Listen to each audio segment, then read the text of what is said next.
That attempt at biting was rewarded by an elf fist breaking the captain's nose and knocking her unconscious, before the gag was reset. "Thanks, lass, that was noisy," was Ulrich's only commentary on the whole thing.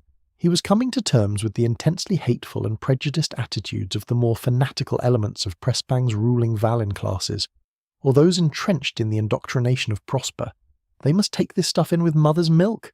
It all smacked of a careful societal engineering designed to alienate and dehumanize the elves, to make it easier to commit atrocities. Ulrich had read once, long ago, that a problem had existed amongst the soldiers in the pre-collapse wars in which they would refuse to aim their weapons directly at the enemy, personnel shooting around them and wasting ammunition while appearing to fight. It took a drastic overhaul in combat training to remove those reservations from Green troops, to convince them to intentionally take the lives of the enemy combatants. Sounds like the merchant lords were ahead of the game on that score, resuming a stately course through the camp, baggage in tow, letting his eyes drift over the hustle and bustle of fortifying the camp. The new folk were industrious, Ulrich had to give that to them. They were also losing their reservations at being surrounded by those people who were their historical and present enemy. Ulrich had to wonder how much of that was a result of seeing the elves unclothed and the evidence of the horrors visited on them by Pressbang's own hands. That kind of vulnerability couldn't have been easy for the normally proud Issa, and Ulrich was suddenly finding his respect for their strength of will deepened. His elves were not weak, that was for certain. His elves? That had happened fast. Ping! An eyebrow twitched at the notification, the Akashic record having changed in some important way before sending that shivering indication through his being. A new title, the first in a long, long time, and with a fairly significant boost to those creepy fucking status things. But why? Probably because he had finally accepted his lot as official guardian of his tagalongs. Apparently it was a significant enough decision to warrant official notice in the Akashic, and a slight lift to his personal strength. Not that he had any certainty toward the stranger parts of Varda's odd rules. Maybe taking these people in represented a major shift in the lay of Varda's web of interconnected histories.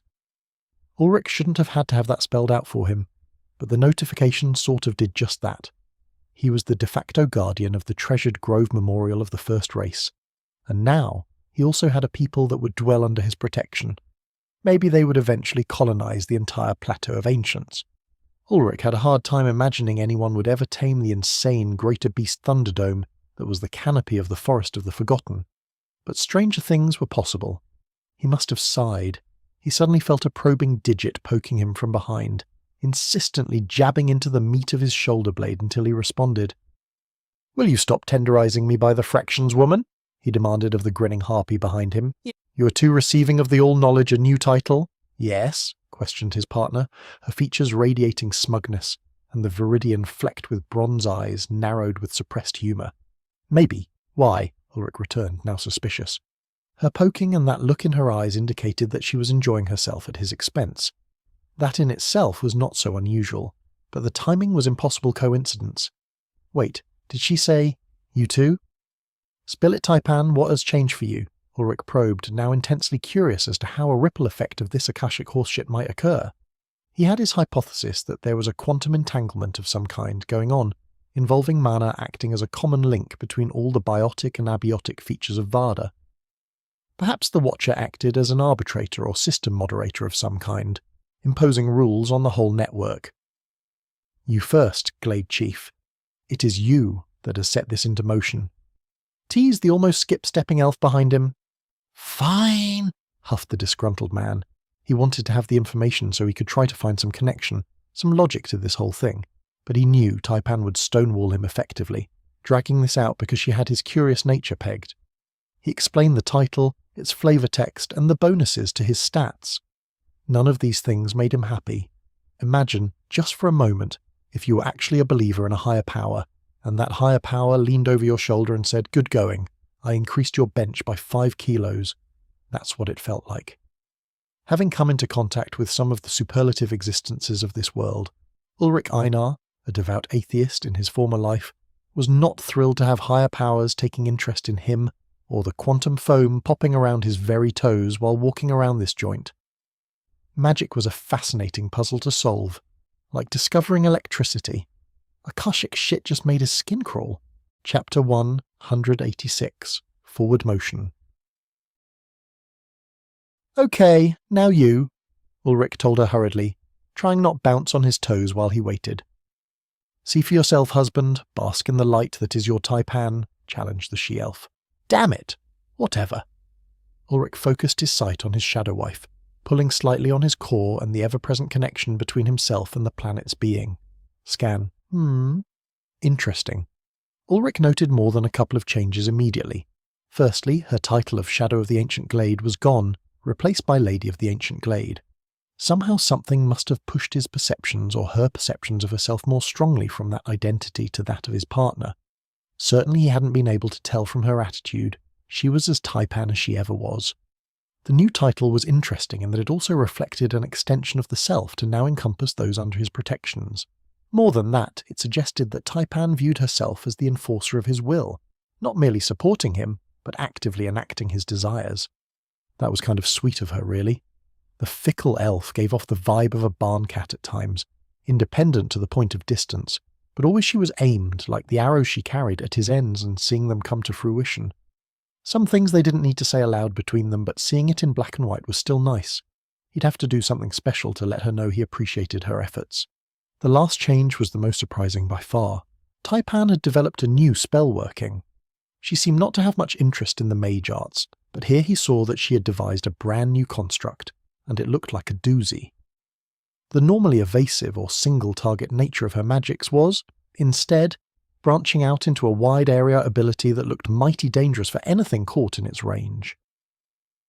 In addition to the already deadly nature of the steel, hard, incredibly thin and sharp blades her Iskios tended to produce, it turned the attack into a diffuse one, exceedingly difficult to defend against, and carried still that distinctive property of her core's influence to debilitate targets, including disrupting their ability to employ their own mana. It seemed like she was subtly refining her skills to specifically counter mages, deeply classed individuals, or the nightmarish tricks of greater beasts. What a lass. "Hey," he exclaimed, "you were actually listening to my magic lessons the whole time, but you said it was dusty talk for ones with spiderwebs for brains when I tried to get you to join me with Gother's instruction." "It is." Taipan defended herself, slightly embarrassed by his remembering her exact words to escape being forced under the Archmage's thorough and thoroughly boring arcanology. "That does not mean I did not understand it all," she huffed at him, "only that I chose where to direct my talents, and how to best shape my core's strengths to my own combat style. Besides, we're not all of us walking around with a small star in our chest. I must wisely expend my energies. Most do not have your wellspring of mana to work with, Ulrich, needs I remind you." She jested lightly. He went silent at that and considered again the potency of his gifts.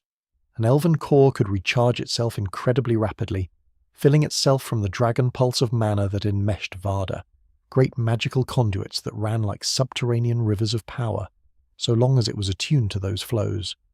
Ulrich had a human core, which could not do such a thing, but his core was unbelievably efficient in the capacity to store magic, especially since he'd begun saturating his body with that mana, using his entire body like a reservoir to increase the available energy. He looked at it like the mystical equivalent to storing sugars as glycogen. He couldn't just fill himself to the rim with mana that would kill him, but he could package it into himself in discrete quantities.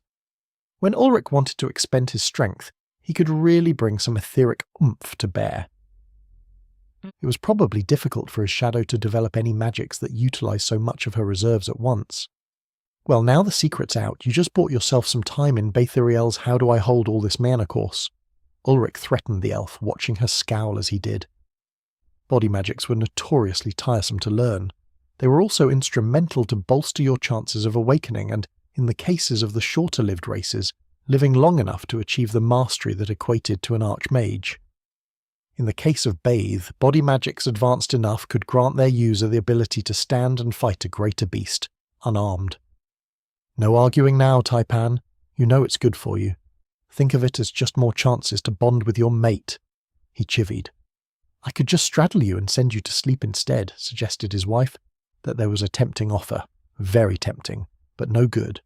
He would selflessly deny himself serial bonkings if it let his partner reach a higher pinnacle, and therefore become safer in this volatile world. "Of Kynsten," he rebutted, not daring to use the human tongue and reveal his hesitation in her offer. "Ulrich?" You know that I do not speak the throat disease that you name your old world's language, Taipan sallied. I refuse, Ulrich reiterated to her, rallying under his own banner. She might be able to pierce his defences with her charms, but he was just recently availed of them, and how? And thus temporarily immune to her. Oh, dukes, she's pulling the front of her undershirt down. Look away, turning aside from the instant defeat that lay between shaded veils. Ulrich began hauling his baggage along, whistling and ignoring the protestations of his lovely shadow. They had business to attend to this day. It wasn't even 2 rounds of the twins past dawn, and he had to try to get their next steps in order. First, they had to make contact with Gestalfa in a way that did not reveal the position, or, if possible, even the existence of the Orlethrem, or these new pre-Spanger freemen. That one wasn't too much of a challenge. Second, Ulrich needed to establish his authority to a people that had, in all likely, no reason to value his word or care who he was. In contrast to the first step of his planned diplomacy, this was a tricky one, and Taipan had suggested that a show of personal strength or what amounted to a litany of deed might be necessary to sway them to hear him out. Ulrich wasn't so certain that calling lightning and fire down on a city was the way to get their attention, but he wasn't the expert at negotiating with foreign powers that his shadow was. She'd had plenty of experience in her time as Baldarti's second, and then, tragically, firstborn. Assuming that they could effectively get the other side to come to the table in good faith, Ulrich would use the life of the captain and offer of mutual non-aggression within the borders of that baron's lands to bargain for purchase of ships and crew from willing captains. Prispang was a large place with many clans, tribes and townships scattered along the Vatin's islands, tributary rivers and tremendous coastlines. With trade season entering its peak, some of those would be amenable to Ulrich's offers. Prosper was wealthy, but they'd made enemies in the doing, and there would be those who preferred to remain in the elves' good graces. Especially when, according to his wife's accounts, Prosper had just gotten their asses kicked into their stomachs by the elves' counterattack. Few would want to earn the ire of a confederated nation of beings who lived for near to 1,000 years and carried long memories with regards to who had done their people wrongly and who had proven friend. That was the plan.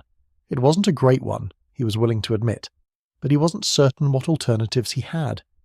Crossing Prespang overland to return to Orlethrem territory, basically the way he had come would cost them the summer season and risk intercept by the turtling Prespang forces.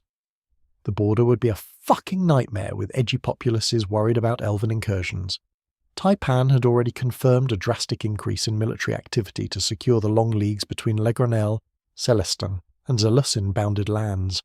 She would know she'd run that border twice in recent history undetected. If he had to, Ulrich felt like he could probably make that overland push, with Taipan's help to avoid contact with most of the larger elements of Prespang's scattered city-state-led warriors. But that basically meant restarting his journey in autumn, marching north with winter's grip awaiting. Ask Napoleon and the Wehrmacht how good an idea that was. History was full of helpful lessons like that, so if he failed to make his intended attempt on the merchant lords' lives from this position, he'd be forced more or less to wait an entire year. Ulrich Einar, Lord of the Ancient Glade, did not want to grant his enemies another year of turning precious Vardan air into plans to commit war crimes. But that was a bridge to cross in the future. For now, he had absorbed a greater priority in the form of 200, maybe close to 3. Now he had a good look at them all under Twins' light, near defenceless people who'd done nothing wrong but want to live a free life. Just like he wanted to live a free life. Shaking his head at the mess things had become, he couldn't help but be discouraged. It had all been so simple, not so damned long ago. Fuck, he noted aloud. Yes. Fuck indeed, agreed Taipan, having some idea what bark weasels chased themselves through her honour's thoughts. He took seriously his perceived duties and obligations, did her husband. Sometimes too seriously, but that was a common failing of those new to the weight of the crown.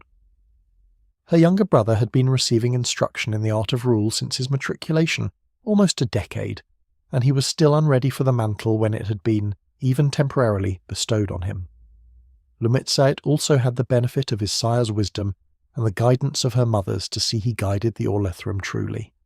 Ulrich had none of that and was relying on that seemingly vast store of ancient writings he'd committed to memory to go by. Some of those philosophies and teachings were so alien to her own perceptions that she wondered how his prior people had not destroyed themselves sooner. She resumed her study of the proceedings around the two of them, their walk having been noted by Ulrich's new subjects. They noted their lord's meanderings but carried on their tasks, appearing unimpressed. It was a game they liked to play, and Taipan would not curtail it, because it was amusing, and because they never displayed anything that would come close to being called true disrespect. That would have her taking sharp issue, and all knew it. She doubted that there would arise a need to object. The Issa here knew they owed a life's debt to her odd honour. Taipan watched as the elves of Celesta, Legranel and Zelusin, with the rare Actinian mixed in, began plying the fruits of the training given them as youths, going at their tasks with industrious vigour. Only duties held the entire collection of skills towards home, hearth, and the fine trappings of their heritage, polished to the nth degree, but each individual was given a thorough education in a segment of those talents, and the use of their cores to weave the magics that went with them. Cruder, and with much greater difficulty than would have been so for a true mage, and far slower than a duty. Nevertheless, the Orlathrem were applying their learning to create an elf home here in this foreign forest. Her cousins were employing their varied skills in mundane carpentry, carving, weaving, scrimshaw, tanning, and tailoring to rapidly install a semblance of the normal comforts and trappings of Orlathrem life. The more adept of the collection applied themselves in using the ether to speed tasks, according to the old ways taught them. Wells were being dug, assisted with terror. Aqui webs were created and fed periodically, starting beneath roughly but efficiently raised toilets that emptied into terror, crafted troughs of sealed stone to create running latrines. Those cycled through germain-spelled woven root mesh gratings that emptied waste into cesspits that would eventually be covered over to ferment into planting soil. If they remained long enough, the carpenters amongst her kin would carve water wheels to pump water from the nearby creeks and estuaries that would irrigate crop fields. In another of the tasks that the Issa were taught that were fundamental to the establishment of long-lived settlements, Taipan watched a team of crippled elves riding in a wagon use their cores to knit a drying on the earth, forcing the water in the surface soil to leave. Behind them, a group of intensely focused kin followed, hardening the new roadway to prevent it reuptaking the moisture and turning to mud. All of these doings were the hallmarks of founding a village. It still annoyed her that Traknir had not bothered to keep her streets dried. It was a massive effort, so close to the river, true, and the infiltration of water would make the task one that had to be repeated frequently, but it was an early lesson, and it galled her that some of the old ways were not being observed. Traditions were tradition for good reason, and the Irilan were sticklers.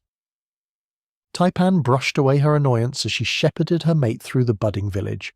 She took definite pleasure in each rock he made sure to drag the bound Valin kinslayer over. It was petty, but some things should be enjoyed without tainting them with too much thought. The pain of an enemy was one such. Now there was a sight to catch her eye. A small group of lightly armed Issa breaking free of the woodline, returning to camp with kills secured to their backs, already gutted and skinned. Others displayed bulging satchels, roots and foodstuffs poking out from the leather or burlap or whatever they had scrounged together to make the bags. Already it seemed some of the most able of the Orlethrem had taken upon themselves the role of hunter, taking their bows and spears into the woodland to obtain herbs, shoots, tubers, and to kill the local beasts for their bounty of materials, meat notwithstanding. She watched fledgling hunters working their staves, wrapping them in hide or treating them with boiled sap to waterproof them. The greenwood bow staves would not last long, but aged wood was a luxury they did not have. Others fletched new arrows, knapping stones or carving straight bones into the characteristic handspan broad heads, while others readied the glue and sinew bindings. Taipan was well pleased by the rapidity of her cousin's recovery from their ordeal. They had rallied strongly, and, in spite of many crippling or disfiguring remnants of their captivity, were rising to become a single people again, her husband's people, therefore by extension her own. That was another source of pride for her. The former princess had renounced her name and birthright, had cut herself off from her roots. It was painful but necessary. Her shame had demanded no less redress for her multiple failings. Now, though, Essa would be able to call her family. Perhaps when enough time had passed, she would be able to call upon her former rings to rejoin them as a worthy under her new name. Ulrich started cursing under his breath, indicating absently that her mate required her services again. Now where did I leave that damned flagpole? Ulrich groused. He'd been looking round for it for a quarter round of the twins, but the damned thing had up and vanished. As much as he was terribly interested in watching the Orlethrum establish their infrastructure was, he truly needed to get this situation with the captain resolved before too much time passed. The longer their enemy stewed, the more time they would have to make preparations or resolve contingencies that he might be able to take advantage of if he acted promptly on the advantage that the sudden loss of so many warriors might yield.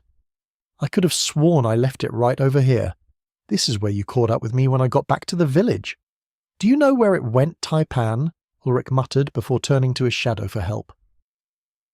In a rare lapse of attention, his shadow wife's mind was elsewhere, her concentration on the doings of her kin having captured her focus. Bronze-flecked eyes were dissecting the goings-on, examining the various tasks and measuring them to exacting standards. Taipan? Ulrich checked. You there? She shook herself from her reverie and turned piercing gaze upon him, the unnerving focus of a predator on her. I'm sorry, Glade Chief, what was that? My thoughts were bent elsewhere, confessed the dutiful elf. The flagpole I hauled our bargaining chip in on. Do you know where it's gone to? He inquired, waving a hand vaguely in the direction of their initial meeting the day before. A single pass of her sight and she realised that the flagpole had gone missing. It was over there, next to those grain barrels last I saw it. His partner gestured before scrunching her eyebrows thoughtfully, while remembering her last sight of his objective. I may be mistaken, but there is good chance some of my cousins took it as a carry pole for wild game. The foragers had located some mossy-backed boars, a dozen companion sows, and 3 litters of piglets. The adults are worthless eating. Their meat absorbs too much of the poisonous insects and roots that they like to eat, but the piglets could be tied a dozen at a time to the pole for easy carrying. Ulrich hummed to himself, that did make sense. It wasn't like he was the sole proprietor of the flagpole. He'd simply used the longest unburnt piece of round lumber available from the remains of the sacked village. Oh well, he'd have to make do somehow. He was growing weary of dragging the captive woman around by the feet, no matter how much joy it clearly gave his vengeful mate. Taipan would be Taipan, but he didn't have to behave like a total savage. Damn, Ulrich commented. I might have to find that tree sorcerer kid and have him shape me a new banner stave to carry my prize with. Can't be showing up to negotiate looking like some kind of vagrant. It wasn't like he exactly knew how a man was supposed to go try to bargain with a hostile foreign party using one of their commanding officers as leverage. He was making this shit up as he went. Antisocial tendencies did not make for an intuitive sense for diplomacy. If he'd been willing to drop a vortex flare on top of the city, that would have brought them to the table in a fucking hurry, but he wasn't some kind of maniac. Yet. Anyway, his vicar in such matters, the dark elf sauntering behind him, had supported this course of action as the most likely to produce desired results. He'd have their eyes on him when he strolled up to the city with their captain strung from a godsdamned pole. That was for sure. For good measure, Taipan had suggested that he collect the helmets of the dead soldiers, as many as he could carry, on a string to wrap around the staff and serve as proof that he was responsible for the destruction of the force of combatants. Helmets was technically his compromise with her, as his salty lass had initially angled for the heads of the slain. Irielin had no chill when it came to war, and Taipan was the pinnacle of her kind in this regard, as well as so many others. The point of this was to show the Baron of Kistalfa and the other movers and shakers of the city-state that he wasn't to be trifled with and merited a measured parley. He had a feeling that if he showed up with scalps or some such, the people in the city would be incited to fury at the desecration of their loved ones. Not exactly the right place from which to start bargaining an exchange. Besides, he needed the crews to go along with the ships, and he didn't want to spook any potentially willing captains with a show of barbarism. A rather fine line to walk, but this was the only path forward that he had open to him. Crossing Prespang to make a run to the Orlethrum border was certain to be a bloodbath. They'd never pull it off without dragging these innocents into a pitched battle, a last resort to be sure. Mid-centuries had come, the twins hung above the low canopy of diverse trees, their varying ages producing a multi-tiered interlacing of branch, trunk, limb and foliage that permitted light into the undergrowth. Not enough to promote excess shrubbery and ground cover, but enough to encourage berry bushes, patches of herbs, mosses, some clumps of tall grasses, and the odd glade where a tree had come down. It was, by any measure, a tremendously healthy old growth forest. Not as majestic as the greater arbours of Iriel, but still a treasure, to the eyes of a man who had never known a mature forest in his entire life in the before. Ulrich picked up the bound victim, prisoner, and slung her over his shoulder like a sack of corn. This close, he could clearly make out the muffled litany of pejoratives she hurled his way. Well, he wasn't about to blame her for that. Ulrich Einar had cost her an arm, 2 fingers from the other hand, and about a dozen deep lacerations that would definitely scar majorly. In all likelihood, the fighting days of Ms. Captain were over. Then, of course, was the fact that, between the poison and his assault, he'd been responsible for her losing every single man under her command, which probably stung the pride a bit. He resisted the urge to smile at her well-earned misfortune. "I really can be a bastard sometimes," Ulrich said in passing to his partner, as they searched the perimeter of the camp for the German adept. "You're only realising this now, Glade Chief," the huntress replied dryly. Now he did smile at his partner's snark.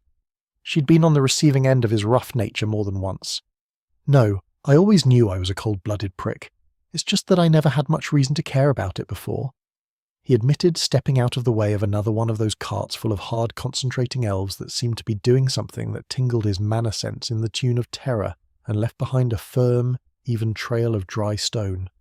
He wasn't certain, but he suspected they were creating a roadbed or wagon trail. "And why now do you place value on this awareness?" probed the Sylvan woman behind him. "Mostly you, a little bit of your brother Bright Eyes and your parents, a touch of Hallet, Christ, Idra and the other royal guards, a lot of seeing how much the Irillan are as a people, what I dreamt my own people could have been. If only they'd loved their world as much as yours do," Ulrich told her, thinking it out a little for himself. "You're all a bunch of hardasses, but it doesn't stop you from truly caring for each other, for your responsibility to your people and heritage. Sort of reminds me that, for all the technology we developed, my kind were so immature." He spoke aloud some of the ruminations he'd come to over many nights spent staring into the flames of a campfire. "That is an interesting perspective, Ulrich," Taipan mused after a few moments. "But what does this understanding for yourself change?" That was very like her to come straight to the heart of the issue on a direct path. What did it matter that you knew a thing, if it did not lead to growth or change? "I don't know," Ulrich admitted slowly. "I guess at the moment it's enough to know. I have bigger problems in life currently than knowing I'm an arsehole. In fact, those parts of me are going to be an advantage in the coming days. It's going to take a callous heart to do the things I'm going to have to do in the next few months, if I'm to kill those sons of bitches in Prosper for the things they've done. I'll worry about trying to be a good person when the evils I need to exterminate are gone. So long as I'm decent to you, and to the ones under my protection, everyone else is going to have to take care of themselves and stay out of my way." Not nice of him, true, but he'd never claimed to be nice. Sometimes it took an arsehole to get things done. Nobody had to like him for it. They'd be grateful, though, when they looked up and saw that one of the major sources for iniquity in this part of the world was ashes. Not that he gave a shit, but he was confident that history would find him in the right in this. The history of his old world more than suggested his course was heading off an eventual genocide against the elves, Svartalfin, Ogrun, and Beastkin races. People like those in Prosper couldn't help it. They always turned to fire and sword to ensure their dominance. "Good," Taipan said, approval clear in her lilting tone. "That is what it is to be a lord anointed by the All-Knowledge. Your domain is yours. Your will is all that matters. The power to see it through is the limit to your ambition. This is the way. I will walk this path beside you, to keep your enemies afraid of the dark of your shadow." It was an odd thing to be comforted by the notion that you had a lady with an assassin's heart watching out for you, but he did indeed find his partner's conviction a great warm blanket of assurance. Together he felt like they could be greater than the sum of their parts. Where Taipan was a precision instrument, flitting invisible to find the seams in his enemy's armour, he would be a great big fucking hammer, crushing them when they tried to find their balance. Chapter 187. A Moment of Peace in the Coastal Forest. Time marches on. The rebel adept and his lass were found at the far edge of the budding village from where Ulrich had begun his search, because of course they were. It was an interesting sight, the combination of rather ordinary shaping of stakes for a palisade and ropes tied to pull tree limbs down, where they were held together. Then the mage went to work, passing his glowing green hands over the limbs, and the wood joined together seamlessly, as if it had always grown that way. the tension in the holding lines now slack because the bend of the branches was fixed to their new arrangement. From what Ulrich could see of the operation, it did not cost the German mage much in terms of power. He skipped merrily to the next branch and repeated the process, many times over, and where there had been a thick but easily passable forest, there was now a tree-high woven fence, the palisade stakes acting more as anchors and space fillers than the true meat of the living wall. Ulrich was suitably impressed. He'd already concluded that using what already was a far more efficient use of magical strength, but having it demonstrated with such relatively rapid casting, and without exhausting the young mage in the slightest so far as he could tell, reinforced the lesson. Neat. Maybe he should try to figure out how German and Sano worked. Healing magic was a somewhat glaring weakness in his toolkit. Only problem was he didn't know how he was going to learn if he didn't have someone to teach him. Knowing the basics of cell physiology was a far cry from using Sano to conduct major surgery, rejuvenate diseased or damaged tissues, or synchronously repair multiple organ systems in coordination. Not any time soon, he had a feeling. Ulrich had quite enough on his plate currently. Ho there, Adept Brodin, you're true to your word. You weave a live palisade at a pace I wouldn't have believed. Ulrich greeted the young mage enthusiastically. Protection from the forest denizens and in the near future perhaps more soldiers was a blessing he hadn't counted on. Nice it was, to have someone around he didn't have to take care of, besides Taipan, of course. The boyish mage dipped his chin in a slight bow before standing straight with satisfaction in his task.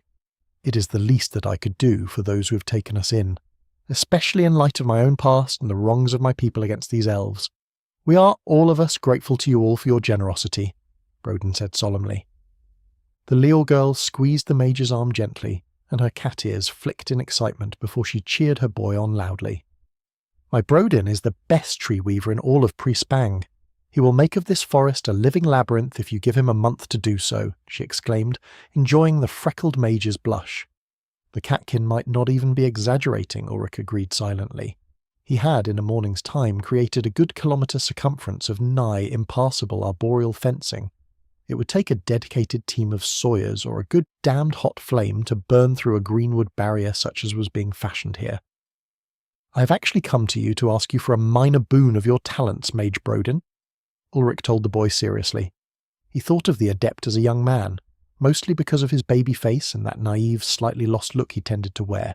But the German mage was at least the age of Ulrich's own body, which meant that he was the same age Ulrich had been when he died in the before. For some reason, Ulrich still felt every bit the cynical old man, in spite of his youthful flesh. He was probably about 1,000,000 years old at heart. Oh, I would be glad to be of service, Lord Einar. Tell me what I might do for you, please, enjoined the allied mage. It felt weird as hell to be given such deference, but it would make things even more awkward if he got all strange about it. So Ulrich powered on, as if it were commonplace to be the big wig. Nothing so great, Mage Brodin. My hunters have run off with my flagstaff to use for catching game, and I find myself in need. My banner is rather too large to drag conveniently, Ulrich said, indicating the tightly bound and gagged prisoner by lifting her from his shoulder in one hand and giving her a slight shake before replacing her. The volume and pace of muffled cursing increased from behind his shoulder, and he grinned his satisfaction in her discomfit. Served her right, being shitty to his wife, a little rough questioning or no. The young mage and his partner's eyebrows rose at that, and the nearby elves grinned wolfishly. They were all of them of a like mind with his shadow, and he was not so surprised to find himself on this matter. I see, Brodin said dubiously. Well, not to worry, Lord Einar, I can coax a proper pole free from one of these older, seaside hickories in short order. Together the four of them marched off to a spot just outside the encampment proper to find a suitable old grey beard of a tree. They located just the ticket a few minutes later. Dominating a copse of younger trees, no doubt its seedlings, a massive tower of 100-metre hickory spread wide its crown, gnarled bark telling a story of ages standing vigil over this section of wood. Brodin approached the tree with the sort of reverence that Ulrich had only witnessed from the Iriellen, and immediately his impression of the lad improved further. The German mage knew proper respect for his elders, it would seem. Ulrich watched devout hands rest against the rough, deeply ridged bark, and a gentle green tracing began to unfurl from the locus of contact. Rapidly, a writhing tangle of deep viridian rivulets, all tuned to the harmony of things green and growing, soared up the trunk of the old tree, disappearing into its spreading crown. "Where? The old senior offers us its boon, but it's on us to keep our heads unsplit," called Adept Broden after a few moments. True to tale, a 5-metre-long ridgepole, smooth, as if it had been finely sanded, fell from the limbs high above, twirling as it careened off of branches in its descent. Taipan made the catch, snagging the pole with some effort, both from the weight of the thing, coupled with the momentum of its fall, and from her still tender midsection. She handled it, though, and Ulrich snaked the end through the bindings of his captive, through loops tied for just such a purpose, and raised her high overhead, his living declaration of parley. If he wanted it to be a declaration of war, he'd have made sure just to leave the head. "Ah, a finer rod from which to hang than you truly deserve," remarked Ulrich to his prisoner, before addressing the tree-weaving adept respectfully. "My thanks, Mage Broden, for this. It was wonderful to witness your art. All of the time, I find the workings of those who revere the magic to be a treat to see," he complimented. The Leal woman positively beamed, seeing her besotted mage receive proper accolade for his craft. The young man himself just smiled cheerfully and inclined his head, maintaining a proper dignity. It only took a few minutes to return to the budding village, new banner held high, and they left the young mage and his irrepressible partner to their tasks. The young mage tending the bowed branches to create a densely bound fence of live trees, the young catkin girl cheering him on. "Cute kids," Ulrich noted to his partner. "Agreed." Taipan replied before observing, "If only you were as obedient as young Broden, I would have less work than trying to wrangle a worms-in-the-head Valin with a meteor for a core." Ulrich knew a prodding jest when he heard one, an invitation to battle then. "But would that mine own guide were as warm and affectionate? Certain someones around here nearly chill the bathwater with their gaze," he retorted. A mild growl behind him told him his shaft sped true this morning. "Aha! Where it bleeds, it can be killed. For a long while I was afraid that you had suffered nerve damage, freezing your face in that cruel frown. But look, even mentioning the demon seems to call its presence," Ulrich cried in false alarm. She was about to try a cutting rebuttal, but Ulrich wasn't going to let her find balance in offence. "Perhaps you are in need of healing, wife, to pull the wrinkles premature from such scowling visage. Myat, Ulrich, you Yaltin heathen of a bark weasel, it will be you that needs healing if you carry on in this way. Ask mine father how many coats he has ruined, showing Vedya that kind of cheek." Ah, she was so irritated she used the Esser tongue out from habit. He was living rent-free in between those lovely ears now. Alas, only brave Baldert would know how best to tickle his shadow panther under her chin. Would that I could ask him now for his wisdom in taming the fairer side of Esser Irielen. Ulrich drove on, heedless of danger. He could taste victory. She had erred greatly in mentioning her father to him. It only served to remind him, and her, that the two men, so dissimilar in features, very much had the same sense of sharp humour. If there was anything she hated, it was when Ulrich was successfully needling her in the manner of her father, mostly because it was extremely effective. "You will be asking him how to unsew your mouth from the bottoms of your feet," roared Taipan, her strident tone grabbing the attention of the surrounding Esser, who immediately knew fun when they heard it and stopped their doings to enjoy the show. A fitting end to the man who braved Forest Lord's wrath, only to meet his doom at the fangs of a greater and so much more beautiful beast, Ulrich observed, his voice carrying widely. "Knave," she accused, trying not to crack a smile.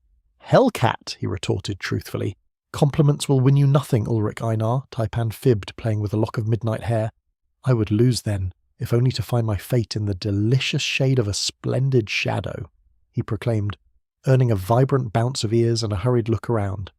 Taipan only truly got embarrassed when he flirted with her shamelessly. "Tonight then. Now stop this carrying on." His mate leaned in close, grinning her fierce, sharp-toothed smile, while she held his eyes with hers. Breathing her in like this, all vibrancy and Taipanness, it was almost easy to ignore the goings-on around him. "As you wish, Lady of the Glade. It would be unseemly to continue. Only your ears unsettle me so." Ulrich desisted gladly, taking a parting shot below the belt to cement for all time his win this day. That last earned him another bounce of ears and an even more vigorous darting of eyes, to make sure none had heard. She poked him repeatedly in the ribs, using her other hand to quickly hush him with a blushing, Don't say things like that, Ulrich. Not where the others can see. Contrary to the strenuous objections and his previous slanders, his taipan's gaze was decidedly warm. Victory would be sweet this evening. They continued their leisurely stroll through the camp. Ulrich was certain the parting observation from a she-elf in the clearing was meant to be heard by all. Mark you well, brothers, that is the work of a master hunter against dangerous quarry. Ulrich took some amount of pride in that. He was a snake charmer, and Taipan was a taipan. Oh, she was cute and blushing, mortified by having her ears mentioned now, but later there would be glorious aggression. He'd never been much of a ladies' man back in the before. Hookups were one thing, but real, lasting relationships might as well have been dew before a sunrise, destined to fade before long. Come to think of it, he still wasn't running a great track record with a single life. Hallett had more or less decided to come after him for a giggle, which wasn't so much his doing as hers, and giggles were had. Taipan was a result of some kind of weird elf cultural shit.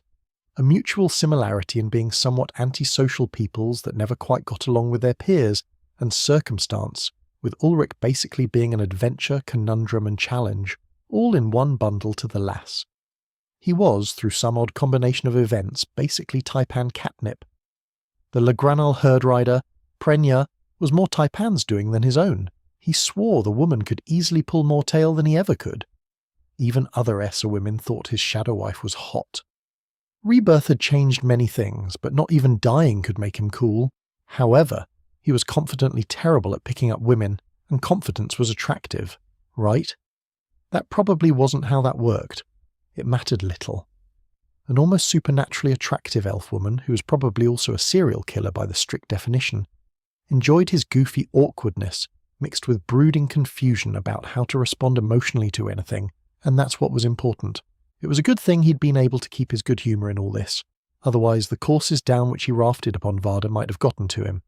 The Valen Lord and Issa Lady navigated the not-quite warren that was springing up across what had been an unassuming thicket surrounding a small glade. The creek that seasonally overran to drown the undergrowth that made that glade burbled pleasantly, an undertone beneath the sounds of labours towards some measure of civilization. That same creek made for chilly, but refreshing bathing after he and his lass had helped wherever they were needed for the rest of the morning. His talented woodscraft wife got drafted for rope-weaving duty. He watched a moment before he departed, her deft fingers flying through the braiding of prepared wood fibres to prepare a tight, durable cordage that would easily hold a blade elk's bulk suspended to drain its life's blood after being hunted. The other weavers made their own ropes of a similar quality, but Taipan's speed was unmatched, and she looked almost like a village girl chatting and heckling the other elves as they worked. Ulrich found that he could almost be grateful for the adoption of all these Isa foundlings. Never happier had Ulrich found his thorny mate than these past few weeks. A few moments basking in the glow of elven weaving was all he got. His lot was a harsher one, manual labour. Glade Chief! When you are done ogling your woman and wasting the day away flirting under the twins, your back is needed, called an unceremonious Legranel, whose one arm waved, flagging him down. Fine, he called in return, heading that way. A pile of worked lumber spelling his doom. You're just jealous that you can't ogle her. The razzing elf's eyes squinted and he turned his head in the direction of the dark-skinned jewel of Iriel, mocking confusion. I cannot. But she's just over there, and mine eyes see just as they did. 2 arms or 1. A comely thing, but too tall for my taste. I'm not the climber I once was. Ulrich couldn't help but chortle at the self-deprecation. The Orlothrem were taking their maiming in stride. He pitched in to haul finished timbers to where they were needed, dug post holes for their setting, and worked a minor bit of terror with his core to raise short stone walls that acted as bracing to hold them in place. Once the Issa and Priespangers overseeing construction saw that, he was press-ganged into doing it for all the load-bearing timbers being driven until his core ran dry.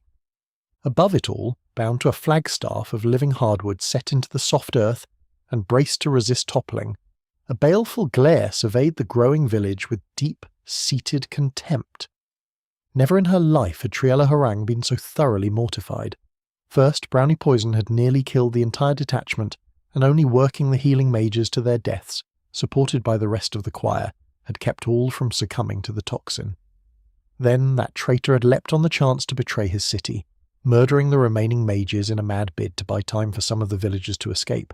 including that furry slave he had managed to free. Just when she had suppressed the rebels and put their huts to the torch for their trespasses, that barbarian mage had ambushed them. Triella Horang, captain of Kistelfer's garrison forces and newly appointed Praetorian of Prosper, had been defeated utterly. She was beaten in single combat, where she had outnumbered her enemy at the outset of battle. Her men had barely managed to even touch the enemy before they had been slaughtered. Triella was a veteran of a half-dozen engagements with the barbarian tribes in the outer reaches. She'd faced down the tundra walkers to the north, with their potent ice and frigid wind spells, the dwellers of the high mountains to the west, with their tenacious defensive tank classes, and the savage hand-to-hand melee fighters of the wide plains that marked themselves head to toe to declare their status, none of which had the kind of complex ritual scarring of this Ulrich creature. He was a league beyond all of them, power, speed, awareness, and destructive spells unlike anything she'd seen from a wilding caster. The ridiculously fine armour and that devastating weapon on top of it all made the barbarian the most complete warrior she'd seen since Baron Castalfa himself. How that dangerous an adversary had come a mere fortnight from the walls of Prosper herself, undeterred, was a ludicrous failing in the Magister's information networks. And that failure was compounded by her own loss. She had been crippled. Her prospects for attaining the highest position possible for one not of the merchant lord's personal houses were gone. Triella would never again be able to wield a blade. Her abilities were potent, her class's fundamentals run deep and strong, but she could not utilize them with only a single three-fingered hand. Prosper had no use for cripples. Now, a Praetorian was vanquished before she'd even received her mantle, her men annihilated, and Kistalfa left weakened against the ragged horde around her. That had not been enough for the barbarian. Instead of granting her a warrior's death on the field, he had taken her prisoner, had bound her like a hunted animal, and paraded her through his camp of knife ears and blood traitors. Then he'd turned his bitch of a brownie wife loose on her person to suffer the degradation of being mauled by that one's cruel arts. Triella had, in a moment of weakness that made her defeat seem a minor setback in comparison, broken with shameful ease. She had given what she had to give, unable to hold back in the face of the arrogant disdain of her brownie torturer. Barely had the wicked creature even begun before she was unable to hold back her knowledge. Now, to grind the shame of her defeat to the bones, she was borne aloft above the din of Prosper's enemies, come together to make a mockery of the tenets of Prespang's common law and the edicts of the Magisters while they plotted insurrection and war, a living banner to her own vanquishing. The brute calling himself Lord of the Ancient Glade had proven a beast in truth, remorseless and implacable in his loathsomeness. No matter what curses she hurled against the creature, it merely smiled its evil smile and proved its own disgusting nature, by whispering sweet nothings to a black-hearted murderess, daughter of an even blacker-hearted monster in the blood moon. Triella would know no peace until both were dead, consigned to the flames alive in punishment for their affront to the manifest destiny of Prosper, to bring order and civilization to the continent. Triella tried to utter another string of invective from behind the clawing gag, but choked slightly, unable to breathe easily through her newly broken nose, struck down by that vicious brown-skinned hag of an elf while bound. Honourless dogs. Coughing down the mucus, spit and blood that were clogging her nose and throat, she tasted shame, along with the acrid metallic flavour of blood. Ulrich looked up briefly at the hacking cough of his bargaining chip. He hoped she liked the view, all these Prespang Valen and Yorman, striving and aiding one another as if they were one clan. This was the way it should be, the way it would be when he had destroyed Prosper and freed the lands of the merchant lord's corroding influence. He only paid the hateful pawn of the oppressor's brief notice. A headache was looming from being politely squeezed dry of mana to help set the support beams for about a score of new structures. Longhouses, a couple of smithies, and who knows what else he'd helped to ready for roofing and siding. All Ulrich knew at that moment was that he was pooped, and hungry, which reminded him he wasn't certain how long it had been since his prisoner had either eaten or voided waste. By the smell of her she was due a dunking in the creek and he'd have to see her fed a gruel. He wasn't overly interested in her comfort, but he needed her alive and he wasn't into petty cruelty. As much as this woman had earned her fate, he wasn't so callous as to deliberately starve a captive. Taking up again his standard, Ulrich, without ceremony, dipped the prisoner into the cold, fast-running creek, and waved her around vigorously in the clean waters.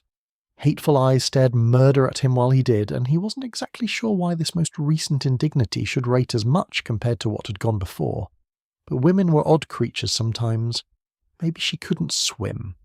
Regardless, most of the dirt and odour sloughed off her into the creek, so he took the still dripping flagpole and braced it against his shoulder, taking off toward his shelter. Chapter 1, 188. No big deal. Mid-sun's fall was close now. Some 4 hours of daylight remained. Ulrich handed off the enspelled staff to a gaggle of Celestini running a food stall, dishing strips of roasted something or other, and a pot of boiling grain porridge with instructions to see the prisoner fed as much as she cared to eat and watered, whether she liked it or not. No hunger strikes around here. If Ulrich had to make a funnel and a hose to pour it down her, he would. The Issa accepted their lord's task with loud groans, and immediately knives came out to play a game of skill to determine who would be forced to feed the chewed-up enslaver. Ulrich was glad Elf Society had formal rules to the age-old practice of shotgun not it. One of the tasks on Ulrich's plate today was to try to fix his armour. The sunlight weaponry of his beaten foe had been impressive, but the bones of the Forest Lord retained a large degree of the formerly unkillable monster's resistance to magical assault. Bones soaking the mana of the Plateau of Enchance for thousands of years had ended up being, more or less, only workable using its own teeth and claws, from which Ulrich had shaped his tools back in the ancient glade, that or whatever specialised arcane smithing equipment and craft employed by Uldin within his workshop. The scorch marks to his armour's plates was merely cosmetic, penetrating a bare half-millimetre into the surface of the material. That damned strap holding his pauldron in place was the problem. Originally it had been broken by Ulrich taking a savage blow from the Svartalfin assassin's hammer, a glancing hit that had instantly snapped the leather bindings. Ulrich had tried his hand at crudely fixing the thing. Sadly, the jury-rigged pauldron hadn't been up to the task of withstanding the captain's deceptively powerful strikes. The wound Ulrich had taken across his shoulder still burned with the sweat that he worked up as he took to his tusks. Or, just moving generally. That could have been much, much worse. A few degrees difference, and the shoulder joint would be a cauterized mess, his entire right arm useless as the captain's own severed limb. Therefore, in the interest of not having a gaping damned gap in his armour's life-saving defences, Ulrich needed to fix the pauldron, and this time he needed to better than half-ass it. Ducking through the entry flap of his shared home away from home, Ulrich started scrounging through his pack. He'd kept a bag holding strips of the Forest Lord's tanned hide somewhere in the bottom of the thing, just in case. Now was a perfect time to make use of some of this precious resource. Carefully, so as not to bend anything, Ulrich cut free the buckle Uldin had smithed for the strap, and discarded the ruined leather into the small fireplace. Next, he had to figure out how that burly elf had affixed the binding to the pauldron and its attachment site on the chest plate. He found what he had feared: rivets. The master smith had intended his work to last and wanted only the strongest joinery for his craft. Therefore, the straps were all riveted in place, their repair and maintenance intended to be done by himself only. The finicky craftsman wouldn't have trusted anyone else to service the gear he'd made. None of the true artisans ever did. It would be like letting a total stranger hold your child. Uldin's choice was now Ulrich's problem. He had to get those rivets out and replace them, without a forge or proper tools.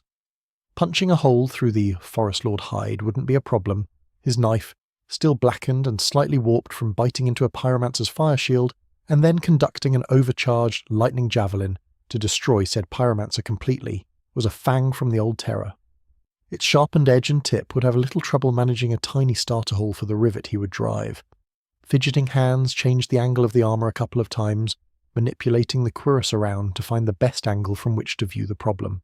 Eventually holding it upside down in front of himself, Ulrich figured he could probably fish one of his Forest Lord claw-awls through the pauldron and cuirass joint and then run the replacement rivet, whatever material he could manage to find that would serve that purpose. They had some metal on hand, but Ulrich wasn't so sure that he would trust his life to subpar mystery steel, especially not a tiny rivet that he'd have to raise to heat for flattening the tail. Softening the metal often led to it losing some of its integrity, or becoming prone to oxidation, which sitting on top of his body while he sweated inside it would be a problem. Heating the rivet was another problem. He didn't have tongs, and a campfire wasn't going to get to temperature. None of the forges would be done for at least a week. Decisions, distractions, and damnation. Wait. Ulrich realized he had all the heat he needed right between his fingertips. Induction heating. Ulrich could use the trick of a fluctuating field around a metal to cause it to heat. By the resistance of the metal trying to oppose the constantly shifting electric field he'd create around it. That method was used in industrial capacities for riveting. It was a one-to-one method for solving his current puzzle. Grinning at the armour, Ulrich set about planning how to get the rivets out. Normally you'd use a punch or a drill press. The softer material of the rivet would pop out or be machined away. He had neither of those things, however. Could he fine his Voltic Riot down and use it like a plasma cutter? Honestly, Ulrich hadn't really tested the full potential, very droll Ulrich, of his Voltic Riot. The magical arc of pure Kiran had proved sufficiently powerful to boil stone and cut through the armour worn by the schmucks he'd fought in Traknir and Bartala. None of them had worn what might be considered top-flight gear, though. The metals they used were common as pigeon shit, totally lacking the alchemical or enchanting work of the truly gifted masters of smithing that he'd picked Taipan's brain about. Even their leathers were fairly mundane, not being harvested from the dangerous greater beasts, whose awakened cores saturated their very bodies with the ether, conveying incredible properties on them that made the corpse of one of those beasts a prize, highly sought. Galdolden would have sooner swallowed his smithing hammer than used Dirock's leather on his work. The least he'd tolerate was Silverstreak Wyvern, or Hammer Cyclops, or, if he could get it, Crimson Bull, each a lethal monster in its own right, with notably tough skin that made supple, resistant leather. The rivets were going to be a bitch, but Ulrich had faith he could burn them out without slagging the rest of the armour. Taipan's uncle wouldn't have used something so vulnerable to Ulrich's own power. All right.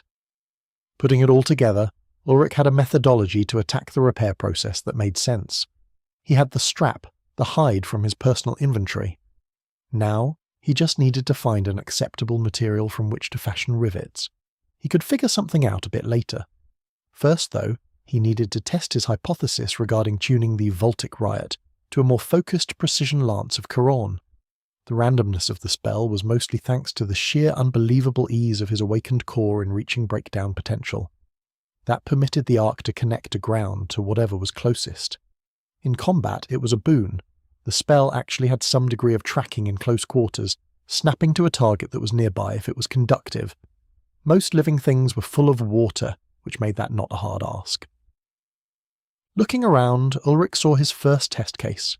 Tragically, he'd had to leave behind the vast majority of his belongings in Bartala when he'd fled the city aboard Clan Horobitsness's massive trade vessel. The same vessel from which Ulrich had rained fire down on the ports they came across, and from which he'd visited death to every single magister who attempted the crossing of the direct trade routes between Prosper and Bartala. That meant he lacked many of the miscellaneous items and spoils of the hunts he and Taipan had accumulated on their journey. Fortunately, or perhaps not so much, Ulrich had been accosted near constantly since reuniting with Taipan in their brief crossing across the Pressbang Highlands. Ulrich knew his first victim had to be a horn from the Thunderhorn sheep. If that material didn't have a heavy dose of resistance to electrical energies, Ulrich would be ready to eat the damn things. Putting aside the armour to be repaired, Ulrich took up a gnarled, massive horn, its ridges prominent like those of an ibex, thought the tips curved into a tight spiral at the ends. Unlike that long-extinct earth mammal. He huddled on his knees over the horn, laying it down next to the stones of the fire pit, to keep it from the furry hides that insulated himself and his partner from the ground. Excitedly, Ulrich's fingers snapped at his thighs as thoughts of how exactly to manipulate the energies of his spell form, how to modify the construct to focus the Voltaic Riot into a denser, more controllable prominence. It had to come down to magnetic fields. Ulrich knew that a confinement would be able to create a hard path to keep the ion trail between his spell and its target. He also had to make sure to maintain a relatively concentrated connection between the surface he was cutting, to prevent conductive slag from coming back towards him, possibly shorting his arc or just bathing his face in molten dust. Perhaps Calum had a place in this, an accompanying jet of air in addition to the electromagnetic arc that would fuel the plasma jet with material, giving it the momentum to blow through the metal, pushing it away from himself and thereby preventing those fragments from interfering with the ion trail of his spell. How would he ground the... Alright, Ulrich, quit being a fucking idiot. You're just going to hold the damn thing. Anything you touch you can include in the circuit, keeping it grounded. Blonde moment passed. Ulrich practiced forming a tight jet of air from Calum. It wasn't difficult, and the force, while nothing capable of harming most of the creatures of Varda, would be more than sufficient to sling the plasma and particulate material away, preserving the integrity of his magical plasma cutter and keeping him safe from blowback. The divot carved into the dirt below him from his Calum practice reminded him of an air compressor's nozzle. Perfect. What if he made that kind of a jet and directed it into an enemy's mouth? Wouldn't the pressurized air hitting their lungs just kind of shred the soft tissue? All right, there, you friggin' psychopath, calm down. We're doing science, not murder, Ulrich scolded himself, but filed that thought away for investigation at a later date. It was intrusive thoughts like that that had produced most of his first set of basic spells, back when he was just learning to manipulate the basic elemental forms of mana. Back on track, Ulrich now needed to make sure that he was able to keep Voltaic Riot confined to a very linear track, instead of snaking around with random discharges and along whatever path of least resistance the magic managed to carve through the air. The old plasma cutters used a high-voltage, high-frequency generated pilot arc, or a direct contact. The capacitance method worked too, creating a big discharge to kick off the ion jet, but Ulrich didn't want to necessarily have to focus on holding a spell at ready. Easiest was to put his finger on the target surface, but then Ulrich risked having his finger sitting near what was about to be a high-intensity electrical arc, boring into electrified molten metal, not a method consistent with his plans to grow old with all of his fingers. Pilot arc it was. That wasn't actually a big issue, Voltaic Riot was the pilot arc. A streamer of Sauron, sort of like he used to create his lightning javelins, would work just fine to give his magic a path to ground against the rivets he was going to cut out. The big question mark was whether or not he could restrain the spell's destructive power to only that one small profile point, without having it slop to the sides or jump randomly at sufficient intensity. High-quality cuts demanded a large yield device in his old workshops. That would prove true today, since the greater the flow of power he was able to maintain, the cleaner the resulting cut would be, which meant he was less likely to have to file out partially bored rivet material. Ulrich raised his hand, finger pointed down toward the test material of the mutant sheephorn, and began to cycle his core's energies, maintaining the mental construct for his Voltaic Riot, even as he tuned some of his mana to unexpected magic, before harmonizing it to wind attunement for the Calum jet. All the parts in place now, the weaving of elemental magics began in earnest as Ulrich fed the energy of his core into the workings. Air whistled from the down-pointed finger, raising a blast of fine dust from the horn, scouring loose dirt from its surface, and Ulrich's finger began to glow violet with the building potential, Voltaic Riot moments, from following the Sauronic leader down through the charged air jet, into the surface of the horn on the dirt floor below. "What do you think you are doing inside the walls of our tent, Ulrich Einar?" came the piercing call of his shadow, her musical voice now leaden with disapproval. Sheepishly Ulrich looked up, his finger aglow, and tried to play off his experiment with a casual statement of, "Just running a bit of a small test, Taipan." "No big deal." He fibbed, hopeful that she'd buy it, not being a greatly experienced mage in her own rights. "You have 3 heartbeats to stop that finger glowing," his wife threatened. "Yes, dear," Ulrich conceded immediately, caught red while Violet handed doing something moronic. He let the Calum and Sauron bleed away to nothing, and his core went back to its normal muted humming tone within his chest. "We have already spoken of boots in the shelter, Ulrich, which I am gladdened to see was not a discussion I have had to have twice. Let me add that you will do any magic outside, husband, before you destroy our bedding. My bedding, if you think to conduct any more worms-in-the-head experiments, as you call them," she warned. I was trying to fix your uncle's armour," Ulrich defended himself lamely. Taipan closed the flap behind her, cutting him off from reinforcements and cornering him without chance of reprieve. The sceptical expression on her face, a single fine eyebrow tilted high, full lips pursed, and a single finger resting against her cheek, the other hand resting on her hip as she stared down at him, with emerald and bronze-flecked eyes, said she didn't buy that for a sack of bark weasel dung. Damn! He was routed and surrounded. This was a loss for absolute certain. A wise man knows that there is only one thing that can be done to salvage such a situation with his wife. Time to beg for mercy. "Sorry, Taipan. I wasn't thinking. I won't do it again," he pled. "That was not the question in my mind, Ulrich," the unyielding woman said. her voice pinning him in place. The question was why you were trying the first time. Inside our home, with furs nearby. And you with your tendency to start fires with your little projects. She had him cold, and her predatory instincts were alight behind those wonderful orbs, telling him for certain that she knew it. Damn! If only he hadn't got so excited about a new engineering project. This was going to cost him. The way that I am seeing it, Ulrich, Taipan led, gloating already, you are now mine pet for the evening. I had made wonderful plans for you earlier this day while weaving. Some of the suggestions my fellow fairer sex cousins provided I discarded as being too unwholesome. Those are back on the table. Uh-oh. He'd had to banish the use of ropes in the bedroom after one of her wilder outings. Other things had required forceful intervention to preserve his dignity. I'm in danger, he told himself. My ears unsettle you, do they? The athletic woman purred menacingly, shrugging off her coat. I admit a fondness for your own, Ulrich, but most especially when I am allowed to warm them between my thighs. Prepare yourself, husband. It is Taipan who will hold the high ground today. His mate proclaimed baldly. Ah, well. You win some, you lose some. Ulrich took his defeat gracefully. Taipan made certain that her sudden reversal of fortunes was not brief, nor overly gentle, nor to be forgotten by either of them any time soon. Marriage to a venomous serpent was full of pitfalls. It made him a better person, learning not to do things that were obviously stupid, especially when his wife liked to use athletic sex to reinforce her lessons. He faded away while contemplating positive reinforcement and Pavlovian training. Chapter 1, 189.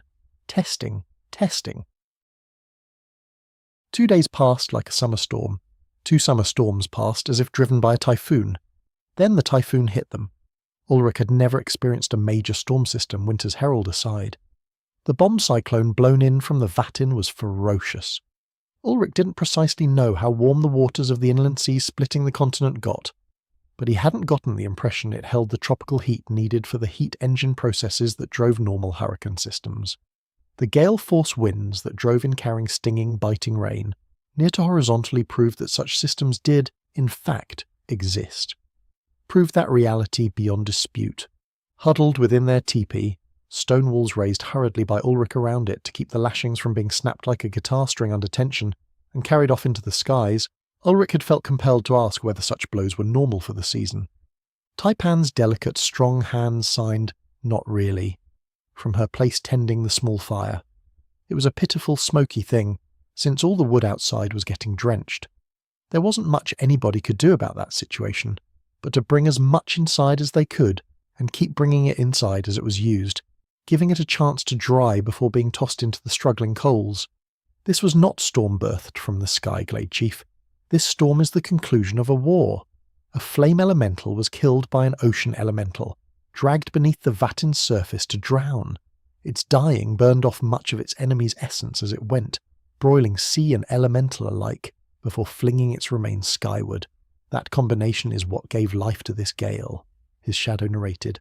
Holy hells. Now that was definitely a fascinating little nugget of Vardan existence.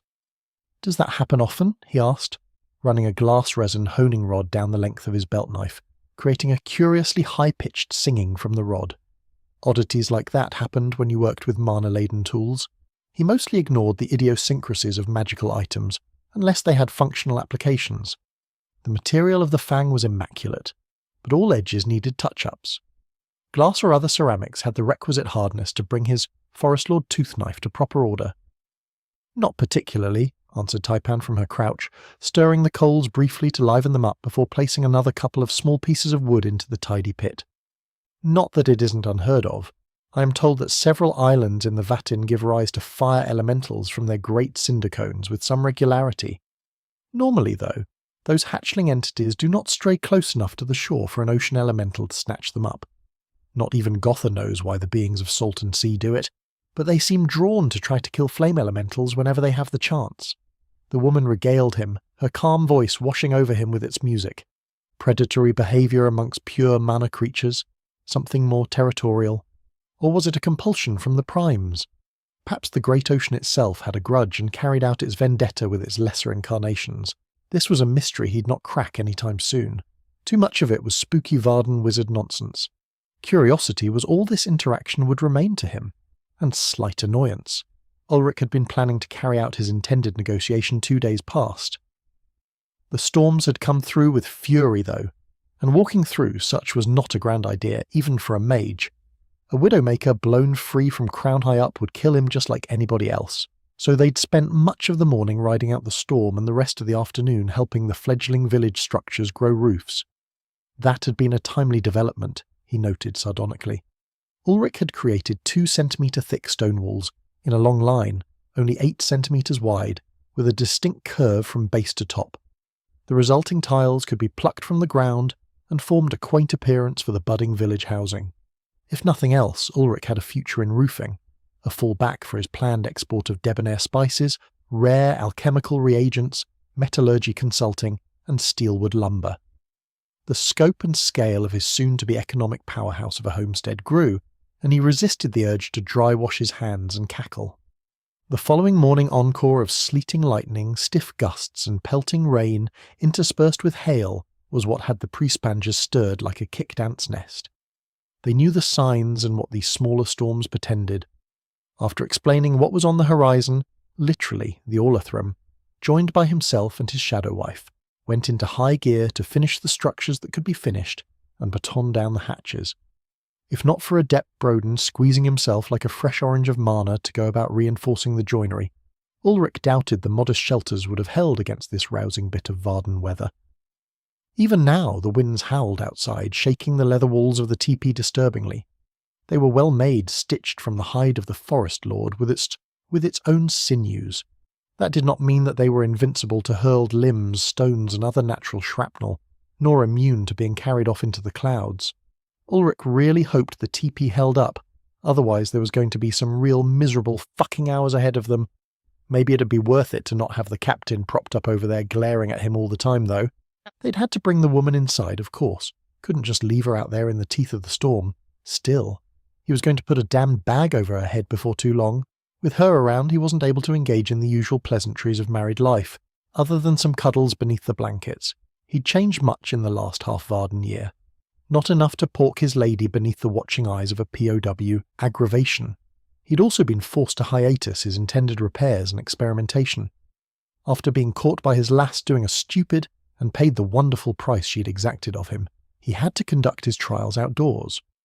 Outdoors was, at that very moment, dropping fist-sized hail, a combination of ground strikes and cloud-to-cloud lightning that had his mana senses buzzing with the closeness of that much Sauron, and blowing wind hard enough to potentially lift him up and sling him into the forest, almost certainly to bash his brains out upon the trunk of a hickory.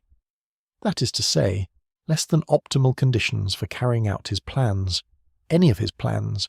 No repairs, no experiments, no negotiations with hostile powers to barter for ships. Nada. Nichts. Whenever they'd had these kinds of forced downtimes, he took the opportunity to pick Taipan's brains. She was a classically educated woman from a family of a long history and consummate prestige, so she had much to offer in terms of worldly knowledge that only one of her elevated position would have, along with the run-of-the-mill, common-sense workings of day-to-day Varden life. More or less, he just asked her for stories of her upbringing and life in Iriel, and put the pieces together to form a coherent picture of the world, through Issa-coloured lenses, that is. His earth sensibilities were frequently jarred by the differences between what was considered normal here. If he'd had the time for it, Ulrich would have known a huge degree of culture shock back in Iriel Hoss. As it was, he'd only intersected with a rather narrow portion of Iriel culture, and that sliver was fairly similar to what historical background he had, because war never truly changes and military doctrines, paid for by the blood of kin, tended to have profound similarities. The warrior cult of Iriel had taken him in wholesale, and he drank it up like mother's milk. Probably because that's what the humans of his old world did better than most other things, destroy each other. Only at the end there had they learned their lessons, and those too late to offer Ulrich a chance to witness the full glory that Earth in antiquity was said to have offered. The result of these 2 days labouring to beat the typhoon, and now an expected 3 days to wait out its passing, were that he was going to, finally, sit down and be able to enjoy his wife's company. She, it turned out, was also looking forward to a slow spell to share Irielan culture and the humble pleasures of house and home. All the morning long she was also becoming increasingly agitated, and the smoky looks, pouts, exaggerated runs of hands over her hips and chest were, finally, hint enough that something had to give. Ulrich exercised his lordly rights and banished the captain to other quarters, snatching up the prisoner to brave the storm before noon of the first day of the hurricane's passage. Out into the driving wind he strode. Ulrich learned that making a sky shield while the wind was already being slung so violently was basically impossible. For him, at least. He just couldn't wrangle it into shape with his mana before the air behind his attempted working blew it apart in another fresh blast of wind. Sodden, soaked and pelted by the odd hailstone, the Lord of the Ancient Glades soldiered on, braving the blow to deliver her wriggling form to Adept Brodin to do with whatever. He didn't give a fuck so long as she lived to be his bargaining chip. Freed from the hateful staring, Ulrich found the next 2 days of hiding from the storm's fury to be far more bearable, especially when, upon returning from dropping off the captive, he was tackled from behind while peeling off the robe pasted to his skin by a missile of horny elf. He had not been the only one chafing from the unexpected intrusion into their privacy. If you haven't been thrown to the floor by a randy Amazon, you should definitely give that a shot. The bruises fade quickly, you won't feel them anyway. Birdsong announced to all the third morning that the worst of the hurricane had passed them by. Glad he was for it too. The forced rest for 2 days on end, after 2 half-days of being penned indoors, was a blessing, but he was ready to get to business. Taipan declared, upon achieving clothed status, that her body was healed. Ulrich didn't believe it, but the scan told no lies. She was healthy as a horse. Damned if Vardan biology wasn't just all kinds of top-notch. Broken bones like that should have taken a month to heal. His mate hadn't even had Sano hands laid to speed the process. That there was just good genetics, and the artistry of the Watcher's guided evolution at play. I think today's the day, Taipan. I will fix my armour this morning, and then we shall depart to negotiate with Kistalfa for the purchase of some ships and crew, the better to be away from their lands without further bloodshed. Ulrich spoke aloud his intentions. And if they refuse to accept a parley or become hostile again, probed Taipan, always intent on discovering the odd twists of her partner's mind before he did something crazy. Yep, then I'm probably going to have to burn all the ships in the port, and I might try to destroy the Baron's castle to remind him to play nice in the future, or his descendants not to be puppets to monstrous assholes, Ulrich mused aloud. He wouldn't permit those ships to be used to carry troops or goods from Prosper. Either he got to use them too, or nobody would. After all, he was giving the ruler of this city a chance to declare himself not Ulrich's enemy, in spite of the misunderstanding earlier. The Baron could be forgiven that, even if the orders were from his lips, in the interests of curtailing the violence. Peace deserved an attempt to live, but if war was the choice, then Ulrich had to respect that, and act accordingly. I agree, Taipan agreed, her midnight locks of shimmering hair bouncing along with her satisfied nod. Then I suspect I might have to purge the populace to keep them from coming behind me, Ulrich said, deadpan. I cannot allow that, Ulrich, both for you personally and for your house. Some things should not be done outside of the very last of resorts, as my father learned. Taipan told him seriously, frowning at the suggestion he'd laid before her. Ulrich smiled, glad that his partner had shown the appropriate willingness to keep him from doing something awful. Just checking. I, of course, have no intention of harming the citizens of Kistalfa, those that do not raise arms, but I needed to know whether you had a handle on your own vendetta. I haven't forgotten call it temperature of Baldert's temper of old, or your own. Taipan fingered her knife hilt briefly, too casually, before replying. I do not like that you would test me in this fashion, Ulrich, she told him warningly. Nobody likes it, Taipan, but that's why it has to be done. I trust your advice, trust it too much at times. Ulrich shared his concerns with the former hunter of her family's enemies, an assassin in truth, his assassin now. Her displeasure mellowed slightly at his confiding the extent of his reliance on her. I do not know what I am doing, as you're well aware. I was a scientist and engineer in my old life. All I know of politics and whatever governments exist in this world are based on the history of my own people, who did not have magic classes, monstrous hordes of beasts, or at least 6 sapient races with independent cultures. I'm making this shit up as I go, and I want to be sure that I can rely on you to check my worst impulses. Humans are one of the most aggressive species on my planet. Their sins do not need to follow me to this world, he explained carefully. This conversation was even more important now. It was no longer just he and her. There were others, those who had implicitly declared themselves as under his banner. That meant Ulrich had power, The power to order people to do terrible things, his education, his instincts, demanded that there be a check on himself to prevent the corrupting influence of such power. Taipan looked at him almost sadly. She forgot sometimes how utterly lost that he was. For all Ulrich's sophistication, he'd been thrown headfirst into the deepest waters to learn to swim the currents or drown. "You are mine now, Ulrich. We go together now. Fear not, you will not stray from the path while I scout the way," she told him, not without warmth. Ulrich clapped a hand gently on her shoulder, smiling. "It is good to know, and I'm glad your leg and ribs are better. I was worried about having to go out there alone. It's going to be fine now that we're able to stand before the walls together. So much for our little plan of staying unnoticed, eh?" Taipan's soft chuckle filled the shelter. "Ulrich, you were never going to remain unnoticed." She giggled before steadfastly telling him the facts of the matter. "The twice-born always bring change. For good or ill depends upon their natures. But you seem determined to try, so I wish to help you go that way." "Are you now to be flying your standard?" asked Taipan dryly, gesturing in the direction of the captain, now returned to her position bound to the flagpole, overseeing the village from her place at its top.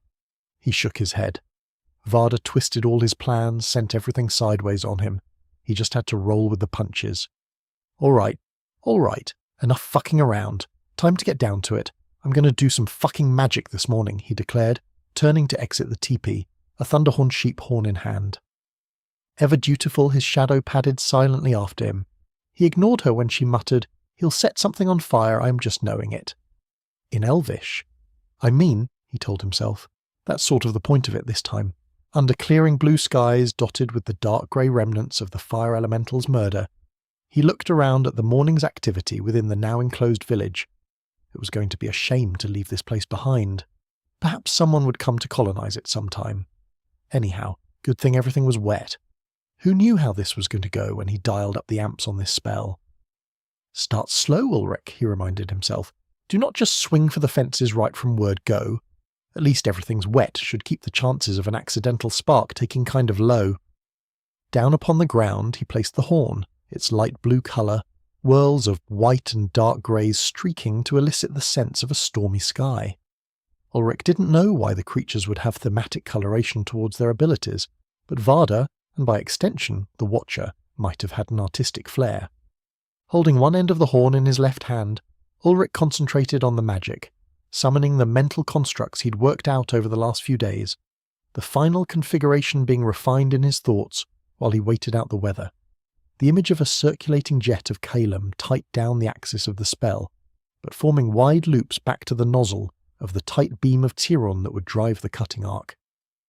Almost without conscious effort, Ulrich's core spun up to ready his mana, eager to reach out, inconsiderate of what effect being touched by lightning would do. White interference. A measure of lightning attuned mana opposed itself, reverting to unaspected white mana, wild magic, free to be impressed upon by his will. Ulrich attuned that portion to Calum and guided it into his pressure jet construct, simultaneously filling the electromagnetic differential that would power the lightning part of the spell. He lowered the pointer finger of his right hand to a few centimetres above the surface of the horn, using his core as an oscillator, driving the Siran at his fingertip into a frantic high-frequency oscillation while loosing the air jet. Ulrich felt the magic through his core, felt the building pressure to release, even as the horn was cleared of debris beneath the thin, powerful airstream. He raised the voltage just a bit more before the lightning bridged the gap. Contact. A brilliant lance of ionized kaolin woven with Chiron stabbed down to the surface of the horn, emitting a keening shriek as the incandescent plasma began to shower sparks of molten material from the horn's surface. It resisted, its nature being similar to that of the magic that touched it. It resisted for all of about 2 seconds. Ulrich pushed his magic into the horn, running his own mana to force a connection. The arc brightened to blinding. Then it reached sublimation, and a hole bored completely through the horn, woven lightning and air in an incredibly tight spiral, like the finest threads of silk rope, driving into the wet ground below. Steam erupted from the substrate and Ulrich cut off the magic, temporarily flash blind. He'd forgotten how insanely bright plasma cutters were, and even turning his head aside, it hurt his eyes. Ignoring the flaring pain in his orbs, he looked at the horn, trying to discern the effects. A neat hole the diameter of his finger was rapidly transitioning through the blackbody spectrum, from white-hot to bright orange, dull red, and then to a black discoloration of burned horn. By the rapidity of it, Ulrich concluded the horn was an excellent thermal conductor. Interesting. It had opposed the lightning for a significant amount of time, courtesy of the significant psoronic aspect of the storm mana that the goats had wielded most likely. Electrically resistant, but thermally conductive. That sounded sort of like graphite or composite materials. Horn was a composite, so that made sense. The internal structure of this bastard sheep's primary weapon might be rather more sophisticated than he'd originally suspected. He could simply force his own mana through the material. It just took a little effort, was all. The advantage of a psoronic attunement to his core, he was certain, wonderbar, to inspection of the hole itself. Pouring aching eyes over it, Ulrich found himself well pleased. It was clean, very clean, immaculate even. No deviations, no creep, just a perfectly symmetrical cylinder removed from the material along the axis of his pointer. A CNC would have wept with joy. Ping, voltaic riot. KLM hybridization override. Scintillating touch. Geschickt. I might be getting sort of good at this wizard shit. Ulrich observed, ecstatic from the better-than-expected results of the experiment. It was everything he'd wanted with a bonus. The obvious flaw in ever using this magic as anything but a method for machining or shaping inanimate materials, due to its requirement that he be touching them, was actually a built-in synergy. Just as his voltaic grip rendered targets unable to coordinate their movements through the surging of electricity through their bodies, so too did the new spell. If Ulrich managed to secure a hold on his target, he could get all the benefits of that first magic he'd made with the added bonus of being able to use his other hand, or really any part of him he wanted to use as a locus, as a plasma cutter. Magic was beautiful. He looked up to Taipan, who stood behind him, her hands over her face to shield her eyes from the spell's brilliance. Sparks of molten horn had scattered around him. He noted a few minor burns on his sleeves and torso, bits of slag jettisoning from the bore to hit him.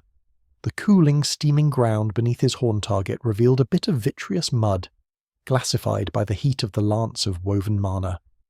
"It worked, Taipan. First time too," he exclaimed, excited as a kid discovering a new trick with their yo-yo. The tall drink of water over there pulled her hands down from shielding sensitive eyes and looked at the smooth walled hole drilled through the ram horn. She frowned thoughtfully for a moment. "Ulrich Gladechief, what will that magic not do that to?" she asked, hesitating for a second and gesturing to the cleanly bored hole. Good question. He chewed his lip, thinking, you could use a high-throughput cutter on just about any metal alloy known to man. You could get suboptimal performance, mostly pilot art cutting on poor conductors, like woods or plastics. More or less the only things it wouldn't touch were ceramics and glasses. Probably I couldn't brute force glass, dry stone, or a homogeneous ceramic. I think I can weave a streamer of Quran through about anything else that will complete the link to initiate the spell. Even materials that have a small hydraulic component can be finagled. It just takes more effort on my part," he told her, fairly certain. If the resistant properties of the Thunderhorn sheep horn hadn't been able to withstand his core, he didn't think much else that wasn't totally electrically inert.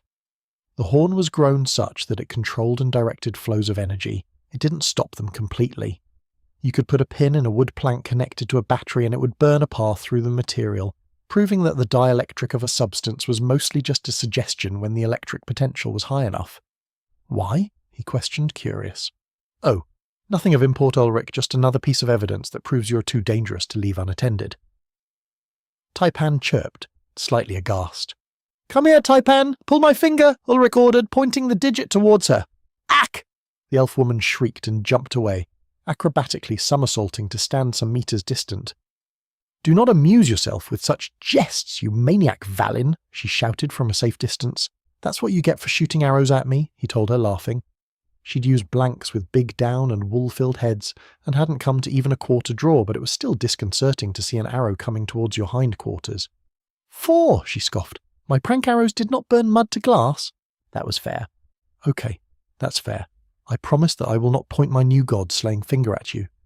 He swore, waving the digit about threateningly at the sky. "We're all of us doomed," a Celestine from across the clearing announced. "Aye!" The rest of the watching elves, men and beastkin chorused. Everybody's a critic. Well, Ulrich knew progress when he saw it, and this magic was damned good progress. Armed now with the ability to cut metals to shape, he was one step closer to precision machining. A finger-wide cut was too large, really, for anything that demanded exacting dimensions, not to mention that it was limited by his dexterity, and he would have to find a way to construct a light blocking visor or he'd be going blind. "Jealous, all of you," he crowed from his crouch over the site of his successful test. "You only wish you could be as mighty as this glade chief, and with as fine a rump," he challenged.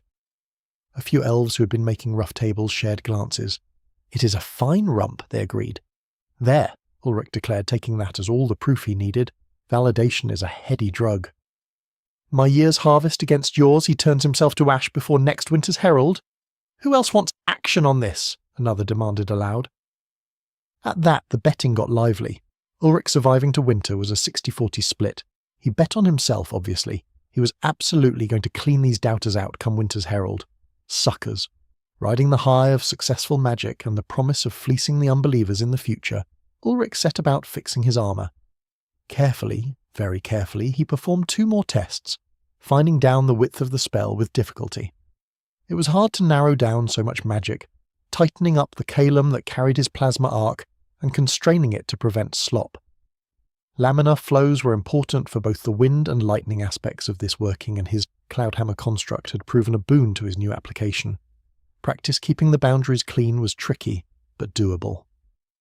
With a bore now about half the diameter of his index finger, Ulrich burned free the 2 rivets, their true steel holding up surprisingly well against his magic, before yielding to spray against the ground below. Now, he had only to fit the newly prepared straps of Forest Lord leather with the old buckle and affix them to the cuirass and pauldron, with new rivets of the same material, courtesy of Taipan sacrificing a single broadhead from one of her arrows. Induction heating was as easy as holding the metal between his fingers between 2 chopsticks and oscillating Siron between them, the fantastically accelerating fields causing the metal to, through its own internal resistance, heat to glowing where he could cut the hand-length broadhead into quarters and then roll them into the correct shape with a borrowed smithing hammer. It was rough, crude work, but it would suffice. The 4 pins slotted nicely into the prepared holes for the soon-to-be rivets. Ulrich placed the pin on a flat stone, hammer raised in his left hand, the armour held steady by Taipan. His right hand heated the end of the pin and he brought the hammer down. Ting. Once, mushrooming the red-hot, softer head of the rivet against the cooler metal in the middle. Ting again, to flatten the top, preventing it from advancing through the holes. Then, Ulrich turned the armour around and repeated the process on the tails of the rivets, pressing them down and heating the tail before smooshing it with a few powerful strokes of the 3-kilo blacksmith's hammer. Rinse, repeat 3 more times. And now, he beheld the restored armour that had saved his life, at least a dozen times, since walking from the lifts that raised up into Irielhos. All told, Ulrich was finished with the repair before Midson's rise. It felt good. He hadn't gotten to do something constructive with his magic in a good long while. Creating was always harder, more rewarding than destroying. "You and my uncle are not so different, are you?" Taipan stated, more than asked, looming over him, while he filed the rough edges from the tails of the rivets. Not at all. Ulrich's first life was spent almost obsessively in the chase for his craft. He'd spent unhealthy hours behind monitors, reviewing crystallography, calculating grain boundaries and yield curves, and electrostatic seeding potentials, as well as consulting a veritable library of material science references. Especially after his crippling, when most other hobbies had been denied him, and he'd retreated from virtually all social life. For him, those last few years, the work was all. Flogging himself with his own need to master the secrets of his field, until that goddamned graphene seeding project had been thrown into his lap. There was more than a little irony in that, he found. The conditions Ulrich had simulated as necessary to successfully dope the graphene demanded a psoronic mage hold the lattice stationary binding the electrons, reducing the vibrations of the orbitals until the metallic cations could be introduced into their own lattice within the scaffold of the graphene. Then the entire thing could be released, and the lower energy state would snap the material together, like popping a glass pane into a frame. Conventionally it was impossible. Upon Varda? For one professionally trained child's play. Not so much, really, he confirmed. Losing everything I had ever worked for overnight sort of put things into perspective, though. Dying is a wonderful lens for focusing on what matters.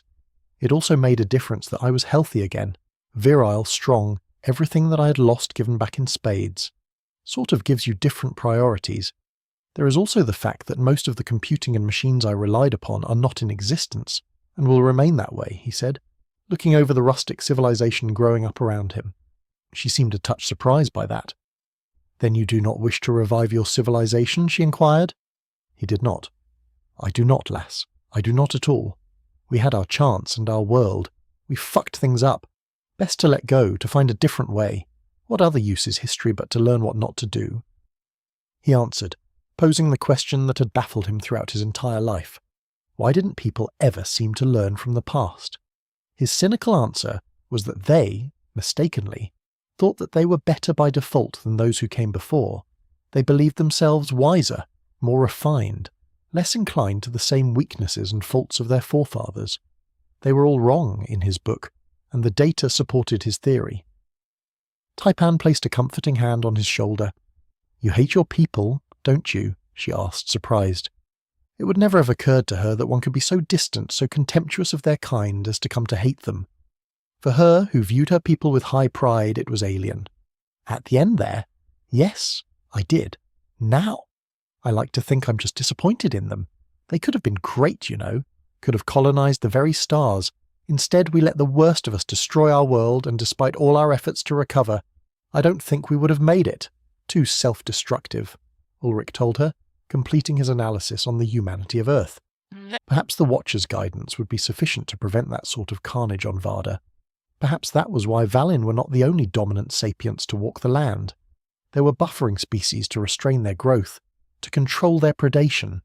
Certainly some of the same faults in the species were there. Ulrich had seen too many parallels to think the worlds were completely unrelated. He didn't know why this world and his old were connected or how, but they had to be. Perhaps the impossible had taken pity on its dead cosmic sibling and tried, from afar without the proper tools, to adopt that world. It made as much sense as anything else, really. But enough of that. It's time to get a move on Taipan. We've got some diplomacy to conduct with our neighbours, he told her, his grey eyes taking in the bound captain, enjoying still the captive's vantage planted in the centre of the village. He donned the cuirass and buckled the pauldrons on over top. The armoured skirt he belted over his pants, making sure that his knife was clear to pull should he need it. Zeftocht went on over his shoulder, the release snap given a quick inspection to be ready to free the blade to moment's notice. Ready. Now that they knew the way, it would be no more than 4 hours to Kistalfa. They were going to run the Boston Marathon in an hour 45 flat. From there, they'd close in on the city at a much more conservative clip to avoid potential scouting patrols.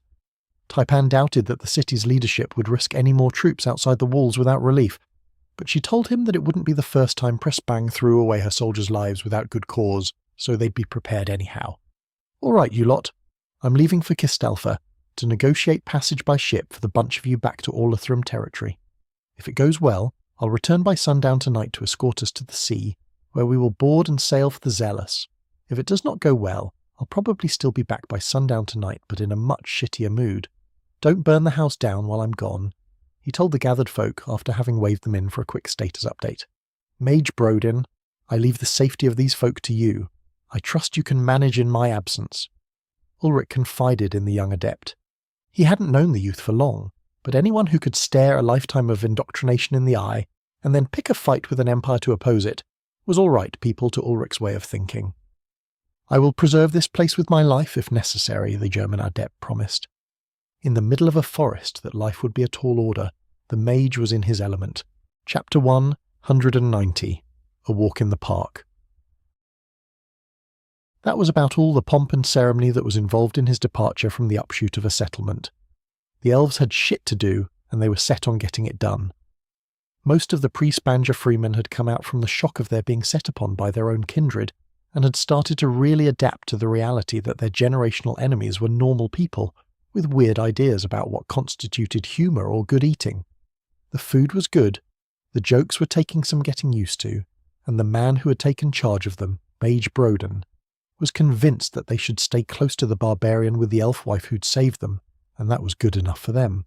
Late spring's heat, probably somewhere in the upper 20s, wasn't overbearing but running 20 kilometers in armor, faster than a lot of people sprint gets a man warm. Sweat ran freely down his face, soaking into his beard. Sturdy pants were fantastic protection from the thin undergrowth, some of which possessed either thorn, nettle, or just a nasty contact poison. A few of the more enterprising botanicals held 2 or even all 3. 3 beasts attempted to stalk them. One paid for the attempt with its life, the bear-like creature sprouting a fletched shaft from between its eyes to drop to the forest floor. Taipan tied a bright-coloured ribbon to a tree limb overhead, marking the corpse for processing when they returned. They had not the time to stop just now, but his mate hated wasting the bounty of the wood and wouldn't if they weren't being pressed. Bear meat was all right eating if done properly. On they ran, eating the low, rolling coastal forest terrain up. Sandy loam beneath their feet was easy on the legs, and they barely broke stride for having to deviate around thickets or obstacles. Even the creeks and bogs were tame, compared to the Irulan forests and the rough rocky highlands they'd recently come through. Hands on his hips, breathing deep to bring his heart back to its resting rate, Ulrich kept his eyes on the boles of the trees ahead. The great seaside hickories were thinning, something more like beech and maple were becoming more prominent in the makeup of the forest. These lower, wider spreading crowns made the forest denser, more difficult to see ahead.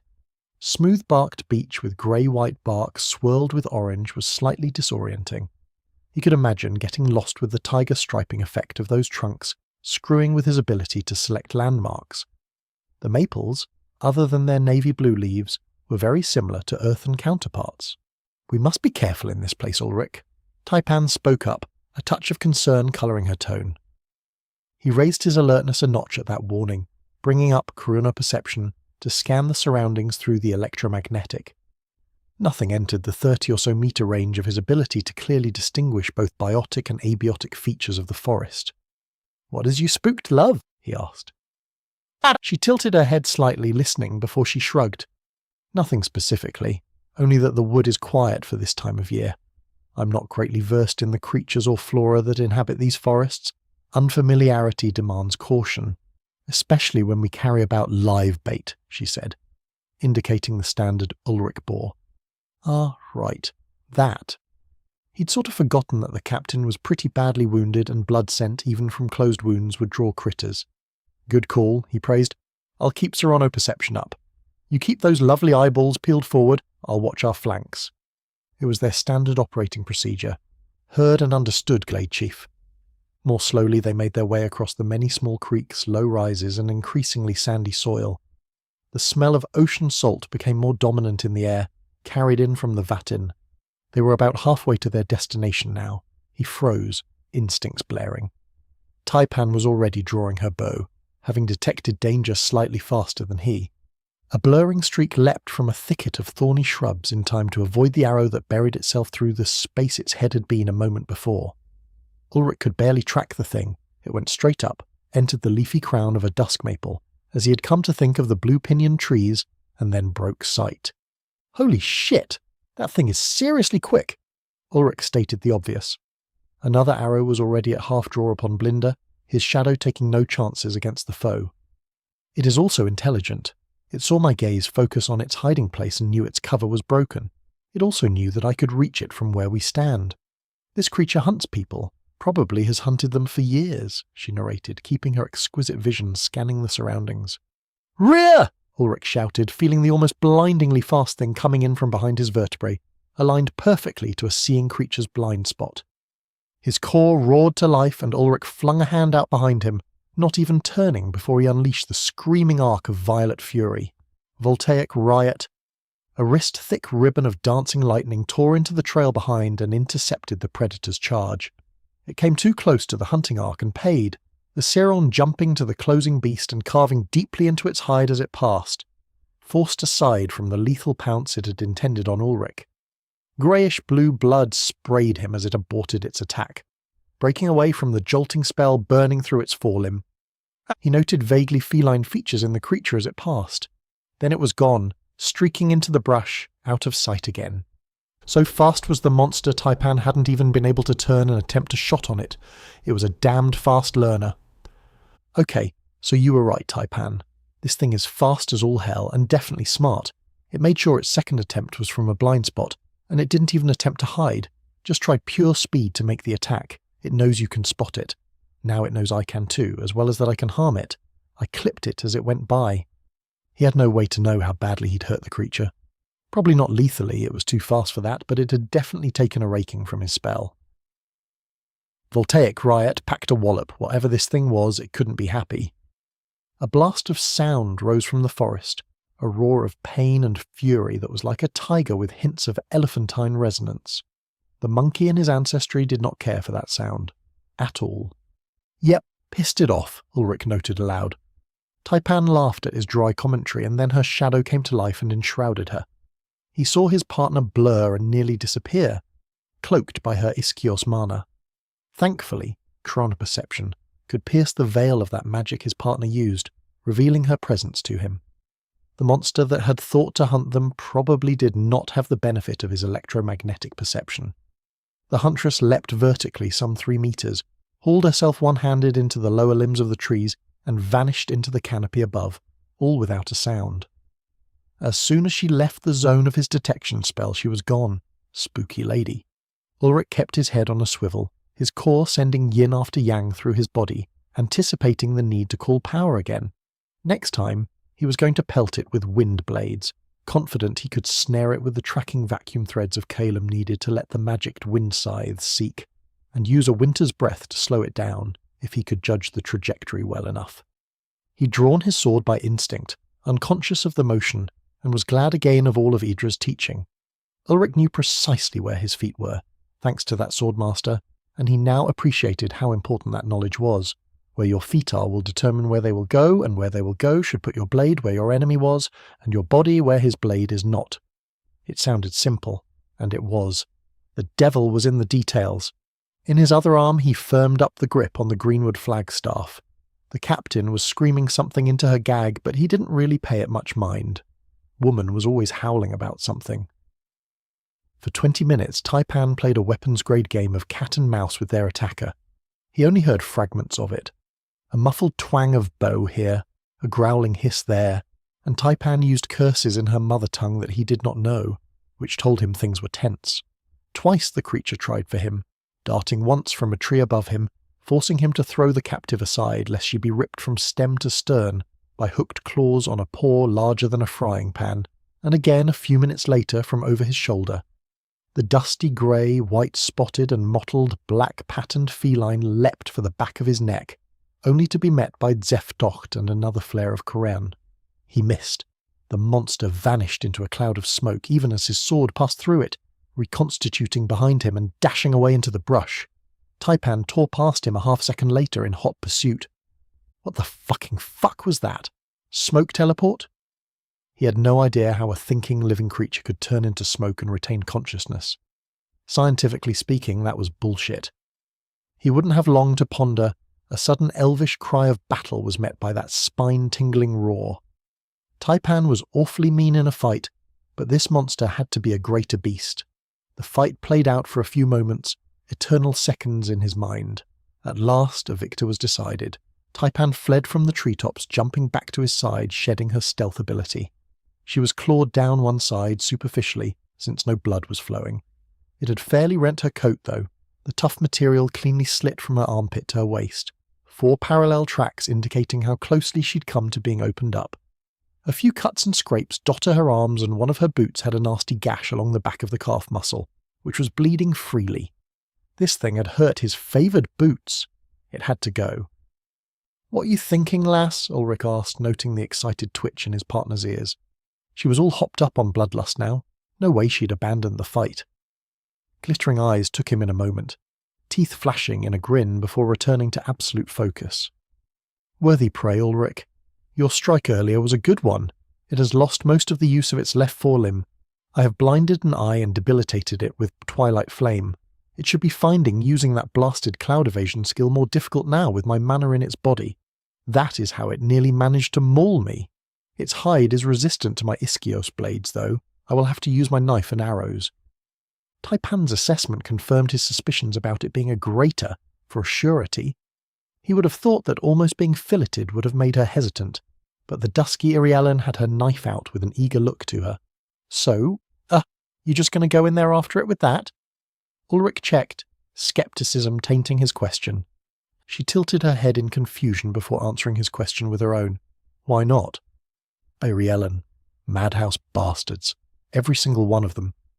"Nothing important, Taipan. Nothing important. Here, let me try something first, though." Ulrich couldn't see the creature.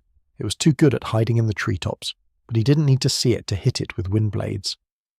A score of flechettes made from hardened kaolin shot into the branches from which Taipan had just recently arrived.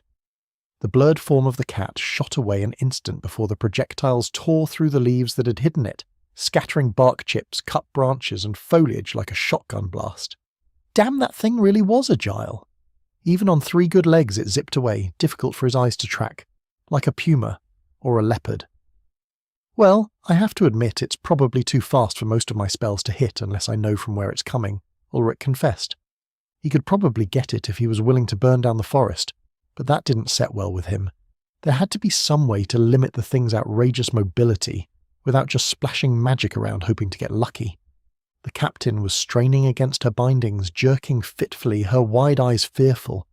There was a chance she knew what they were fighting, or, at minimum, knew of it.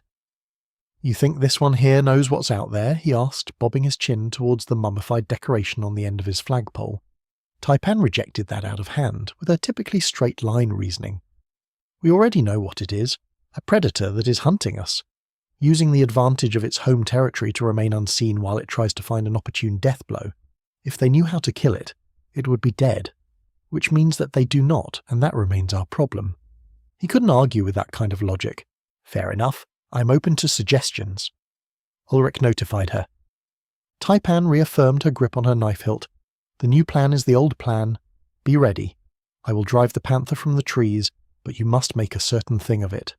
Ulrich was getting some déjà vu. Wasn't this what had basically happened last time? "Why don't I go up there and you stay down here to make a certain thing of it?" he asked. "Because it will close its mouth over your neck before you make it to the lowest limbs and carry you off to eat later." She replied, terse, but entirely serious. "Fantastic." He wanted to object, but Taipan was already cloaked and gone, dashing up into the trees again, leaving him to stand there on the forest floor like a schmuck, waiting. Endless seconds rolled by. He heard rustlings from above but saw nothing.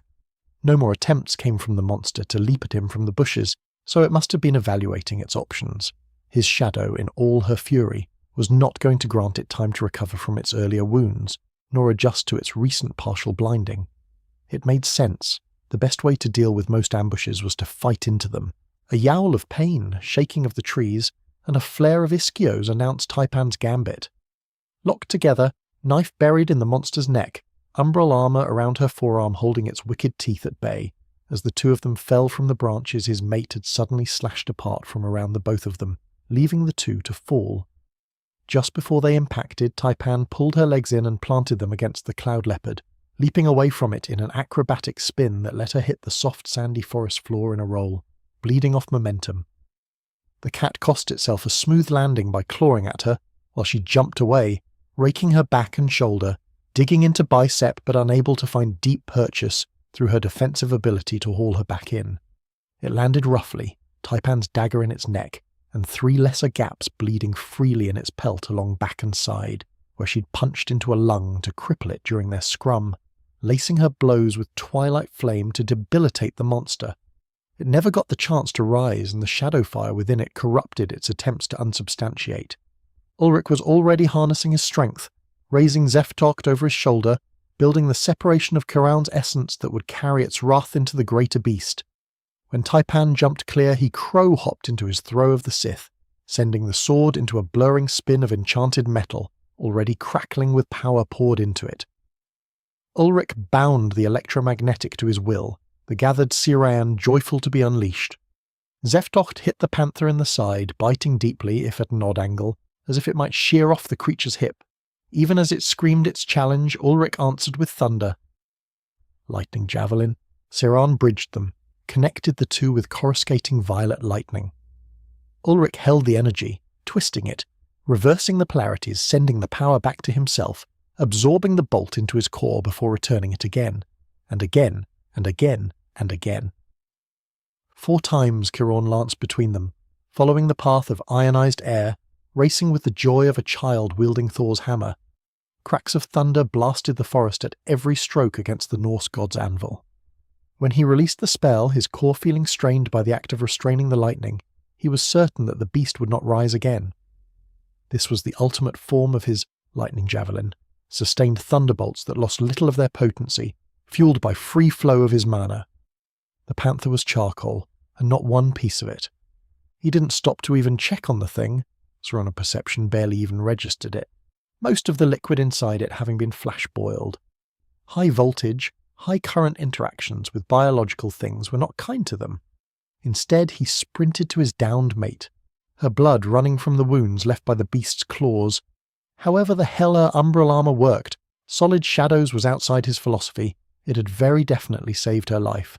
Slashes that should have almost torn her apart had instead left only the slightest parting of her Persian hide. Her clothes, on the other hand, were not so fortunate. They were ribbons. He rolled her over ungently to inspect all the wounds, hands clearing the rags to ascertain the extent of the damage. "Youch! Ulrich, not so roughly, the cut was shallow until you went ham-fists on it," she snapped. Ulrich gently judo chopped the top of her head. "Be still, or I will tie you to the banner for safekeeping," he threatened. He wasn't joking, she knew it and stopped her struggling, letting him finish canvassing the scratches. They weren't bad, really, drawn as if by a scalpel, but not deep enough to be worrisome. Once again, his shadow had earned herself some scars, but had avoided anything that might cause lasting damage. He'd taken worse on his shoulder from the captain's solar spear. "You should receive stitches for these," he informed her calmly, breaking out the bandaging and other medical supplies from his belt pouch. She frowned but didn't object. She knew well that tending minor cuts would accelerate their healing by 3-fold, making them less a hindrance to them should they find battle joined again soon. She offered him her arm and he took the sleeve of her coat, helping her out of it without worsening the 4 razor slices that ran from spine, across powerful back muscles and shoulder blades and ending at her deltoid and just under an armpit. The blood ran free but not swiftly, already starting to clot. They got her shirt off without much trouble, giggity, and he got to really see the extent of the slash. Hot damn, that cat had gotten her good. Without her, umbral armor, and the tough material of the coat, Taipan would have been laid open to the bones. He didn't have a small hospital and apothecary around his waist like his shadow wife did, but he had the basics. A numbing herb paste in a wood box, fine silk gauze, even finer silk thread for suturing, and a hooked needle with which to run the sutures. He daubed the first of the cuts with gauze to clear the wound of blood, and conjured a minor flame to sterilize the needle. Then he applied the analgesic paste using the same piece of gauze and set to sewing closed the first of the tracks down her back and shoulder. She took it stoically. Ulrich was no chirurgeon, but he'd been sewing his own clothes since the early days in the glade. One stop knot was much like the next. 20 minutes later, his taipan was stitched back together and keenly unhappy about it. "Why do we always meet with such monsters when we try to take walks, Ulrich?" she complained. "Because we are loved by Varda and she sends us her gifts. Just look at what a core this thing has delivered to us." Ulrich told her, pulling free the light grey and white streaked core that had powered the feline creature's cloud form and wicked speed. Facets caught the light, breaking it into almost foggy dispersion around the crystalline arcane nexus. Ulrich's attempts to ping the mana within it revealed a hybrid waveform, Calum, Aquae, Iskios, all woven together seamlessly. Subtle was the influence of the shadow portion of this mana form, but it acted as a synergistic note in the chord of the magic. Fascinating. Ulrich was just barely scratching the surface of Varda's magic. Just cataloguing all these diverse types of mana would be a life's work. Cloud mana. How fascinating indeed. We're on our way to force our enemies to bargain, and you have been forced to utilize a sizable portion of your mana, while I have gotten my hide striped and my garments are tatters. This does not much inspire the proper mindset in our enemies, behind their great stone walls, the Iriolan paragon reminded him. True, or perhaps not. Ulrich tied the freshly cleaned skull of the greater beast to the banner pole and stuffed the core into the fanged maw, binding it in place as well. Maybe they had now a second piece of bargaining power, personal threat. Anyone who could eliminate a monster like that, Cloud Leopard, was a serious problem. They'd almost easily be able to slip into a city and take victims of choice. Not that Ulrich intended to do so. or to give Taipan any such orders, but the threat stood nonetheless. You know, these people don't know a whole hell of a lot about elves. For all they wanted their little war with them, maybe you could just tie the strips into fancy braids and they'll think it's a weird Irialan war jacket or some stupid shit, Ulrich pondered aloud. Taipan dead-eyed him, as if it were the dumbest thing she'd heard in a quarter century. Then her gaze lit up and she started giggling before grimacing at her back. You are a genius, Ulrich. Only a worms in the head Valin would think of such a thing. It will work. These fools will swallow this ox-dung whole and be wanting seconds, she crowed. He took no offence at her slander of his race. He might actually be a little crazy, and these people were actually mentally handicapped for pissing off the elves and turning a long-standing low-grade Cold War into a genocidal campaign of extinction, especially when their entire empire relied on not rocking the economic boat and building the illusion of prosperity through submission and intentional mediocrity. Competence like the captains over there should not have been as rare as it was amongst the Prespangers, even for shorter-lived races, yet it was so in Prespang. They sucked. They were being trained wrongly, on purpose, that they were easier to control and less of a threat to the powers that be. That might have been a funny joke, had it not gotten so many young men and women killed to no purpose, avoidably. Fuck it, their problem, not his, Ulrich decided. So it'll work, they'll be suitably impressed, he checked. Just you wait, Glade Chief. I think I have seen something like this before. Some Actinian traders hosted island folk who had odd but definitely provocative ideas about evening attire. She promised. Deft fingers wove intricate patterns into the strips of fabric. She even found some long fern fronds and incorporated these into the weave, creating a live green, tan and brown plait that Ulrich had to admit had a definite aesthetic appeal if you were into tassels and such. Half an hour of walking later, she finished her task with a ta-da-da, and Ulrich helped her into the ruined coat. It wasn't unattractive on her, not at all. The shortened lengths of it on one side lended the thing an asymmetry that was almost artistic, like avant-garde fashion. It also left one shapely buttock in her sturdy but form-fitting pants, exposed above the thigh-height leather boot, the full rounded curve revealing that she was not skipping leg day. The one boot's leather was still ruined, but it would keep until they found a chance to patch it. The calf beneath just needed a bit of bandaging and was good to go. Bastard cat. Ulrich whistled slowly. Not so bad. No sirrah.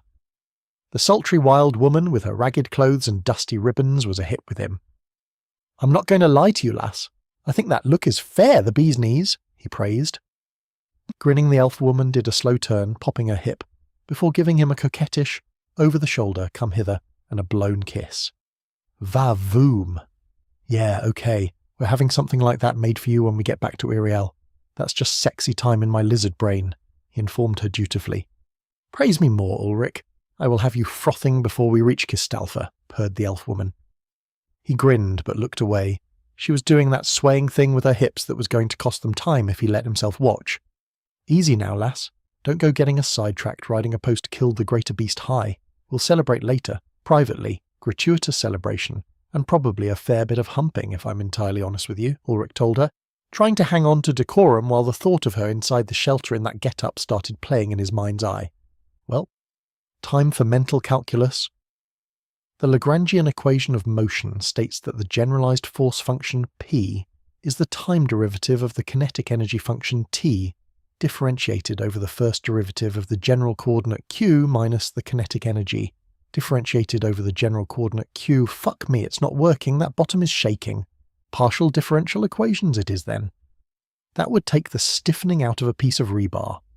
Ulrich preserved the sanctity of their mission by running through maths that made him want to pull his own teeth and chew rocks, and Taipan amused herself by making less noise than he did, while also doing the lewdest booty dance, as her mate called it, that she could manage without pulling her stitches.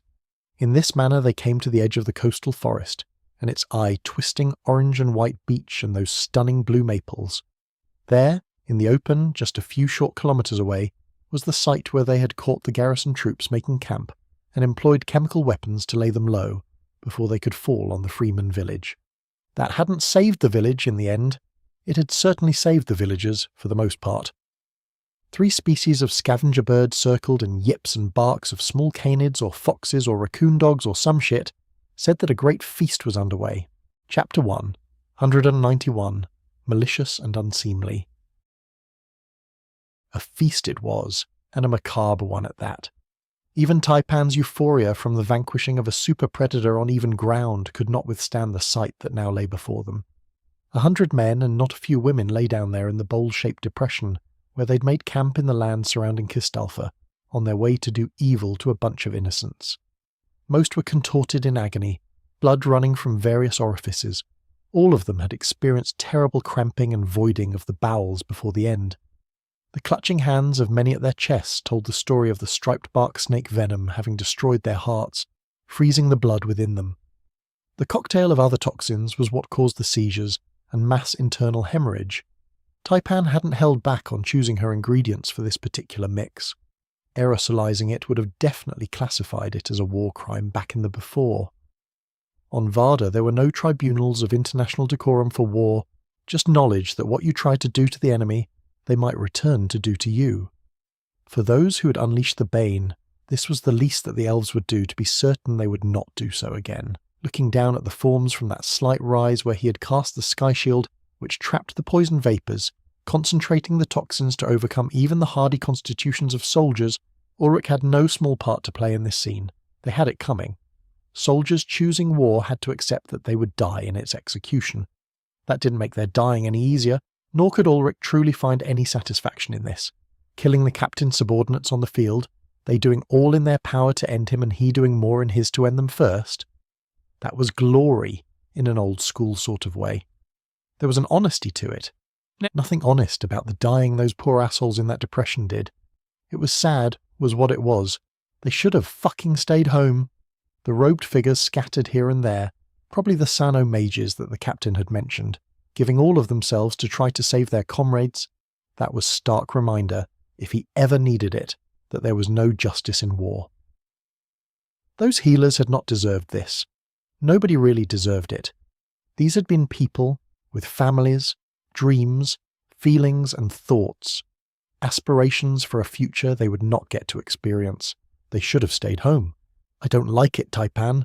Not at all, Ulrich told his partner, who had come to stand beside him as they viewed the results of their choices.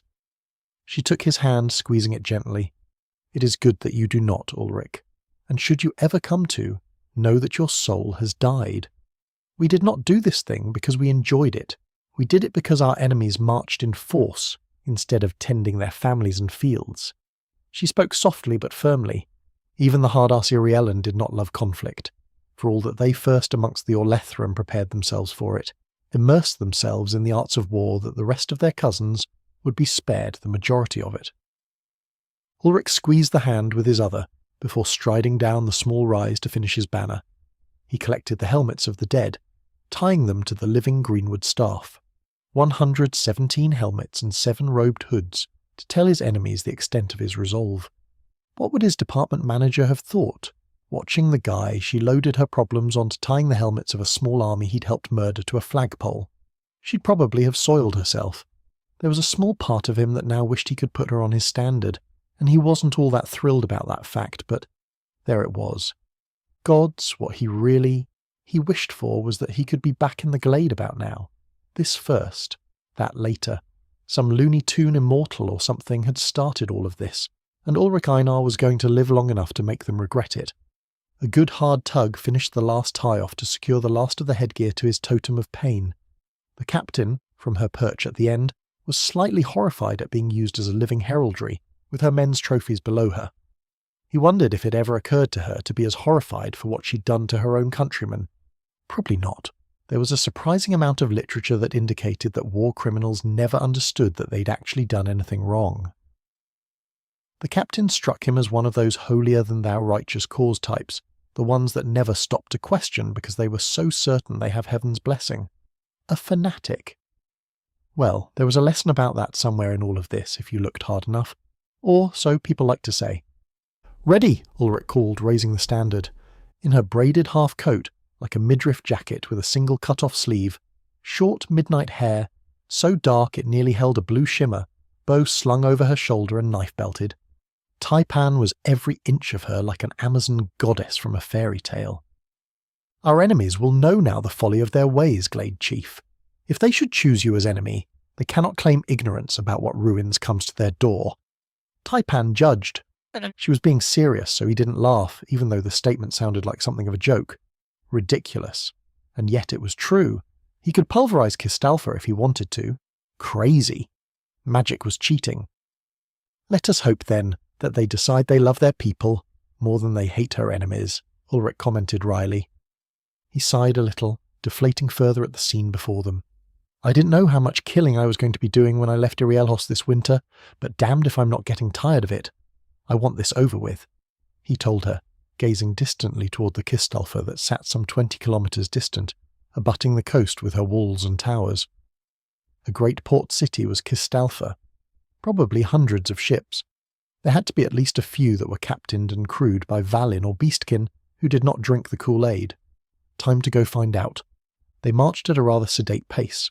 Without a pack full of survival gear and rations, Ulrich found this little trip to be about as easy-going as any he'd experienced on Varda. Level, easy walking on sandy grass, a beaten road kept clear of tall weeds, likely by the action of grazing beasts that used the path as a big game trail, when freight wagons or trade caravans weren't occupying it. To his left, the twins had begun their fall towards the growing village. Kistalfa grew steadily closer. Ulrich noted no traffic into or out of the port, no ships ferrying goods, no galleys with soldiers, not even a small schooner carrying missives. Nothing. Kistalfa was locked down. As they came closer, Ulrich observed a red flag flying, the pennant atop the tallest of the towers being visible from a damned long way out. He was willing to bet that flag meant the port was closed and that ships were to remain at distance.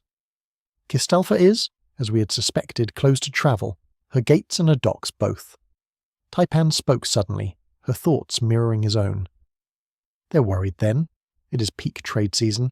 The merchants within that city will be crying tears of blood at the coin they're losing from traffic being refused. Wonder how many of them have interest payments and debts that depend upon those ships coming in. Wonder how many of them would be willing to part with a few vessels to stay solvent on the sly and decry the theft due to elven brigands. Ulrich thought aloud. Taipan patted his shoulder lightly, squeezing it briefly before praising, That Ulrich. That is the deep thinking I am glad to see you adopting. Find the gaps in their strength to push advantage, the pivots to maximize your leverage, then show no mercy. He reached over and rubbed the small of her back gently before dipping slightly lower. Be careful, Ulrich. I may begin again the shake, rattle, and rolling that disturbs your peace. It would be a shame if you should be distracted while you start negotiating with Kistalfa's leadership. Raising the hand quickly back to safe territory, they continued a chaste stroll. So, you're certain you shouldn't take the lead here? You know way more about dealing with leaders of peoples than I do. Ulrich double-checked. A gesture from her hand toward the banner he carried and her own skin preceded her answer. I am Irielen. They will see only a brownie and knife ears. Or, if they recognize me, they will see the bloodthorn that has emptied their veins for longer than many of them have been alive. My testimony should be minimal or risk inciting them to unreason, Taipan reminded. Then she reached over and mussed his lengthening hair playfully. Besides, her lilting voice rang out over the gently sloped coastal plain leading to Kistalfa. This is your war, not mine own nor my parents', nor even the Orlethrum, though we are allies. It is proper that you take charge in giving your foes terms before you destroy them. He snorted at her proclamation. You are lord of the ancient glade, Ulrich. If they choose aggression, then we are merely making room for less foolish peoples to populate this lush land and this lovely site for a trading port. Taipan's goner, Taipan, he told himself, chortling. Aloud, Ulrich said, You have the least chill of any woman I've ever met. How exactly did your folks raise you to get like this? The tall woman grinned proudly. They raised me as Irielen, was her profound reply, touché. How did your own parents raise you to be a mad sorcerer with the Forest Lord's need to destroy its rivals? Challenged the elf maid in return. They saw I had a classical education. Then I put myself through graduate school and completed my scholarship with honours. He answered honestly. Books on advanced sciences were freely available. Slots to sit with the best minds in their fields and learn directly from them were contested fiercely. In a way, it was the intellectual equivalent to how royal guards in Iriel were chosen. Direct competition, and only the ones who rose to the top were fit to hold the post. Ulrich had fought long and hard in his studies, to be worthy of attending professional school with a master materials engineer helming his program. Those who couldn't hang with the impatient, remorseless son of a bitch did not get to advance through coursework to field projects for graduation to masters of their field. Resources were limited. Those that did not have the drive or the ability did not waste the time and materials of society to humour their egos. He noticed Taipan's green-eyed stare. What? We were coming off nuclear winter, and the near death of our species, times were hard. Pityingly, she told him again, "It is probably for the best that you died young." He had been not quite middle-aged, damn it! Damn elves, and living for a friggin' 1,000 years. "I'll have you know that I was considered a distinguished gentleman of middle years," he rebutted. Blank stare, bronze flecks shimmering in the daylight met his assertion. "Then you have always been like this, a single-minded, surly iceberg of a man?" she asked, tongue-in-cheek. She knew very well that he had. Thanks very much. "Ha, ha, Taipan, very droll. I'd better be careful taking you to fights. Folks your age have to start taking care of themselves. They get a little slow," he teased. Her fingers twitched over her knife hilt. "Ha! Score!" "Slow, am I? Would you enjoy seeing how fast that I might be?" she offered innocently.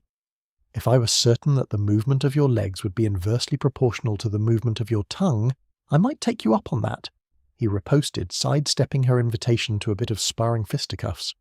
"You have never complained about the movement of my tongue before, Ulrich. Why begin now?" she rallied, attacking from the flank. "Mostly because you're using it to abuse that lovely voice with salacious commentary, Taipan. A pity, after you made such wonderful music with those pipes just a few nights ago," Ulrich countered. Ears twitched. Full lips struggled to restrain the smug grin that accompanied those memories. The instrument cannot help but sound the notes under a skilled player's touch. Perhaps my ill tune comes from the need to be played more frequently, or for longer at a time. His shadow wife went for the jugular. Ulrich was not a man with performance anxiety, nor did he have any doubts that his lovers enjoyed their time with him, as his lovely Irillan lass knew well. But if she was going to go there, poor, neglected Taipan, Ulrich faked pity, raising his eyes to the sky as if searching for aid. Perhaps she would not go untended if only she did not succumb to her own pleasure and slumber, leaving her partner unfulfilled. Ulrich struck back, loosing a weapon held in reserve for dark times. Almond-shaped eyes, so striking, widened before refusing to meet his, and she looked away blushing. It was a Pyrrhic victory, but he held the field. Sometimes that was all that mattered. "That was one time. I was exhausted from mine injuries and leading the caravan," Taipan cried, embarrassed at having gone to sleep prematurely one evening. "Why would you even mention such a thing?" she demanded. "Don't dig too greedily nor too deep, or the Balrog may come to the surface," Ulrich chided. "One good turn deserves another, if they were going muckraking through their, by most definitions, healthy sex life." Nah. Realising that she'd gone fishing in the wrong pond to win their little spar, she signed. "Apologies." Ulrich accepted with a smile to tell her no hard feelings and a quick ruffling of her hair. "We are within sight of the wall, Ulrich," she reminded him. And they were, he realised. At some point in their bullshitting, they'd come to the seaside city of Kistalfa. "Damn," he remarked. Fun time was over. Time to get serious. The city was, as all the deep-harboured city-states dotting the Vatin were, massive. Walls dwarfing anything found in Orlithrum, of stone, raised from Varda's very bones, surrounded the entire 10-kilometre circumference, reaching out 0.5 kilometre into the sea. No natural bay was this. The port had been fully dredged to create more than adequate draft for even the biggest triremes, galleys, or dreadnoughts to easily find berthing. The lockdown of the port had resulted in a rarity. Kistalfa port was completely full. Ships counting on the trade port for replenishing stocks and water as a necessary part of their trade routes, or to repair from storm damage, had ended up stranded. No traffic was being allowed from the city-state, and all incoming ships were searched, its peoples verified before being permitted to come ashore. They weren't taking chances. Ulrich was a bit surprised. This precaution was sign that the former prosper battle mage Broden had spoken true regarding the leadership of Kistalfa. Baron Kistalfa was a warlord, not a merchant. The security of the city was given priority over coin, and as a result, Ulrich, upon looking at the secured city, the patrols of guards and sharp-looking soldiery on display, discarded contingencies for getting into Kistalfa. Way too dangerous. way too likely for something to tip off one of the garrison troops and get him or Taipan, or both up to their necks in hot water. Good to know. No shot we're going to pull a Traknir in that place, lass, Ulrich informed his shadow, his fingers rapping on the helm hanging from his belt, Bone making a hollow drumming sound as he did. Not unless I become a Valin and you a bearded Svartalfinn, Taipan confirmed. Together they stood a quarter-kilometre away from those 100-metre-tall walls, battlements at intervals that would allow hundreds of soldiers to be shooting directly downwards onto an approaching enemy on that great flat plain. The small rise the city sat upon, artificial and magicked up from the earth to create a stone foundation, gave it a commanding advantage. It had taken army 1 million strong to siege this damned place, Ulrich mused, and they'd have to completely blockade it to boot. No wonder Prosper worked so hard to chain these city-states to its will. They were unassailable strongpoints that granted control of the seas and launching points for land armies, all in one. Strategically, Pressbang was entirely dominated by whoever held control of these city-states. It was a raw deal for anyone who tried to buck the system too. They'd be surrounded, isolated and crushed by superior forces in short order. Only those sheer cliffs and fjords in the highlands were inaccessible by sea, and that was probably why there were no settlements, other than Port Edinshire and the other Bane town, Horrorville, there in the mire. "I don't know, wife. Seems like a tough sell if you ask me." Ulrich voiced his doubts again. If he were sitting behind those walls, he'd feel pretty solid telling some vagabond with a superiority complex to go bugger themselves. Their walls will not save them from skylances. Are you sure that you cannot bring one from the clouds directly? Taipan inquired, going over ground trodden already. Told you, he answered, resisting the urge to shiver with the memory. Spooky prime elemental up there, and my core drew its attention once already. I almost got carried away with it. If I reach up with my core to interact with it, I'm not certain that I won't be offering it an invitation to come take a look again. Maybe that's paranoia, but Sauron's not something to play with. Normally, Taipan took his odd viewpoints with a grain of salt, as they came from a perspective that was so wildly different to hers as to be distinctly alien. On this matter, she had no disagreement. Ulrich was under standing orders from Archmage Gotha Senurit to never speak of making contact with the elemental called Sauron, or be subject to some kind of cult inquisition or some such. Gods on Varda weren't hypothetical, they were masses of mana, immortal will and drives that had no human parallels to completely understand them. The Prime Lightning Elemental was a thing of electromagnetic force, a boundless, eternal entity that craved the connection denied it by its very nature, always halved into positive and negative. Ulrich wasn't sure what any of the other primal elementals were like, but he damn sure planned on never finding out. I could do it, Taipan, not a problem. I proved that my range of control can reach the lower atmosphere, even if it takes time to work the mana and shape my will so far away. Like doing surgery by remote control. I just don't think I'm ready yet, Ulrich concluded, knowing that reaching beyond one's limits was invitation for disaster by recent experience.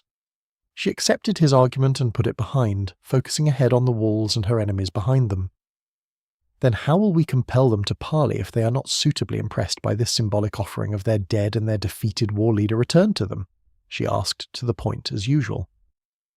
Well, I guess I could probably just walk up to the walls and rip apart whatever ward loops they've got woven to keep the walls free from being manipulated by terror and then pull it down a few slices at a time, he suggested. An eyebrow raised, interested at that idea. Really now? You believe you are able to counterspell an established warding construct? The Amazon pressed. Gotha taught me the theory to spell breaking. It's got parallels to writing cracking software, and my Elementalist class lets me find the weaves to wrap threads of my mana around their construct.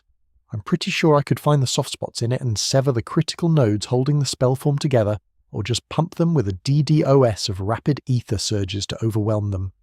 He spit-balled.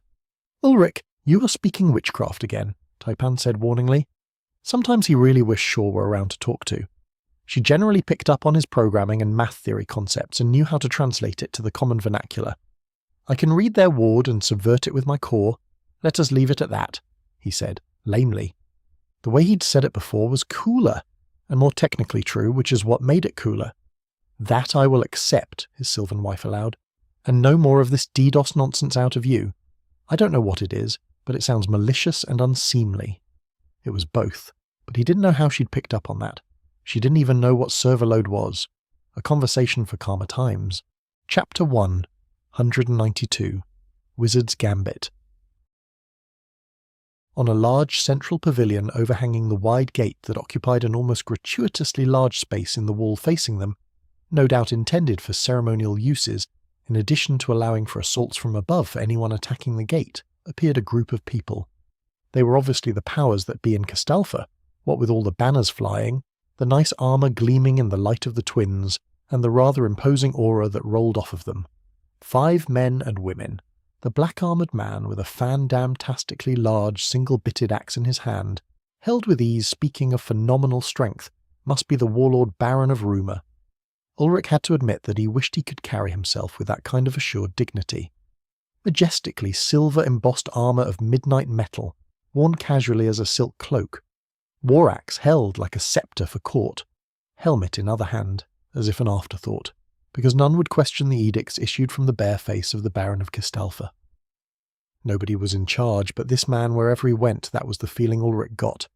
Number 2 on his threat detector was the woman to his left, her long red auburn braided hair trailing nearly to the ground. That was impressive because she was taller than the Baron, who was not a small man, and her heavy ochre metal armour looked like it belonged welded on the old Mark II leopards in pre-collapse mechanised cavalry. She had a colossal scythe, a 2-handed cutting blade strapped to her back. To the Baron's right was a grey beard in a deplorable robe that had once been of incredible finery. Stained, ragged at the hems, patched in a dozen places, and long salt and pepper beard tucked into his breeches, the robed old man was not by himself so imposing. He was, however, leaning propped up against staff taller than he was, made of what appeared to be platinum, true steel, in the lingo of this world, burnished copper, and some metal of a blue not quite as deep as his own, deathless steel, Zeftocht.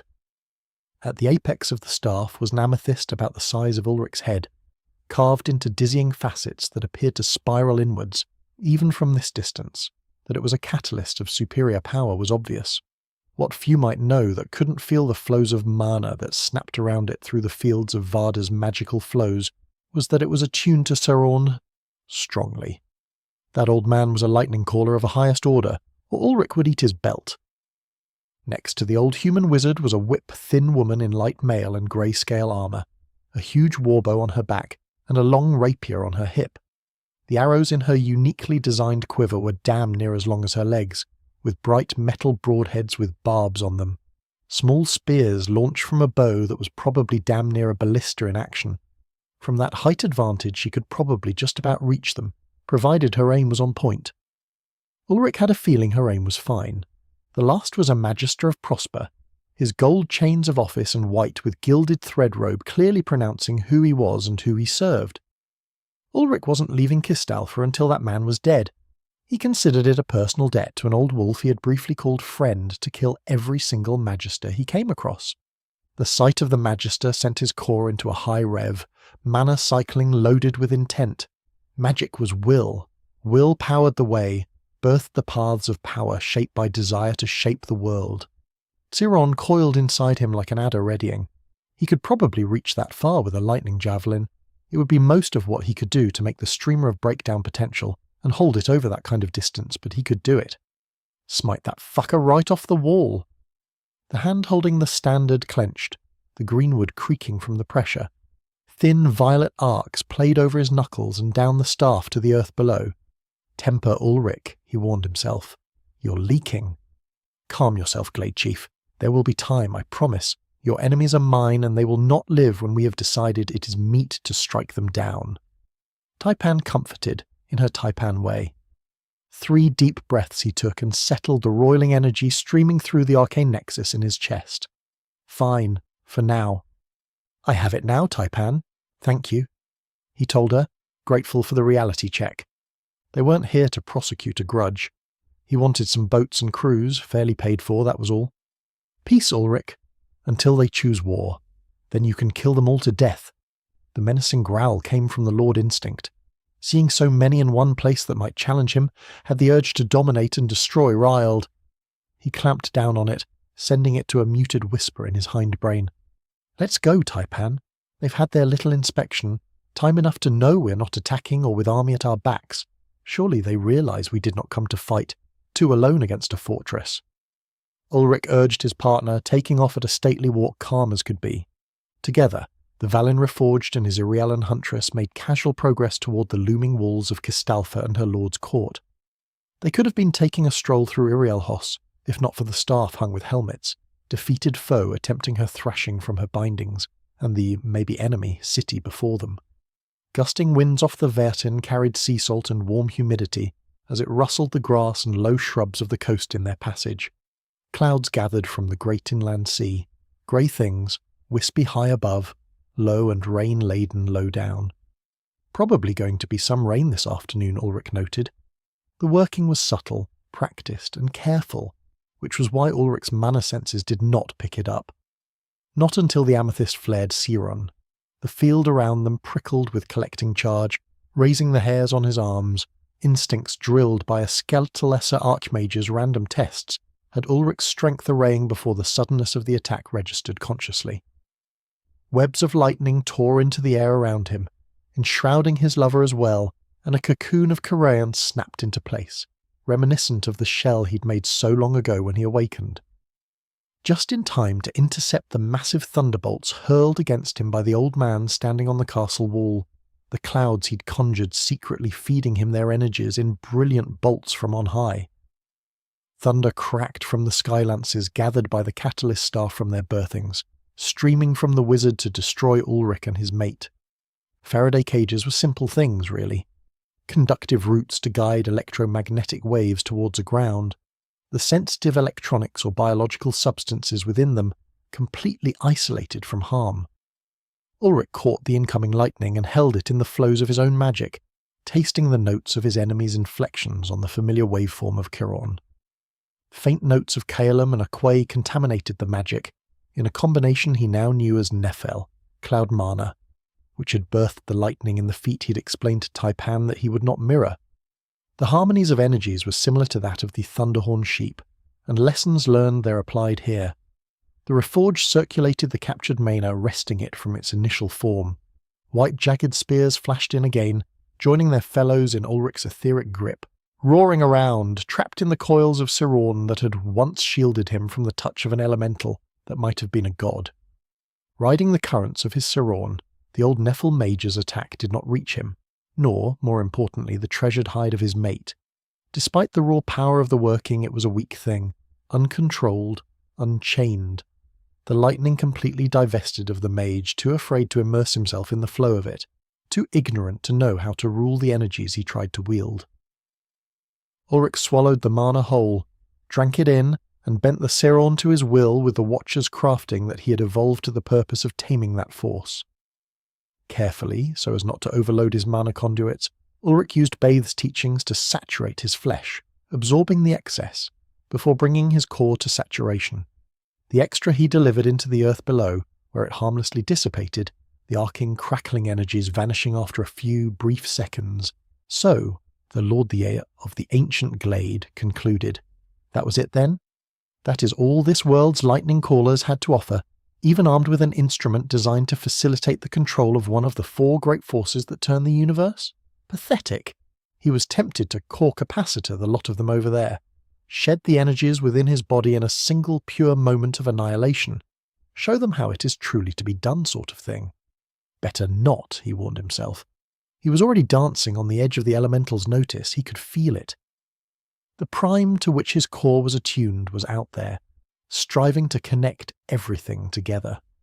Taipan, not being overly sensitive to the movements of the charges in the air or the mana displaced by it, hadn't known what was coming until she was surrounded by lightning bolts. By the time the thunder was done echoing, the coruscating air was free of the things, leaving behind only the curious scent of burned air. She turned to her chosen mate, the odd Valin Reforged, who had always told her that Vardan mages were wrong in their castings of lightning. She had scolded him for arrogance and for not understanding the matter on which he spoke. That she still existed now was thanks to her partner's truth speaking on that subject. They should both of them be destroyed. The field where they stood burned and smoking. Instead, not so much as a whisper of scorched grass remained of the violent energies that had, with such impetus, tried to scour them. I'm apologizing now, Ulrich, for telling you that you were wrong about the wielding of skylances. Whatever insanity that went on your old world, you're the greater of our magi in the wielding of Seiron, she conceded. Ulrich grinned, triumphant. He knew he'd convince her eventually. He wasn't sure how he'd do it, but here they were. Being proven right was a sweet beverage to sip indeed. Radiating pure satisfaction, Ulrich uttered the words he'd waited so long to say, "Told you so," on the battlements of Kistalfa. "Welp, consider me retired," announced the wizened magus in his battered robe, the moment the calculated preemptive attack failed. The old man looked at the crystalline facets of the gem in his priceless catalyst staff as if betrayed, then shook his shaggy mane of unkempt hair, beard tugging free of his robes to gust in the wind. The Baron, who was struggling to maintain his even disposition in the face of incredible surprise on 2 accounts, turned to take in the gruff sorcerer. "What is the meaning of this, Garrus?" Baron Kistalfa asked quietly. 2 questions loaded into one. "That pup down there just ate the best shot I could throw at him, like God's damned Gotha the Unending Grove Senuret himself," the aged magus declared bluntly. "I've kept a set of clouds on hand for days now, just in case an army presented itself at our gates. Seeing as how those 2 stroll up with a pole that seemed to have our lads' helmets, and their captain by the look of it strapped to it, I figured this is what we were afraid of. Seemed prudent to put an end to the problem before it could become a bigger one," the mage explained, which put the others standing upon the platform on edge. Magus Gerus was a known entity in this part of the world, seasoned veteran of hundreds of combats, master adept cloud mage, holding the title of Weaver to go along with this for his control of the magics that went into turning the weather into a weapon. Mage Gerus, with the staff he'd made himself, was a legend in his own right, which was why Baron Kistalfa tolerated the old man's salty mouth and insubordinate attitudes.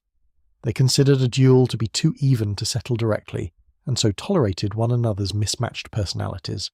That the old wizard controlled a gathering of clouds to smite an enemy army for a period of days was evidence enough of the mage's talent.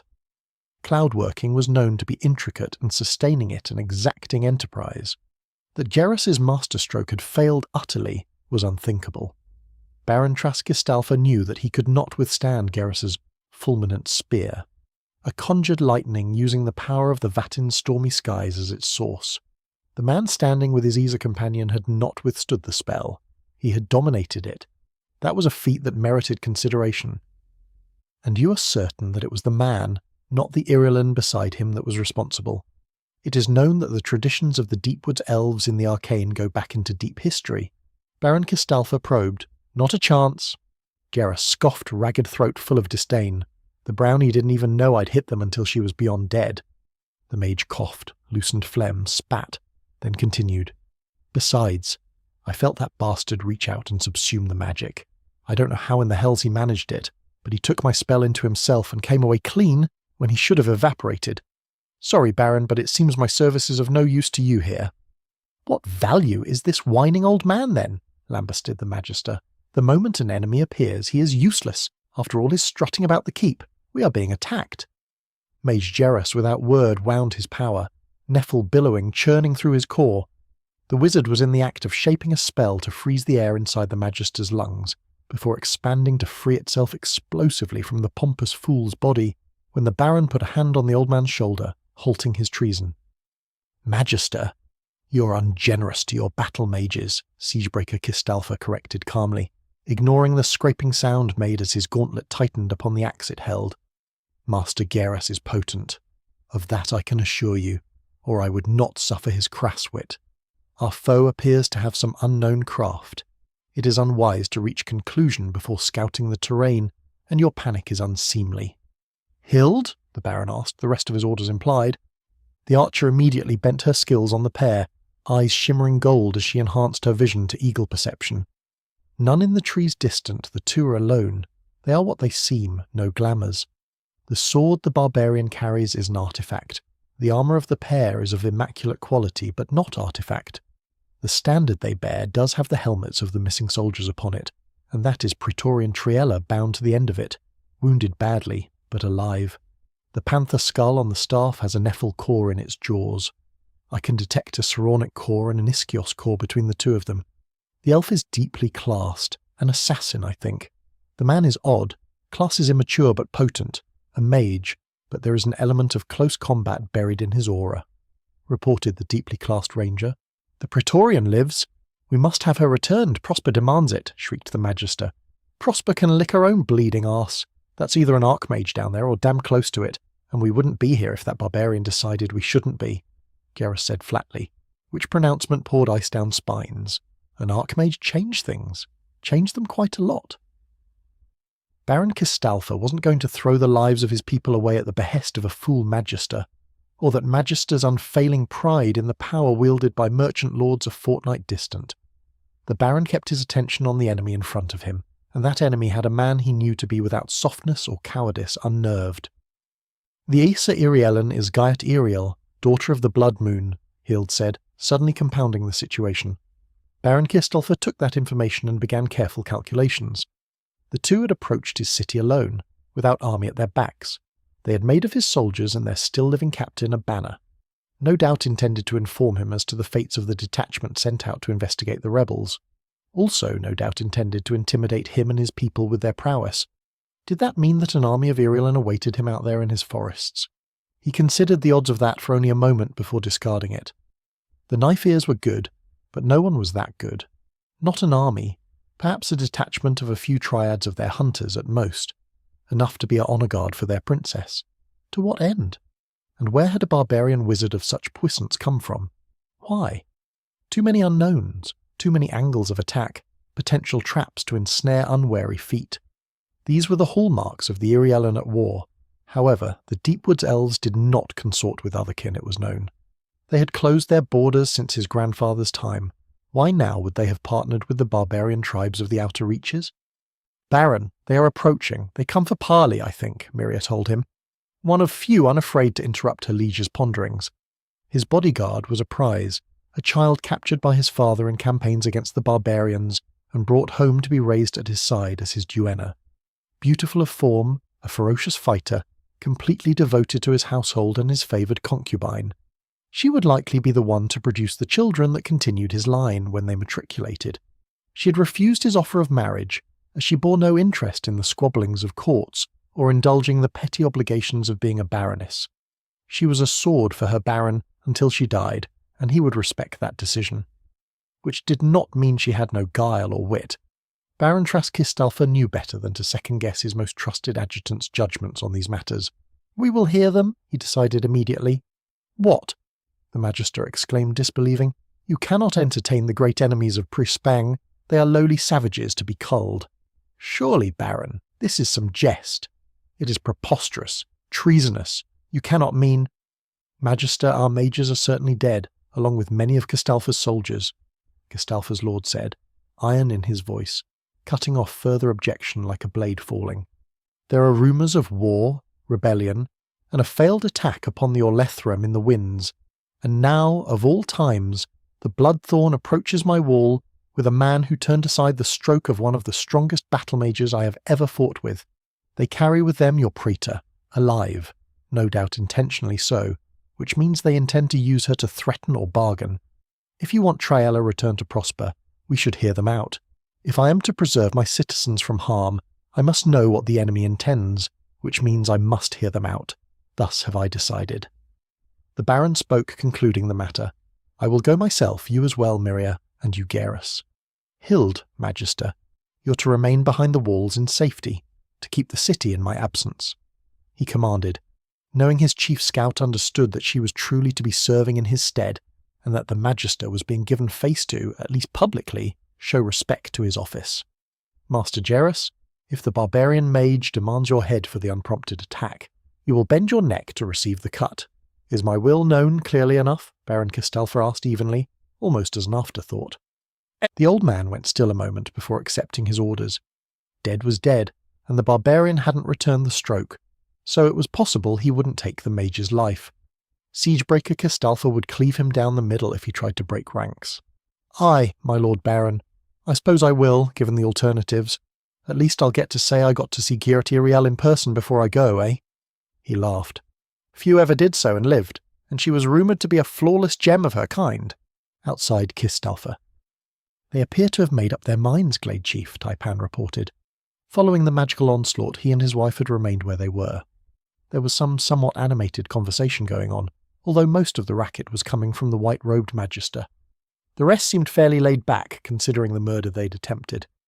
Ulrich was still uncertain what to do about that. Part of him, a not insignificant, insisted that retaliation was in order, something along the lines of a vortex flare inside the city, to remind these men that there were consequences for their actions. He still resisted the necessity for involving civilians in this conflict, even though no real shield should that be. These people lived under the flag of Prosper. They were all of them his enemies until that flag fell when you got right down to it. Even so, some things should not be done, not until last resort, or until they managed to invoke his wrath. Ulrich knew better than to believe himself a saint. If they'd hurt Taipan in that lightning attack, he would level Kistalfa, burn her from the continent, and pour the ocean in on her ashes. Those were the old rules, and Ulrich Einar was an old-fashioned man. The lady herself was taking their attempt with somewhat better grace than he himself. She'd more or less suggested that it was to be expected that their enemy would try to revenge themselves for the death of their army. He noted as much when 3 of the people on the proud pavilion retreated from the wall and appeared at the gate flying a white flag which, in a coincidence that he found mind-boggling, also meant truce on this world. What were the odds? Or perhaps it was simply a logical conclusion, or something. They have always been as such, Ulrich, she told him, far more reasonably than he was expecting for one who spent much of her life killing these people for revenge sake. Ever did the otherkin fail to reckon properly with the pain of the counterstroke, receiving it as if unanticipated that they should bleed for their aggressions? Well, fuck them anyways. So then I should not send their lightning back to them, with perhaps a little stormfire on the side to remind them to mind their manners? He checked, almost eagerly for the okay.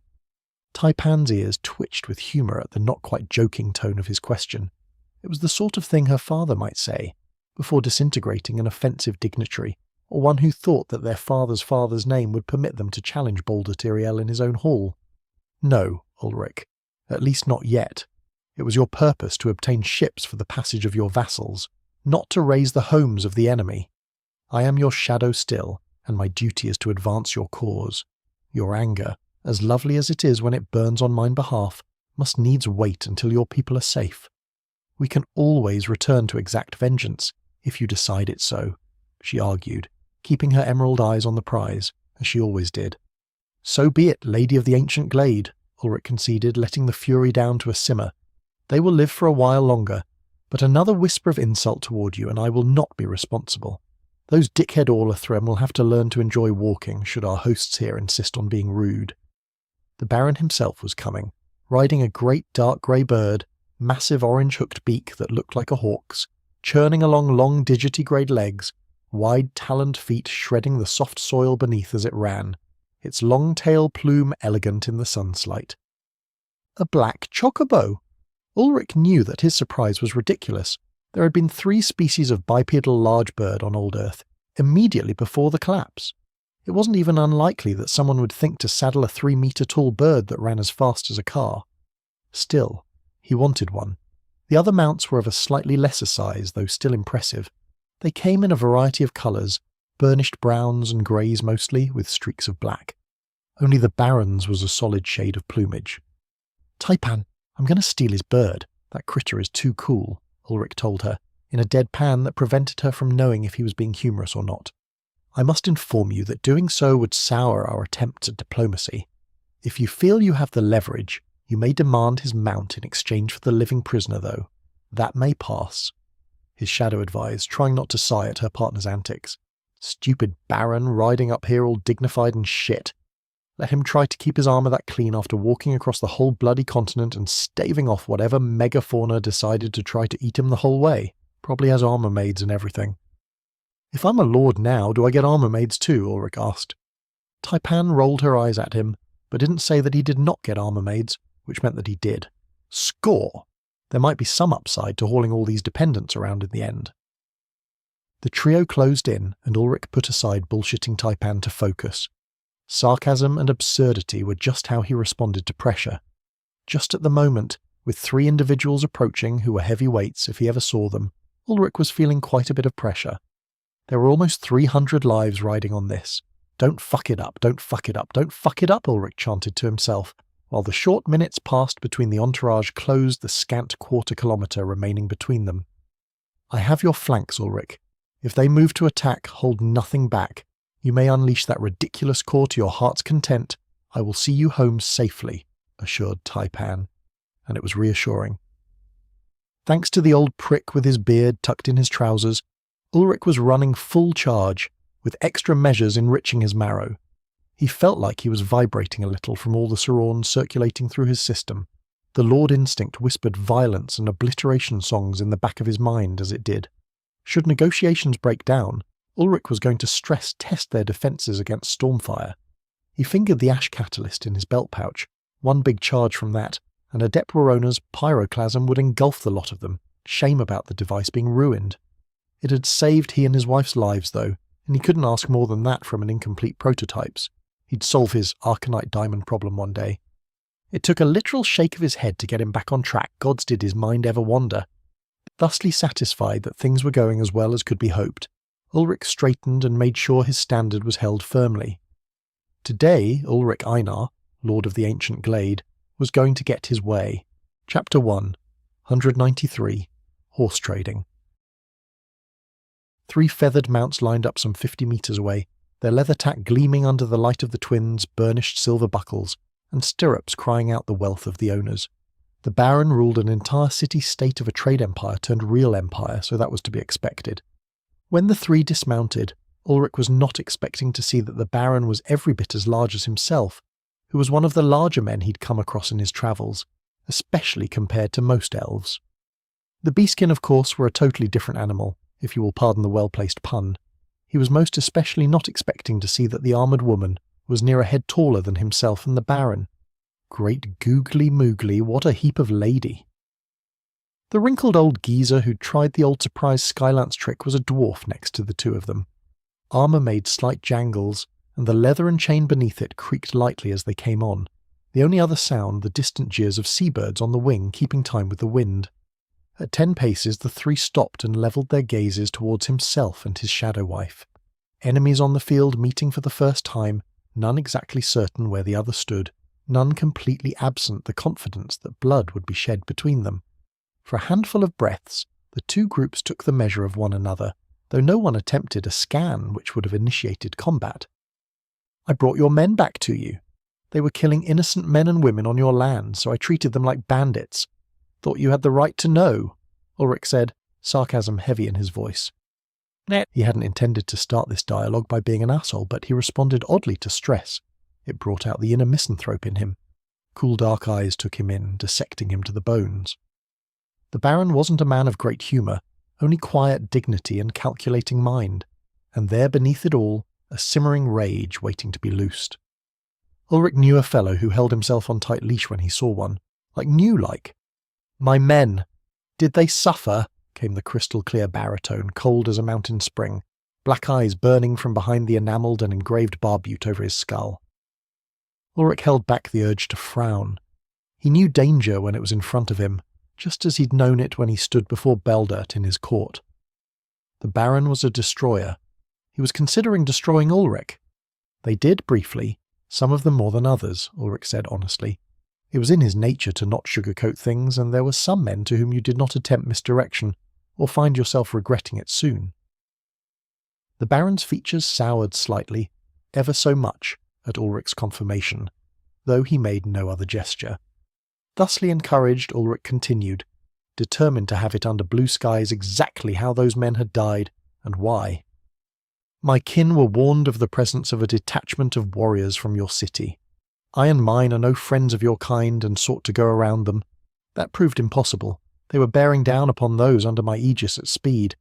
My partner and I intercepted them, employed a gaseous poison that stopped their hearts, among other things.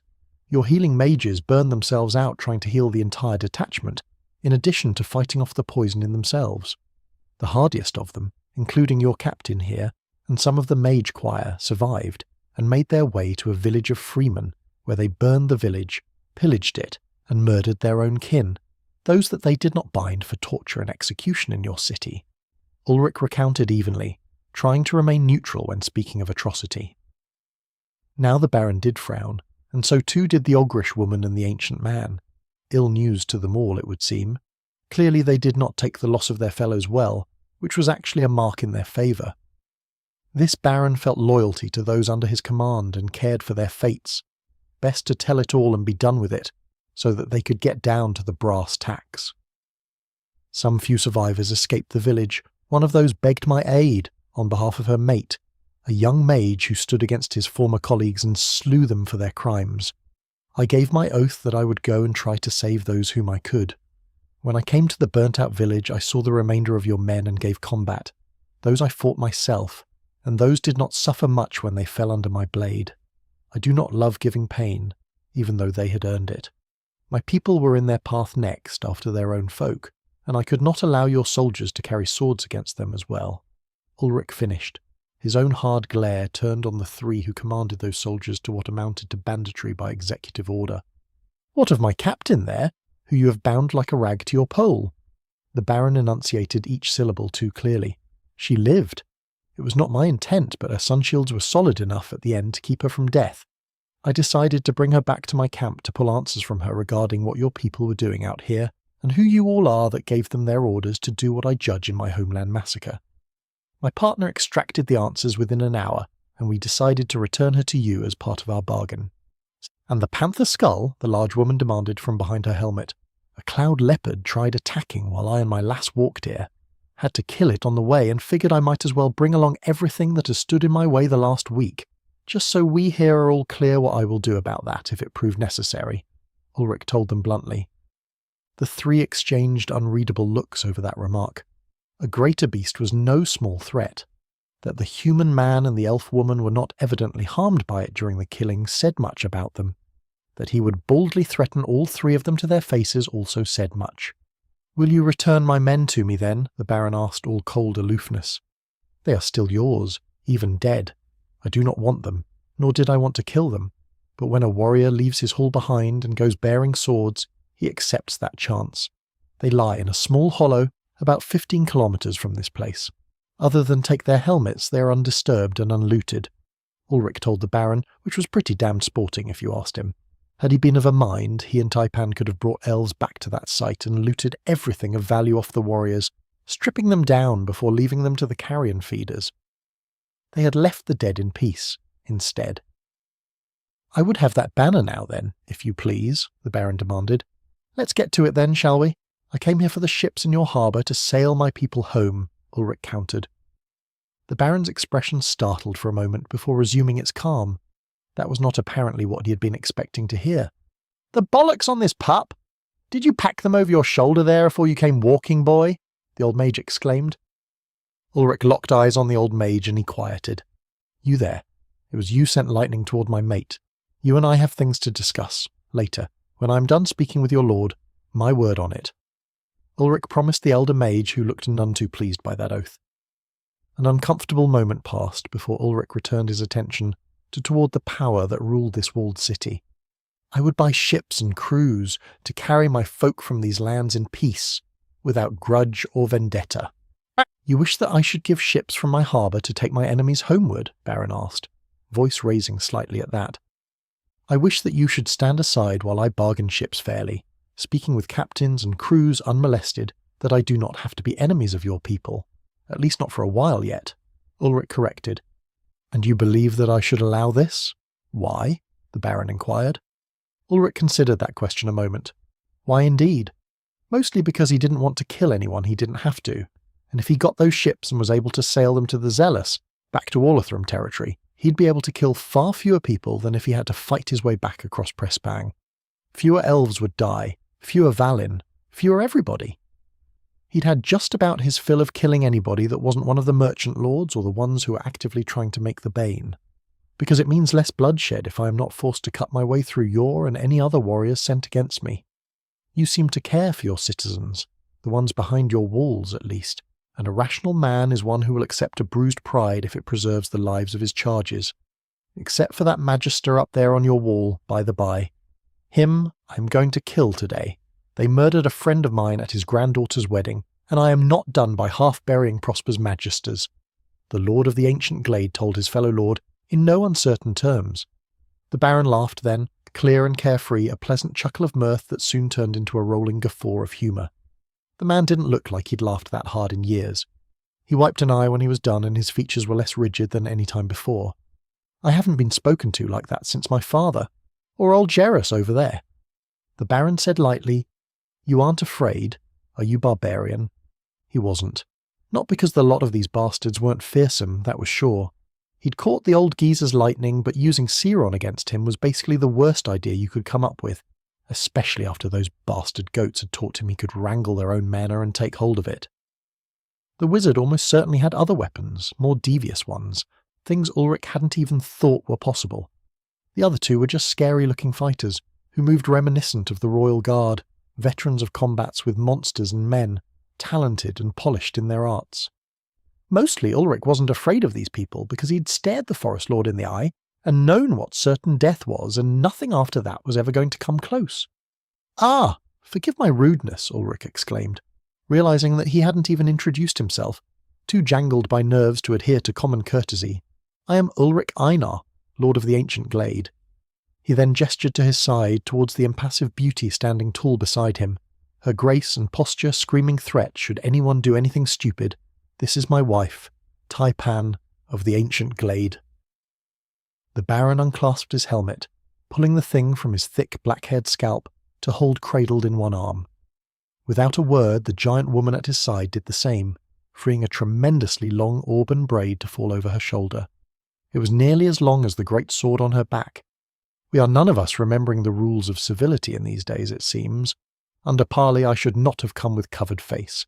My apologies for this break in decorum. The Baron said sonorously, before declaring with effortless volume, "I am Traskistalfa, third of my line and Baron of Kistalfa. This is my blade, and my right hand, Miria." A gauntleted hand indicated the comely, if severe, looking lass in the plate armour. Next, the armoured glove pointed toward the old mage, who tried to stand a little taller than his customary slouch against his staff. "This one is Master Gerus Etwinfar, High Mage of Kistalfa. I've brought him here that he may make an accounting for his presumption earlier. The Magus forgets, in his years, who rules Kistalfa at times." The Baron said, all cool dignity again, while the old man scowled. Damn. Ulrich was going to have to practice that later. That whole quiet lordliness stuff was sort of off-putting. Made him want to salute or something. It was fucking weird. Could that be some kind of class thing? Almost, he wanted to ask, but that would be sacrificing what little standing he had here, acting like a rube. Perhaps he should trim his beard a bit. Ah, fuck, he'd worry about it later. "I know nothing about this Taipan you speak of, but the Essa standing by your side is Giert Iriel, an ancient enemy of Prespang," spoke the Goliath red-headed warrior, frowning directly at his shadow. "Short are the memories of Valin. It was Prosper, your masters, who murdered my brother before you here were all whelped. It was Prosper attacked my home, murdered the Legranel king and his entire family not a year past. It was Prosper that came for our children, our farmers, our grove tenders not 2 months past. Enemy am I, but one you created by your own choices." Taipan responded, crisp and precise. The Baron raised a hand and his guardian beast subsided, still clearly chewing her words. "Yeah, we're not here pretending that we are allies without grudge. I am full sore over the fates of my men, though they were given no order from my lips to attack the freeholders in my realm. I sent those men to confirm hearsay and to know the truth of matters, not to take it upon themselves to purge the village. I would guess that those orders came from the lips of my captain," the Baron asked, not sparing his ill will toward the bound woman. Taipan inclined her chin by degrees. That was her confession. Dark eyes narrowed toward the prisoner, but Baron Kistalfa's tone changed none. Self-control ironclad. "Then I would have her returned to me. She has much for which she must answer to me. The lives of my men, the fates of those freeholders. I will not tolerate rebellion upon my land, usurpation of my realm, but neither do I condone the butchery described here." Funnily enough, Ulrich believed him. Mostly he had a pretty decent bead on when somebody was trying to jerk him around. He didn't get the sense that this man before him did much in the way of misleading anything. Too proper, too uptight, too rigid in his honour and bearing. It was beneath this man to get his way through untruth. He'd crush you before he bothered lying to you. Ulrich could respect that, even if it meant he was dealing with a dangerous entity. Only the absurdly powerful or the insane had that kind of confidence. "It is my intent to give her back to you, Baron Traskistalfa," Ulrich agreed, "but not for free. I won her fairly, you might say, and in the doing took under my cloak all those who survived the slaughter. Now I am loaded down with mouths to feed, ones whom I must shelter and protect. I had people enough to keep, and now I must keep these as well, thanks largely to the woman in question and the, perhaps misguided, actions of your own troops. Ultimate responsibility for this lies upon your shoulders, Baron. These are, as you said, your lands," Ulrich reasoned. The Baron took that consideringly. He and Taipan had worked on that line of argument for a couple of hours, her with the knowledge of the common accords for lords and he with a knack for spotting logical inconsistencies and lawyering people over small details. It was a fairly compelling angle of attack for any honest negotiation, and how the lord over there responded would basically dictate the remainder of this diplomacy. If he brushed this off, Ulrich knew that no good faith agreement would be made this day. Dispassionate dark eyes searched Ulrich's own light grey, penetrating stare giving away none of the thoughts behind. Ulrich held firm. So far as he was concerned, he was in the right on this, both morally and according to what passed for the laws of the land. "I will concede this, in part," Baron Kistalfa admitted after several minutes' careful thought. "These are indeed my lands, and those were also my warriors, acting on the orders of one I appointed to lead them, who thereby spoke with my voice, however much I now regret that choice." The Baron said, his smooth tone leaving no doubt about how much someone would be paying for those regrets. "However, it is also troth that you and your Irialan wife have slain my warriors, have shed their blood upon my lands. There must be a price for this, ere I will no longer be worthy to wear the circlet of Kistalfa," Baron Kistalfa concluded. Ulrich nodded and pushed the staff forward, offering it up. The symbolic were guild of his soldiers' bodies, and the one who had led them was accepted, the great sword-wielding woman Miria taking it in her gauntleted hand, holding it every bit as easily as Ulrich had, in spite of the top-heavy thing. The loss of the cloud leopard skull and the core inside was a not-so-symbolic part of that exchange. Both were worth their weight in ore knights, being the rare components of a greater beast, one that had hunted the Baron's lands and peoples for no telling how long. Greater beasts tended to live for many decades, sometimes hundreds of years. As wily as that one had been, it was likely on the long end of that time frame. "That debt is settled, then. We may now turn to the matter of ships," Baron Kistalfa proclaimed, closing the book on the deaths of 100 warriors and a couple of dozen freemen. What a wild world, Ulrich thought to himself, as the exchange proceeded how Taipan had explained that it would. There was a time the most complicated thing he had to manage was not embarrassing himself in front of all the high-tier warriors in Irielos, or tracking down an asshole flesh merchant using his cabinet position as a front. "How the hell did I end up here?" Ulrich asked the universe, expecting and promptly receiving stone silence. "I ought to be in a library somewhere," he bitched. "If I could read. Damn it, focus." "What would an enemy of Prosper ask for the ships I have held in my harbour to prevent Prosper's enemies from having them?" the Baron asked, indicating that their prices were high indeed for his especial precautions for them. "That would depend upon the ship's captains, the quality of their vessel, the size of their crew. We will sit down to bargain, these captains who surely have desires that lie outside of the harbour of Kistalfa and I," Ulrich returned, indicating that the prices might be lower for the de facto freedom he would grant them by liberating them from the Baron's quarantine. The old wizard snorted at the exchange and muttered, "Barbarians and their horse trading." If they thought that he was the worst thing that would happen to them while haggling, they had not reckoned with his wife. Taipan would have their socks in the deal, and half again as much as Ulrich actually needed to boot. "Your intent is to enter Kistalfa and speak with its citizens. That I cannot allow, not for any reason. The Magister would send word to Prosper of treason at the suggestion, and then it is my own fellows I would find at my door," the Baron informed him. Ulrich nodded along with that rejection. It stood to reason before he sweetened the pot. "Then why not go enjoy lunch with your fine company over there, for, say, no longer than a round of the twins? I would light the fires and cook the meal myself if you would not mind the absence of my wife, who cares not much for polite company. The Magister would no longer trouble you when your meal concludes," he suggested. The Baron denied that motion, although a twitch of his lip, the ghost of a smile, indicated that there was no love lost between the two of them. "Oh, It would seem this man does not love having his rule second-guessed by his gilded masters from afar. Cracks indeed were showing in the apparently solid empire of Prosper. Who'd have thunk it? A competent, self-assured ruler who sees his people as being subject to the will of a far shore is bound to chafe, especially when that will seeks only to extract, to consume, rather than to cultivate. The Glade Chief has offered you little but gain, Lord of Kistalfa, Taipan interjected, breaking her silence. To ease the pressure of keeping unwilling captains and their crews in port, to permit an enemy to depart your shores without raising violence, to pull a thorn from your side in his passing, under circumstances which none could use to impugn your rule or honour. What have you to gain by uncompromising stance? Taipan ventured. Loyalty to Prosper. The Lady of the Ancient Glade scoffed at the notion. Your loyalty is to dew at daybreak, soon to evaporate.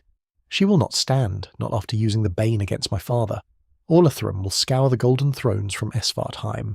We will not stop at the border this time. We will cross in force, and there is nothing that will stop us from putting those who consort with Forbidden to the flame, Taipan declared. Chapter 194, The Longcon. The three Valin took that message unblinking. They knew then what was coming, knew that there could be no peace now between Orlithrem and Prespang, not with those spiders who wove silver threads to capture the city-states of Prespang in their web. A line had been crossed between war and eradication. Some day soon the blood moon would rise over Prespang. They liked not the images that reckoning conjured. My line is the shield that shelters Prespang from her enemies, and has been for 1,000 years. We have bled for this land, have spent our sons and daughters to protect the prosperity of her people.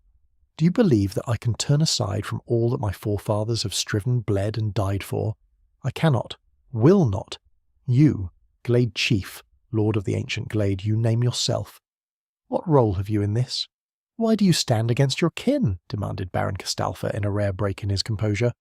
No kin of mine would savage a child and take him hostage, no matter his heritage, and murder another boy in cold blood. No kin of mine would torture souls until their wills became poison toward their very being. No kin of mine would trade the lives of men and women as cattle bound by evil magic. No kin of mine would send soldiers to murder the women, children, artisans, farmers and innocents of an entire people, rather than face their warriors in battle.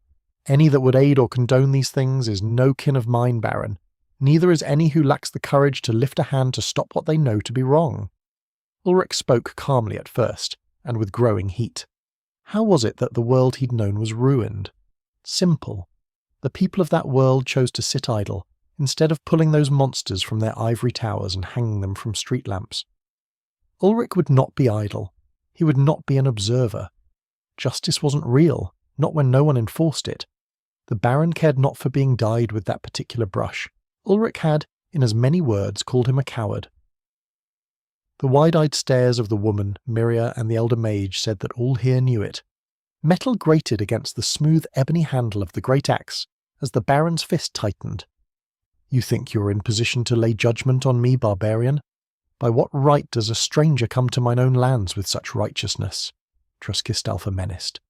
Is a name all that is demanded of a man to rule his people in this land? Ulrich fired back, furious. Everywhere he went, the ones who should know better ignored what stared them in the face. The ones with the power to rule spent that strength binding themselves in the nets of their real enemy, the one that sought to steal their wills, to lock their futures away with illusions of choice. It was maddening.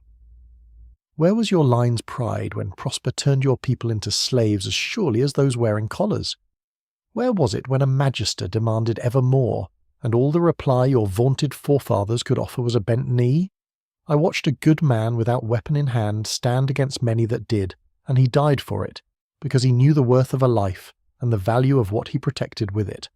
I have the right to spend mine to see monsters destroyed before they can bring ruin. The same right you were born with and set aside, along with your duty to your people, Ulrich yelled. The great sword left the back of the towering woman, her helmet left to roll across the ground, forgotten. The elderly mage was left to catch the dropped standard, and he wheezed while he supported it with one hand and his own staff with the other. The massive woman was raising her equally massive blade to cleave him in half when an arrow flashed past her cheek. Only a second later did the wheel of a thin line of blood appear from the razored arrowhead that had grazed her. Taipan already had another arrow readied, this one intended to slay, where the first was to warn. A hand firmly pushed the forearm of the sword-wielding bodyguard down, lowering her weapon. "Enough, Miria. Be at ease," Baron Castalfa enjoined, before turning that cool regard on Ulrich once more. Taipan remained at ready. "You are correct, Ulrich, Lord of the Ancient Glade. My people are bound, it is true. We live in mortal fear of the Magisters' pens. Their edicts are law, the voice of the Golden Thrones themselves, absent my countenance or objection. All that I have because I was born my father's son. Is that what you would hear? Tell me, Glade Chief, how heavy do the lives you carry lie on your shoulders? Mine are bowed from the weight, and I cannot find strength to lift them out from this despair," uttered the dark man, to the shocked stares of his company. That caught Ulrich flat-footed. "What the hell?" "If you know, then why play their game?" he asked, as if forced. He had to know, because if I did not, they would give my city to a lesser, who would leave them undefended, after they sacked the city. All who rule know the fates of those who sought to break free of Prosper's hold. I would not subject the citizens of Castalfa to the slavers' whips, and the small mercies of the punitive expedition that would be sent to depose me. So, once more, what should I do to preserve my people?" demanded the Baron in that forceful, measured voice. It was a real question, not a rhetorical one. This man wanted an answer, and not some banal generality. He wanted a plan of attack. Ulrich ran his armoured hand through his hair, ignoring the pull of a few white hairs as he did. History had one answer to tyranny. Not a good one, mind you, just the only one. "Fight," he said simply, plainly, earnestly. "Fight hard. Not you, not your garrison, every single last man, woman and child of your city. It is the only way. Leave this stone coffin behind if you must. I do not say that there is not a cost. They will come for you, as you say. So destroy whoever they send. Come at them from the dark. Take them while they sleep, while they toilet, while they eat. If you would claim this land for yours in truth, then whoever comes to take it must not walk it unblooded. When they grow tired of watering the roots with their lives, they will leave. Or if they are the stronger, you will all die. But your people will be preserved, will be free. They will not be Prosper's slaves." Taipan beamed at her mate, proud that he was learning at last what it took to be a lord. The Baron looked to his escort, and they passed a glance between them. High Mage Jerus shrugged and coughed, hacking loudly for a few seconds before he gasped. "No wonder we never conquered the outer reaches, if they're raising them like that over there. It is why, in thousands of years, none have laid claim to Issa land but the Aesir. We are of a mind in this." Taipan spoke, standing with her husband. "It is a death sentence," the Baron foretold. Ulrich frowned. Why so little faith in themselves? Ulrich had not yet met this man's match in Pressbang. Without scan, without trading so much as a feint, Ulrich knew the Baron of Castalfa was a heroic warrior. He had that same instinctive response toward him that he got around Baldert and his wives, the sense that serious business was in front of him. So what had the man so certain? It made no sense. This fella could smash his way through a small army by himself. If the woman at his side was even close to her liege's potency, together they would shred all the men Ulrich had fought thus far at the same time. Toss the bushwhacking old thundercaller over there into the mix, and there was little the Baron had to fear. So why did he? Especially when he was so calm and composed in almost every other regard. It was like there was some kind of mental block preventing him from even considering rebellion, without unreasonable fear, like a phobia, sort of how slave collars embedded their wearers with compulsion to obey. Fuck, no way, right? Immediately, Ulrich let his mana senses, honed fine through endless practice, feeling the harmonies of mana, to recognize them in the glade, before he'd been given any form of instruction, dialed to 10 through elementalist Akashic enhancement, and then trained like surgeons' hands by Gotha. He found a faint resonance to the hateful magic of the restraining collars, used to convert people to property. Barely a whisper, and frequently drowned out by even minor background variations in the field of Varda. Baron, does Prosper anoint the rulers of its city-states with its badge of office, a token, a ceremonial emblem to be worn to demonstrate the fidelity to the Empire? Ulrich asked, still not really believing the answer could be so simple, so insidious. Every ruler bears the sigil of the Golden Thrones upon his crown, and upon his cloak a reminder that we bear responsibility toward the prosperity of all within Prispang, replied the dark man, for the first time not following Ulrich's thoughts. "Might I take a look?" as said Sigil. "I have a theory." "No, not even. An intuition that may explain much," Ulrich said, trying to remain composed. "We have come far afield of a negotiation for vessels. What is the purpose of this?" the Lord of Kistalfa asked, although he handed over the brooch attached to his cloak. Ulrich took it from a large, roughened hand, the powerful mitt of a soldier. He turned the gaudy thing over in his hands, a golden coin, with an ornate throne engraved on it. Ulrich turned his electromagnetic senses on the coin and found a deeply suspicious thing. Buried platinum runes, hidden within the interior of the brooch. His sensitive mana sense barely detected a whisper of mana from the array. It was the work of a master mage, a true artisan of the craft, and also a psychopath. Ulrich delved into the flows of the runes with his magic, following the paths laid out, the course of least resistance within the device. What he found had to be the single most subtle, most complex braiding of ether that he had ever encountered. It was impressive as hell, and disgusting.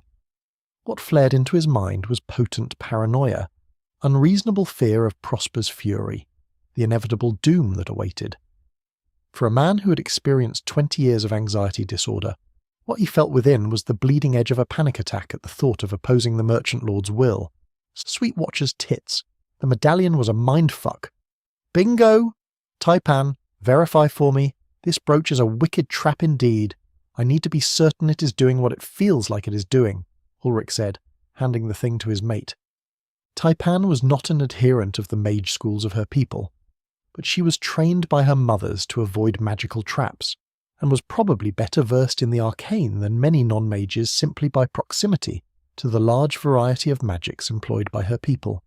Cursing, the elf-woman tossed the device as if burned. Ulrich caught it before it hit the ground and continued his inspection. "Seven hells! Ulrich, why would you hand me a foul thing like that? It reeks of mind corruption," she cried, rubbing her hands to remove the imagined filth of the enchantment. "Got a whammy on it, don't it?" Ulrich drawled. He turned to the three ambassadors and dropped a bombshell on them. "You've been had, Baron. Prosper's bigger bunch of assholes than I ever would have imagined. Your badge of office here. It's a modification of a slave collar. There's a nasty hidden rune circuit in there. Projects fear and dread towards offending or resisting the merchant lords. Real slick, real subtle. Starts slow but builds to near panic. I can't believe how calm you were just talking about opposing them just now. You ought to have been having an anxiety attack." Ulrich told the lot, still letting his mana sense roam over the device. Gotha never said anything about this when he was teaching Ulrich how to weave mana. Breaking, scans, resisting enthralling, feeling out fine traceries of magic to do spell breaking, but not this. Gotha was probably too decent to mention, maybe to even think on it. "Don't jest, boy," Mage Jerris growled, crotchety smoker's throat making that a rough sound indeed. "Those brooches are heirlooms of the founding of the consolidation of Prespang. They go back 1,000 years and not one single whisper of them being tainted by a hex has ever—" "Hey!" Ulrich broke the brooch with a flex of powerful hands, folding the soft metal in half and tearing it, like stiff putty. He showed the lot of them the edges of the platinum runes that were now peeking from the interior of the thin golden disc. "Got any explanation for why there's runes hidden inside it, then?" Ulrich prodded. He concentrated his magic and dragged his finger, bearing the plasma-cutting spell so recently innovated down the side of the coin, so he could peel it apart. The damned spell wasn't any less harsh on the eyeballs, that was for sure, but he didn't need to circumnavigate the coin, just slice it across its outer edge to separate each side. "Not really a surprise none of you picked up on it," he said, off-handed, focusing on his task. "You'd have to know just how to look. The signal is faint, buried in the matrix of the material and inverted, like hiding a coded message in static. Elves teach their students how to find traps like this, and it was still a bastard to find. Besides, with my elementalist class, I'm basically cheating. All engineering students learn to write code, and all students immediately use those skills to try to break into the security of their school and to send malicious software to each other's consoles. It was tradition. Ulrich was not one of the gifted ones with that sort of encryption breaking, but he had enough experience with it to know the less sophisticated methods of burying a coded executable. Magic and software engineering was astonishingly similar in its fundamental approaches. Schools of magic were analogous to developing with the ancient development languages, much akin to scripts in Python compared to Java, or C++ for Tran, or, gods forbid, MATLAB. Exploits in one often used the same principles versus the other. The cursed brooch was, in many senses, a sophisticated emotional rootkit, delivered by magical means. I wouldn't doubt that Jera's over there would have been able to spot it, if not for the fact that it is Prosper herself who takes charge of all magical instruction. Being that the Gilded Thrones see to training all the mages in their arts, it's likely they specifically tailored the instruction to preclude ever stumbling across the hex. Like I said, it was a long con, running all the way since the very beginning. Ulrich lectured while he worked, squinting against the painful glare. The onlooking representatives of the great city behind them were treated to a stunning sight of the barbarian mage creating a blinding blade of light that cut the brooch cleanly, sending sparks of molten metal showering to the ground casually, as if such things were commonplace, while he narrated the story of their violation. Baron Kistalfa immediately revised his plans for closing with this, Lord of the Ancient Glade, to eliminate his advantage of magic, should that become necessary. That spell would carve his armour like veal, and the flesh beneath would fare little better. "I did say that I was retired, did I not?" High Mage Jerus reiterated, shaking his beard at the effortless use of devastating magic. "For a long while now," Ulrich explained to this warlord and company, as he strained and tore the two halves of the brooch away from another, "I have come to believe that Prosper is led, not by men or even Yormund, but by an outcast Yrsa, probably an Iriellan, judging by several events that tell of deep familiarity with the societal workings and training of the Iriellan that would only be available to one that had lived with them. The course of history in Pressbang has to it the feel of a single will, one that operates over timescales that are difficult for one of us short-lived creatures to grasp." "Ha, bastard!" he exclaimed, victorious over the cleverly crafted mind-tampering device, before showing the intricate rune circuit within it to the non-believers. "Read 'em and weep. The con has been going since the very beginning, Baron Kistalfa. It was planned all that long time ago. As soon as your forefathers accepted this badge of office, they welcomed its insistent intrusions. It has convinced you all for generations that rebelling against Prosper is certain doom, that she then used your own armies to smash any who refused to comply with her will, using their fear to cow them into joining against their own, just reinforced the compulsion," Ulrich crowed. Gods, he loved being right.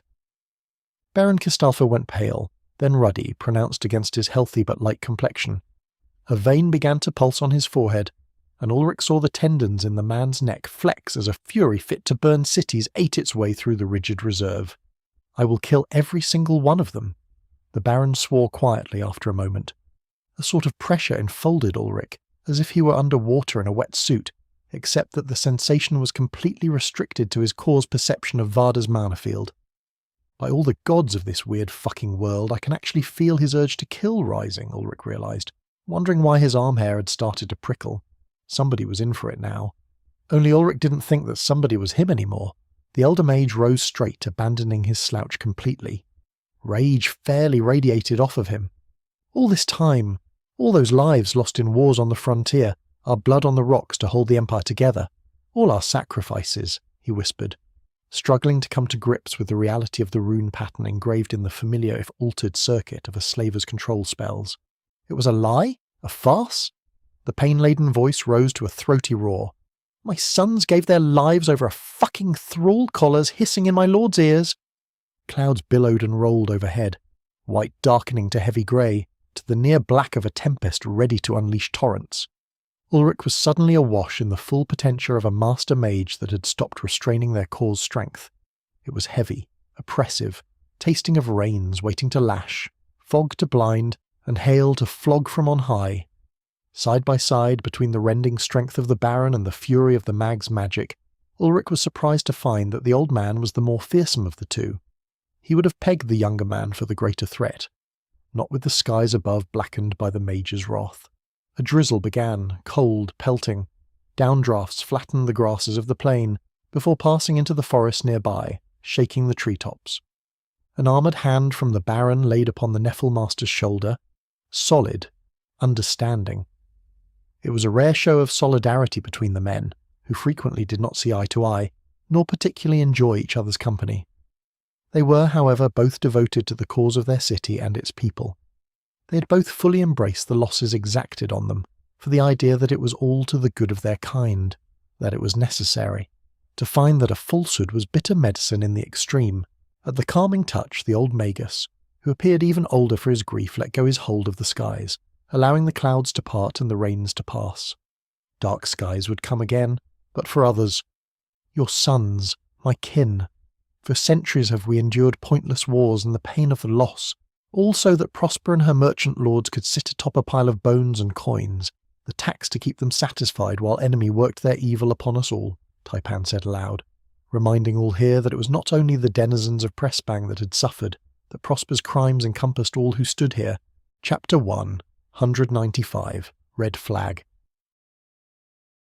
Kistalfa to his right, all greyish-orange stone, the bones of the earth raised up through magery to form an imposing barrier against men and beasts. The deep blues of the Vatin behind, with her white-crested waves, made for a suitably sombre backdrop for the heavy atmosphere on the parley party. At no point had Ulrich ever thought he'd be negotiating with one of the lords of the lands in Prespang, especially not after the events of the past month. Certainly, he had never dreamed that he'd trip across a subterfuge at the heart of the conflict between the Empire ruled by the merchant lords and the Orlethrum. You know, it's no wonder the Beastkin revolted. Ulrich commented into the sullen silence that had fallen. I'll bet nobody ever thought enough of them to give their clan leaders a cursed brooch to keep them in line. There had always been a bit of an undercurrent of looking down on the Yeoman from his experiences of the Prispangers. Nothing overt. They ran shops. They were seen mingling amongst the cities. They travelled freely. Nevertheless, Ulrich had gotten the feeling that the shaggy fur, the exotic shapes of ear, and the bestial muzzles and snouts earned them a slight bit of hesitation to be trusted as completely as the Valin in Prespang. It was probably a legacy of the Beastkin tribes not really wholly integrating into the city-states. They kept strong kinship with the clans that called the Untamed Lands home, at the outer edges of the Gilded Throne's control. If he was guessing, and he was, Ulrich would have chalked that up to the bias of whatever eldritch dealing elf was running this game. The Essa had a kind of nonchalantly superior attitude about themselves compared to the shorter-lived peoples. It was hard not to, when you watched them live and die 3 generations to your one. They had probably instilled those attitudes into their subordinates over the centuries, sort of a racist diffusion. Was racist diffusion a real social thing? Gods, he hoped not, but it might explain some of the stupidity that had gone on around the turn of the second millennium on old Earth. They'd carried on like savages, mostly with a religious book as a prop to wave around if anybody asked them about it. Jorman tribes never accepted magisters within their leadership. Always they kept their overseers at arm's length, fulfilling the letters of the law. It earned them the contempt of the baronies that they should enjoy the riches of the empire while holding themselves in their conclaves, Miria replied, more thoughtful than he would have taken her for, which was a reminder not to judge a book by its plate-armoured giant sword-wielding cover. That made some sense for the mutual mistrust that he'd observed. One group looked at the other as freeloaders, parasiting off of the efforts of the dedicated. The other group looked at the first as lackeys, subservient and absent integrity. Apparently the Beastkin had an intuition, or maybe just an independent streak that kept them from drinking the Kool-Aid. Varric would have been even more proud of his clan. That they had suffered and struggled was not in vain. They had kept themselves from under the mantle of coercion these long generations, as much as they could against an empire. And I have spent my entire life suppressing and battling the various barbarian clans upon the outer reaches. I drove them from their homes, forced them from their enclaves, hunted them like animals, the Baron added, his tone holding a note of despair. It wasn't easy to come face to face with the reality that your entire life was spent in the pursuit of a falsehood, without true purpose, wasted. What say you now, Baron of Kistalfa? Will you continue to shield Prosper, continue to use your city as a shelter for her magisters, and as a finger on the fist that holds Prespang in the grip of the merchant lords? Ulrich asked, striking while the iron was hot. Dark eyes stared into his own, and he saw the answer, even before the man took the emblazoned circlet from his brow, into powerful hands, and turned the metal ring into a wad of gold, silver, and mangled platinum runes now clenched in his slightly trembling gauntlets. The tremors of an anger that would burn long, slow and cold, until those responsible were dead and gone. No, Kistalfa is an aegis for Prispang. We are a sword to keep her safe, from enemies without and within, and I have one enemy for whom my axe thirsts, for the foreseeable future. The Siegebreaker will tear down Prosper's walls, came the ringing declaration of war. Ulrich had to look over at his companion to keep track of that statement. What the hell? He'd come over here to bully this dude into letting him buy some boats, not kickstart a rebellion. The Empire of Priestbang really was just a big hoax, an illusion held together by spiderwebs, indoctrination, and a little well-placed compulsion. This is a worthy cause, but my Glade Chief has not come here to convince your persons to finally embrace reason. He has come to bargain for rights to purchase ships. Taipan reminded gently, or as gently as she was inclined to when dealing with her people's generational enemies, which was to say, abrupt, if not hostile. With the clouds above, held together by the will of the High Weather Mage from Kistalfa, dissipating now that he'd released them, the twins' golden light was pouring in shafts down onto the lands again. Brilliant pillars of rich sunslight on deep blue water, shining on soft green, blue and purple grasses of the plains outside the city, and dappling the canopies of the forest yonder made for an appropriate backdrop. Sea breeze, salt-laden, briny and cool, set the grasses and shrubs to whispering in their wavy shuffles, the rippling patterns sealing in Ulrich's mind the poignant marvel of the moment. Varda was a land of unexpected wonder, of change and surprise round every turn of the path. This result was unsurprising for its surprise. At some point he'd learned to stop expecting things, Ulrich mused. Objecting through her tone, the titanic Valen escort also took a single stride forward to menace his wife. "Where your tongue, Bloodthorn?" Ulrich laid a hand on his mate's arm to restrain her from putting the knocked arrow into the woman's leg. The tip was definitely poisoned, and that would do nothing to aid in his dickering. "Enough!" Ulrich barked, even as the Baron held up a hand to restrain his own second. "Taipan speaks my mind, if more abruptly than I would have," he spoke aloud, the slight reproof towards his partner implied, as she subsided, letting the tension from her bowstring. "We came under flag of parley. We received a greeting that demands recompense, and now we have granted the barony abeyance from their ruler's entrapment. My duty is towards my people, and, as much as I am glad to remove a knight from my opponent's board, I have not forgotten the position of my own pieces." Ulrich summarized plainly his stance. "If we are not here enemies, then we burn daylight to no cause if we are not moving towards a conclusion," he finished. "Aye, the juvenile archmage has a point. There will be ways for yonder magister to know that their game is up. If end we make of our own role in this fool's theatre, then we needs must come to terms. It is my desire to be raking storms over the golden thrones until my tired old bones fall to dust," spoke the gruff Nephil mage, surprisingly in agreement with Ulrich. Also surprising that he'd referred to Ulrich under the highest rank of magical user in the land. A title Ulrich had no conceits to think he could justify. He'd met only a single being that had that kind of mastery of the arcane.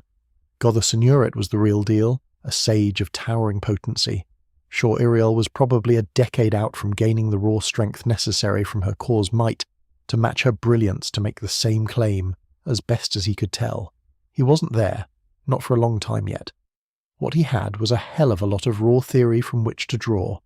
In terms of control, finesse, sheer knowledge of what was possible, he was probably farther from that pinnacle. Ulrich just had a core that was cheating and the know-how to abuse it. Still, if he had one of Pressbang's movers and shakers on his toes to that degree, it wasn't a fulcrum he was going to leave unleveraged. Especially not if one of the results of this unexpected fortuitous meeting was that one of Prosper's own elite wizards was going to use that power to lash them with storms, flog them without mercy for their sins. After Ulrich was done punching him in the mouth, that is, he had no intention of letting the wrinkly old bastard off the hook for slinging lightning toward Taipan. "It is done then," the Baron decided. "My men were lost to yet more of the same folly that has gone on too long. The Praetor here was on her way to become one of the favoured instruments of the golden thrones in their palaces behind the iron walls. That she chose to commit honourable men to an ignoble end is no less than I have done, as my fathers have done. We are all of us steeped in this treachery, but no more. No enemy of mine is one that leads his kin out from under the shadow of Prosper," Trescistalfa decreed, using the tone of a man who decreed things once and forever. A metal-encased hand, larger than his own, was offered by the lord of the nearby Priestpanger city-state. What else could he do? Ulrich took the offered hand, and the two made a single shake to seal the end of grievances of the past. Hurts not forgotten, but not to be carried forward. It was the duty of a man who would lead his people toward a better future not to wallow in the past, even when that past was loaded with hard feelings. Now he only had need to make certain that the Orlithrem and freemen under his banner would follow suit. Done then, Ulrich agreed. No more does Kistalfa stand enemy in my eyes. We are square between the two of us. There is the little matter of that Magister on your wall, though, and I do still have some things to say toward Master Geras over there, Ulrich added, hoping that he wasn't burning a bridge before its paint was done drying. Miria helmeted herself, and so did the Baron, which Ulrich wasn't ashamed to admit made him a touch nervous. But fortunately he was soon disabused of any notions of ill intent. For him, anyways. I return to my city now, Lord of the Ancient Glade, to declare to Prosper that her crimes are now known. The Baron said, even as he threw himself up on his glorious feathered mount, and you may forget about the Magister. He will not survive my complaint towards his master's use of slave runes upon my father's line or upon my priest's bang. Immediately upon delivering that line, the ruler of these lands turned his bird with his knees and goaded it into a fantastically fast sprint back toward the looming walls. His bodyguard spoke to the rest of the abruptly adjourned party, her clear voice curt but not rude. My lord has matters that demand immediate attention. Forgive his suddenness. We must see to our Kistalfa and her people's needs, but the matters raised here are not forgotten. Return 2 days hence, and you and your people will be welcomed as honoured guests of my lord. She easily raised herself into the saddle of her own bird, and an abrupt, "Not you, Geras," almost made the elderly man trip from his attempt to stride his own mount. You belong now to Lord Ulrich of the Ancient Glade. Your retirement, with full honours and pension, has been accepted and will be conferred when you return with your new lord 2 days from now. It has been an honour, High Mage, serving with you. Peace be on you and the Vatten's winds to your back always. That had the sound of a fond farewell wrapped in a death sentence. The dichotomy almost made him chuckle. Geras's narrow-lipped expression said he understood exactly the situation, and he bowed shallowly, intoning, "Glory to Kistalfa and prosperity to her people." The final words of a dead man. A nod of the great helm was her parting word for the old mage, and Miria, fist of the Baron, turned to rejoin her liege, who looked like he was going to set a land record of some kind getting back to the city. Once again dragging himself up to stand tall against his staff, the High Mage of Kistalfa addressed his new liege with as much respect as he had his old. "I'm old pup. Get on with killing me if you're going to, or I'll rob you of the chance while we stand here. I earned it, calling skylances under parley," crouched the elder mage, clearly unrepentant. Ulrich nodded and made a twirling motion with his hand toward the dusky Amazon at his side. "All yours, Lady Taipan." The dishevelled mage's blue eyes widened in time to catch a straight right cross between them, and the geezer flopped to his back in the dirt, knocked cleanly from consciousness by the hearty punch, his staff clattering with metallic ringing as it hit the ground. "There," Ulrich told the plain, satisfied. He turned to take in his partner, to be sure she was acquitted of her grudge. "You can still have his life, you know. I would not say against you in this. He did deserve as much," Ulrich assured her, once again saying things that would have sounded insane a year ago. The Irillan former hunter merely shook her growing locks, midnight-tinged blue under the suns, and smiled at her mate. "As your shadow, I see uses for a practised weather mage in your entourage to join the Tree Weaver. This one is known to my people, as are all the high mages Prespang might have had to send against us. He is known to be puissant, though he has never come personally against the Orlithrem, having always been observed on the fringes to the west and north. You will find value in his service, though he nears his end and knows it," Taipan advised. Head tilted, he inspected the wheezing greybeard, enjoying his temporary time spent, wherever dick-ass mages went when they were getting their just desserts. Other than that gnarly smoker's voice, the mage didn't seem to be in bad shape. Pretty spry, all things considered.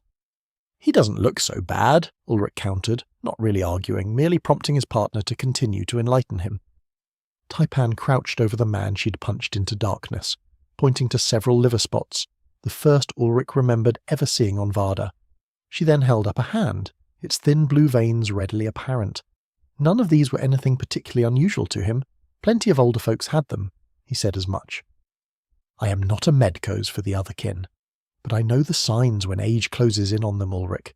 This man has burned his life's candle close to the wick, drawing hard upon his energies, fueling his powers with his mortal coil. It wears his remaining strength thin, weakens him beyond his years," the green-eyed woman told him, indicating the sallow skin, the small details that, to an Irialan hunter, told a tale of rapid decline. Scratching his beard, Ulrich looked again at the ragamuffin that was a heavy hitter around these parts. When he wasn't pulling clouds together by force of will, he looked like somebody's grandpa, and like he maybe enjoyed his pipe and sniffed her a bit too frequently. Other than that, though, Ulrich took him for any senior citizen in the late 80s. Maybe that was the perspectives of his old life skewing his thoughts again, though. You basically accepted that the last third of your life was far inferior to the middle third of adulthood. That was just how it worked on old Earth. On Varda, where everyone was a far healthier, Olympian version of their earthen counterparts, it made sense that a codger showing this kind of age would be considered on their deathbed, especially if they were slinging around mana. "Is he useful?" Ulrich asked, getting to the heart of the matter. Taipan made the hand sign that was ambivalent. "Perhaps, if you can convince him to employ his gifts at a place and time of your choosing, and if he will not destroy himself by utilizing his core's strength too greatly. In this case, then yes, holding the falconer's glove to release Gerris Blackskies will indeed be a boon to your cause." Lilted the elf, high praise granted begrudgingly to her people's enemy. Former enemy, Ulrich supposed. Odd world, odder life. His second go-round was proving every bit the adventure that his first had not. For good and ill. Speaking of ill, Ulrich noticed that the pair on the pavilion overlooking the idyllic coastal plains was gone. The Magister and the Archer were both not to be seen. Crack!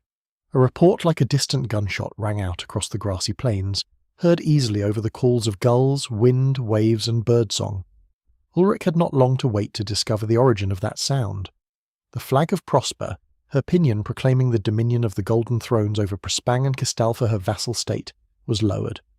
Without delay, a new pennant was raised, the bloody robes of a Magister, split neatly down the middle and crudely tied together, now flew atop the tallest spire.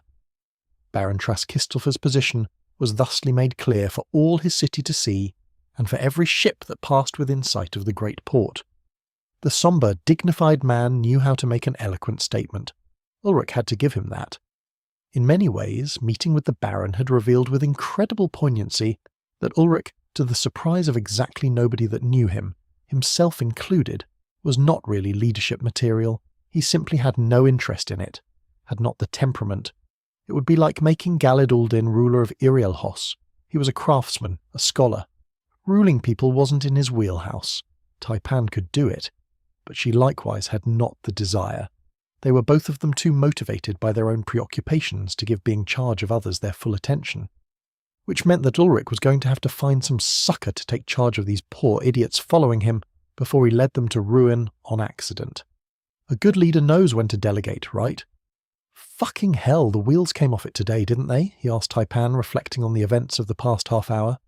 "I did not anticipate that you would grab a skylance like an unruly drake, wring its neck and drink its blood before browbeating the Lord of Kistalfa as if he were a youth fresh from his mother's side. My heart was in my throat when you told the Valin warlord that he had abandoned his duty. These are words that would have the challenge laid between Irialan, no matter how justified they were," Taipan said, rising to take her place at his side, her bronze-flecked, slightly canted eyes staring at the distant city. She shuddered slightly, one of the rare shows of nerves that he ever observed from her. "You would not have killed that man, not on a challenge floor.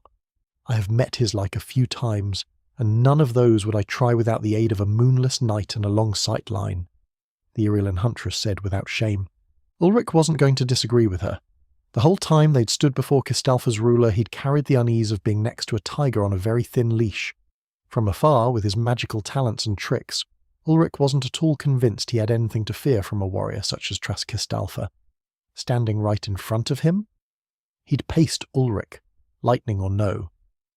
The island of Calm he surrounded himself with hid a volcano. Yeah, that wasn't something I thought out. Still, it had to be said. If he wasn't so guilty and already suspicious of my claim, he'd have been even harder to convince. Ulrich told his partner, trying to wrap his head around the events that had just occurred. There had been a part of this that had not been news to the powers that be in this land.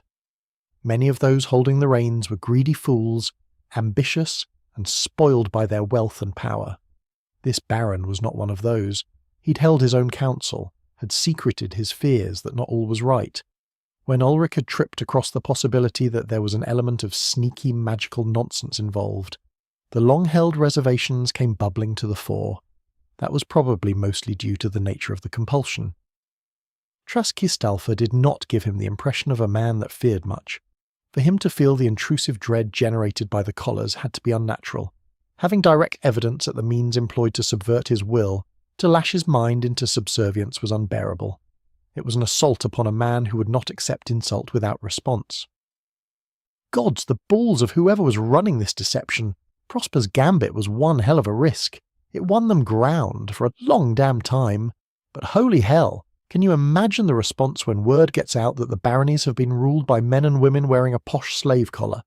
The empire's done. It's just a matter of time now, Ulrich thought aloud, sharing his conclusions with his more experienced mate. She looked to him, wearing pride openly on her features, lips turned upwards, ears bobbing excitedly, the picture of an elf maid thoroughly pleased. We have broken their backs, Ulrich. We too have driven an arrow deep into the gaps of the Empire's armour, piercing the ties that have bound them together. Revolt will shatter Prosper's hold for a generation, time enough for my father to recover his strength, time enough for my Lumitzite's bold plan to break the mercantile stranglehold on Esvartheim, Taipan said, wonderingly. Ulrich snapped his fingers and cursed. Damnation! Taipan immediately scanned the surroundings, looking for threats, assessing her reserves of mana to defend them from whatever might come. From where, Glade Chief? Sullenly, Ulrich told his mate.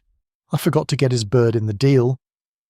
Scowling, Taipan did as her mother's rearing demanded and slugged her partner, hard, knocking him to his seat in the dirt.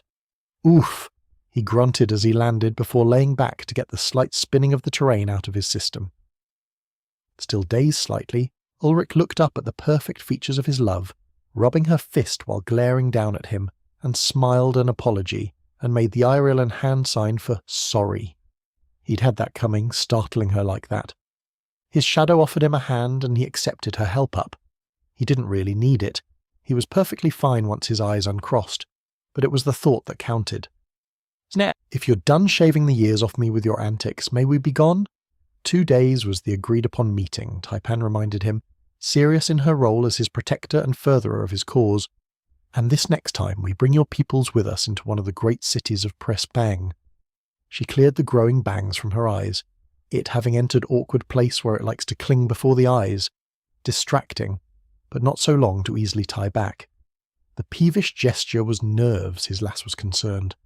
This marks the first time non-slave Iseborn of Orlathrem have done so in no telling how long.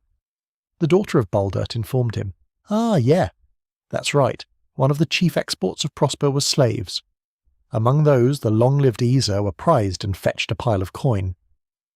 Will my ducklings make trouble in the city when they are exposed to the ways of the otherkin? He asked his partner, now troubled at the thought of bringing so many former enemies together, no matter how short-lived that was to be. Taipan rejected that instantly. No, Ulrich. Not if you make clear to them that this goes against your desires. They pester and mock, but they are Orlathrem. They know their debt to you and will not undermine your authority in front of the other kin of Kistalfa. It is more likely that some pompous city dweller who has never tasted the night sky will offer insult and one of yours will be forced to lay challenge. Or, worse, they will be a cripple and it will be you, their lord, who will offer the challenge in their stead. Such is your duty to them, as their obedience is their duty to you. Fun, observed Ulrich. He'd bitten off more than he could chew rescuing these damned elves. When was he going to learn to mind his own business? The High Mage finds his consciousness once more. Let us be away. I would have a meal and perhaps a celebratory drink. It is a great thing that has been accomplished today. A cup or two of that mead is in order, Taipan suggested, one Ulrich was all too happy to follow post-haste. Ugh, fucking brownies! Why didn't you just stick me and be done with it? Moaned the old mage from his place amongst the shin-high grass. My Glade Chief has use for you yet, Black Skies. You are his now, as your former lord decreed, unless you wish to try to challenge him for your freedom. Taipan left the question hanging. He wished she wouldn't casually put his name in the hat for blood sports like that, but the governments and cultures had their own way of operating on Varda. Many of them revolved around personal strength, perceived authority and influence. All of these were more valuable than coin. A reputation was a thing crafted over a lifetime, Allowing it to be sullied could mean the end of one's place within society, to become a pariah. I gave my lass the choice what to do with you. She decided against watering the roots with you. Now are you going to lay there all afternoon, or are we going to make way back to my camp before the twins find their rest? Ulrich snarked. The ragged-robed man raised himself with alacrity that belied his wife's claim to his infirmity, dusting grass off his once fine clothes. He picked his staff up and immediately assumed the slouch against its support. Ulrich didn't know exactly what to think of this man. He'd launched a sneak attack with vicious precision and intent against all custom, fully intent to destroy Ulrich and his partner where they'd stood. Since then, however, the mage hadn't made so much as a whisper of aggression towards them, not even when Ulrich had delivered a fairly harsh diatribe against his presumptive lord. Brusque, blunt, and with a sailor's tongue, but the aged man hadn't told any lies, and had accepted what was likely death at his lord's will without complaint. An odd mixture of things was High Mage Jerris Blackskies. As my new pup lord reckons, might be a change in the scenery will do my bones good. Besides, what man wouldn't take the chance to breathe in the air near Gert Iriel, Gerris croaked, winking towards Taipan shamelessly. His wife groaned, I should have chosen the knife, but merely turned and advanced back toward their home base, beginning her self-assumed role of scout. So began the much slower return across the plains and into Kistelfa Forest. Ulrich and Taipan, being both rather fine specimens, if he was allowed to be so bold, had made the 40-ish kilometres in about 6 hours, including taking time to fight the cloud leopard and fasten the 100-odd helmets to his totem pole. With the limping, grumbling mage in tow, they did not arrive to the great green wall, with a pair of crossed trees larger around than Ulrich could grasp hands forming a living gate, until very close to full dark. Hot damn, Broden does quick work, Ulrich exclaimed, looking at the torches that burned at regular points along the top of the great living tree and bramble wall. They weren't getting into the perimeter of the budding village without going through the gate, not unless they wanted to brave the 3 or 4 meters thick mess of nasty-looking brambles, likely poisonous ones, because this was Varda, and climb 30 meters to get over the wall. It wouldn't stop a determined attack by an army, but damned if it wouldn't slow them down. Oi, he called. We've returned. Someone mind getting the gate? Tolls and or squire, double for smelly Valenoof, came a bullish if melodic reply from within, cut off by the sound of being slapped on the back of the head. A moment, Glade Chief. The mechanism needs the 2 arms, and I have only the one, came another less strident elf voice, and, after a few sounds of scuffling later, the gate opened inwards, driven by some system or machinery Ulrich couldn't see from outside. 2 male Celestians greeted him, characteristically short and blonde-haired. A young male with 1 eye and many scars tracing his features, and also missing a leg below the knee, was rubbing the back of his head. His partner, an older elf as he had claimed, only had the 1 arm, the other ending at the elbow. The baton held in his remaining hand had a few strands of blonde hair embedded on it. My thanks to you both for holding the gates, Ulrich offered, by way of apology for the late entry. I had not expected to find the entire camp walled in by sun's rest. 'Twas our pleasure to man the portal, Glade Chief. Welcome you back, your Lady Taipan as well. A few stew pots still have a meal's worth to them if you wish, offered the chastised lowlands forest elf, with a few side-eyes at his partner's club. Ulrich bit back a chuckle at the goings-on of the Isa and their tenuous hold to propriety. Most of them had bounced back from almost lethal depression and trauma by embracing absurdity, finding jest and laughter in nearly everything, sometimes to the exclusion of their own elvish standards for courtesy, hence the gentle reminders from time to time. Those who had been unable to make that transition had walked off a tall cliff into the Vatin's embrace. Tragedy and courage, all wrapped together, as was so often the case, on Varda, on any world. Now ensconced within a walled and quite formidably fortified area, Ulrich found himself relaxing, a tension he hadn't realised was there going out of him. Even the lesser beasts roaming the forest were dangerous, their fangs sharp, their claws grasping. Caution and readiness were the rule, and having at least some sort of barrier between his hide and the megafauna was greatly easing. There was good reason every ground-based settlement possessed a wall. Blow me down, it's elves! How in the 7 hells did you get this many elves into Prespang, and why in the hells are they all chopped up? Exclaimed the lame mage following him. Ulrich turned and levelled a serious look down on the wrinkled hide of the man, saying, without the heat he felt inside, I freed them from 2 of Prosper's hidden torture camps, where they were being broken to attempt the creation of the Bane. where they had succeeded at least thrice, as I was forced to destroy a pair of bane cores before I left that place, and one had been used to attempt to slay Baldert, his sire of my dearest wife. They follow me, because they had been stolen from their homes, sold as slaves, and mangled at the hands of Valin, and had no place else to go. Severe of expression, Garrus saw a glimmer of the creature that had stayed his former Oathholder's hand from violence, in spite of blatant insult. Ulrich turned his attention to the camp again, to bask in the productivity of a few hundred working in earnest together, while he made clear his relation to the Easter of the camp. My choices were few, and I gave them the decision to make, to kill them all for mercy's sake, or for those who would live, to guide them to safe harbours and see them given a chance to find a life that may hold joy again.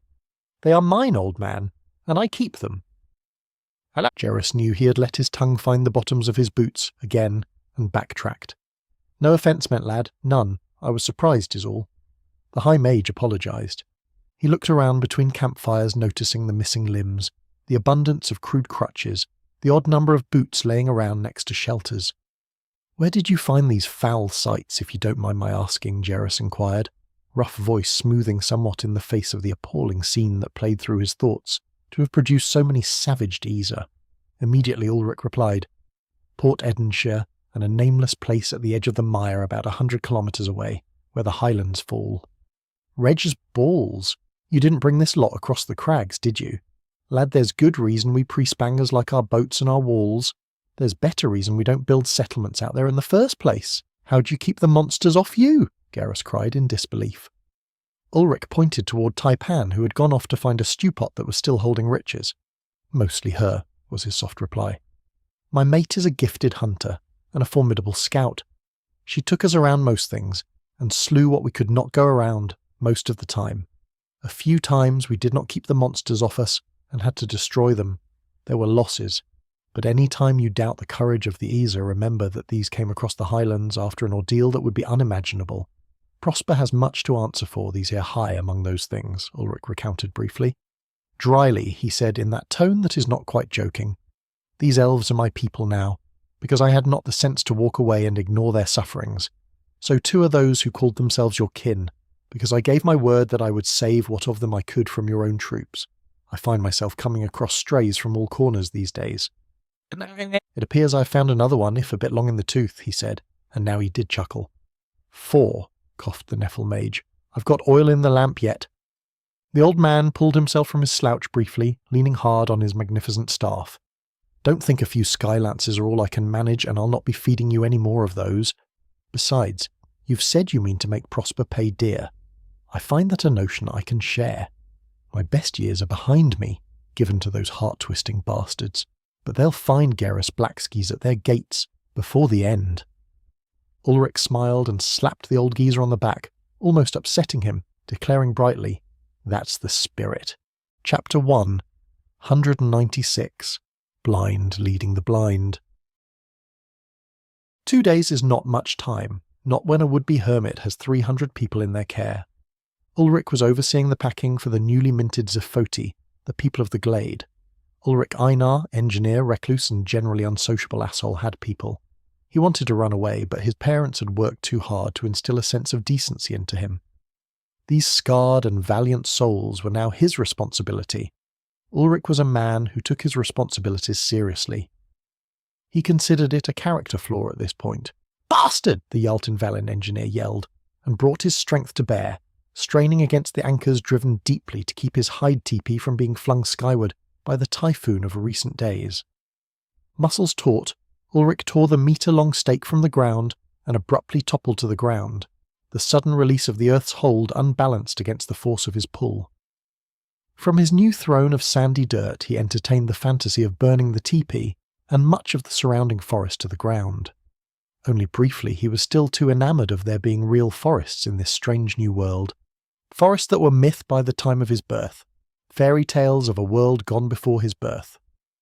"Very good, Glade Chief. Curse your enemies as you ply your might against them." Taipan cheered from beside the cookpot she was stirring. She'd been in a good mood since they'd returned from the great diplomacy of a few days past. Apparently she considered the recognition of a fellow lord, even a foreign otherkin that was only recently an outright enemy, if not still completely an ally, to be tidings that Ulrich's prospects were rising.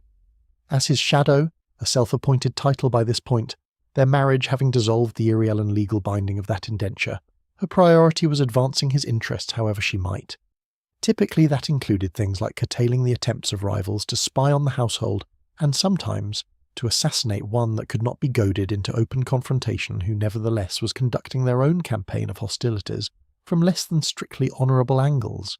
The eclectic smattering of elves, beastkin and valin, which were now calling themselves Zafoti, coupled with being recognised by not only the Iriellen but also by a major barony of Prespang, meant he was sort of official. Ulrich was still in the dark about all the implications of such things. Graduate school hadn't covered how to be a king.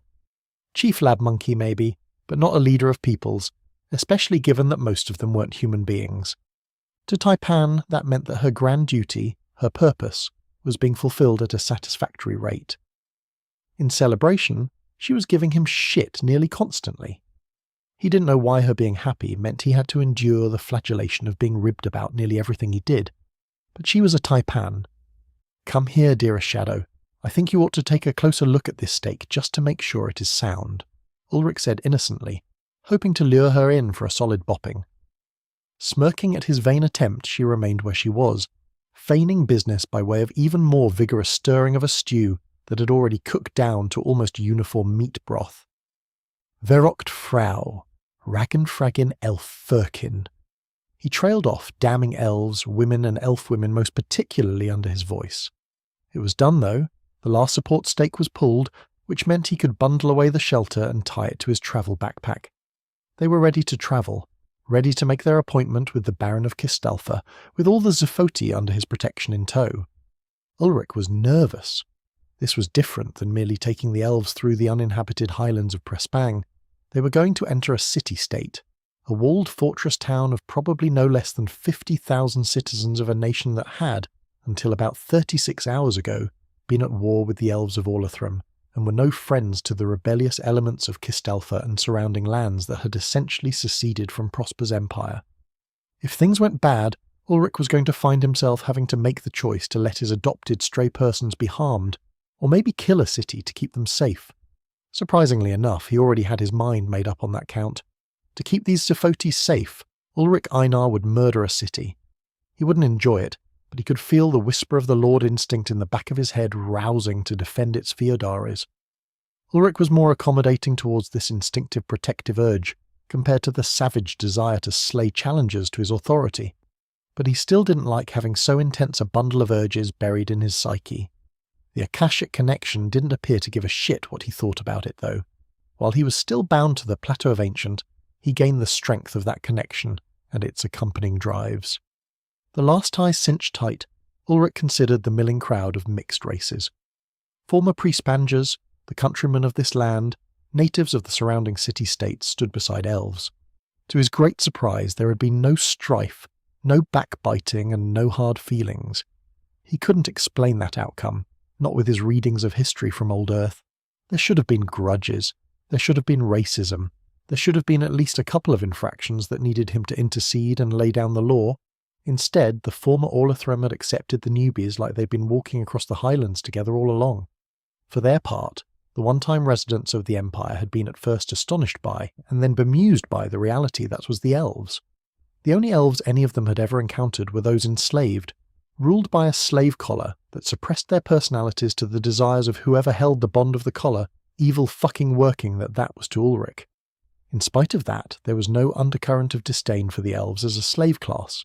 Honestly, he couldn't explain it, and when he couldn't explain something with his own reasoning or evidence from his frequently depressing hobby of exploring the vast wasteland that was ancient human society's persecution of itself, he turned to his partner for wisdom. "Taipan," Ulrich called, slapping the dust and sand from his breeches. "Yes, Ulrich Glade Chief," replied the crouching Amazon from her cookpot. "Why hasn't there been any conflict or friction between the Issa and the Prespanger freemen? I was expecting at least a little bit of issue getting them together," Ulrich asked, voicing his misgivings. The deceitfully placid expression on his mate's face held suppressed mirth. He could tell by the way her lips tightened against her teeth, trying not to give away a smile. She was going to say something she thought was amusing now, Ulrich predicted. "Because I told them you would kill whoever introduced war to the peace of the glade," she answered. He stared at the bewitching lass with her buxom form, legs a gymnast would kill for, and exotic elven features. Those details slid into the background of her impression on him, lacking the almost tangible impact on him that she'd had when they'd first met. Now he saw the woman for her true self, behind the physical perfection, a roguish scallywag hiding behind facade of dignity. "I see. And you decided not to tell me this why?" he inquired, the question dragged from him by sheer morbid curiosity. "You would have lost your temper and killed any that committed an offence worthy of killing, Ulrich. I do not have to tell you to do this thing. It is one of your better traits, that savage fury that comes on you when you are truly aggrieved." Taipan praised again. He didn't quite know how to take that. He wasn't that murdery, was he? Flashes of memory played through his mind, of a lordling stepping too far, broken against the floor of Irielhos, of would-be slavers walking into an ambush of shredding magic, having plotted to murder him and take his Taipan for slavery, of Bartala, her magister, her baron, the thugs he'd hired for bodyguards, and making explosives to detonate her port, sending its docks to the seafloor, of blasting piers and ships with stormfire to kill the magisters aboard them. Okay, he admitted to himself, perhaps she did have a point. "I do not have anger issues," Ulrich tried denial. After all, to his reasoning, he didn't have anger issues.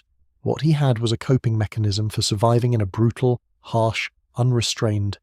Of course not. There is no issue to send lightning and flame to your enemies, or to parade their defeated captains upon a standard through your encampment. This is all that may be expected for those who would challenge your strength or stand against you. Father has destroyed more than a few who thought themselves his worthy foes. Wrongly thought it, as it happened. Taipan agreed, interrupting his train of thought. That comparison put things into perspective for him rather abruptly. Who could complain about being held in the same light as that great man? Elf. Whatever. "Just so we're clear," Ulrich confirmed, accepting this small piece of insanity into his paradigm. "Sometimes adapting just means not sweating the small stuff. At this point, a singular killing of some deserving fucker was small stuff. What a goddamned year it had been." "Are we ready, you think?" he asked, too quietly for even sensitive Easter hearing to pick up. In answer, Taipan patted the low, wide stone bench next to her, one of Ulrich's contributions to the cause, making stone wall seating. He left his pack where he'd finalised its configuration, so he didn't have something to paw over and show his nerves. A leader of men shouldn't be seen to be nervous, because it makes everybody else nervous. He lowered himself to join his partner, who handed him a bowl of steaming stew to occupy his hands, then flicked him in the forehead sharply. "Ouch, but why?" Ulrich complained, unable to retort without wasting food. Taipan leaned into him to share her soft warmth, whispering, "Because you think too much on what may yet be's. We know the risks and the challenges. What can be done has been done. To dwell on ghosts of the future does nothing but divert our focus from the tasks of the now, stealing strength to face the trials." Fair enough. She had the right of it. It was a habit of his to brood, a remnant of the bad old days that he tried to shake. Picking up more and more to take care of tended to bring those neuroses to the fore. He didn't tell her so, mostly because they were familiar with each other well enough by now that he knew that she knew that he knew that she knew. Relationships were odd.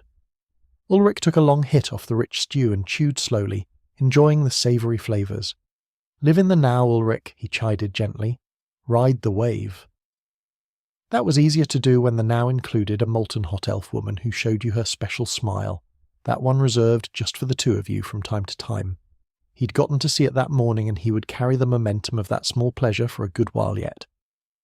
When the bowl was empty, not very many minutes later, Ulrich figured that they ought to be getting this carnival on the move. Taipan had finished breakfast an hour ago, while he made rounds. Most of the village had completed their preparations not very long after the twins broke above the treetops, with only a few stragglers left, and a few hunters scouring the woods for a few last-minute game acquisitions left to return. The rough shelters stood proud, the green wall a declaration that a people had made this place into a respite, which was the name Ulrich gave to this place in his mind. It was a shame to leave the safety of respite after so much effort had gone into it, but then Roman armies on the march had dug fortified camps and created palisades wherever they marched on campaign. It was a similar idea, stiffening up the defences of the budding village. Some places were too dangerous to be caught sleeping absent fortification. Nearly all of Varda fell under that category. "All right then," Ulrich announced, stuffing the bowl into his pack before hefting it to rest against his back. Straps tightened, the bulging thing almost comical for its size. A burden so large would have been impossible for him to walk with, let alone ruck across many kilometres in the before. Yet another reason to remember to be grateful for this new life, for all its trials. Like a wave rippling outward from a pond, the other travellers shouldered their travelling bags, hefted their walking sticks, balanced on crutches, or secured themselves upon the wagons they were forced to sit, crippled as they were. Those with weapons checked them one last time. Whistles trilled from many fingers raised to many lips, a singular piercing sound to call the remaining hunters in. They trickled in over a few minutes, and Ulrich now stood with a little over 300 of those who had cast their lots with his, all prepared to make way to Kistalfa, to find what fate had in store for them there. A welcome, a battle, a short stay before a voyage to safe waters. None of them knew, but all of them believed that Ulrich Einar would see them through to the end. It was a hell of a thing to lay on a man, he decided, suddenly very glad that he had Taipan at his side to help share the load. On his own, he was simply unfit to lead a multitude. "We go," Ulrich called simply, and strode from the arched woven gateway of respite into the surrounding forest. His wife trailed, stepping in his shadow as her role required, and a respectful distance behind came the Zafuti, the people who now saw his ancient glade as their bastion, the place they would one day call home. Hopefully they'd build their houses on the opposite end of it, far from his burned-out hand-tool carved cave in the side of the trunk of that same fallen god tree that had broken the plateau's canopy and made the glade. Ulrich liked his privacy. He liked reading from his library too. Maybe he'd have the young German mage help him grow a spiralling wizard's tower, made from the ancient trunk of the god tree. Ulrich's roaming, aimless thoughts came to an end as they stepped away from the relative safety of the enclosed respite. Things stalked these woods, predators preying on other predators, and things that only a lunatic would call prey fought back with equal brutality against their would-be hunters. The elves on the wagons now wielded longbows and crossbows, courtesy of the reprieve from travel granted by their short stay and respite. Many of the staves were magicked up by Brodin, who had a trick for causing the wood grain to twist, becoming far more potent than would otherwise be possible amongst the types of trees available in this coastal woodland. He'd also dried them at an accelerated rate, so the mature staves would last as long as those made from aged stock, preventing warping or cracking. The freckled mage with the boyish face had proven himself an incredibly useful lad to have around. As a result, the wagons were more or less mobile artillery strongpoints hauled behind their draft animals. Around him roved out the elves healthy enough to act as outriders, scouting the forest about a half-kilometre out, forming a diffuse web of archers that would deter predators, cover their flanks, and pathfind the best, most even ground for the wagons to traverse. Taipan departed from his side almost as soon as they were completely enclosed by the shrouded light of the forest, ghosting around about 10 kilometres ahead to clear the way and ensure they did not walk into something dangerous. Ulrich's role was to simply walk through the wood looking calm and collected, while he prayed to anything that would listen that there would be no more cloud leopards or other monstrosities in the neighbourhood to try to eat anybody. It was thusly that the motley assortment of individuals banded together under his protection made way through Kistalfa forest. They travelled quietly. They held themselves at attention, ready to receive and repel any threat that might present. In spite of the relative slowness of the loaded wagons, Ulrich had no complaint about the rate of their progress. It was mid-morning when they rolled past the general vicinity of the burned-out freemen village. It was just past mid-sunset when they came to the edge of the forest, to enter the coastal plains that marked a bare 30 kilometres to Kistalfa. Ulrich judged that they would arrive with an hour of daylight remaining. The pace of the wagons was greatly improved for not having to wind around trees, and the plains had almost no barrier to travel, being by this point mostly solid in substrate. The regular showers coming off of the Vatin could not saturate the ground through the rapid pull of the greenery, transpiring the water into thirsty roots and out from lush foliage. What didn't get pulled in by the abundant verdure passed relatively rapidly through the loamy, sandy soil, making its way to several nearby marshes. According to the locals, there was an area nearby that sounded very suspiciously like the vast wetland Ulrich had read about called the Everglades. back before the ice caps melting had submerged the area completely. Ulrich wanted exactly zero part of trying to pass this horde through a giant swamp full of murky, muddy water, obscured by dense 4-metre-tall reed thickets, dozens of square kilometres in size, interspersed by some kind of metallic bamboo called singing cane. It was said listening to the winds passing through these singing cane groves was a once-in-a-lifetime experience, mostly because you didn't survive to see it a second time. Taipan completed her diligence about the time the caravan reached the site, where potent poison and a horribly efficient use of his sky shield had killed 100-something soldiers from Castalfa's garrison. The small depression was emptied of bodies and their equipment, and, aside from the evidence of wagons loaded heavy and the tromp of many feet, you wouldn't have known there had been any army here at all. Ulrich couldn't really be sad about the deaths, not knowing what those men would have done to these he led had their captain discovered the former Orlithrum. She'd have wiped them out on principle, if they were lucky enough not to be shipped to some location for more attempts to create the Bane. Ulrich wasn't so optimistic that he believed he and Taipan had found the only 2 locations where that particular project was ongoing. Nothing for it, though. His plate was goddamned full enough already. "What do you think we'll find in there?" He broke the comfortable silence between himself and the not-quite prowling elf at his side. She turned those brilliant emerald eyes on him, the metallic bronze flecks within their irises glimmering in the late afternoon light. So intense, so focused was Taipan. It was one of her more attractive traits. The other one she now displayed, not answering straight away, but instead thoughtfully examining his question. Eventually, the lovely profile of her calculating was broken by her reaching a conclusion. "I believe that the Baron is in good faith," Taipan decided. "I cannot be certain of anything, not with otherkin, but I have the sense that this Valin is not without honour, even for an enemy of my people." She continued, reluctant to offer a word of favour, but unwilling to let her dislike for her brother's killers taint her evaluation before her honour. "His house has a reputation for valour, his father's father, and the sire before him all ruled with strength and fairness, from what we know of them, for we Irielen keep track of the ruling baronies, their strengths and dispositions. This latest in the line of Castalfa has only ruled a short 20 years, but we have found no indication that he differs substantially from his forefathers. His willingness to slay a magister and fly their bloody robes openly speaks greatly for his commitment to his word," Taipan summarized. In her eyes, deeds were worth far more than words, and a ruler who discovers the sort of treachery against them that had been perpetrated by Prosper's deception had only one response. In this she knew Ulrich was in agreement. It was also hard to imagine what good the Baron would have from inviting 300-something enemies within his walls under the guise of alliance, or at least neutrality, only to betray them and risk a battle within the township, especially when they knew that Ulrich was not a minor mage and she was well known as a slayer of Prosper's agents. Ulrich took a great deal of comfort in that evaluation, let some of the tension in his shoulders drain, but not all. They had been over this already, but he couldn't help but be on guard.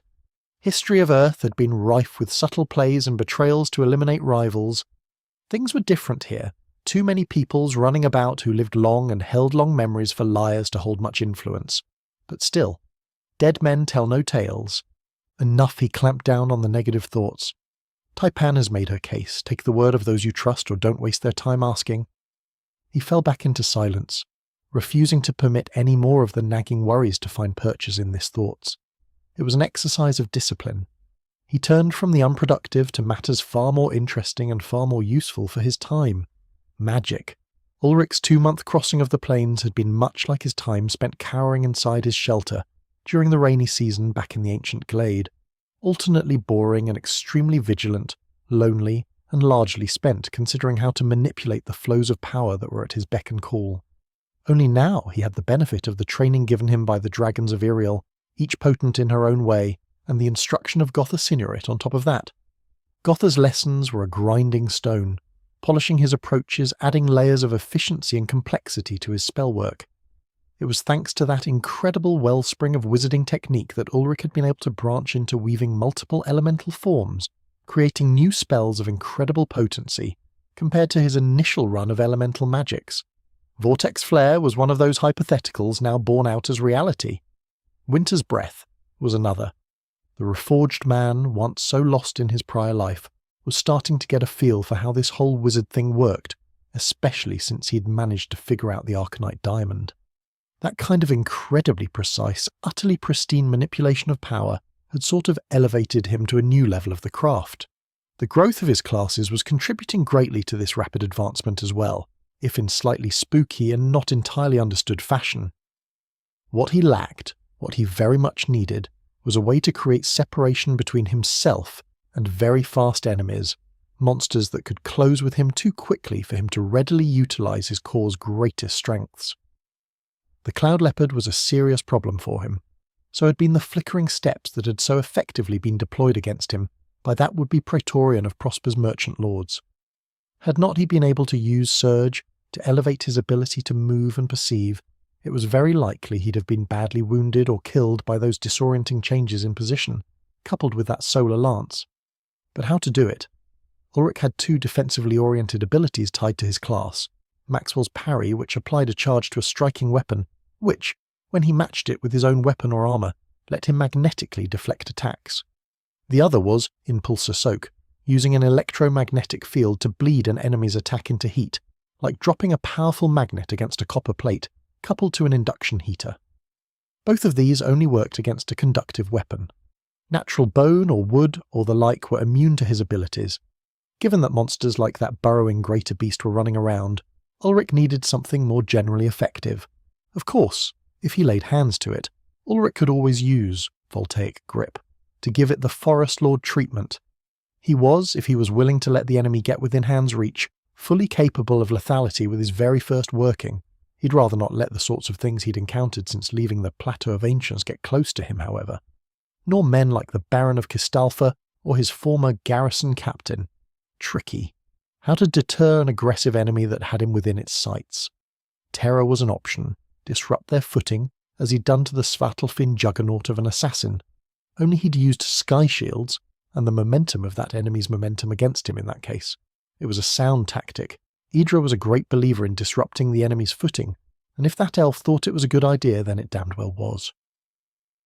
Idra's was one of the most elite fighters that lived, so far as Ulrich knew. Use terror to soften the ground beneath feet, sort of a rapid deployment set of foot traps. He could turn the soil porous and brittle, create small voids that would permit the stepping weight to break through a thin shell, almost impossible to notice, which would break ankles or at least seriously hinder the attacker for a moment or two. Frequently the difference between Ulrich being able to blast his assailant and being on the receiving end of their attack, it had merits, but it also had problems. Firstly, it was a gambit that assumed that Ulrich knew what kind of semi-magical bullshit the opponent was going to employ, and that pushing them off balance would stop that attack while they were coming close. Not a guarantee. Secondly, it was slow. Terror didn't happen quickly, not compared to how fast some of the assholes he'd had to deal with moved. There was also the slight problem in that some of them could fly, such as Captain Firecracker, or that Vapormeister from Port Edenshire. There were also eagle things that could swoop in and carry off a man without trouble, or cut a seasoned Irellan hunter apart in a fleeting moment with blade-like wing feathers. New plan. The ground was too situational. Great when where it was effective, but worse than useless when it wasn't. Problem was, once he was in their sight, too many classes had some kind of sneaky way to attack from distance. Wait, that was it. Sight was the weakness. Taipan's true strength came from her ability to move silently, and above all unseen. She was an absolutely unholy terror at night. Ulrich needed to target his adversaries where they were weakest, their eyes. He thought about that trend way back when sociopaths would shine high power lasers at planes flying above, hoping to murder hundreds by blinding the pilots, for reasons that defied Ulrich's ability to interpret complete lack of empathy. His mind turned to less than lethals employed to quell riots. Those had sprung up frequently during the unrests immediately preceding the collapse. Before they were consumed by the fires of mass revolt and civil unrest, more or less justified by about a century of gross neglect, mismanagement, graft, and intentional, government-sanctioned cruelty with the purpose of keeping a populace too tired, sick, ignorant and poor to resist their own soft enslavement. The governments had deployed flatbed trucks with massive lamp banks. The LED lamps flashed a rapidly oscillating isochronous pattern, that was designed by talented neurologists to interfere with balance, perception, and to rapidly inflict temporary blindness. The strobe light's pattern to overload neural systems and also inflict extreme nausea. Against a civilian populace, they were incredibly effective at controlling large crowds, right up until that crowd began throwing rocks at the lamps from behind those at the front, and then lynching the operators from the nearest streetlight. At its most effective, the strobe pattern should include different colours at wide ranges across the visual spectrum: deep red, green to hit the middle of the spectrum, and intense blue or violet. Those widely variant spectral ranges should then utilise a 7 to 15 oscillations per second frequency to maximally overwhelm the brain's ability to process the information, and adding phase shifts to cycle the pattern spatially would then give the strobe a moving effect, which destroyed the sense of balance and proprioception. Flicker vertigo, or the Boucher effect, named for the man who discovered it, not knowing that his contribution to humanity would immediately be weaponized against it, was, more or less, using the brain's neurochemistry to short-circuit it. Because of the hard limits for neural processing times and optical nerve input, it represents an almost undefeatable attack on the wetware of a living being. Ulrich had once considered creating a pattern of arc snaps or buzzes to confuse the sonic echolocation of bat-like monsters called blood fangs.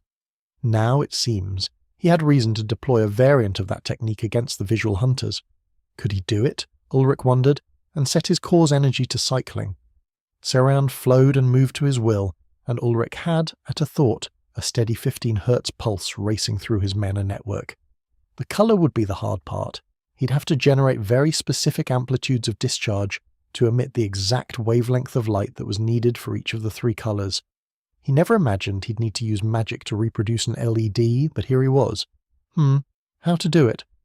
Normally the LED would rely on a doped semiconductor, the metal dope chosen to predominantly excite low orbital electrons at a relatively mild voltage. The wider the conduction band of the doped semiconductor to the metallic first to third energy shell orbitals, the lower the frequency, and thus longer the wave of light generated. If Ulrich didn't have the doped semiconductor, he'd have to use Varda's air and an incredibly precise control of Sauron at 3 different voltages to hit the right wavelengths. He might also have to use a quay in order to use the moisture in the air as a prism or lens to direct the light in the intended direction. His strobe would be useless if it assaulted him as well. White interference. With a minor effort, Ulrich convinced his lightning mana to combine its naturally separate poles to unite, cancelling one another to produce unexpected white mana. The mutable essence of magic responded to his will, inflecting towards the harmonics controlling water.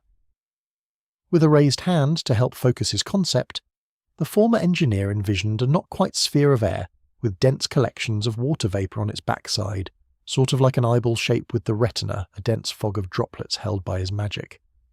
The front side water he gripped with his core's etheric control and pushed into a thin lens, similar to a cornea.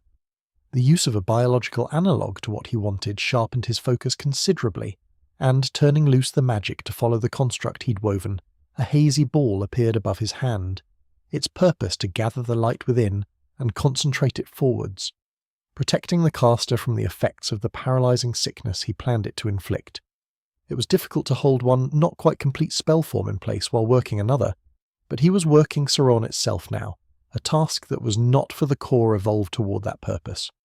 Pulses of electrical discharge flared, bright white as he started, intentionally too energetic, the discharges bouncing from one side of the sphere to another, according to the loci of positive and negative he had dispersed across the sides of the water ball.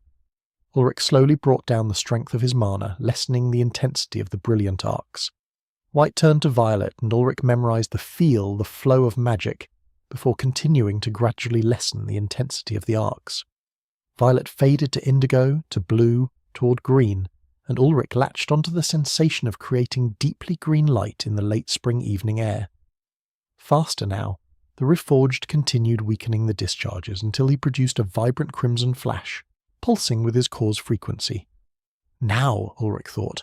Holding the feeling of each flash of light, he alternated the arcs between each of the 3 colours, producing a flash of dispersed light from behind his dense fog of the water sphere, its frontal lens directing the light forwards. Ulrich ramped his core to cycle faster, blue, green, red, in sequence, accelerating it until the faint remnants of the light pulsing from his working became vaguely sickening to observe. A Doberman-sized mammal, faintly jackal in form with webbed skin between its arms and body, enabling it to glide silently before sinking its long recurved fangs and hooked frontal claws into prey, fell from the branches of small wind-twisted tree on the same rise from which he and Taipan had launched their attack on the garrison troops, 16 meters away, hitting the dirt with a muted thud, and the creature staggered drunkenly, retching loudly as it failed to orient and escape the vicious assault on its sensitive eyes. Ping. Ulrich was starting a crow of victory when he was struck most ungently in the back of the head with a bowstave, and his loving elven wife hissed, "Cease that horrific thing at once, you worms in the head Valin mule!" A few peoples nearby were simultaneously staggering to vomit their breakfasts, before slumping to the ground, groaning and cursing. Many of them were glaring in his direction, still not satisfied, even after his unceremonious and well-earned chastisement. Oops. The spell fell apart, its effects ending immediately without his core feeding the energies to the construct, and the movements of the air dissipated the fog and lens both, the water rejoining the local atmosphere from which it had been drawn. Turning his head to look at his partner, who looked like she might be readying a follow-up stroke with her bow, he waved his hands in a mild panic, crying, "Stop! Wait! Sorry! It's gone! It's gone! Lay off with that thing, Odin's balls!" to prevent another whomping. Taipan levelled a coolly considering look upon him, unknowable elf thoughts running in her foreign mind. Whatever calculus went on, it came to an inevitable end. Dipping her chin in a single nod of decision, she whacked him decisively again. Thud. "Fuck! Okay, damn it, that hurts," Ulrich whined. She was getting more violent these days. If he wasn't careful, she'd start following in her mother's footsteps and use her belt knife to make her case for keeping him in discipline. What would Baldur do? Should he strobe her and run? Ulrich gave it serious consideration, but decided he would rather live. Still, the second strike required an answer, or she'd believe he would accept such in the future. Boundaries had to be drawn with Taipan in no uncertain terms. "Dropped your pocket, lass," he told his mate, whom he loved dearly, quite against his own natural disposition, forming the inescapable forefinger and thumb at waist height. Hunter's instincts followed the motion, and she looked into the ring for a second before scowling, opening her mouth to object when he placed the opposite hand he'd reached towards her, the movement covered by the deception of his ultimate technique to take hold of her shoulder. She looked at the muscle clamped unforgivingly to her deltoid, and he took her hand in with his other paw. "What do you think?" she started to ask. Voltic grip. He made certain to put some oomph into it, just enough to put her dick in the dirt. Metaphorically speaking, of course. His shadow dropped, muscles seized, back arched, and she twitched a few moments in the grass before the rolling arcs of residual lightning left her gasping for air. Ulrich frowned down at his mate, letting her know that he was not well pleased with her, and he waited for her to stop squirming. "The second strike was too much?" she asked after a few moments, looking up at him from her repose. "The second strike was too much," he confirmed, before offering his hand to assist her to her feet. She took his olive branch, and he pulled her to stand, slightly unsteady. From experience, Ulrich now knew precisely how much mana it took to take the wind from her sails. She was a fantastic specimen of elven physique, but electricity was a hell of a thing on living creatures. He let her find her balance and rubbed his head, the 2 knots raising from her blows and just a bit of blood indicating that she'd broken the skin of his scalp. Once he would live with, being bitten was part of the price of handling venomous serpents. Twice, and he would not sit idle. He would not tolerate her thinking him passive. Theirs was a dance, 2 headstrong individuals orbiting one another's oddities, locked together in spite of their differences. In a way, this was a habit that she'd picked up not from her mother, Veda, but from her father, Baldurt. That one strove to find whatever boundaries there were, and would explore relentlessly to know what was acceptable and what was not. It was why his wives worked hard to restrain his worst impulses at court, before he could be allowed to thoroughly aggravate whatever visiting dignitaries or supplicants that arrived. Taipan, when she was not being all cool dignity, tended to favour her father in this way, unfortunately. Now that both parties were square, Ulrich gave the assembled entourage a brief inspection, to see that no great harm was done. Other than the last traces of breakfast being spilled, there was none. He noted it. The effects of the spell were not as long-lasting as was documented in his histories, the robust constitutions of the peoples of Varda being less prone to vulnerability, even if they could not resist the initial burst of vertigo and flash blindness. He judged the spell to be able to buy him about 3 seconds unmolested against the Baron, maybe half that at worst. It would have to be enough should things ever come to that. It was important that one knew the effectiveness of one's weapons, especially when those were not directly able to inflict harm. The crowd control spell work was worth its mana cost, not because it caused real damage, but because it bought him time, and with time came space and initiative. Not to mention, once blinded by his working, an enemy would be hesitant to direct their full attention on him, lest they be given a second taste of the strobe. His spell sowed doubt in the enemy, and that was well worth the cost to his magical reserves. How bad was it? Ulrich checked, directing that question broadly to the surrounding Asa, Jormund, and Valin. He received multiple hand signs for terrible from the elves, whose sensitive eyes and careful balance had not enjoyed at all the treatment. Lesser agreement came from the humans and beastkin, who had been disabled temporarily but not altogether shut down like their long-lived comrades. So, particularly effective against those with the best vision. Not like that was a surprise. He figured his spell would be hell on those birds of prey beasts in all their forms. Ulrich might be able to bring them down all the way to the ground before they recovered their wits to resume flight. Another tool in the toolkit, a defensive option to complement his offensive magics and mobility. Better every day, Ulrich, he reminded himself. It was his motto, his mantra. So long as he was a little better each sunrise than he was on the one before it, he would be satisfied, if not happy. "Did you intend to test your magic on your own people, Glade Chief?" Taipan posed the question with a dangerous inflection in her voice. "I did not." Ulrich answered, noting that doing so was crossing a serious line in his partner's eyes. "In truth, I did not know if the working could be done without the aid of a substrate material whose manufacture has probably not been discovered on Varda as of yet. There was no guarantee that I could manipulate both the amplitude of my spell and its frequency to produce the pattern and colour of light necessary to achieve the maximum impact." His partner grew thoughtful. "You believed you needed an additional technique to supplement your already wide array of spells?" she asked slowly. Ulrich made the sign for strong confirmation. "We are in the heartland of Prespang. Prosper will not sit idle, waiting for her enemies to gain strength, especially not when the rumours of bane and open rebellion gain traction through the trade season. There is no way for them to employ their usual information control tactics, not when I've been hamstringing easy resupply at the ports, between here and the outlying regions beyond Bartala, and killing a dozen or so magisters along the way.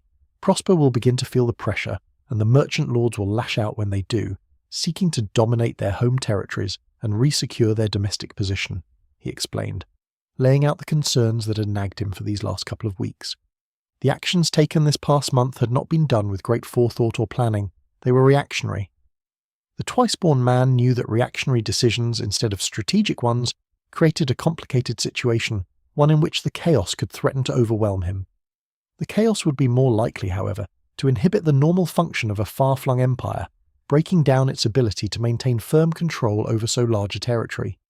His far more experienced consort nodded her agreement, scanning him with her usual attention to detail, weighing and measuring to gain the greatest insight. "You are anticipating trouble," she said bluntly. Now it was Ulrich's turn to nod. That he was. He had a feeling about it, an instinct. Prosper would be up to something. They had been too greatly stung to not be driven to action. Whether it was an army to send at the revolting Lupid beastkin, or a fleet to suppress ideas of breakaway factions along the shipping routes of the Vatin, reminding the populace of who it was that was master, or some other threat he hadn't considered, Ulrich felt bad weather coming. Speaking of which, a raggedy old curmudgeon who had until very recently been High Mage of Castalfa shambled over, using his masterwork staff, its twining metal iridescent in the evening light of the twins, the massive amethyst crowning it throwing violet shimmers from its countless facets. As was normal, the geezer was cursing fit to make sailors blush. "What in the seven hells was that?" he demanded, addressing his new lord in tones similar to those with which he had addressed the old. Tones that had nearly led those two men to decide that one of them would need to go. Ulrich was more patient, or maybe just had less innate dignity to be insulted by the fogey's lack of decorum. "Are you being rhetorical, or shall I explain it to you?" but only if you're ready to admit that I am the better of us with the weaving of mana." Ulrich answered the question with one of his own, and heavy sarcasm to really load it up. "Should have just aimed the sky lances at myself and been done with it," grumbled the Black Sky, one of the heavy hitters that had once made up Prosper's local mage corps. And most of his students and colleagues had been wiped out when Ulrich and Taipan loosed their poison on the garrison troops. The naturally lower constitution of a bunch of adepts compared to their rigorously training soldier fellows resulting in being more susceptible to Taipan's cocktail of toxins. Those who had survived had been killed by Adept Broden when they targeted the Freeman village for termination. Though young, the German Cord adept was in his element surrounded by forest greenery, and he had used his gifts to their utmost against the still reeling remains of the choir of mages. Ulrich wasn't unaware at how bitter a loss that must have been, even if he wasn't sympathetic. The icing on that particularly nasty cake was that the Baron had effectively fired the High Mage as part of their bargaining process, a way to both remove a persistent thorn in his side and to placate a potentially powerful ally after Garrus had attempted to assassinate Ulrich and Taipan when they came in for parley. As a result, the High Mage was now in service to the man who had slain most of his comrades, and was a peer to the other man who had finished them. He was not overly happy about his circumstances. So far as Ulrich could determine, Garrus Blackskis was not often happy about anything at all. He threw the older man a bone as a professional courtesy between practitioners of the arts magica. "I have developed a working to dazzle and stun my enemies. More work remains to polish the construct, but I think it will do, for now," Ulrich related to the aged mage. "What devil light shines bright enough to be seen through closed eyes?" complained the mage, setting Ulrich up beautifully. Taipan turned around, knowing her Glade Chief's habits. Ulrich held up a hand and summoned the globe of water laced with flashing discharges, flickering through their bewildering pattern. "See for yourself, Garrus," he grinned, Osronic Stro. "Gah, my fucking eyes. You wretch." The mage bent over and heaved violently, the lights having done their work on him. Ulrich laughed at the man, enjoying the man's discomfort perhaps more than he should have. The bastard shouldn't have aimed lightning at Taipan if he didn't like it. "Don't ask if you don't want true answers, Garrus," Ulrich suggested. The mage wiped spittle from his lips and narrowed his eyes. Ulrich felt the mage's core pulse and didn't need to look up to know that Neffel was conjuring clouds, binding the vapours into form high above at the powerful Maggie's calling. Ulrich's own core hummed with intent, and violet arcs danced between his fingers, a Jacob's ladder reminding the High Mage that Ulrich could blast him before the man could finish whatever working he had in mind. Both men stared at one another, judging the odds. Ulrich respected the elder mage enough to know that, should it come to magical battle, he would need to obliterate the older man in a single stroke to prevent his experience casting from being threatening. Garrus subsided, reaching similar conclusions as he had come to with regard to dealing with the Baron, his former lord. Just his luck to be passed off on another whelp he wasn't certain he could defeat in single combat. This one was more troublesome in the sense that Garrus's greatest weapon was worse than useless against the Saronic Cord Lord, who'd eaten his last attempt to wield skylances against him, subsuming the power directed at him. Garrus hadn't known that was a possibility, but then he'd never met an adept with a nexus harmonized to the power of lightning. "Perhaps that was uncalled for, Elder Garrus," Ulrich conceded after a few moments. "Still, seeing is believing. What think you of this working against a greater beast or a seasoned veteran warrior such as you have known?" He inquired of the veteran battle mage. It was a peace offering between them, a statement that Ulrich respected the older man's experience and wisdom. It was also a reminder of who truly was the greater between them. There were those who had to be reminded of the pecking order or they grew difficult to work with. His time in the materials science industry indicated that those were amongst the more intelligent of his colleagues. They had to be made to see that a junior was worth hearing out before they were of any use. Once that was done, however, they were fantastic resources to the team. Funny how his old life's experiences had niche applications to the fairyland of Varda. Garrus considered the young, maybe archmage's question. He wouldn't have believed how disorienting a set of flashing lights would have been to his constitution, but the assault on his vision and balance had been immediate and violent. It was also short-lived. Better be quick about capitalizing it, young lordling. A greater beast will start using its other senses and adapt. My old liege would bring his axe to bear and cut you apart even while his guts churned, and his orbs burned sightless. Pain and discomfort are lesser tools against those with high vitality or great will. the seasoned mage advised, so it was implied by the spell's descriptor. A good thing to know. He didn't have a way to judge what the hard limits were, or how much of those stats was a predictor for shrugging off the effects of the strobe. More questions. Always more questions upon Varda. Wisdom I will adhere to, Mage Jerus, and thanks for it. Ulrich said aloud, slightly placating the grumpy magician. We've wasted enough time on my little practicum. We have places to be. The Lord of the Ancient Glade called to the Zafoti, setting off in the direction of the city as he did, and to his continued amazement, they followed his lead. Chapter 1, 197, Exchanging Pleasantries. The walls of Kistalfa hadn't grown any shorter or thinner since last he'd spied them. The reluctant leader of what amounted to a homeless camp combined with a field hospital for POWs remarked to himself. It seems odd to be returning now, so soon after my decision to take my love from this place, voiced Adept Brodin, with his love in her usual location, glued to his hip. Thanks to you, I am slave no more, dearest. Take heart. Our strange saviour will find the way forward to a new life. Comforted the Leor woman, her distinct feline features and slitted pupils denoting her beastkin heritage. Ulrich considered the catkin girl so human except for those minor differences in the broad short nose, the ever so slightly large eyes, and a difference in the cheeks and chin that gave her a pantherine cast to her facial profile, to say nothing of the cat-like ears and the long tail that flicked around behind her, originating just above the flare of her hips. The feline jawmond were among the more human in appearance.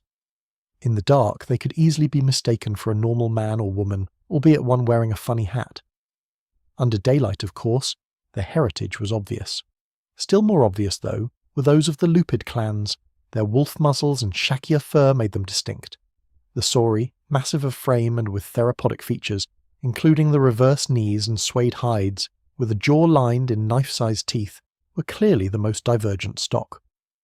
Bright Eyes and Taipan had both told stories of an ancient progenitor race, the one that had come before the Esser and Svartalfin, together known as the Children of the Heavens, and the Valin and Yorman, together known as the Children of the Earth, had diverged, at a time before even the elves started keeping history.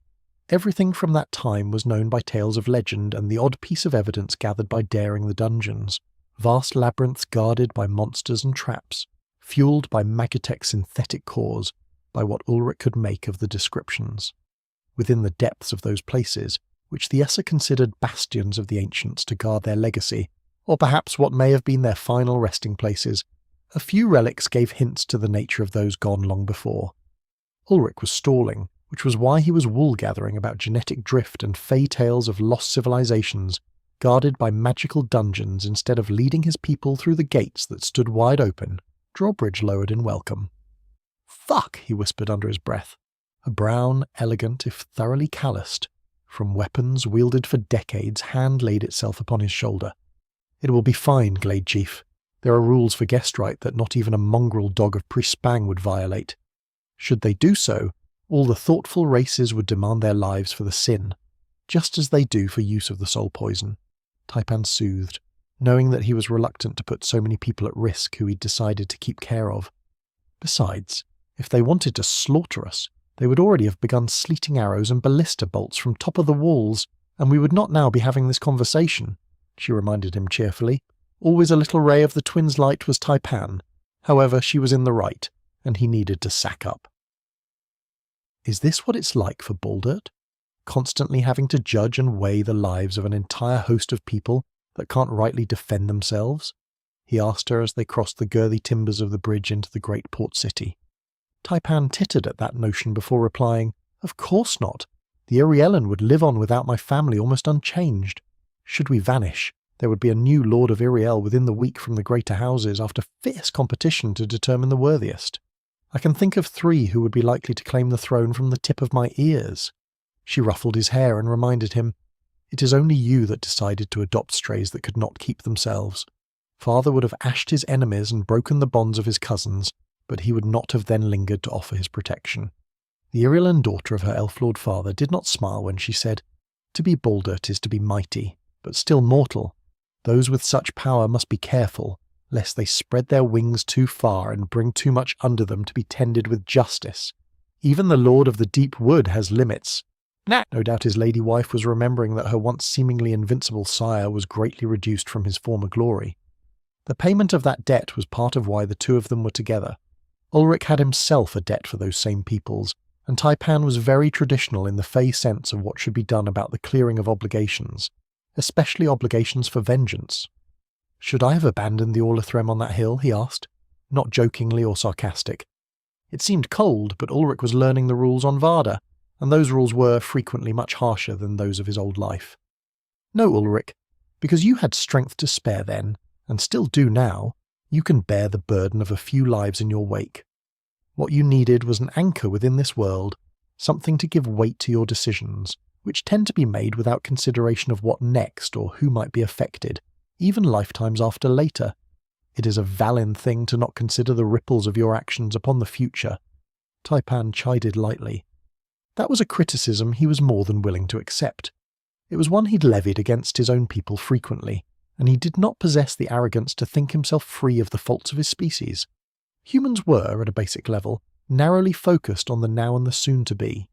Having these people tied to him did force him to consider things with a bit more foresight, a bit less selfishness. Is this how parenthood works? He shelved that train of thought to make careful observation of the city into which he led 300 trusting souls. There was a crowd out to greet them, but no cheers. No surprise there. They would be curious to see so many strangers, and many who might be strangers now but were kinfolk but a short time ago. And lo, so many elves, those of rumour, story, tales of heinous arts, devious battle and cold beauty. It was a hell of a sight for the citizens of Kistalfa to take in. The remaining garrison troops lined the main thoroughfare, their arms and armour polished to gleam in the evening light.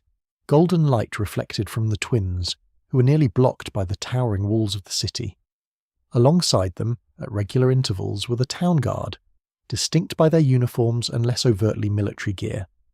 Where the garrison held long pikes, war swords, battle axes, and heavy plate and chain armour, the town guard wore leather jerkins, steel vambrace and shin guards, absent thigh plate or full helmet, only a skull cap to shield their noggins. They also carried short swords, light spears, or a variety of bludgeon, to mark their role as primarily thief chasers and keepers of the peace, rather than a strictly fighting force. Ulrich was slightly surprised at how few of the garrison troops remained. He estimated barely 50. A good few of those had the young features and slightly uncomfortable posture of those, but recently raised to full soldier status, still unused to their arms and armour. The captain had well and truly fucked up leading those men out to be ambushed, failing the basics of field scouting and recon while in potentially hostile territory. They'd have been eaten alive by the Orlithrem had Ulrich's elves been whole and hale. "Do you notice, Ulrich, how few of these warriors are competent?" his dusky huntress asked quietly, just above the murmurs of the crowd in her own tongue. "This one does, lass," Ulrich confirmed. "Your art thinned their strength most substantially," he noted, referring to the poison gas that she had developed. "It was intended to take warriors deep in their classes, or to bring down any more greaters that we happened upon. That any of these soldiers survived it speaks highly of those healers that gave their lives to keep their kin from death. I find no pleasure in what we have done in the name of keeping our kin alive. Perhaps they will learn to stop making war against us this time." Taipan agreed, with a bitter afternote. The elves did not love war nor killing. But too many had thought that disposition a weakness to be exploited, and thus the Irulin had become hard. Fire left the metal pliable to change. The hammer's strokes beat the weakness from it, cold forging it to unyielding prowess. He could not blame the Isa for adapting to the aggressions of their neighbours. Perhaps Prespang would indeed learn to stop making war against the elves, absent Prosper's crop against their backs. Anywho, that was business for the future.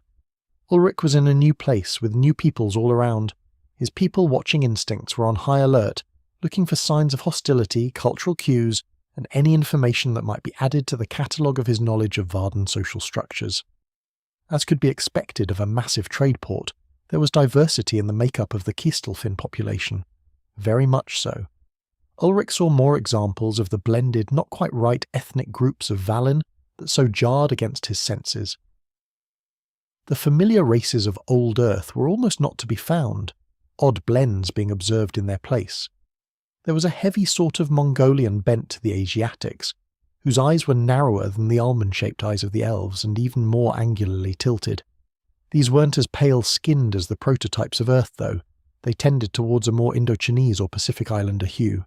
The dark-coloured folk he spotted appeared to have remarkably similar facial features to the Persian peoples of the Fertile Crescent, but were ebon with straight platinum blonde hair and blue or green eyes. Those of what he would have considered Euro-American were approximately normal, perhaps a bit favouring of an Italian or Spanish flavour to their features, although they were pale, milk-white, which strongly contrasted their rich golden brown to black hair colour.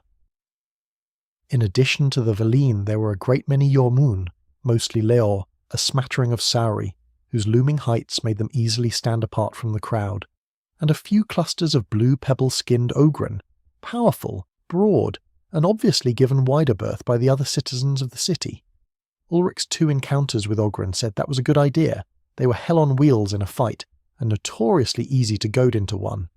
The Sauri here were wildly divergent in colouring, some pitch black, some nearly grey-white, others a mix of mottled greens and browns that would vanish into a forest setting, and one golden yellow that was distinctly possessed of tiger stripes. A few possessed feathered crests, but not many.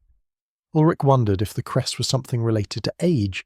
He didn't see any young-looking therapodic men or women with one. Perhaps it was akin to elves and beards. They didn't grow them until they were of great age. It was almost too much to take in at once. There were tens of thousands of people hugging the great avenue through Kistalfa. Ulrich hadn't ever been in the middle of such a gathering, had never had so many eyes on him, and he found that the attention made him want to climb into the nearest gutter and slither into the safe darkness of a sewer. Extreme, perhaps, but true. He had always hated crowds, and this one was a friggin' doozy. As was usual, to keep his overactive mind from chewing on itself, Ulrich put it to work observing minutiae. Just now he was studying the fabrics and patterns of dress of this new city-state. Where Bartala had enjoyed a more robe-heavy style, the odd kilts or sari, with radical choice of flowing patterns and vibrant colours, the Kistalfin loved pants and long-sleeved shirts, bearing geometric interactions between blacks, reds, violets, whites, greens, and golds.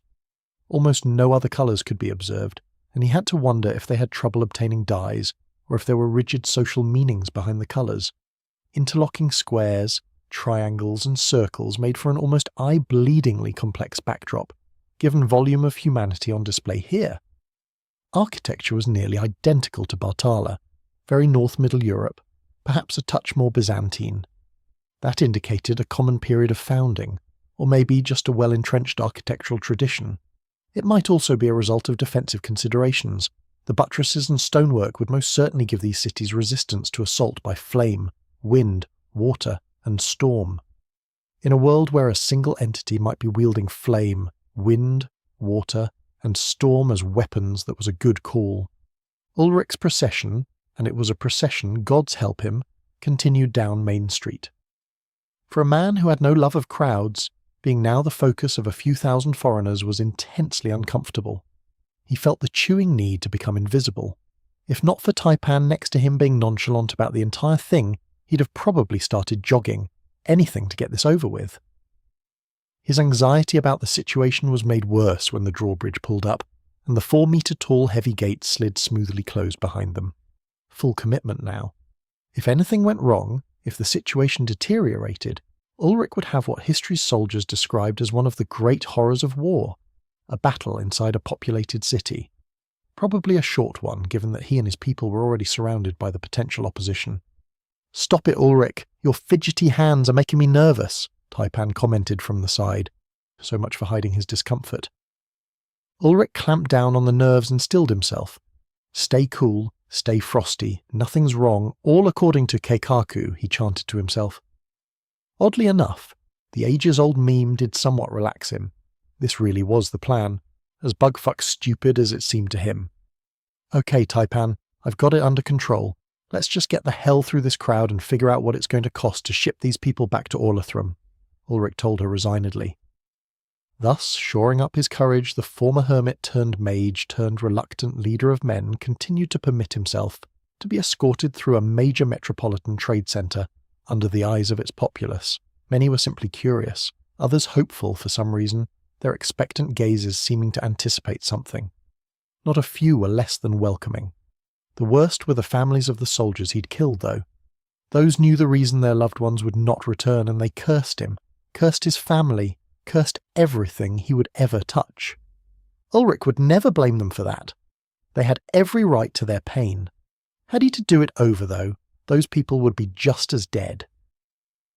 It didn't take a rocket scientist to know the outcome of 100 armed men led by a zealot stumbling over a more or less equal number of their ancestral foes, weakened and wounded, and far from home. There would have been a massacre. Did the elves' sorrow mean any less than these Prospangers? That was the truth of warfare. Nobody really won, in the long run.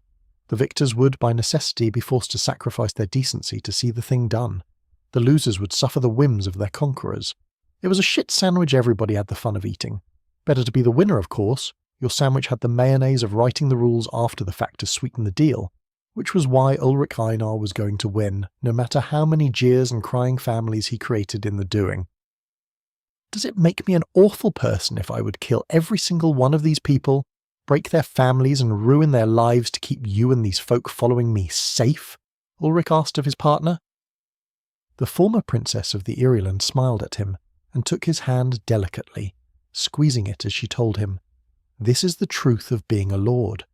Your duty is to your own, and if any would put themselves under your blade, that is their own decision. They should be ready to accept the consequence or play not the games of war." Hard as usual, but comforting nevertheless. Kindness was for those who either had no one for whom they were responsible, or for the naive, who knew not the cost of it to themselves or those who relied upon them. "Just checking, lass," he informed her. A squeeze from the hand, sculpted to hold knives and steady bow staves, added reinforcement to his rocky nerves. So did the fact that she had resumed her scan of the surroundings. Despite her assurance that the base tenets of Vardan civilization would hold, she had not abandoned her vigilance. That was Taipan all over. She hadn't released his hand, though, so at least they both needed something of the reassurance that, at the end of the day, they had each other to go through whatever needed going through, which right now was a bit much. Out of all the things that had changed since waking up in the middle of that ages-old wood, that was the most unexpected one to his thinking. He'd been ready to go it alone. Again. Had expected to. Not doing was fine too, so he was learning.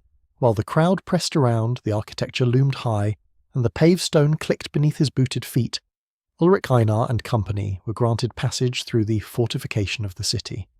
As one does, Ulrich began to note that the signs of wealth, and was pleased to see that they were not so blatant here in this place, nor so drastically lacking in disparity between the most obviously affluent and the humble. In dramatic counterpoint to most of the largest trade centres he'd witnessed, the Legranal moot aside, there were no ghettos within Kistolfa's walls.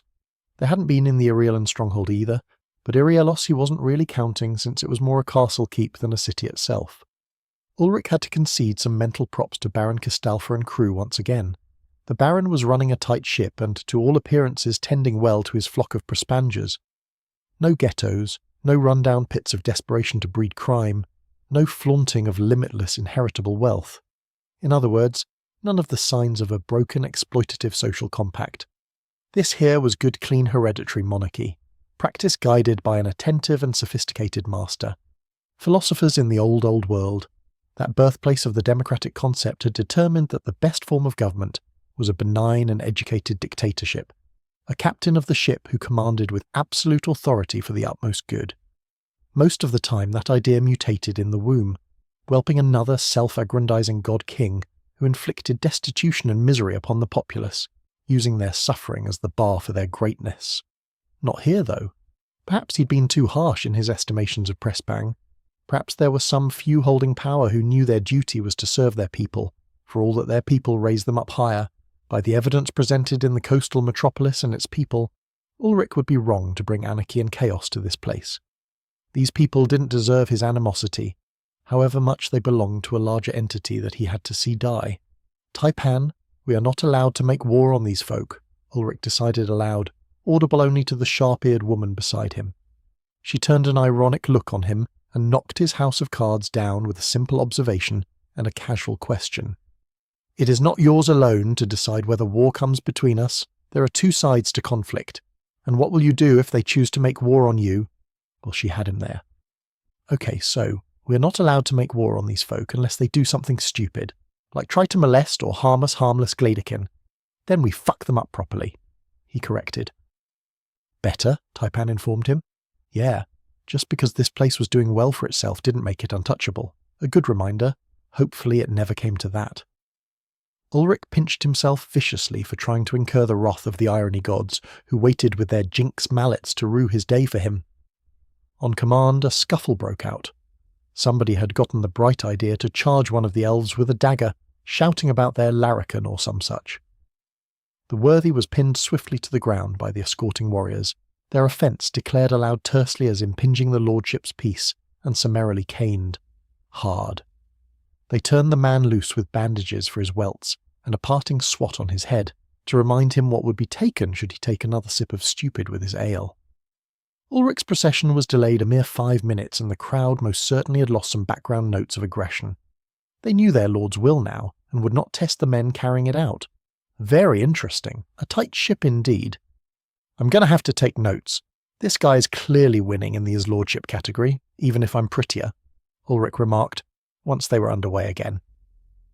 Behind him, in the gravelly tone of the older wizard who'd failed to whack him with Zeus's spear, he heard, "The Baron and his family have served Kistalfa for 40 generations. Even before they held the scepter, they were regarded as respected leaders of men, holders to justice and implacable enemies. I've watched that lad learn to rule this land since he had a tit in his mouth, and his lord and lady before him were just as much revered as he." High praise, from a guy who got himself sold off as blood price for attempted murder and insubordination. Ulrich rebutted, for no real reason other than to razz the crotchety asshole. A hacking cough was followed by a chuckle, but Ulrich didn't look around to see. He was keeping his eyes forward and trying to be regal or some shit. Best not to let the peasants know you sweat. Which was a wild thought, given that he'd always considered himself a fine specimen of peasantry. Ah, how Varda turned strangely betimes. Clearing his throat loudly, Jerus huffed. It was best for both of us. I am a relic of his lordship's father's counsel, too stubborn to kindly die off and leave the younger men unattended. Too often the son took a path walked by the father, but not exactly in his footsteps, and one like me is too set in ways to abide even small change quietly. Probably I bitched about leaving to watch my great-grandchildren roll around on the ground while the barony crumbles too often. Besides, Lord Kistalfa never much appreciated my sauce, or the ladle in which I damned well served it. Uptight tosser. I was considering retirement before ever I made the mistake of striking a Saron touched with his own strength. Ulrich was certain the old mage hadn't consciously intended to refer to his former liege as a tosser, but decades of being a curmudgeon didn't disappear just because you'd gotten yourself exiled once or twice. They did a rather good job of informing others as to why one had been exiled, however.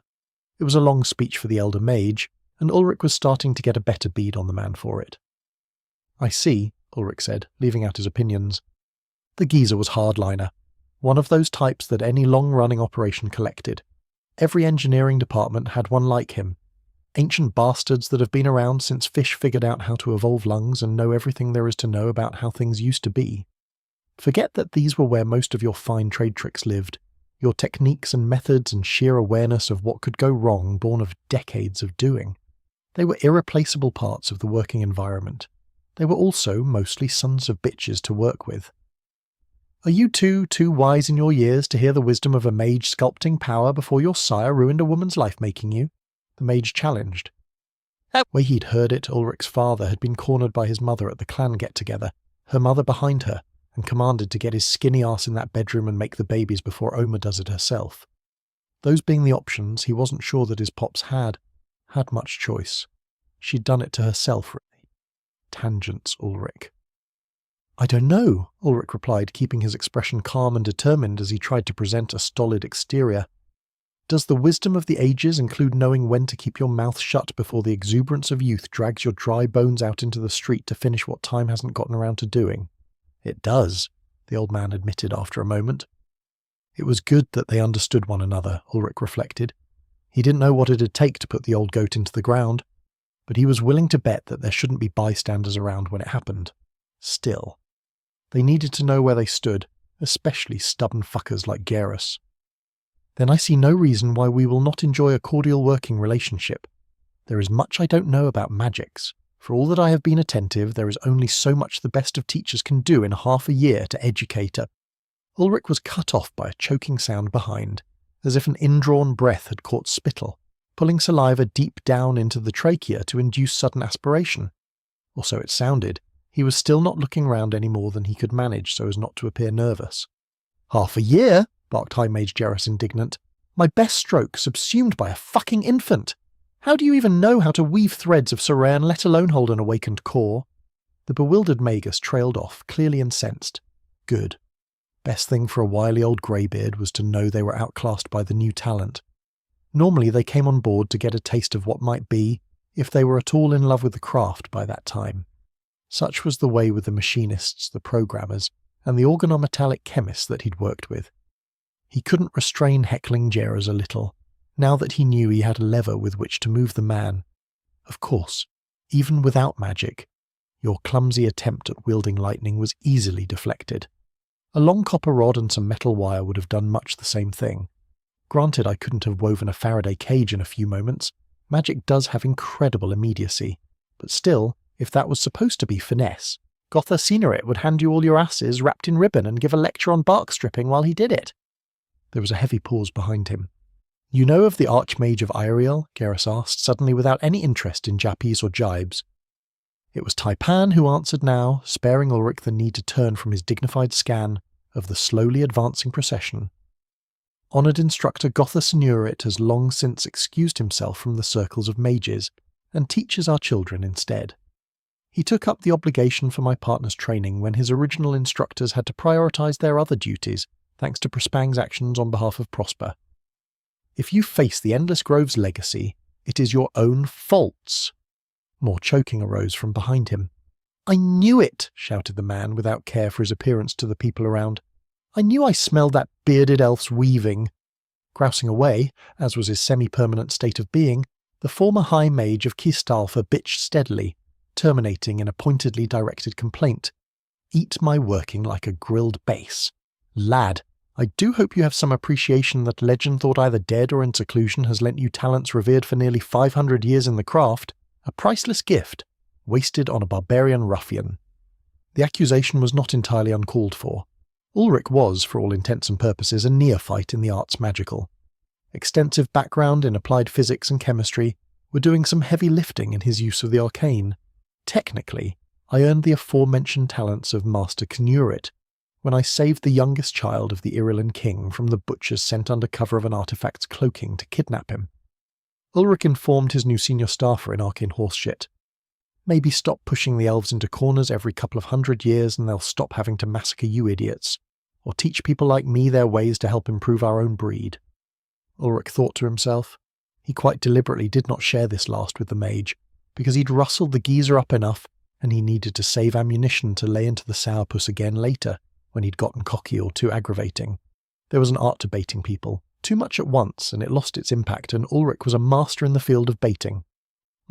Phrasing, once again. Just like that, the wide thoroughfare saw an end to the side streets, alleys, pavilions, and other nooks that cities seemed to possess that allowed them to fold up into mazes of life. Labyrinths that swallowed great masses of humanity, creating ecosystems within the urbanity that defied attempts to catalogue them all. As the corridors of trade and traffic vanished, so too did the surround of the crowd, lapping now like waves against the encircling escort, unwilling to relinquish their view of the panoply of wounded and maimed elves, former countrymen, and the strange armoured man who led them alongside the sylvan goddess of hunting at his side. Also, Ulrich liked to think of her when she wasn't ribbing him too ferociously. The keep, viewed from afar on that hilltop distant, was a grey-stone declaration that those who lived in its shadow were subservient to its master's desire. No doubt whatsoever, with those battlements, murder holes, and rearing towers, that nothing happened that the crowned being who looked out from its heights did not decree. Whoever did the architecture could have given cathedral builders tips in buttresses and fine stonework. The keep loomed every iota 300 metres high, a clear symbol within Kistalfa and without. Varda was nothing if not full up with monuments of power and glory. The Deepwood elves had their Iriel Hoss, the merchant lords had their iron-walled citadel city Prosper. The Legranel had their more subtle, but no less impressive plain. Any who thought its defences lacking for the lack of walls was a fool. Unless you could fly, no force was ever going to find its way all the long way through that grassy vista. Not while the herd riders saw to it nothing that could be eaten would be found, nothing that could be drink would be safely drank, and perhaps the grass would be brought to blazing life, a conflagration sent with agreeable wind to teach invaders the errors of their ways. Naive adventurer that he had been, he had lost himself on the plains long enough to come to understand the devious nature of the Legranel elves' castle. Alas, the silver-haired Reforged's wandering thoughts were now required to serve him again against that Prespang lord of Kistalfa, this time in the heart of his power. The Baron had convinced Ulrich that he was a fair man. Fair didn't mean Ulrich didn't want to spend any longer in this place than necessary. Get the elves in his care to safety and be on his way to prosper. That was and is the plan, the reluctant leader of peoples reminded himself. The honour guard melted away, their duty complete. The soldiery now standing around looking like serious business were what remained of the hardcore of fighting power left to Kistalfa. As might be surmised from recent history, those were not well pleased to be looking upon those responsible for the thinning of their ranks. Tough shit don't go to war if you don't like eating its leavings, the aggravated former engineer thought. Nice welcome you made for us, Baron Kistalfa. A better show of hospitality than our first meeting, I must admit. And a fine city. I applaud your governance. The Lord of the Ancient Glade began, stealing initiative from the dignified Lord of Kistalfa. That was a pro-tip from Taipan, given from her experience in dealings with the great houses and the jostling that went on amongst the movers and shakers. Sometimes deliberate rudeness was a way to establish one's own power, if not taken to the extent of insult, where a challenge could be made to remedy an overstep. Baldurt and his second wife Shaw were notorious in their manoeuvrings to bring distasteful visitors over the cusp of such, allowing them to remove the more loathsome visitors, those that were otherwise untouchable due to the obligations of guest right. By couching his technical violation of conduct in praise for the Baron, he'd taken the teeth from any complaint the dark-haired man might make without seeming petty. It was a reminder that Ulrich wasn't one of the Baron's normal supplicants, cronies, or some merchant there to barter trade rights. Wrapped in the forged and shaped bones of an ancient terror, a blade of peerless magical metallurgy on his back, and filled with power innate to his psionic core, Ulrich was an independent power, with enough strength to own the ground beneath his feet, in most company anyway. The message was taken begrudgingly, a thinning of lips but no more marking the Baron's dissatisfaction at being headed off from having the honour of first word. Small-scale prick-waving, but necessary prick-waving. Things worked differently at this level of social ladders. Oh, the things Ulrich had been forced by his loving elfin princess's insistence to learn. It is good that you find my lands to your liking, seeing as how you have seen fit to build upon their outskirts absent my writ. The Baron raised a gauntleted hand to forestall any protest, but that is ground trodden to mud. Come, you and your mate may walk with me to discuss our terms for departure. Your people may find their comfort here in the lower levels of the keep. Hawkish eyes roved briefly over the motley crew behind the two leaders of glade folk before returning to them. So many bear great injury, Baron Kistalfa noted aloud, not without some compassion in his tone. You led these in this condition across the wilderness. Surely not across the highlands. The highlands is where I freed them from the crimes being committed upon their dignities and persons. We came this way because it was the only seaport I haven't burned inside a month's journey by land. Ulrich returned, his time being a pirate and magical mangonel flinging stormfire into ports was not regretted, even if it was perhaps a bit of him allowing his temper and that nagging bestial destroyer in his head to lead him down a more aggressive road than was wise. Wise or not, it had shaken Prosper's control of Prespang, and that was exactly worth it. Turning aside, a raised hand summoned a robed man to the Baron's side immediately. Baritone laden with authority rang out, unmistakable. My guests have injured amongst them. Use what arts are among you to ease their sufferings. War has been made between us all, but these are here in the name of peace and alliance against an evil too long allowed to walk among the peoples of Prespang. I have excised a rot and will see more burned out in due time. These people are not my enemies, not any longer. God damn. Right off the top of his head. Why couldn't Ulrich make speeches like that? Probably because you're a professional geek engineer and a wannabe bushmage hermit, not a fucking trained from birth Duke of Cool or whatever, he told himself. It was some consolation that he was getting better at dealing with people, given Taipan's tutoring and the practice of being forced to take care of the elves. You should indeed be noting the ease with which our host bears the mantle of rule and emulate his carriage, whispered Taipan at his side. I'm scribbling the mysterious workings of noblesse oblige in my think-meat even as I hear them. Ulrich retorted quietly into her long ear. Just for good measure he blew gently on it, which made her twitch not a small amount and look around in brief panic before flashing her teeth at him.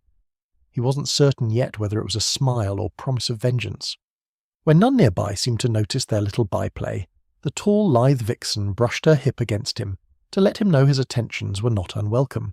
They were both under pressure, and something to lighten the feeling of holding up an entire people was welcome.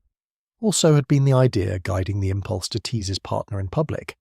It was fortunately easy to lose himself in the sight of her, the exotic smell of her, and the general taipanness of the Iriolan woman. This way, Lord of the Ancient Glade, if you and your consort don't need a brief privacy first, commented the Baron lightly. Ah, yeah, he must have spent longer than he'd intended, game face. He smiled roguishly beneath his scruffy dark beard and shrugged, the gesture exaggerated by the pauldrons of his armour, before leading Taipan forward, the pair still not releasing their enjoined hands. My pardon, Baron, it has been long weeks on the road. The comfort of your hall reminds me of calmer days. My thanks again for the hospitality of your home. Ulrich apologised, not wanting to slight or demean the man who'd just offered to help treat his wards.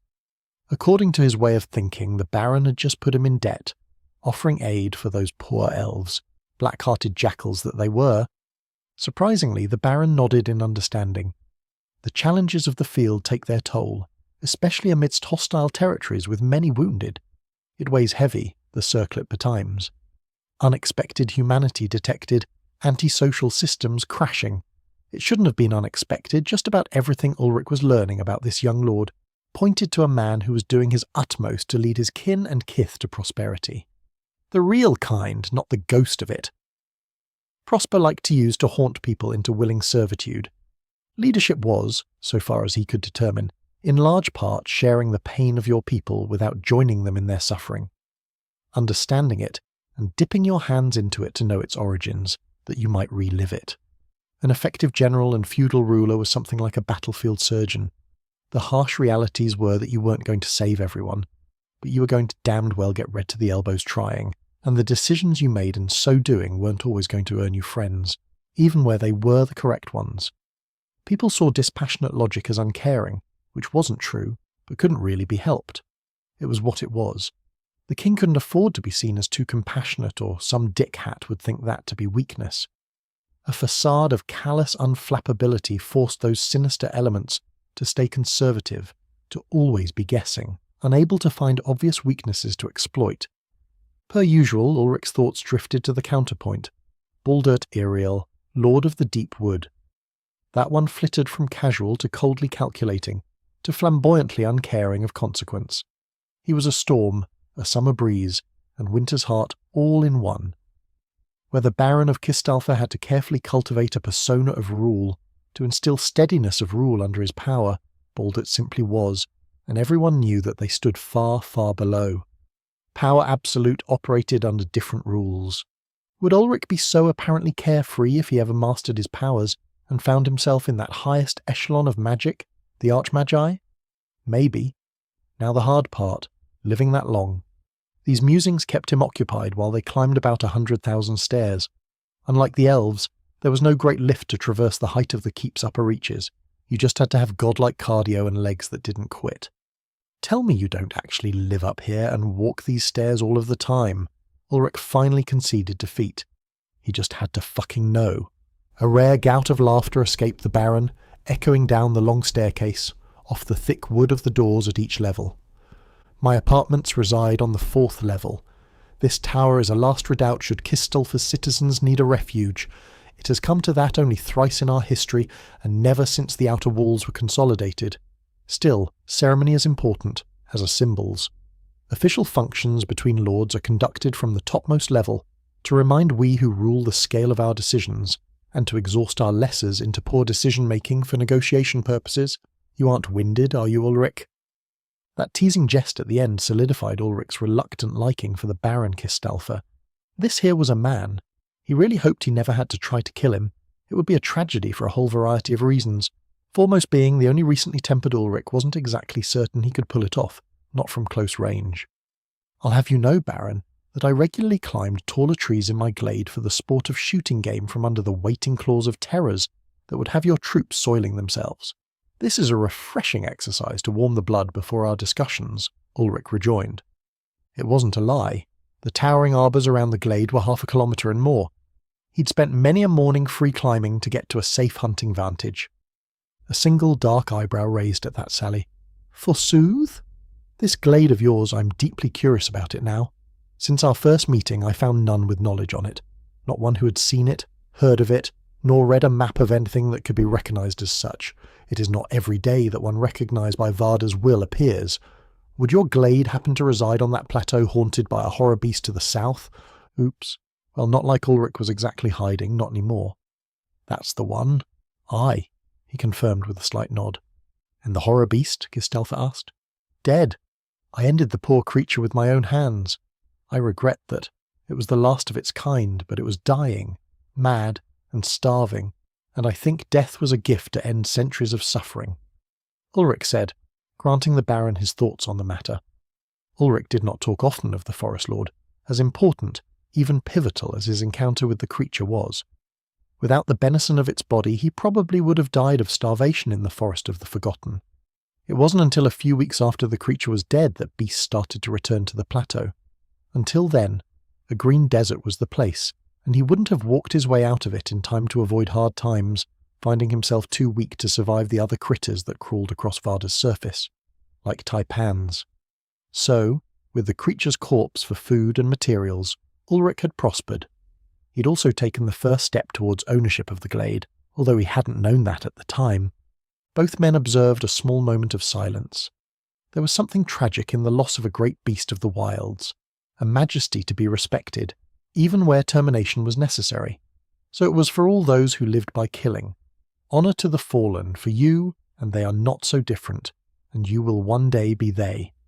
For a man raised in a world without wilderness, it was odd to say the least. That was one of the reasons that Iriel grief was so alien to Ulrich. They didn't lament a death the way he did. For them, it was natural to end abruptly and mostly in violence, becoming food for the forest, part of the ever-looping chain of energy. The deep wood was a hard place, cultivating a hard people. Gardeners they were at heart, but not soft. Never that. Chapter 1, 198. Abyssal Workings and Auspicious Meetings. Something about a great big hearth-fire burning, with wood furniture that required a crane to move, and a table arrayed with 5 types of roast animal flesh, puts a man in a mood to drink beer. So it was for the Baron of Gistelfa, that worthy finding the bottom of a stone steiner for the second time. Servants had brought in and tapped a keg of the finest, not long after Ulrich had been convinced to shed his armour and don lounging clothes. The first son of Gistelfa was wearing a resplendent deep grey silk shirt, laces done properly but with the collar untied, a staggering show of untidiness from the young ruler. Loose, bone white, flaxen slacks were tucked into knee-high black boots that had been polished to mirror finish. By the man's own hand, Ulrich was absolutely certain of it. For himself, he wore the only travel robe that wasn't a blood-spattered wreck of fabric.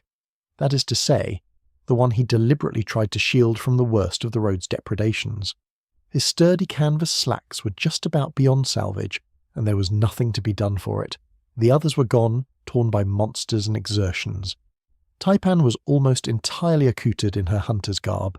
Heavy coat hung from a tall cloak-draped rack in the corner of the room. Blinda, her bow, propped strung thereby. Her clothes were ragged from being battered about and roving through dense bush on her way across Orlethrum and Prispang, but they were, at least relatively clean.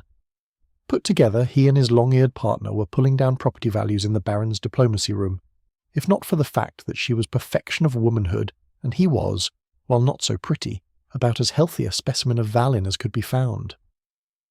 They made for an earthy counterpoint to the refinement of dress and bearing of Gistelfa, though that man was growing more mellow over the swapping of tales of his forebears in exchange for Ulrich's recounting of his travels across most of 2 empires, one Aesir, one Valin.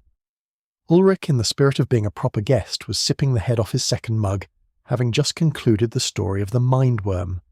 He was going slow on the booze. It wouldn't do to get sloppy over small talk. Proper rude, that. Sitting here, enjoying the first catered meal since leaving Bartala, he was able to lower his alert status a few notches and just take in the scenery. Wall hangings were embroidered in scenes of battle and the hunt. Those range from the purely mundane, a man on a bold-looking stallion, depicted as riding with spear to hunt a stag, to the fantastic, a knight in armour, great mace lit with flame, the knight's enemies scattered before otherworldly power. Tapestries aside, the few embellishments in the rather stark if cosy meeting room included armour sets, mostly dented, scraped, and showing the signs of their use. A many times notched great sword was mounted over the mantle of the hearth. Its metal seemed to drink in the heat of the fire below it, giving it a soft orange fairy fire. While his eyes roamed the room, the two smooth walls, seamless joinery of stone indicating its magical sculpting rather than the art of mason's chisels, he was struck by the marriage of the fantastic to the utilitarian. Hand-woven tapestries, tables joined by clever cuts with a fine-toothed saw and an eye for millimetres, glass of dubious clarity, blown from the sands of the surrounding coastal beaches, all quite at home in the castles of old Scotland, or perhaps the duchies guarding the coastlines or riverways of the Danes of old. How much of the modern world he'd come from would to these people seem just as magical. An interesting perspective, that. On the back burner of his brain, prompted by the archaic, if comfortable surroundings, the fine meal and better beer, Ulrich thought he had a bead on that vitality stat. After all this time, it was definitely a measure of physical robustness, but more, it also possessed an element of magical reinforcement. The higher the vitality, the greater the durability and resilience of a body, and also the more their core naturally supported them to resist being harmed. That included resistance to toxins, of which booze was a notable example, as the Baron was fair impressively demonstrating. Elves did not natively possess a particularly high constitution, but they did have an incredibly efficient alcohol metabolism, probably something to do with their genealogy being steeped in harvesters and cultivators of lethally poisonous plants, and surrounded by a host of venomous beasties. Low tolerance to biological agents would have been a fierce selective pressure. It seemed the Jorman and Valin were significantly tougher in general, however. They took a bit more of a beating to keep down compared to the finer-framed Aesir and Svartalfin, those that weren't wrapped in artifact armour or genetic freaks like Taipan. So, another example of the potentially hands-on guided evolution in some cases, but a distinctly magical imbuement in others, all woven together seamlessly to create the fabric of this odd world. Bitter beer quaffed with a deeply contented "Hag." The Baron of Kistalfa was ready to get down to business. He set his heavy mug down softly on the low table that had been pulled close to the hearth. There had to be some kind of custom or cultural implication to that. It was late spring moving onto summer, and no chill needed denying by the practice.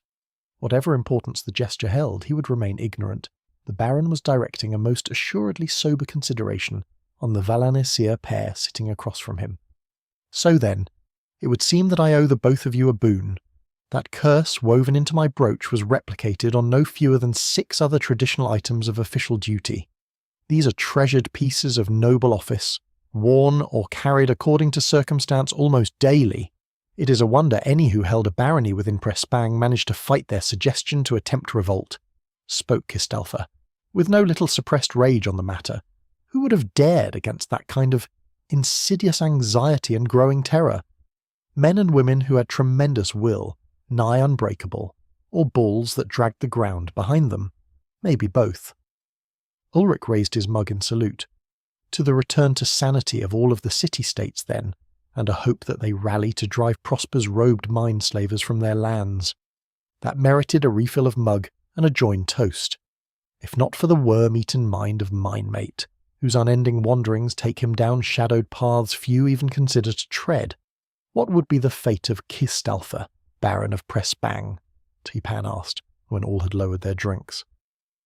Eyes narrowed and mouth twisted, tasting a vile turn of mind. I suspect that I would have harboured a growing paranoia until it drove me to madness. The man answered with candour. This was without a doubt a matter that weighed heavily on their host. Already I was beginning to see the signs that heralded similar turns in other lords before me.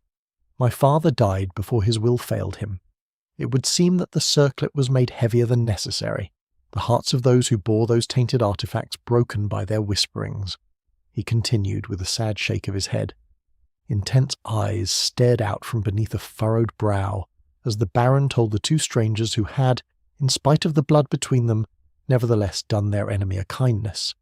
The man who held the name Castalfa before my family, some 300 years gone, a line 6 generations deep of mighty warriors and strong-hearted patriots, took his entire family and all who would follow and strode from these walls into the wilds, never to be heard from until they were raiding trade routes as a barbarian tribe. No offence intended to your kinfolk, Lord of the Glade. Taipan and he shared nonplussed looks. So, that was how the outer reaches had been populated.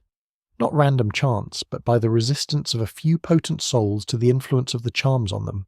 They'd abandoned everything rather than be subservient to a master they did not deem worthy of following. The brave rebelled, the cowards led armies to crush them, and a more pliable replacement found, where possible. It was another example of cruel calculus designed to suppress the peoples of Prespang. I'll call any debt between us square if only you'll turn your men aside from conflict with Orlithrum. Not even your sword, or axe rather, against Prosper would I ask. I've got a vendetta against the Golden Thrones that I'll see to its end, and not having to cut my way through good men and women, acting under false auspices to get to them is all I want. Ulrich summarised his desires succinctly. A nod of agreement from Taipan confirmed their position, but she felt it necessary to clarify her people's angle. Crown Lumit's seat of Iriel has a debt of blood to settle with Prosper. There are smaller matters of obligation that those who followed the stringing of their puppet masters will needs be redressed. But, above all, it is the will of the Orlithrum that the Golden Thrones do not survive their transgressions. They have made and used the bane against my kin. We will not permit any to stand in the way of justice for that evil. Root, stem, nut and flower, we will reap those responsible from Varda's surface. Pretty black and white, if he had to say so. The elves were done mucking about, especially since it was the son of the one who had been nearly assassinated by the species poison calling the shots. Bright Eyes hadn't been in a forgiving spirit last Ulrich had seen the lad. A calloused hand, grown strong holding the hilt of weapons since boyhood thudded down on the table, the Baron agreeing in principle with that stance. It must be so, the dark-haired man declared without hesitation. Be it a seer, Valin, or whoever, there are lines that must not ever be crossed with impunity. Bane is the work of the Abyssals upon Varda. Their scheming cannot be left unchecked, or doom upon us all. Abyssals? Ho now? Ulrich's attention was completely fixated on every word uttered. He'd first heard about the time demons from the Watcher, in that oh-so-brief meeting with the creature that had pulled him dying from his old life and tossed him into this one. They had come up only infrequently since, and never to the good. According to all that had crossed his hearing, the things more or less existed to try to undo creation, to turn everything to chaotic entropy. Is there a way to detect directly these beings? To use the ether to sniff them out, so that their workings can be eradicated? The white-haired once upon a time scientist inquired. Most energies left signatures that could be detected. His manner sense was sharp enough now to resolve minor fluctuations, to distinguish between flavours of magic. There were as many variations of fire as there were octaves of the note C. Different magics harmonized more or less strongly with these varying resonant modes, cause and wills shaping the mana in different ways, depending on the mastery and wisdom of the adept. His elementalist class growth had granted Ulrich subtle but profound insights into the nature of the various mana forms. Shame he didn't have the training and background to really abuse what his abilities were able to reveal to him. Even so, if he could ever get the opportunity to feel whatever these abyssals had to do to re-enter the time stream, he could probably figure out a way to trace them. He'd taught himself to see electromagnetic images on his skin for fuck's sake. It couldn't be that hard to find a monster that didn't even belong on this plane of existence. Kistalfer enjoyed a chuckle at that idea, but shook his head in denial. None that any wielder of the art has ever spoken of in my hearing. Few enough even are willing to discuss the abominations that haunt the river time. Most think them ghost stories for the disturbing of children's sleep. Those who know better mostly hope and pray to the Watcher for providence against the things, he explained. Gerus used to lay all the evils of the land upon the actions of the Abyssals. This failed harvest is demon-touched. That Kraken attack on a trade ship, and its escort was demon-touched. That sort of thing. We mostly assigned it to the colic the man was born with and refused to outgrow, Baron Kistalfa told them, scoffing somewhat, but now his expression was seeded with doubt. The normally reserved man was showing more emotion these past few minutes than at any time before. Maybe he was feeling the booze after all. Taipan, from a people whose archives stretched much farther back than those of the Valin, courtesy of their longer lives and reduced generational entropy, provided the elven perspective, saying with assurance, the entropic demons carry no magic with them. The daughter of Balder would tell you to your face that she held only the scarcest interest in the mage arts. She made no bones about preferring the lore of beasts, wild places, and the skills to efficiently kill the former in the latter. This topic, though, was central to the Aesir. They were grove tenders, and the Abyssals had a place in their culture as a blight that appeared to spread disaster. Hence she was forthcoming about what she knew on the matter, even in the presence of the Valen, her odd companion aside. They are outside Varda's flows and cannot touch them, not with the Watcher's vigilance holding the world laws in place. What they may do, however, is impart their timeless knowledge to a mortal agent, using a vessel to touch the land by proxy. These void-touched are only known to be abyssal tainted if they are slain. Their souls evaporate, rather than rejoin Varda's flow, Taipan informed the room. Prior to his reforging, Ulrich wouldn't have put much stock in fairy tales involving souls. He was, however, undoubtedly transported across realms of time and space, and potentially reality. His body hadn't crossed those impossible dimensions, but here he was. What other explanation than there was a more fundamental mode to what constituted a person that may or may not be a soul? He was agnostic, not a moron. Evidence had to be used to model reality, or you were just living a convenient delusion. Ulrich's scars and the torrent of lightning magic in his core were as much evidence and more for a reasonable man to withhold any firm judgments on the matters of spooks, haunts, spirits, and god things. The dark did indeed go bump out here on Varda. Even a stout heart should steel itself before taking a peek to see the cause. Images of a flailing set of orange-red tentacles, burrowing themselves into a monster's corpse to animate it into a flesh golem, flitted through the reforged man's memory. Am I losing the thread? Or is there a suggestion that these abyssals are somehow related to our present circumstances? The fledgling Varden asked, trying to pull the pieces of the conversation and his incomplete understanding together. Both his mate and the man with whom they were treating focused their attention on him, staring with expressions that held some degree of realization. The artifacts, abyssal workings, whispered Kistelfer, his hand going to the place the brooch had hung, feeling for the source of long years of compelled fear of disloyalty. The Baron's visage went distant, his thoughts angling down possibilities unaccounted for, battles fought that had not needed fought, enemies slain who might have been friends, a land that knew no peace in spite of the seemingly endless wealth that flowed through it, all spiralling inevitably towards the fires of continental war. And the chaos that followed, just the sort of notes the Neverborn played, joined to a song of annihilation that they hoped would cover the world. Smiling sharply, Taipan warmly announced, "This is why I keep you around, Glade Chief. Twisty thoughts that pierce through the fog to find hidden truths.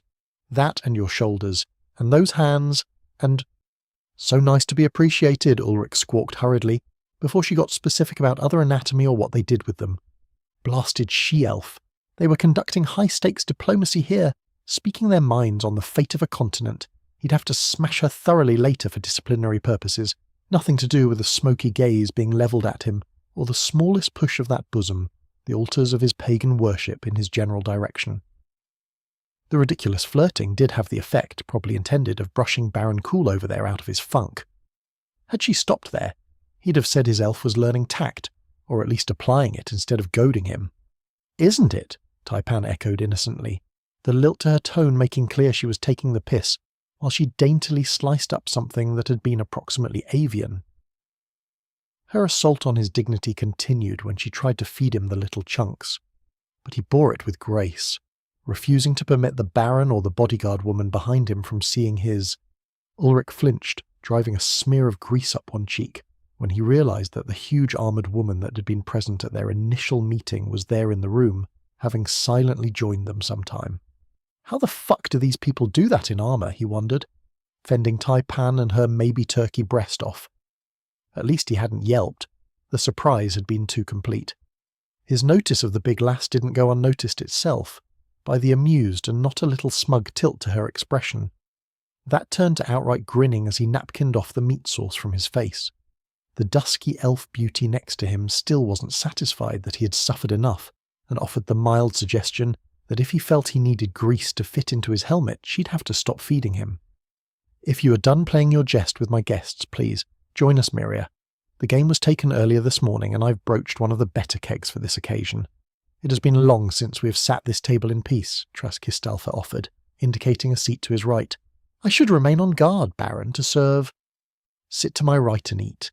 You make me nervous with your staring while I dine and make merry," commanded her liege, not without humour.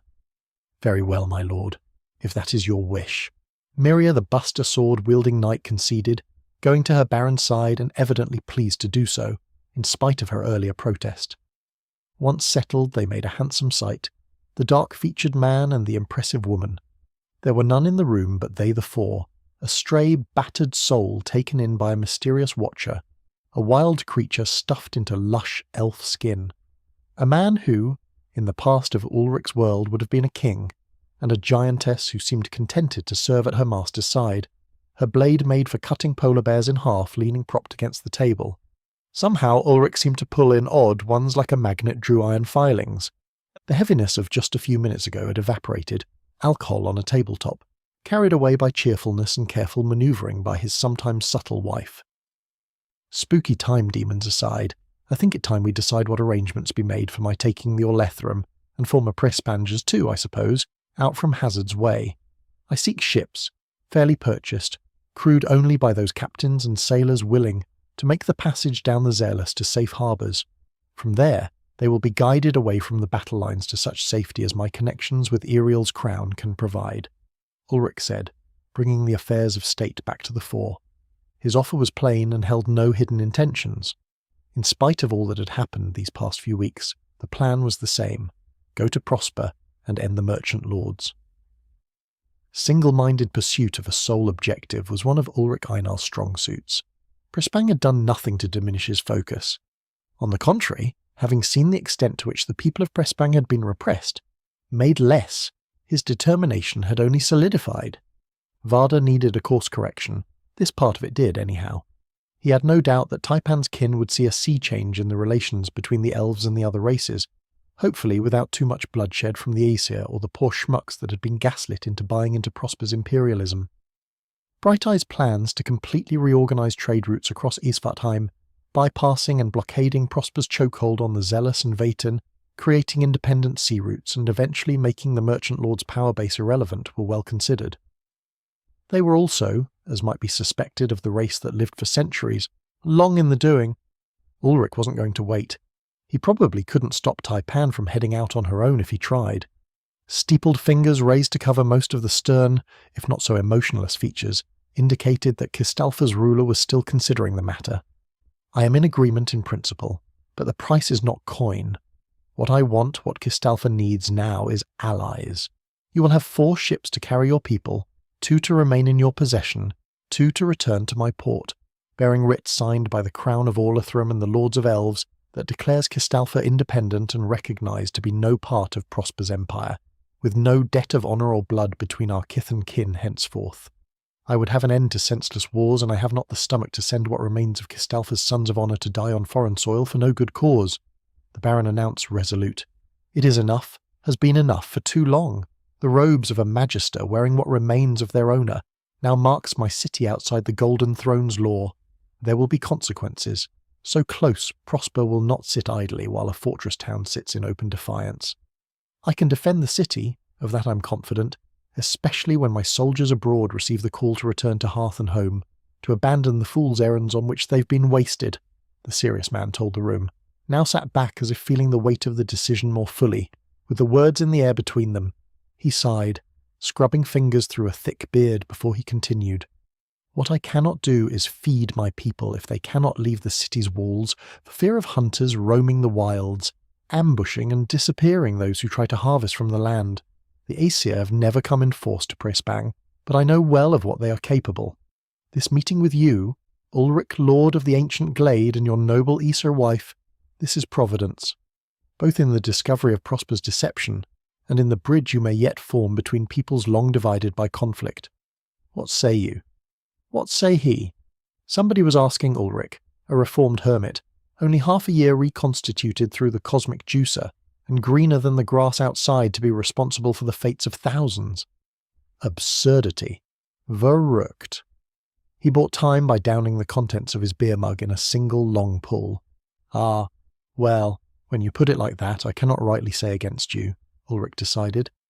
I'll put my word with yours, and I'll ask the Orlethrum to consider Kistalfa independent territory, on its own merits. That's about the best I can do. My shadow isn't so long as to be dictating terms to the Aesir. It's about all I can do to keep just this one here in line, let alone chart course for the Blood Moon and his wives. Ulrich agreed, making clear that he didn't have the power to make guarantees. We shall see who keeps who in line, Glade Chief, promised the elf by his side darkly, already plotting on him.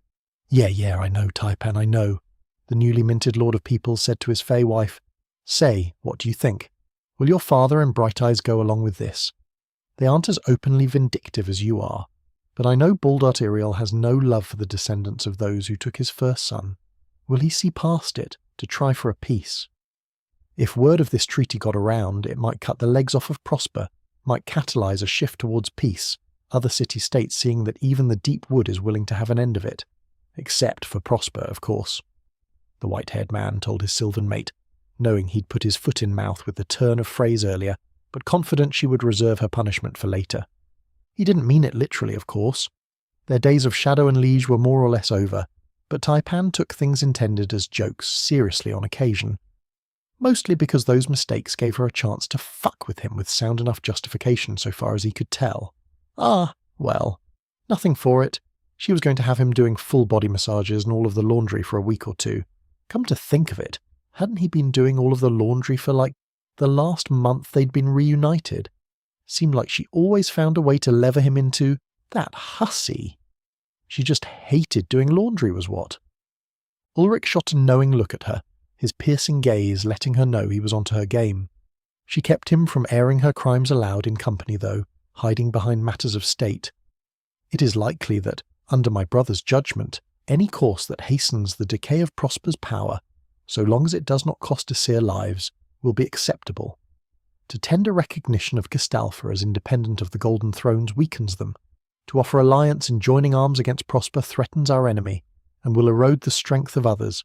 My father Baldert would not have granted alliance. He would have wished you all luck, but from afar. Crown Lamitsite has a broader strategy in mind, beyond merely the borders of Iriel. Taipan answered, clearly just trying to distract him away from her avoidance of her most hated camp chore. Trask Kistalfa watched Ulrich, carefully blank for a moment, but said nothing. Reminded again that the Irillan pearl before him was the fey hunter of men known as Bloodthorn, the eldest daughter of one of the most feared individuals on the continent. His bodyguard had no such tact, though. If the elf lass married any further down, she'd have needed shovels to hold the ceremony. What did you do to convince her to wed a rascal like you, anyway? The armoured tank of a woman asked him, brushing back a lock of hair. Caution caused him to rethink his initial words. He was going to say something along the lines of, helped her brother, whipped her ass, put her to work as my body servant and saved her paps. That would have been, in broad strokes, true, but as in many cases in life, just because something is true doesn't mean it is the right thing to say, especially where your wife is involved. Sometimes you need to be gracious, and just ever so slightly willing to give her the win before she handed you a series of losses. For a very long time. We are bonded by shared purpose, mutual respect, and the fires of battles with our backs trusted to one another, and she enjoys bedding me. Loudly, he said, unable to help returning the earlier teasing from her earlier. Rather than anger, though, Taipan just offered a reluctant, he speaks no lie, to the big woman. Mutually assured destruction avoided, Ulrich returned to the matter at hand, giving the Baron hiding a small smile behind stoic regard his full attention. You've my word that I will present your cause as just, he reiterated calmly before he went and had a good idea, getting more excited as he thought aloud. If you would permit, I would strengthen the argument by taking one of those cursed doodads for inspection by the practitioners of the elves. Barely the surface of its enchantments can I fathom, There are others with greater skill and more experience who might unearth more. Surely the existence of such a thing would rally some sympathy to your cause, and perhaps the cause of Pressbang generally. It wasn't a bad argument in the favour of the leaders of these city-states.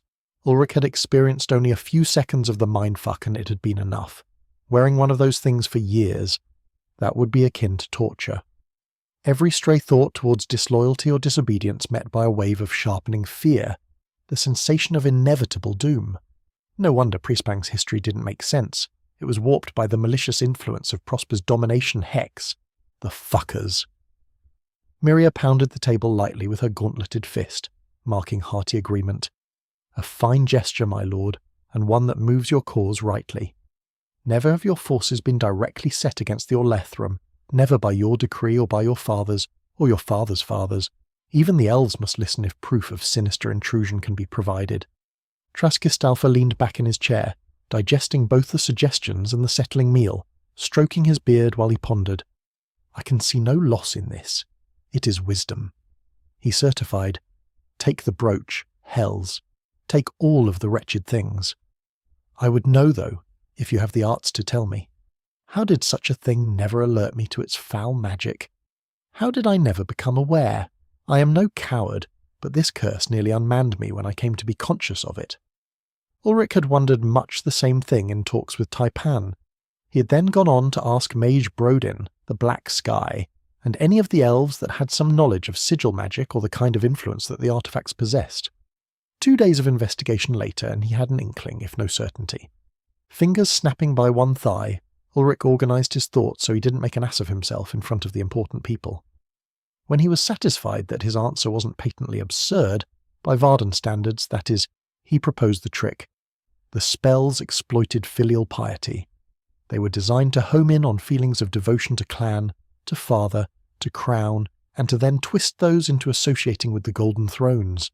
Every thought of Prosper's masters was linked to thoughts of your sires. Prosper herself was married to your own land in your mind. To betray one was to betray the other. It was a mean trick was what it was. The ruthless bastards could be kept in thrall through sheer greed and the promise of power. Decent men had their love of home and country turned against them. Ulrich told the Baron as much. Quite, Kistelfer asserted, the brevity of the statement holding a wealth of unuttered curses. There was a whole heap of repressed anger there, held under an iron grip. Baleful seemed an apt description. That kind of rage boded ill for somebody, and Ulrich was glad if it wasn't going to be him.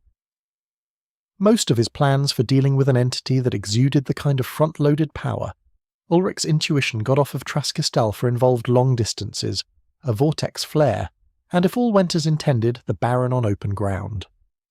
Official documents bearing my seal, as well as a request for initiation of diplomatic exchange, can be drafted on the morrow.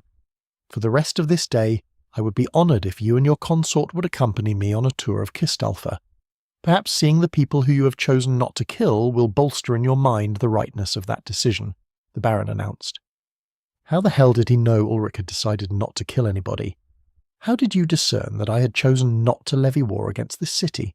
I had only solidly arrived at that decision while approaching your keep, he informed the man, absent guile. The foundation of establishing a properly above-board relationship was trust, and trust was framed by honesty. Had I found myself in your position, it is what I would have considered. Laying waste to the citizenry, to force an enemy to the table, if they were not willing to do so on their own. Nothing so completely undermines a ruler's mandate as does impotence, and, absent the Mage Corps, there is little I could do to stop you raining lightnings down on the city. I have seen the like done, if not participated myself. Should the worst come to worst, there are few other options a man such as you could find against a fortified city in a hostile land, absent parity of forces, and also, it would have been a last resort, unconscionable, while alternative existed, which I was quick to offer, Kistalfa answered. Taipan gave reply, speaking his own thoughts aloud, as she did sometimes. Surprisingly sound judgment, son of Pressbang. Many of your peers have lacked the sense to put first the lives of their citizens. My Glade Chief did not wish to bring harm to these folk, but if left no choice, he would have been forced to drastic action. Thank you for sparing him the need. She lowered her voice as if sharing a secret. My Valin is no coward, but he loves not conflict or being the centre of politics. Even so, when motivated, his tendency is towards catastrophic damage without restraint, so that he does not have to make the same choice a second time. Was that a play to win him sympathy with the warlord or a threat? Both. Both, Ulrich decided. Gods, he missed those primordial woods and the peace he'd known there. Too dark, people, far too dark. Let's not contemplate the what might have beens. There's already been enough real grief to conjure the imaginary kind. The would-be scholar and homesteader objected. Aye, and seconded. We have here peace on our table. Let us go and savour it amongst the common folk whose lives are enriched by the wisdom of my lordship. Miria pitched in, rising with almost no sound from her plate armour, before chivying her lord out from his chair. The armoured knight then offered a short bow, taking up her liege's axe to carry as sword-bearer, sort of forcing him to follow her or be left without his arms or his attendant. So it was that Ulrich and Taipan were taken on a tour of the city, the first time he'd known a traverse through a population of Varda since Irilhos, absent even slight concern for his safety. Even in and amongst the elves of Treknir and Legionel there'd been a serious note of caution to his journey. They'd been moving all cloak and dagger, had been avoiding notice where at all possible. Pretences were now a thing of the past. Ulrich found himself enjoying the company of the Baron and his bodyguard, and even ever-alert Taipan, more at home nestled on a perch in a tree spotting for monsters or invading agents, seemed relaxed. Up bumped another notch on Ulrich's regard for their host. The people of the city displayed genuine gladness at their ruler's presence amongst them. Bakers offered slices of buttered toast. A weaver gushed over the fineness of the silks that had been negotiated for better than fair prices, and throughout it all not one person gave he or Taipan one stink eye. Apparently if their lord was involved, they gave their faith that all was well. That kind of loyalty didn't happen overnight, and it meant that, contrary to what he'd seen in Batala, this was truly a people unified under common flag, by bonds beyond hunt for opportunity, greed, or power. Cobbled streets kept clean of the leavings of the various types of draft animals, which included a huge monitor lizard, built stocky like an iguana on steroids, the thick paddle-like tail indicating its prowess at towing boats in the heavy surf outside of Kiesdalfa's sheltered harbour. The port, every bit as large as Batala's, was completely full of ships, even more than when he'd observed the city those few days ago. Ulrich had his suspicions for why that might be, but he wasn't going to pry into the Baron's business. Not just right now, anyhow. Not and spoil one of the rare bits of his new life that hadn't so far proven fraught with horror, violence, or the promise of it. Instead, he concentrated on the men and women climbing rigging like spiders, the captains yelling orders too distant to be heard clearly, yet every bit of their intent being understood. A Sauri, head and shoulders above the crowd, was hawking roasted meat. Ulrich double-took when he realised he was looking at the scaled form of the fabricator of kebab divinity, to whom Ulrich had given his jar of reaper fern, a spice native to the ancient glade. What were the friggin' odds, Ulrich wondered, before he tacked hard towards the beastkin trader. In his wake he pulled his mate, and, as leaves caught in the draught of a truck, the Baron and his bodyguard followed. The large Sauri man almost dropped the skewer he was currently loading, having caught sight of the unusually prestigious group bearing down on him. Eyes wide, the surprisingly emotive muzzle revealed surprise, and he turned to stuff a grease-dripping morsel into the hands of a sailor, who cursed when the hot dripping slathered his skin, but chose not to make issue of it when the great bulk of the kebab merchant turned away, and the tail, sitting unharmed in the fire, where it normally held meat at its ideal distance from the coals, swatted him gently in the rear with force enough to almost launch him into the crowd. "You!" roared the artisan of the street, pointing a shaking claw at Ulrich. "Me!" Ulrich shouted in return, not certain why, but feeling it was the correct response, and he levelled a finger in return towards the towering beastkin. They converged on each other, the milling crowd of porters, traders, shoppers, and off-duty sailors parting. The assemblage of knights escorting their baron and his guest were conflicted, not having desire to interfere with the guest of their lord, but also feeling that something should be done about the situation. Their concerns were alleviated when the Sauri smiled broadly, pearly daggers bright in the afternoon light of the twins. "Providence, well met, benefactor of the spice. Fortune favours us both, that we should find ourselves sharing trade winds so soon. Already the container you donated lies empty, and every culinarian who has a tongue has declared its contents to be sublime. Tell me there is more, please. begged Ollivander Greytooth, without care for the armed men on standby. Easy lads, Ulrich gestured to the guardsmen, hands waving downwards, to suggest they lower their hands from sword hilts and spear hafts. This is a business partner of mine, who I had not thought to see so soon. Well met, Sir Greytooth. Still do I remember the depth of your craft. I have not returned to mine home in these long months, I must beg patience, Ulrich told the beastkin, offering his hand to be buried in the mitt of the master chef. A firm grip and a shake that moved most of his arm with it, and Ulrich got his hand back only slightly the worse for wear. Reptilian eyes took in the scene, finally acknowledging the armed men and the regal person of the Baron. Most auspicious is the company you keep this day. How does a barbarian merchant, even one with so fine a product and companion with which to sell it, find his way to be granted personal tour through Kistalfa by its own lord? Ollivander asked Blunt for his surprise, having recognised the Baron only just now. Good question. Clean living, Master Greytooth, and no small amount of luck, bad and good, he said, warming up to a bit of storytelling. Saying out loud all the belligerent nonsense that had happened to him since leaving Irielhos was slightly cathartic. I ran into some trouble with slavers in Trachnia. They thought my lass would make for high profit, and we had to defend ourselves aggressively. Those worthies bore papers that indicated a grudge against my person, prosecuted by the trade minister, and Ogran who ordered the attack. I'm afraid my partner and I were unwilling to let go the insult until the minister was no longer a threat. Or breathing. Then we made way to the Legranel Moot, where we enjoyed the hospitality of the herd riders, a triad hired by an enemy I made defending my honour, who also had a hand in the slavers' mess, made an attempt on us both there. After we dealt with the hired blades, we left the moot, rather than bring more trouble to our hosts. I found myself in Bartala after becoming lost out on the plains, and witnessed the coming of its troubles, which saw me departing with haste. From there we crossed the highlands, an untapped wealth of wilderness here in Prespang, acquiring some choice materials from the hunting of some of its nastier denizens. We made our way from there to here, and thanks to the farsight of His Highness Kistalfa, resolved a long-standing dispute between the barbarian tribes and this fair metropolis. Taipan choked, trying not to laugh at the narration of the tale, which had not mentioned his part in inciting revolt of the Lupid beastkin in Batala, the razing of various ports across the Vatin, or the salvation of the Aesir from their fate of being tortured until they died or became fuel for the Bane, and the accompanying assault against the Baron's detachment, led by an Inquisitor of Prosper against his standing orders, as the pair had learned later. Grunted the Seri, clearly dubious about the veracity of that telling, but having no reason to doubt it.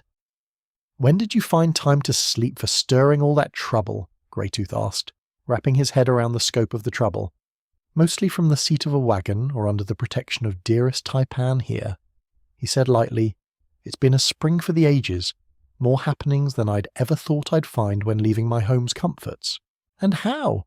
He'd left his camp in the glade, a primitive shelter burned into the trunk of a primeval giant of a tree, with a rough plan to take a child to his parents, earn some goodwill with his neighbours, and maybe sell knowledge or goods to the elves before returning some week, 2 at most, later.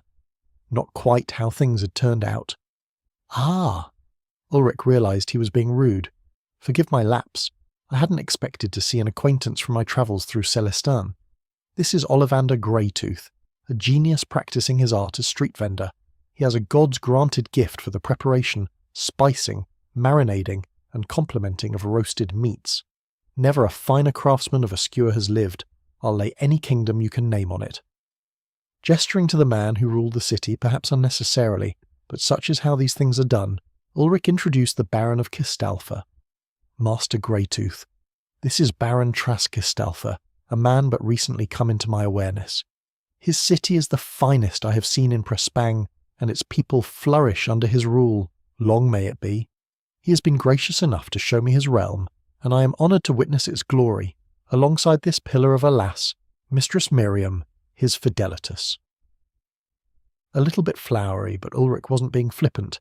This really was the best example of a Valin civilization that he'd seen.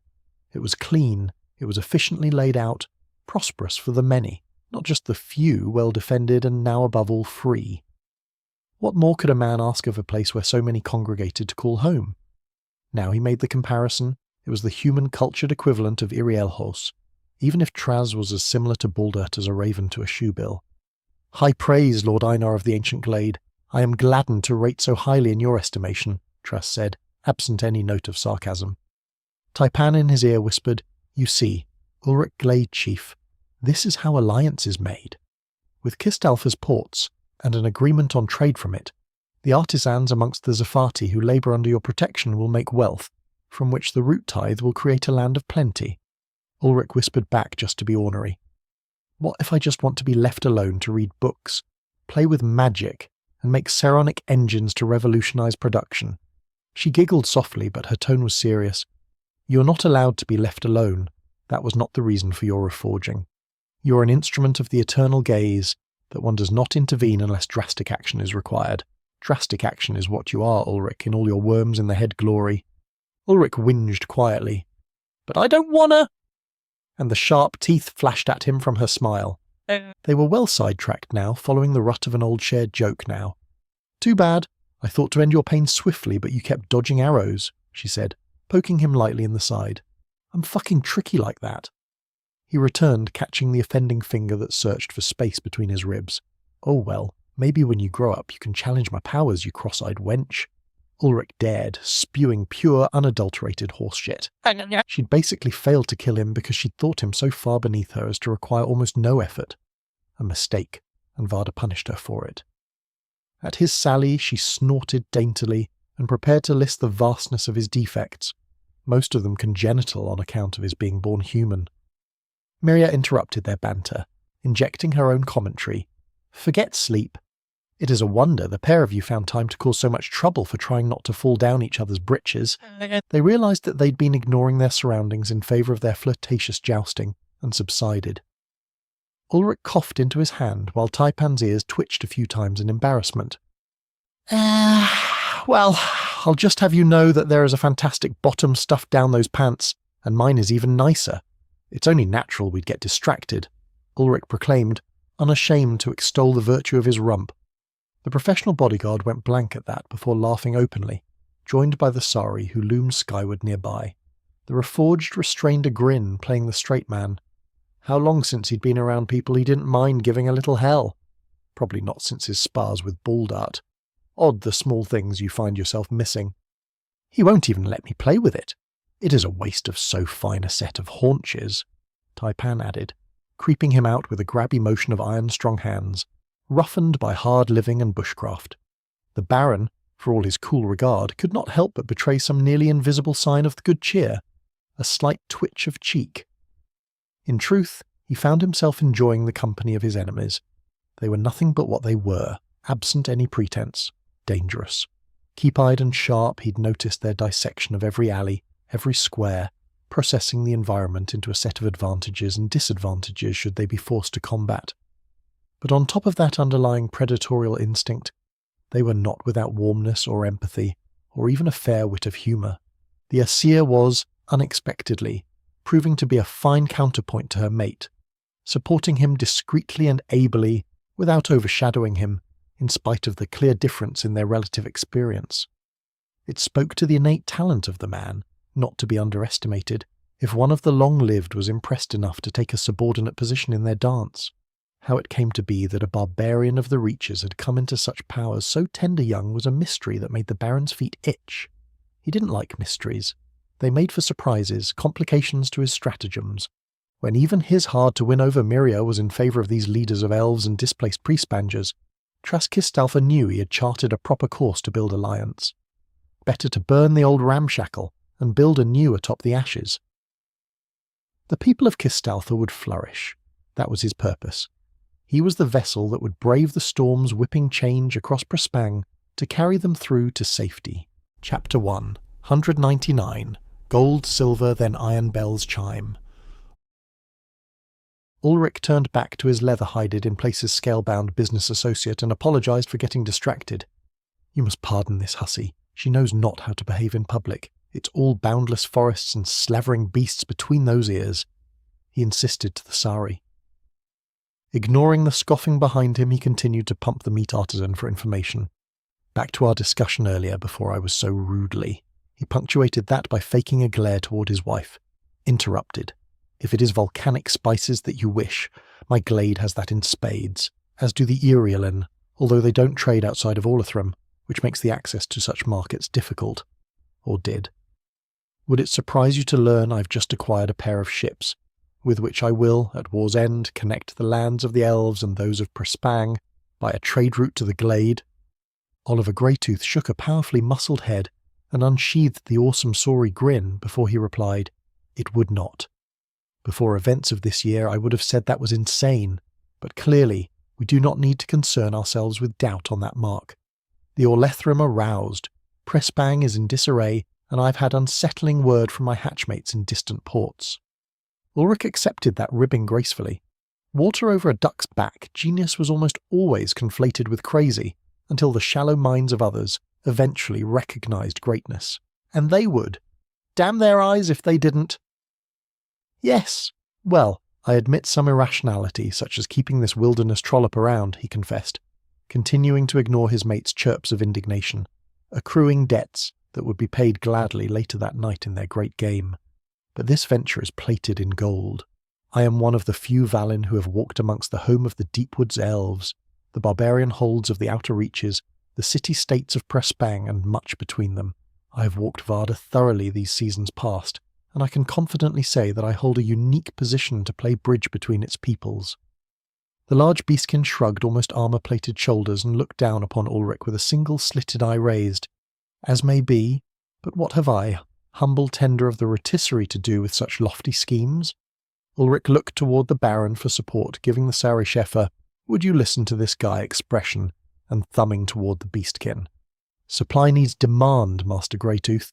Your demand, the demand of a slavering crowd that cannot find enough of your craft." Ulrich narrated, telling the Sari of his plan with the surety of a prophet. "They will flock to you, and you will fail to sate them for their number." Continuing, building momentum with the certainty of his scheme, he spoke louder and faster. "Then you will be forced to train apprentices to your art. Lessers, to be certain, at first, but they will be adequate to tend the masses, if not the connoisseurs. Those will be reserved for your gift alone." And standing behind this explosion of desire for exotic meats bathed in exotic spices, prepared to perfection under your hands, I will be with my ships empty and my purse fat. He was nearing a fanatical pitch when his wife interjected, "If he survives the year," which was posed with a certain amount of audible doubt, tossing cold water on his passion. "If I survive the year," Ulrich finished in much calmer agreement with his partner. Not a guarantee, by any stretch of the imagination. He was headed for Prosper, to lay his complaints at the feet of whoever had been responsible for them. His complaints would be in proportion to his grievances, thus loud. Probably made by way of lightnings, thunders, whatever fury of the elements he could manage, and an artifact sword's edge. Baron Kistalfa was no merchant himself. He was a general of men, a warrior creating the stability under which such people might live in relative safety. His father before him had insisted he be tutored in such practice to understand better all the facets of those under his rule. Even more than the theory of economy, it was the actual practice of the merchant's occupation he found tedious. Tras despised the haggling, the constant survey of markets, the need to travel constantly, not just to hawk your wares, but to feel the pulse of the market, to track the progress and tactics of your rivals.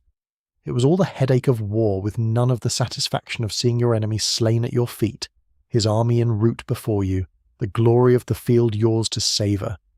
Nevertheless, his father's insistence was not without fruit, and Tras Kistalfa knew an opportunity to serve his people when he saw one. "Since we have come to terms with such benefit to your own person, if I might say, Lord Einar, I will insist that my ports be given first call amongst the city-states of Prespang.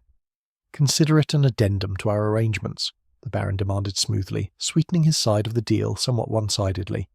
His tone brooked no argument, for all its apparent calm. Deep water running strongly beneath. Ulrich knew when he was getting strong-armed, but he couldn't argue. Besides, establishing a strong port of call was essential to any mercantile venture, so really he was getting done a solid. "Agreed, Lord Kistalfa," Ulrich conceded. "Consider it a show of faith between us. Faith in lasting peace, once the parasite that is Prosper has had its blood-drinking proboscis pried from our asses." "Very good, Lord Einar." Baron Kistalfa sealed the verbal deal before turning about to face the way that they had come. Standing with arms clasped behind him, Not quite hiding a smug smile, he bowed himself out. With that, I believe I will leave you to your machinations, before I am forced to leverage more such concessions from you. The good of my people would demand it, even if it is perhaps less than courtly behaviour. I find such things tedious, however, and will retire. Miria, if you would. Just like that, the Baron made a tactical withdrawal to his keep, leaving Ulrich and Taipan to chat with the Sauri kebab maker. Absent their leader's presence, much of the crowd pressed back in, like water rushing into a lowered cup. Ignoring the whirl of peoples coming and going, Ulrich continued to preach the gospel of artisanal tradecraft and the production of select markets distinct, especially in pricing from the more pedestrian product lines. Suitably convinced, the Beastkin agreed to speak again with his peers, a glitter of opportunity in slitted eyes. Ever since their first meeting, Ollivander Greytooth had sought out and traded words with those who shared his passion for creating delicacies. Those talks had, after some hesitance amongst the street peddlers, blossomed into a sort of impromptu guild. Not all had a love for the high heat, but anyone who could procure such peppers could source other novelties, an observation of the Sauri that made many a master of cuisine nod eagerly, anticipating new ingredients to design around. Ollivander's travels that spring, as they always did, took him from metropolis to metropolis, seeking new flavours and fresh crowds eager to try his craft, as well as open minds towards the expanding collection of eclectic chefs. Adversaries all, to be sure, but also a source of innovation, and the kind of competition that made culinary art interesting. Greytooth's teeth showed not just for the chance to fatten his purse, although that was good too. It was also for the singular exhilaration of seeing those who consumed his work experience life in all its fleshy, charred, fat-dripping wonder through flavour. If there was enough support, establishing a supply of the kinds of beast flesh only currently enjoyed by those the Irialan directly traded with would be a blessing. Greater beasts were as delicious as they were fierce, and even the lesser creatures would be sublime for their exotic flavours. All parties separated after final exploratory agreements, satisfied by the discussions and plots. With the rich, briny, slightly fishy musk of the Vatten in his nostrils, and a warm, damp breeze on his face, Ulrich considered this day already a resounding success.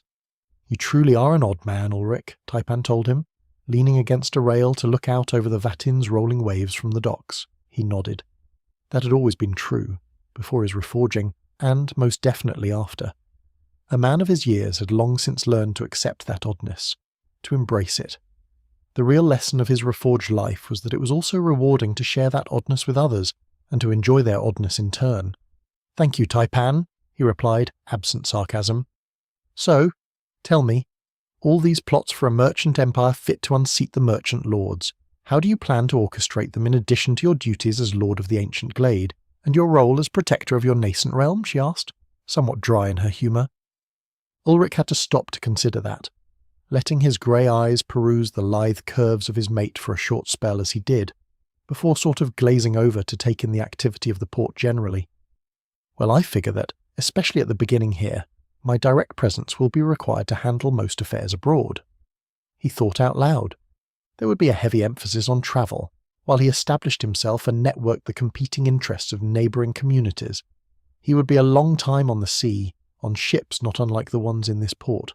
Indeed, if what he had managed to negotiate with the Baron came to pass, exactly on ships such as the ones tied up on their berthings. "I can sort of set things up while I do that. Maybe bring along some folk with interest or parallel need as a sort of delegation for trade or something to help out. We'll figure it out. It will be slow going at first." An understatement if ever he heard himself utter one. His eye caught on a fishing trawler whose hold was being emptied of fish, a line of butchers with long, thin, filleting knives, chopping cleavers, and various other implements ready to receive the mass of Vattin's bounty. Blood of several hues not red ran freely from the decks into the water. Watching the work, it drew some amount of comparison to his task. One fish at a time, as quickly as it could be handled without cutting yourself. Probably years of effort to hammer down the entire thing. Few enough will know that the Forest Lord lies slain, and of those that do find out, fewer will know that the Plateau of Ancients is not wild land unclaimed.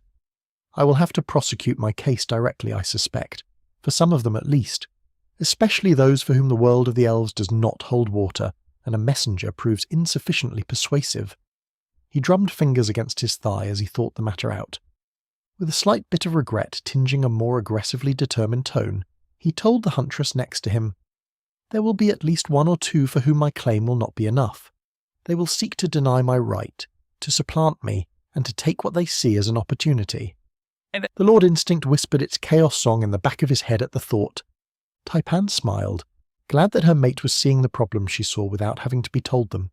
She was dazzling in the afternoon sun, supple brown hide pulled over a frame that was solid where it needed to be and soft where he wanted it to be. He wondered if he was as marvellous in her eyes and she to his on occasion. It seemed doubtful. "And then?" she prodded. "Varda doesn't run short of air, but it will be the better for less of it being used wastefully by morons," Ulrich decided. A predatory laugh, melodic, rich, filled the air next to him from his taipan. One of his joys. "Very good, Glade Chief. Very good." The Irillan woman purred next to him. Inhuman grace in her steps, and greater strength than might be suspected from her womanly form, his huntress spun away from the railing and snatched his hands, dragging him along into the streets. "Come then, Ulrich. We must return to see your subjects to give them the good news. Then we shall occupy ourselves with dancing and revelry," the Irillan girl proclaimed cheerfully. Enjoying the rare, openly excited mood of his mate, Ulrich let himself be led back through Kistalfa's streets, its bustle, its wash of fantastic peoples and medieval architecture, reminding him again of the grand adventure that was Varda. So different from the cloistered, blocked off, efficient compacting of humanity that made up his old life. No vehicle-laden roads jammed with haulers, no hum of power quietly filling the air, no trains loudly proclaiming their loading and unloading habits. The sterility of it all was gone, replaced by an almost wild feeling, even here in the city. Varda was alive, and that extended to its people. Being so immersed in it, he lost some of the feeling of separation that had dominated his old life. Dominant by far were the Valen component of Kistalfa, compared to their Yorman counterparts. Human language, so similar to something he would have imagined to have sounded like a Slavic tongue, maybe Croatian. He'd never bothered to learn any of those languages, but they'd come up frequently while investigating how exactly the early second millennium geopolitical stage had gotten so fucked so badly. That thought he turned aside from. No need to go traipsing through unpleasant history on such a fine day. It wasn't hard to find the refugees. Baron Kistalfa had cordoned off a square of his soldiers' barracks, slightly isolated within the city behind a set of low stone walls. The heavy iron gates and guard towers turned the square into the hard point for city defence, should an enemy get inside the walls of the city. As he looked, Ulrich realised that Kistalfa was a harder nut to crack than he'd initially given it credit. By spreading out the quarters for soldiers in such squares throughout the various districts, it would be virtually impossible to route the defences without absolutely overrunning the entire city. He was devoutly glad it hadn't come to that. Firstly, because he couldn't do it given that he had about 40 people who could lift a weapon that would do it when he told them. Secondly, because his conscience had blood enough on it without exterminating a city magically. The naturally sort of negative man rejected such morbid thoughts immediately, turning to the hopeful upbeat attitudes of the refugees. He took in the sight. The former Prespangers were interspersed with their kin, but mixing of cookpots and barracks between elves, humans and beastkin. The heterogeneous grains of peopledom were more than a little promising. Maybe he wasn't dreaming when he thought there might be a possibility to create an egalitarian settlement out of these folk. After all, none of these people had any real grudge against one another, and all had lost to Prosper's machinations. A common enemy forged together a society as certainly as a proper heat and flux did steel. He found himself buoyed by his partner's cheerfulness, and enjoyed himself a taste of the general air of optimism. Taipan went around, shepherding her kin around, and the rest sort of followed along to see what was going on. Loud exclamations met his proclamations of success in acquiring ships to transport the crowd to safe territory. His glade was far, far from the war or its combatants. For the freed elves especially, the notion of a haven in the primordial home of their kind was welcome indeed. Music was taken up with improvised instruments. Many a pot or kettle served as drum or bell, and voices sang songs in a mix of tongues. Some tunes had migrated between cultures, and all knew the melody, even if the words were different. In and amongst the impromptu festival, Ulrich found a rare moment to join his taipan and dance. The waltz of a dead world sent them spinning through a space emptied by the people who looked to him to lead them somehow out from harm's way. The Aesir woman who, for whatever reason, found his company not only tolerable, but even seemed to enjoy it, stepped with grace above any mortal who had ever thought to have mastered this dance, and for a time all was better than well. Just a smidgen drunk, the mismatched couple strode through city streets back to the apartments that had been offered to them. They were greeted by the Baron's staff, Sirad and Madame to their room, and offered drawn baths and a meal and whatever other comfort might be imagined. Taipan, former princess of the Irielen, acted like it was all just a matter of course. Sometimes he forgot that his old lady actually was an old lady, in every sense of the phrase. She was well over 200 Earth years old, for all that she acted like a half-tame wolf most of the time. She was also long steeped in the upper echelons of elf high society, by virtue of being the eldest daughter of an elven king.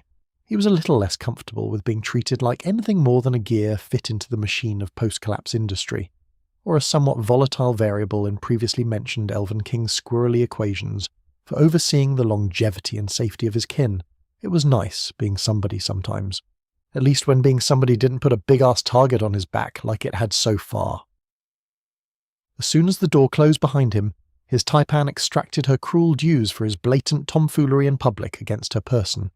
He loved every minute of it, and they both fell asleep in a boneless pile of sexy time funk. Morning light hadn't yet broken through the opalescent glass window when he was woken from a vivid dream of debauchery. The dream wasn't. He just wasn't fully awake when lush brown hips started humping him vigorously from a mount. "Ye gods, woman, have you no mercy in that black heart?" Ulrich demanded of the lust beast, assaulting his person with incredible energy for such early hour when his mind came fully awake. "Your fault," panted his assailant, her motions causing a divine procession involving the sway of breasts above him. "We have had no bed for too long, and I required reminding why I keep you around, in leisure." It was true. Far too long since they'd enjoyed one another in real comfort. He cupped the altars of his worship and squeezed them, which added some urgency to the riding woman. He couldn't withstand this aggression.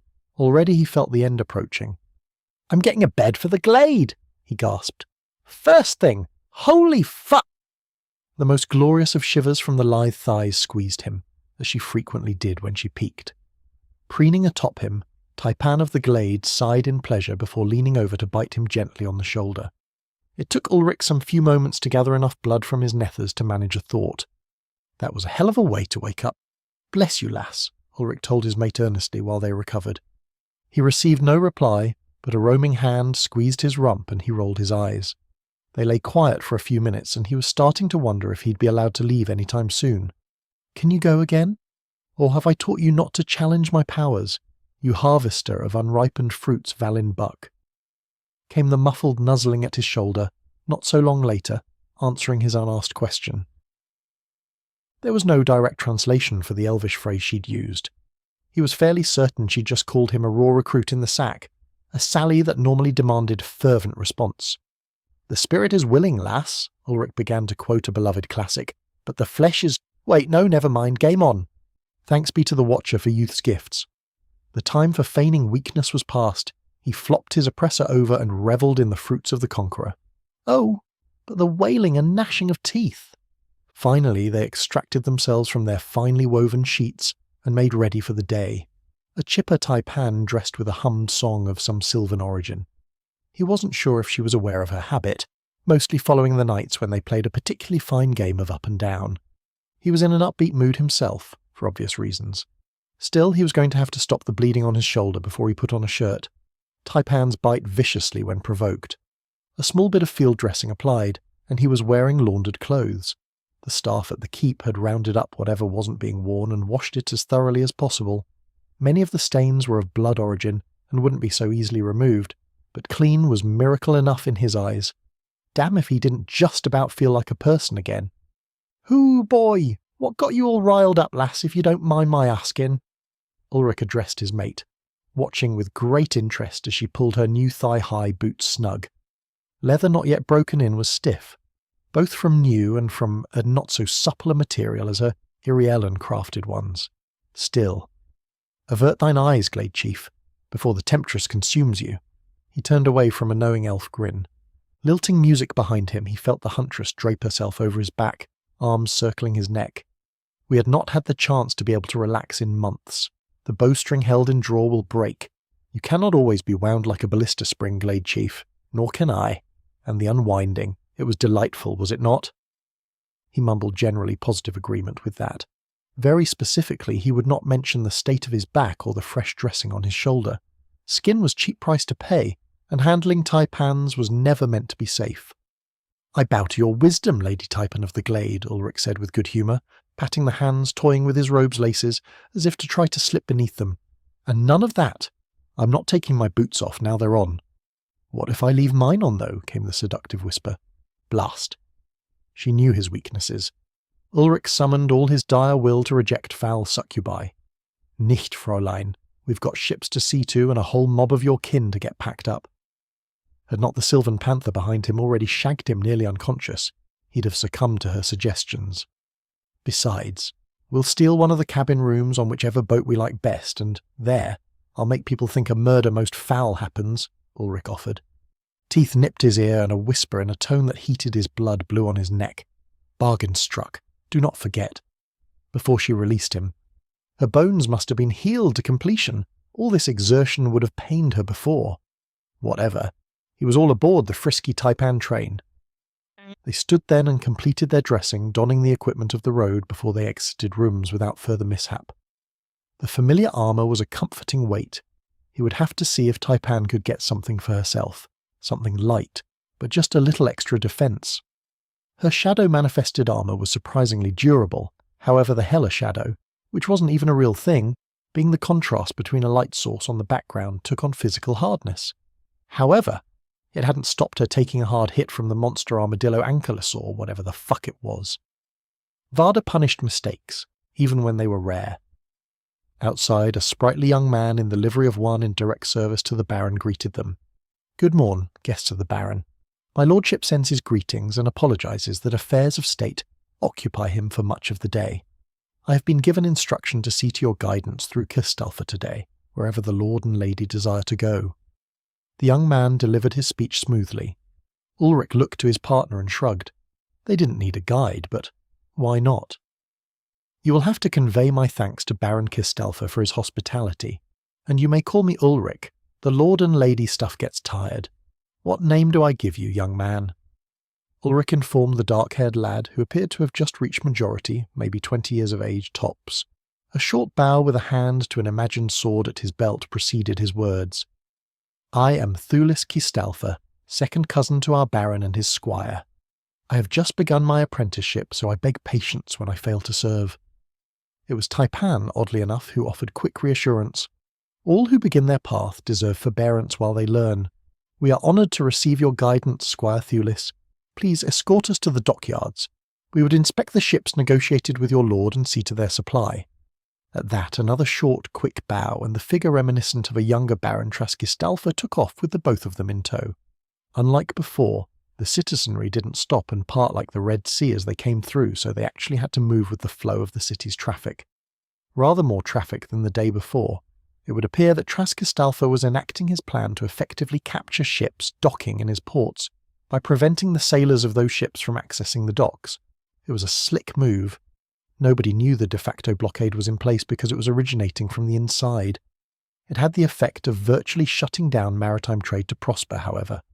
Kistalfa was a favoured port of call to the western coasts of the Vartin, a last stop-off before many mercantile vessels either went north across the Vartin or took the long jump to the Reaches, forgoing the more frequented southern stopovers where greater competition made for lesser profits.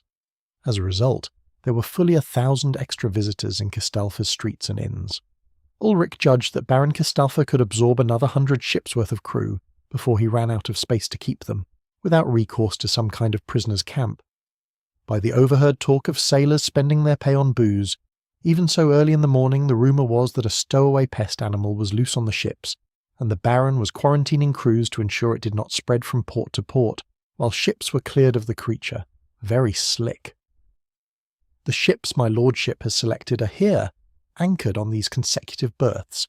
They are fast, with 4 main sails and crews known for fearless running of the tides and storms, the squire said, gesturing to 4 carracks, each sitting high in the water. While not a naval man, He'd travelled on what was considered the finest ship in the Beastkin clan Horabitsnes, and that vessel shared many parallels to these. The relatively small number of crew to handle such large ships was no longer surprising to him. He counted not much more than half a dozen on any one of them. All the better, that meant more room for the refugees.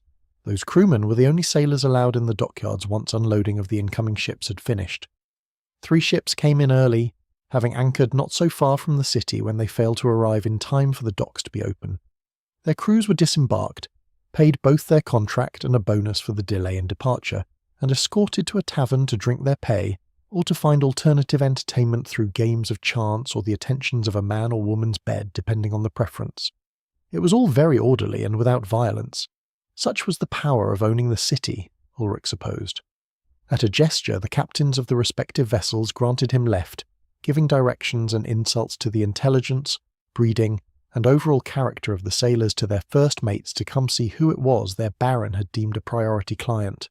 So much so that 2 of the ship's captains had agreed to sell their service to the strange visitor, who rumour said led an army to overthrow Castelfa, one so fierce that many men had been lost, and the baron had been forced to recognise the barbarian as an equal. The 2 who agreed did so because they were unmarried, and the chance to make runs all the way down the Zealous was a promise for being able to afford a fat dowry. Squire Thulis addressed the captains thusly. "Here I present to your graces Herald Yisman, Conrad Ross, Perrin Bells, and Eckbert Talwa, all agreed to carry your wards as far as needs must, and 2, Captains Yisman and Bells, to stay on as per the agreement for intercession with Alliance, and as part of the treaty with the Orlithrum." At the formal introduction, each of the captains gave the same short, shallow bow. Ulrich gave the men in their sleeveless vests tucked into sturdy pants, rough hands and deeply tanned skin a good once-over. He could find no fault in any of them. All had the look of men in their prime, with enough seasoning not to be easily panicked when things went tits up. Because they would go tits up, Ulrich had no doubts on that score. Taipan's emerald and bronze-flecked eyes locked on the horizon, and the rest of her went rigid. Iron bells might as well have rung, he knew that look. Trouble followed it, guaranteed. Iron bells began ringing from watchtowers along the great port of Kistalfa, their heavy funerals sounding, declaring the city to be under attack. Ulrich looked towards where his partner was fixated, but he couldn't see anything. It was open ocean all the way to the horizon, which looked to be slightly dark with clouds. Or, no, not clouds, he realised as he watched. Ships! The horizon was dark with ships, too faint for even his excellent vision to distinguish them as a blur on the edge between sea and sky. "What do you see, Taipan?" he asked his frozen huntress. She turned to frown, not happy about the news she had to give. Vessels large enough to be for war, and many of them, painted black to sail invisible in the night as raiders do. "I believe I am seeing the vanguard of an armada," the tall elf reported, shaking her black silken hair in aggravation. Just like that, Ulrich's plans went up in smoke once again. An armada. Varda's horizons were long. Those ships could very well be more than a day away. Probably not, since the Vaetin's air currents pushed toward the southern coast reliably. They would have full sails, those war schooners. Not that it was likely they were all schooners, to be seen from so far. Many of the approaching ships were probably multi-decked galleons accompanied by sleek, fast brigantines. They would see any departing ships and be able to cut them off, pinning them against the coastline. He and his refugees would never be able to make clear without a fight. Sighing heavily, he addressed the grim-faced squire whose expression held the answer already to his question. "Any chance those are friendly?" The squire turned away from the looming threat to give him his attention, his expression so very similar to his older cousin, who, even right then, was probably marshalling Kistelfa's forces for defence. "No, your lordships. The decree of Prosper and all the city-states of Prispang say that no ship may be painted darkly, none but the Federal Navy. Those vessels fly Prosper's flags. My eyes cannot see it yet, but I can promise you," foretold the dark-headed youth. After so forbidding a pronouncement, there was, surprisingly, nothing going on. Those ships were most of a day away, even with the wind in their sails. Ulrich and Taipan double-timed their way to the barracks square that was packed to the brim with glade folk. Taipan delivered the news with characteristic brusqueness, and it was received with a quiet determination to make life very uncomfortable and short for any who tried to take newly found freedom from them. The boyish mage Broden separated from the herd of refugees, his Lior wife glued to his side, as always they were to be found. He came to join Ulrich, Taipan, and the young squire of Kistalfa. Presenting himself with a nod to the squire, in recognition of the Baron's proxy presence, and a short bow toward Ulrich, the German mage made plain his desires. I would like leave to go to the docks, to take a fast ship out into the bay. There are arts I may employ that will slow the enemy fleet, though I cannot hope to stop or even down any ships. Still, I might be able to forestall them in range of the batteries. Ulrich's eyes widened at that request. It hadn't even occurred to him that a plant magic wielding magus could create difficult terrain for seabound vessels. Knock yourself out, lad. Do your utter worst. Ulrich agreed, still not used to people asking his permission to do much of anything. Speaking of which, Garrus Blackskis strode up like a man prepared to cause trouble. Ulrich suppressed a groan at dealing with the crotchety mage. "And what can I do for you, Master Garrus?" he asked reluctantly. The former High Mage of Kistalfa cleared 40 years of smoking rough pipe smoke from his throat, before he croaked, "I need that thing in your chest, if you got the sack for it. Little something I've been working on loosing if it ever came to it." Jerking a thumb towards the sea, the Cloud Manor-wielding mage said with his usual dry gruffness, "Looks like it has, unless I miss my mark." Ulrich couldn't really disagree. Kistalfa had tall walls, but not so many men to man them. Much of her strength had been depleted pooling for the ill-fated attack on Orlethrem, and by the fanatical orders of the solar lance-slinging zealot Ulrich had tangled with not long ago. The same men he and Taipan had poisoned would have come in real handy standing on the walls right about now. Nothing for it. Times changed and fortunes blew on fickle winds. The remaining patrolmen were stout-hearted but not potent. What few soldiers remained would be hard-pressed against the numbers that could be fit onto as many ships as were currently darkening the horizon. What he didn't see was what his corps had to do with it. "All right, your vulgar implications about my jollies aside, what are you plotting?" Ulrich bit, too curious. A rare smile found its way onto the wrinkled face, and blue eyes bore into him with malice. Not for Ulrich, but for the ones who had betrayed the Magus for an entire lifetime. "I got to thinking after seeing how you handled my Skylance. Figure I have a way to get around that nifty trick you pulled, guiding the manor to the soil." Garrus told him, smirking with no little satisfaction. Ulrich should have figured a crafty wizard would find a way to get around his Faraday cage. It was a sound reminder not to underestimate the ingenuity of those far more experienced than yourself. "There's going to be mages with that armada," the mage informed him, spitting on the stones at his feet for emphasis. "Prosper don't send the punitive navy without a detachment of war mages. Probably a good bit of Prosper's own reserve force. I don't feel charitable today, so I'm going to give them something to think about. But I do not have the touch with Siron that you do. Hence I need that unnatural thing sitting behind your heart to do the heavy lifting for what I have in mind." Shrugging, Ulrich rejoined, "Why not? We've got nothing but time to kill for a good while yet. Might as well see if we can put our heads together and come up with something to savage those ships before they make landing." He made a slight bow and an "after you" with his hands. Garrus took off back toward the docks, at as brisk a pace as the hobbled man could make. 20 minutes later, with Garrus puffing hard and leaning on the majestic catalyst staff for support, they had arrived back to the seaside. The incoming ships were growing noticeably larger.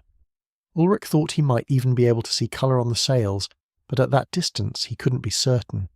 When the light hit a certain way, he would have sworn there were glimmers of gold on some of the biggest of them. Taipan, one hand shading her brow, intense concentration upon her face, turned and smiled her predator's smile at him. Uh-oh. She only did that when she was leaning hard into the Shadow Panther part of her personality.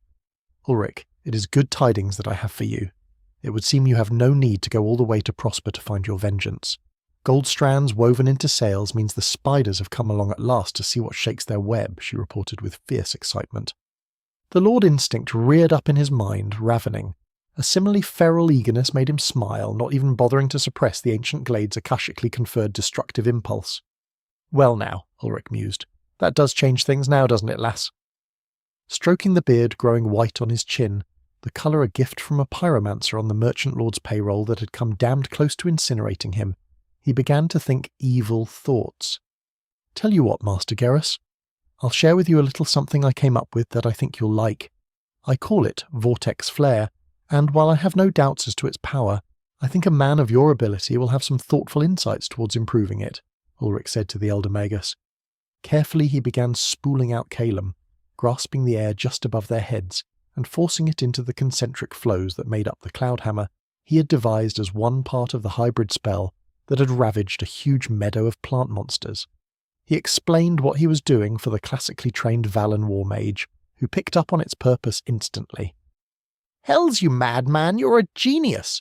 Only what would make a man think to do— No, never mind this, I can work with this," cried the retired high mage. Ulrich ignited a thumbnail-sized incendiary of flame pearl on the surface of the stone slab on the dock landings, about 20 metres down the pier. Then he brought down the cloud hammer on top of it, activating the miniature by far version of his firestorm generating spell. The violent spiral of flame that roared outward before drawing in and reaching up almost 50 metres before it dissipated was impressive. Jerris frowned at the sight, ignoring the singing of his eyebrows as he leaned toward the source of the heat. He was silent a moment as he took in the flows of mana, the synergy of the working and its efficient weaving of incendiary and Calum. At last the mage sighed heavily once before he turned to Ulrich and announced, "Lord of the ancient glade, indeed, it seems I owe you for not turning that on my city." The mage grinned suddenly and cackled, and nobody who heard Gerris Blackskies laughing thought any good was coming to anybody. "You've got spiders weaving chaos webs in that barbarian's skull, but I can do you one better. Come here, you half-mad bastard, we're going to make something beautiful and terrible." So invited, Ulrich put his head together with the old battle mage and they set to crafting a magic that would make the Golden Thrones weep for their sins. Cloud Mana sang a harmony of air and water joined, but not smoothly. Like minor notes in a major melody, the whole worked because of its differences, not in spite of them. For Ulrich, watching Jerris gather and direct his magic was eye-opening. Gotha's technique was vastly different from the manipulations of the High Mage. Where the Isararch mage made magic seems like something grown from the ground, Gerris worked the ether like a clockmaker. Every movement of mana just so, and in this degree that thread to go here, which in turn powers this working, so on and so on. This was the difference in the Valin and Essa magecraft. There could be no doubt as to Gotha's mastery, his incredible precision and adaptability in wielding the arcane, but there was always a disconnect for how the elf manipulated the magic. Perhaps he picked up Jerris's methodology far faster. The techniques mesh more easily into his own style of casting, because his mind was simply more in tune with the Valin way of thinking. Or, perhaps because of his exposure to the teachings of Iriel's tradition, he found the Priestbang arts simpler, less profound, and more tactile. There was no reason for both not to be true. Neffel was not a harmonic of mana that Ulrich was used to wielding. He had dabbled in water and air, sort of coming at the problem sideways. Jerris showed him the note and how to tune his magic to it. There was an instant synergy with Kiran, and that made sense. This was the combination he'd felt from the cause of those Thunderhorn sheep, the tone of storm magic. Just like Ulrich had not been able to completely work his cloud hammer, having to sort of back into the spell, Jerris had not been able to finalise his Skylance without the control of Tyrorn to link his working to its target. Between them, they crafted two halves into a whole, Nephris above, whirling in the rings of concentrated mana at incredible speed. Counter-current flows that excited the Seraeon that was tied between them.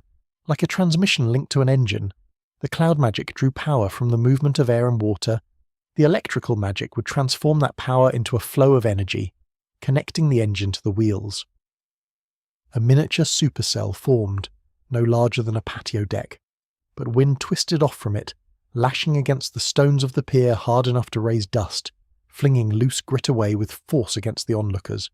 They had drawn a small crowd. The two men bent close, their emphatic whispers, hands gesticulating madly, and scrawling symbols on the pier with chalk that made no sense to anyone watching but the two wizards. "And I am telling you, we can't wait for a super-critical charge before we throw the link," Ulrich argued, still straining to hold on to the construct. It had taken 2 hours for Jerris to teach him how to perform choral casting, sharing the magical load by dividing up the task between mages. The older mage was working the spinning clouds, holding them together while achieving wicked velocity. Ulrich was channeling the budding lightning, drawing off the charge generated and isolating it to build potential at a frightening rate. They were at an impasse now. The High Mage wanted to delay the link to the intended strike for as long as possible, sliding the Saronic path into place at the moment the spell blossomed to fruition. Ulrich, having already played that game once, knew that waiting to build the link until breakdown was asking for trouble. He was about to explain why you cannot hold the lightning too long, beyond its natural limit, when his grip slipped a nanometer and a vicious searing bolt blasted from the tiny black maelstrom, repeated a dozen more times, each more powerful than the last, until it blew the clouds apart around it in a violet flare, thunders rocking everyone nearby. Screams, ducking, and panicked flight marked the event. Both mages were on their backsides, looking at a small crater, whose glassified centre was only just cooling enough to stop glowing red. Taipan stood nearby, shaking her head at the pair of them. "I will have to cut one your throats if this goes on before you end us all," was her only commentary. Jerus harumphed, spat, and picked himself up slowly, leaning heavily on his staff. "Perhaps," the old mage begrudgingly conceded, "there is merit to your position. Fine, spin-up and link should go hand in hand. But know that you give away your intent. Any with mana sense worth mention will feel this connection. Some, like that ancient meister sitting in the deep wood, could use that warning to counterspell." Ulrich dusted his pants, tassel and armour off, flicking a pebble from where it was caught in a buckle. "That's why you stop being so stingy with the wind. The vortex you can stream Incendra on one side of it, alongside Calum, and an equal measure of Infrig on the other, driving the cold down and the hot up. They will naturally spiral. That wind will occupy the enemy, distract them, make them think the intent of the working is the cyclone, rather than the power the cyclone gathers," the former engineer explained. Jerus frowned and rebutted. "You want 5 streams of mana, all at the same time. The working becomes leaps and bounds more complex, more difficult to maintain, all so that you might sell a feint to one of the passing rare individuals that might actually be able to counterspell." Well, when he said it like that, yes. Yes, precisely because there are those who can do it. This magic is blistering overkill against non-mages, and it's probably more than most adepts can handle. But against those who can disrupt the easily read workings, that is where this shines. Our project here is perfect for removing everything but an archmage from the field. Ulrich rebutted. Now cool, the cracked and demolished stone of the pier was a poignant piece of evidence for his claim. They both looked at the damage and mulled that over in silence. Eventually Jerus spoke. "Aye then, and what if there is a second such afflicted mind with a core that can withstand the flow of lightning?" Ulrich paused to think. What would he do if he had to kill another him? Test their multitasking. If they had his core, but lacked Gotha's training, or his elementalist multi-threading ability and mana recognition, then that core wouldn't save them from a spell of this complexity. According to his studies, it wasn't possible to counterspell against a working you only poorly understand, even if you didn't know its weaving well enough to attempt to cast. Or so far as he knew, Varda was full of mysteries and tricks. Even more reason to complete the spell as I described it. Between the two of us, they would be unlikely to unravel the flows of mana, and, if the lightning doesn't get the bastard, the wind will. Now, I say again, you don't have to create the link when you drive the clouds to rotate. You can concentrate on the flows of hot and cold shearing, wait until the funnel cloud drops. The vortex will be self-sustaining for a few minutes by that point. The link and the skylance can come after, he rationalized, playing out the idea. What do you mean? Funnel cloud, Glade Chief? Taipan asked, suddenly concerned. Laughing, he started to gather up another bit of mana to make a new cell. You'll see in a second, Ulrich chuckled. Come on, you geezer. Grab this cloud and start it spinning. I'm going to get those shearing winds going. You're going to just shit when you get a load of this. A few minutes later, blasted by dust and sand, hair swept backward and more cooling glass in the bottom of the now wider crater in the pier. No one was laughing. Taipan was looking thoughtfully at where the violently spinning cyclone had torn pieces of stone up from the pier and sent them flying at arrow speed into a ship, which had a clean hole in its side and was taking on water. It'll do, Garrus announced into the stunned silence. Chapter 200, Kamikaze. Afternoon wore on. The city became restless, as a communal smell of nerves spread. Ulrich and Taipan had long since returned to the barracks square containing his wards, with their aged wizard, a lackey, minion, advisor, bringing up the rear. Whatever else Baron Trask-Kistalfa came up with to throw at the incoming fleet of ships, he had himself a little something to thin the horde as well. How much was the million-dollar question? How much, and would the certainty of staggering losses stop the advance? If Taipan's stories about how the Orlethrams savaged the Federated Defense armies levied against the elves was any indication, he didn't have much hope that the Armada would be turned aside by any working he might manage, no matter how stupefying. Especially not with the merchant lords themselves flogging their men forward into the meat grinder. He supposed he'd been asking for it in many ways. First sabotaging Batala, then closing the ports along the Vatin, and sinking several ships, magisters lost with most hands to boot. Word must have reached distant citadel, or perhaps lack of word, that clued them in to the loss of 2 Bane pits. Last, but certainly not least, was the open defiance of what had been a bastion of Prosper's authority in Prespang and Castelfa. It was too much of an insult to go unanswered, apparently. The gilded bastards were finally goaded to crush insurrection, to assert their dominion. Seagulls cried overhead, or, well, maybe more like albino buzzards, the things were huge, with razored talons for snatching fish out of the water. According to Jerris, they would snatch young children if they could manage it. Mostly just the caterwailing was the same, but it was a spot of familiarity.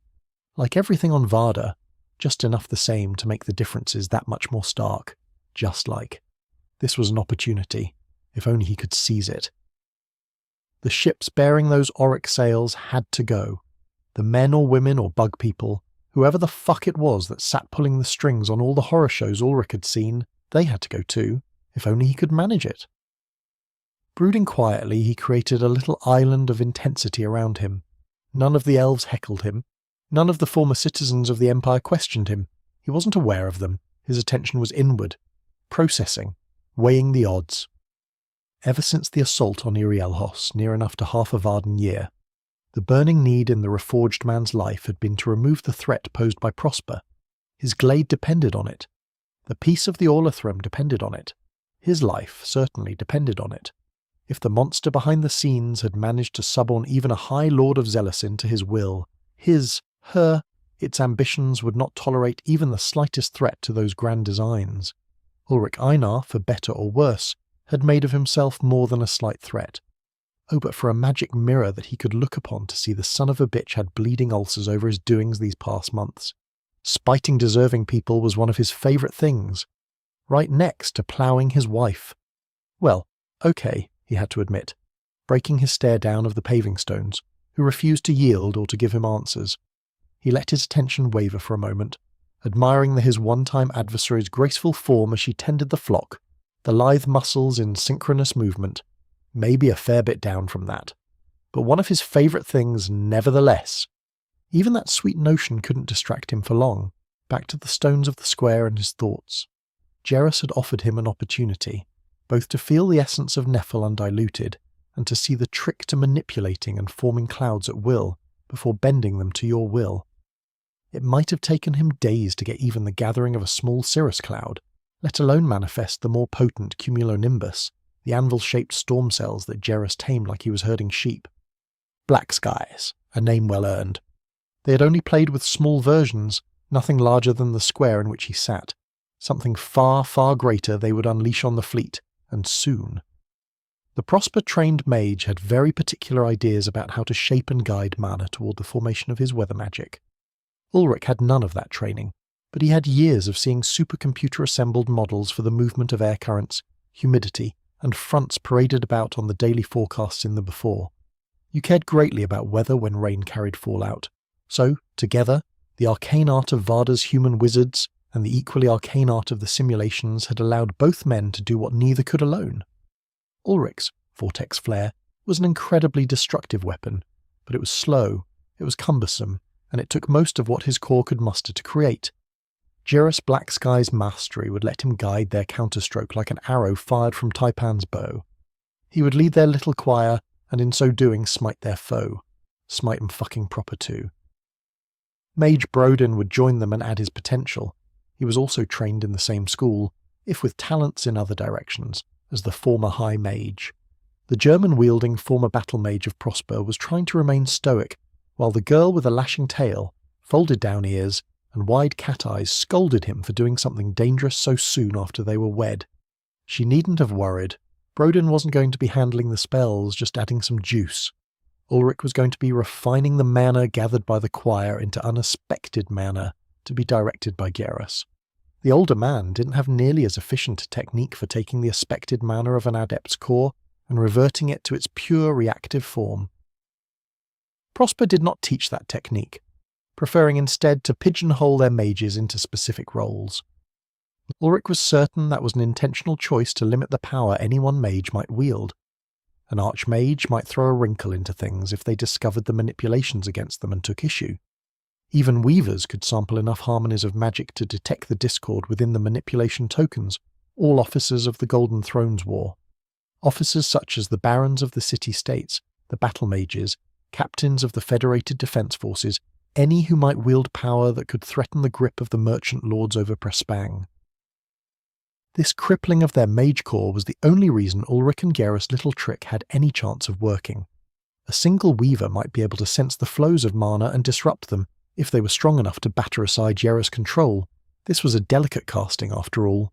Many balls in the air, although juggling chainsaws was more apt. Fortunately, the only weaver to be involved in this battle was Ulrich. For what he lacked in particular depth and practice, he had in breadth, in flexibility. Grey eyes lifted from the flagstones and he contemplated the skies above, so clear and blue. He also had Saran, not something to be underestimated, the second strongest of the fundamental forces. In addition to purifying the choir's mana, Ulrich would be binding the clouds with lightning magic, to siphon the natural mana they would produce, to link the cloud to the sea when it was time to strike. Gerrus would craft the storm, but Ulrich would call the shots. That catalyst staff with its amethyst stone tuned to lightning allowed Blackskis to gather and, in a limited way, direct Saran, but not with anything like the finesse of his core. Ulrich was made for this. Well then, he declared, throwing himself down from the crate that had served as his seat while he pondered. Guess we've got a couple hours left before those ships get close enough to have to do something about. Any ideas? That last he directed at Taipan, who had satisfied herself that as much was in order as could be. She was serene, emerald eyes calm. The huntress had fought dozens of skirmishes, had hunted men and lethal beasts for longer than he'd been alive. She was a veteran, compared to, actually, about everybody around these parts. There he went, forgetting how old his partner was, beneath that deceivingly youthful veneer. Hands flashed in a gesture that he was pretty certain meant all is well in the hand talk that the Irielin used as a kind of secondary communication, alongside the spoken much of the time. What can be done has been done, Glade Chief, Taipan of the Glade assured her mate. You will hasten not destiny by thinking on it, and you make everyone nervous, looking like murder had a statue of itself carved. Yeah, he deserved that. Ulrich managed to relax a fraction, a small one. He had also come through the fires of conflict in these past months. His troubled dreams were proof enough of that. Anger, mostly, was his shield against the contemplation of what was coming. He didn't like to admit that he was afraid he was going to get everybody here killed. Nodding to let her know he agreed with her assessment, the Lord of the Ancient Glade ruffled that silken midnight, almost blue-black hair on her ancient head, drawing a roll of eyes. Okay then, Taipan, let's go over it again just once more, Ulrich asked. Arms crossed over her chest, the coat's patches, charred spots and stains reading like a fortune-teller the path of her life. The Irielin woman narrated the order of battle. Part of it had come from couriers from Baron Kistalfa, who made official request for Ulrich's aid in the coming fracas, as if he would just leave, with the sons of bitches he was after not 50 kilometres away. The rest had come after a powwow with Taipan, Blackskis, the squire still attending them in place of his lord, and a few of the Orlethrum who would lead the elves that could contribute to the fight. That wasn't so many, but every little bit helped. First, when the vessels come into reach, yourself, the elderly Magus, and the too young to be separated from his mother's apron mage, will launch your trick, as you call it, she said, frowning at the word trick, because she found his sense of humour incredibly odd at times. Then, if the sprung trap does not sufficiently deter them, or Prosper's masters do not die in the attempt, then you will all recover your strength to eliminate ships bearing mages. The Baron will support, training the city's ballista on whichever vessels are marked by Brodin's working. Mage Brodin said he could convince the wood of nearby ships to spring green-leafed branches, and even to contract boards, thus taking on water. He couldn't do enough to outright sink a ship, not with dead wood. Long-seasoned, but marking the specific vessels to be focus-fired was an efficient use of his limited strength. Next, Taipan continued, now training her stare on the city around her. If still we cannot deter the forces and they are able to land their ships, there will be a siege. A battle for the city will ensue, with the seas blockaded, and the enemy will attempt to wear down the defences through hardship and sheer number. The daughter of Boldert showed her teeth in a fierce smile then. If it comes to that, then you and I will hunt them through the nights, teaching them fear. During the day they will try to take the city, and they will be thrown back, or drawn into the city to be devoured by its streets. We will ravage them with light and shadow until they are fled or dead or we are. That was more or less the plan. A betting man would put his coin on the other guy. They probably had some 5,000 soldiers out there on those ships. Kistalfa had some 300 guardsmen, about 50 crack warriors, the Baron of Kistalfa himself, a plant mage who had precious few plants to work with, a cloud mage with 1 foot in the grave, about 50 wounded or crippled elves with fighting experience, Taipan, Ulrich, and somewhere around 10,000 citizens who would rush out with kitchen knives, clubs, and little else if they had to before they let their home fall. Ulrich hadn't told Taipan about his ace in the hole idea yet. The advancing armada was surging ahead of the great galleons, each bearing a merchant lord. The cowards hung back while their minions advanced. He was almost certain he was going to have to take a ship out from the harbour and run the vessel through enemy lines, because he doubted that the massive warships with the gold-threaded sails were going to come close enough otherwise for him to take a crack at them. They were going to pay for what they had done to this world and to him, but he couldn't take Taipan into that. The risk was too high. A small boat paddled by one person had a far better chance to slip through. Carefully avoiding allowing her attention waver from her diligent survey of surroundings, particularly to linger on the figure by her side lest he become suspicious, Taipan was coming to the decision that she would have to serve her honour as a knife in the dark. He was focused on his coming task, so Taipan wouldn't tell her already agitated Glade Chief that she was most definitely going to commandeer a boat to slip out into the harbour that night to get to the merchant lord's ships. Ships that she would bet Hallet, another crafting from her uncle Uldin, wouldn't sail close enough to come within ballista shot of the city. She would go to them, instead, and end the threat to her people once and for all. She would claim vengeance for her brother. Her Glade Chief was too important to chance in such a thing, and she was the better suited for it. The risk was too great. One small rowboat. That would be the best way to find an opening. She would try to stop him. He knew it, Ulrich thought, keeping his face calm. He would object and insist on going. She knew it, Taipan decided, remaining outwardly unperturbed. Glade Chief, I will likely not be attending you directly this night. I would be better used creating uncertainty in the enemy, and discerning where the men who lead these soldiers sleep. Taipan mentioned, almost in passing as they retraced their path toward the ocean facing wall beyond, which lay the port of Kistalfa. Ulrich nodded along before he snapped his attention on the elf. She considered it her task to be present nearby while he slept. The attempted assassination in his rooms was one of her great shames. A shadow should have been there to guard their honour when they were at their most vulnerable. Most of that had sort of gone by the wayside, but many such duties Taipan still took very seriously. Certainly, lass, I understand. Be careful. I know you're good at what you do, but that's an army, and they're all ready for trouble. He warned, glad that he wouldn't have to come up with some kind of subterfuge to slip away. The quick-witted elf signed agreement before her hand froze mid-gesture. She narrowed her orbs at her mate. He never liked her taking on a dangerous task without his presence. The Valin Otherworlder was raised with strange notions regarding sharing hazards. He normally required at least a small degree of convincing. He had rolled over far too easily on this. Onwards they walked along the main avenue, wide streets designed to permit 3 spacious trade wagons abreast, now devoid of traffic. The citizenry were filling buckets and barrels of water, storing them indoors in case of fire. The city was mostly stone, but that didn't mean that Sorceress Flame was completely without peril, nor flung arrows bearing oiled rags. Seeing a Kistalfa, great looming architecture without the mill of its inhabitants to breathe life into it, made the city reminiscent of a tomb. Through the great gate that separated the baroque dwellings of merchants, artisans, smiths, coopers, tanners, and all manner of professions for which Great Kistalfa was known to send to distant shores. From the massive array of piers and cargo holds, to say nothing of the multitude of maritime transports tied up along the docks, the pair strode. Ulrich noted a small sleek rowboat, almost a racing canoe by its shape. It would serve his purposes perfectly.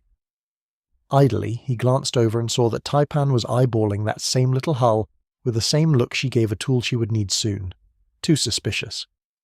"What are you planning, Taipan?" he asked evenly. "I hear that twisty mind spinning wheels. You have something you're not telling me." She accused simultaneously. Damn, she was onto him. What gave it away, he wondered. Her ears twitched, a single slight lowering, the way they always did when she was up to no good. It was a good thing she didn't know she had a tic, or she'd be much harder to read. Her face rarely let slip devious intent. Now that the question was posed directly, there could be no hiding it. Early on, Ulrich knew that to lie to his partner was unthinkable. The Fey folk did not look kindly on untruth. Slip and slide however you like, obfuscate freely. It was all in good fun, but never a lie. The couple stopped and stared at one another. Valin and Isa, they read each other's minds. "You were going to try to destroy Prosper's masters alone, weren't you?" his shadow wife demanded. "Weren't you?" he said in turn. "You have not answered my question now, have you, Glade Chief?" She responded with a question of her own. "I cannot help but notice you have avoided providing an affirmation for mine. Would you care to, dearest Shadow?" He played his reverse card. At an impasse, they levelled direct stares at one another. "Oh, for the love of the eternal gaze, would the both of you just give it a rest?" interrupted Geras, gravelly and piqued. "The both of you are ridiculous. I'd have thought the Irulan brought their princesses up with more grace. And you, young Magus, are fooling yourself if you think you'll get within bowshot of those ships without being detected by the elite bodyguards that surely wait there," the elder mage scolded. He frowned at the upbraiding but took some solace that Taipan was in a rarity abashed at herself. Fine, someone had to be the adult here. "It seemed like I might have a better chance at getting close alone. I didn't want you to worry is all," he said, sidling into an apology at an oblique angle. A hearty sniff accompanied that statement, but Taipan offered, "I would not have you risked where I have the advantage of Knight's aid. Besides, you will need rest after your workings this day," to her great chagrin. "Just so we're clear, you're not going to be out roaming around in the night. Just like I will be a good boy and sleep off the wizard hangover, provided we're all still alive." Ulrich checked. "Agreed, husband, you will not be throwing yourself into a hoarfrost bear's den, and I will attend yourself and see to your protection." Taipan confirmed. So ended another tribulation in his marriage, this one absent bloodshed or contest. It was not always thusly. I, for one, would like to end this procession before I expire on the streets," Jera grumped. With that, they made their way to the location where the making of magic was to happen. A small lighthouse toward the centre of the dockyards, a signal beacon meant to guide ships in toward their correct berthing in storm or night. It was a 50-metre tall affair, solid stone, with a clear vantage of Vatin. From atop the tallest story, where a beacon flame and mirrors would flash instructions, they would direct the forces of the sea and sky against their enemy, and hopefully break them. It was a very fine spring day over Varda. The coast, rocky and unforgiving, was being gently lapped by white-crested ocean waves, the rollers driven by gusty salt breezes. Warm and wet though it was, the air held no hint of weather, no clouds threatened rain. The only reason that he wasn't happier than a pig rolling in slop was the hundreds of ships, no more than 10 kilometres out from Kistalfa. High overhead, the twins sent reflective shimmers from the sails of the masters of this navy, while they danced through the sky.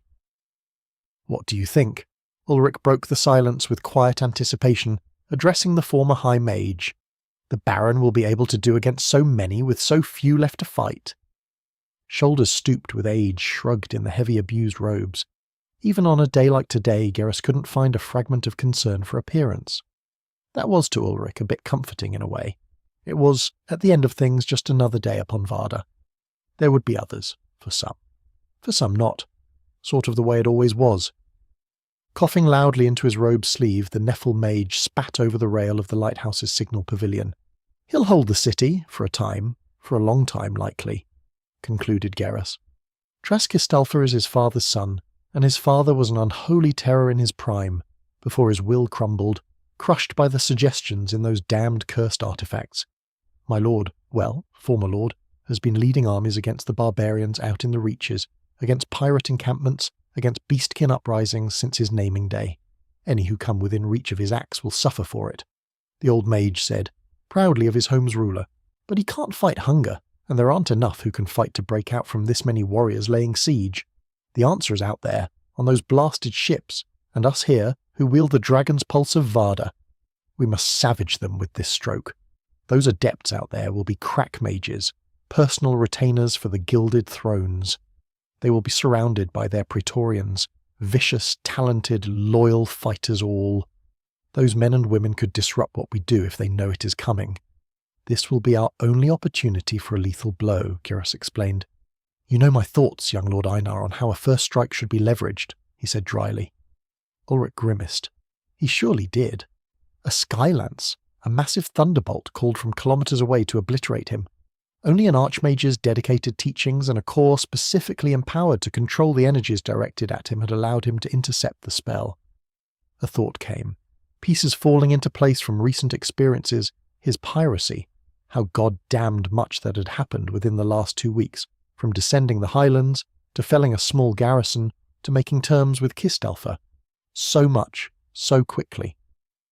There was no way that Prosper knew the current status of the city, not when they would have had to have departed their iron-walled city with this force, long before those events even happened.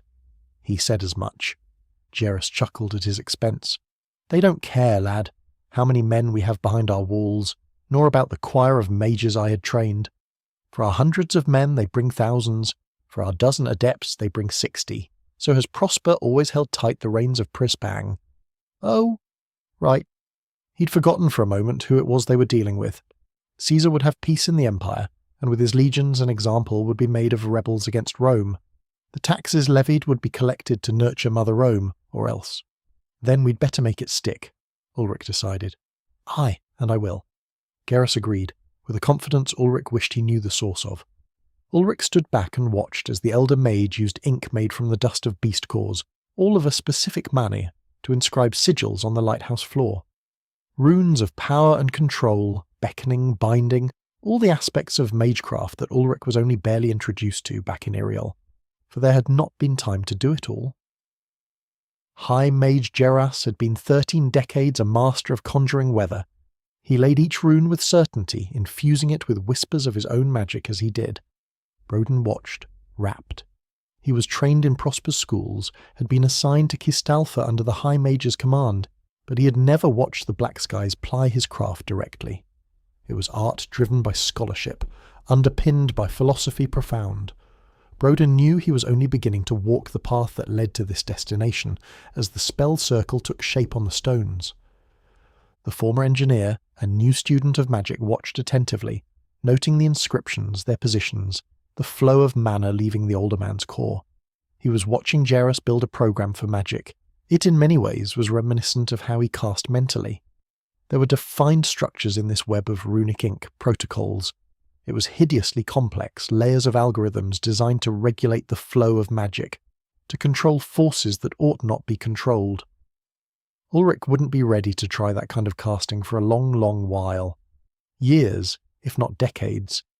Geras hadn't mentioned that such a thing would be needed for their working. After half an hour of machine-precise inscription, the circle was completed with a final bold stroke of ink. Now, Lord of the Ancient Glade, instill the matrix with your power, slowly, gently, so that the feel of your Saron is known to it. Brodin, do the same with your German. The sigils must know you to be directed. I will drive the matrix, but each of you will contribute your part. Slowly, trickling the chasing hum beneath his breastbone into the spell architecture in front of him, Ulrich touched his magic to the circle, along with a delicate finger. It drew, hungrily, and he winced, careful to allow the runes to link to his power. It only took a few moments, though it felt longer, and the sigil matrix crackled once, a tiny spark to his touching finger. Damn thing bit me, he groused when it was over. Geras grinned and winked at him. That's 'cause it likes you.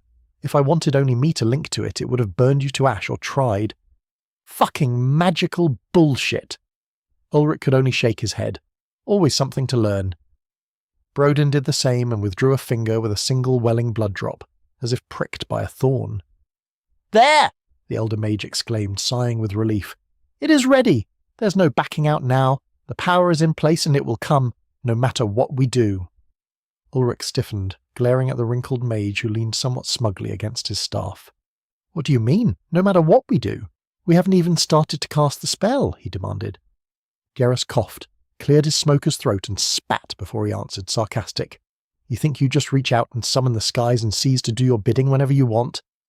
Then the retired high mage went contemplative as he stared at Ulrich. Come to think of it, you probably do. 7 hells it probably does. Well, not for all of us, you young monster. Some of us don't hold the eternal gazes artistry in our nexus, Jerus complained. I, for one, do not make habit of pulling that much of the field through my old bones. Better to scribe the circle, imbue it, and let it do the heavy lifting while I sip from my flask. Which the old man reached a withered hand into his robes and presently did. Smacking lips with obvious pleasure at the liquor, Jerus looked out over the sea. Still, there's a first time for everything and a last time too, the old mage said, finally. Taipan reached over and put a calming hand on Ulrich's arm. She'd remained up to this point silent and out of the way, as was proper when the workings of magecraft were about, especially ones involving the ritual binding of maelstroms.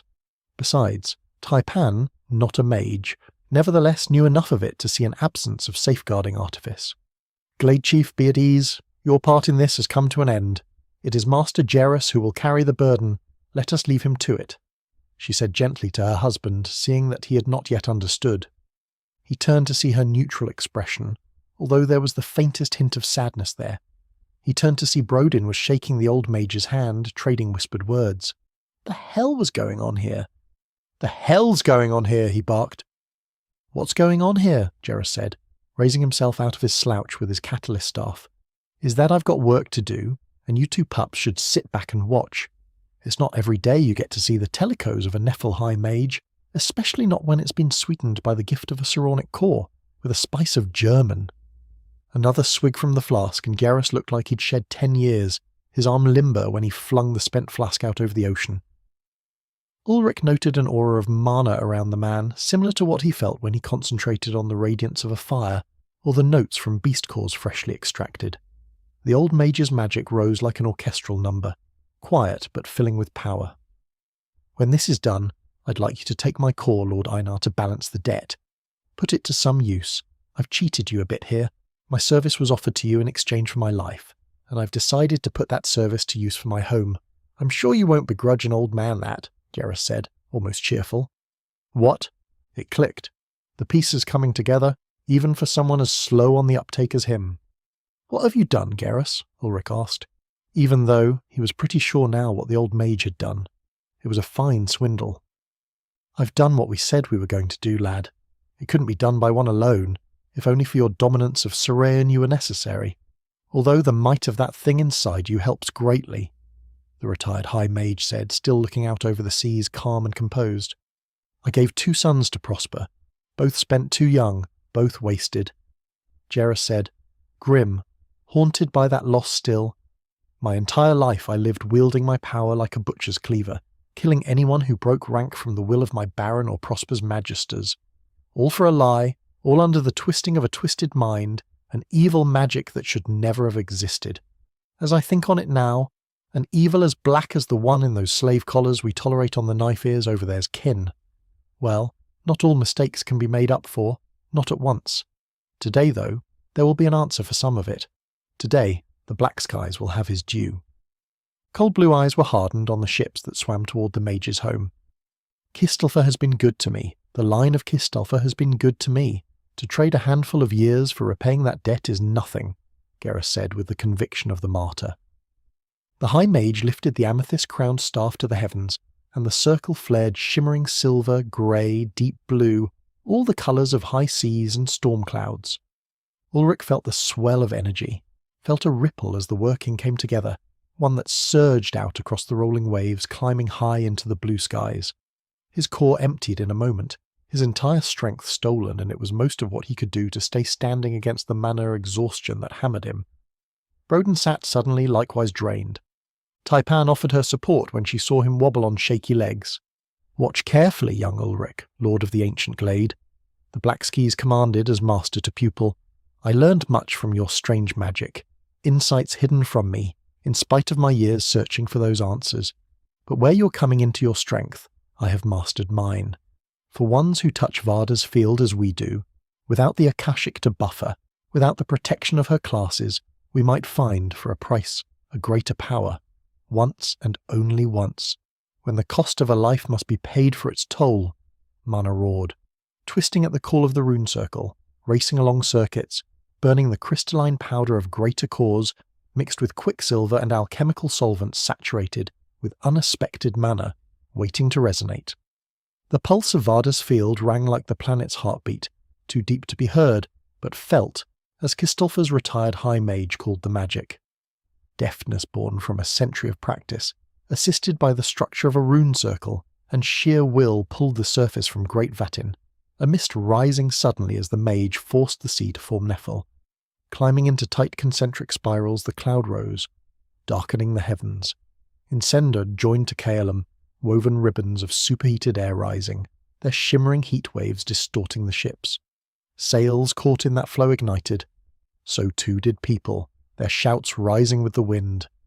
Infrig descended along another band of wind, and the spiral locked into place, leaving frozen mist in its wake. The first flash of lightning was only moments behind, rippling in a mirror to the sigils on the floor across the looming, circling, roiling clouds. Thunder boomed across the horizon. A liver-spotted hand lifted to the sky and pulled it down on his enemies, amethyst crackling with Quran that bound the spell that fed from it. A darkened vortex descended to meet the Vatin tearing sails as it howled, drawing the ocean up into the sky. An arthritic finger pointed and sizzling lances struck a large galleon, scintillating light blasting it, then another and another. The waterspout, enormous, a quarter-kilometre across, dragged vessels into its tow, crushed them to kindling, which hurtled out across the surface of the sea like javelins, shredding sails, sailors, mages and warriors, punching holes below water and above through the hulls. Waves churned by vicious wind sent warships bobbing like toys in a bath. More lightnings, skylances burning images across Ulric's retinas as the High Mage selected which men would die by thunderbolt. Gale-force winds lashed the sea. The funnel lashed to Geras's soul picked up speed.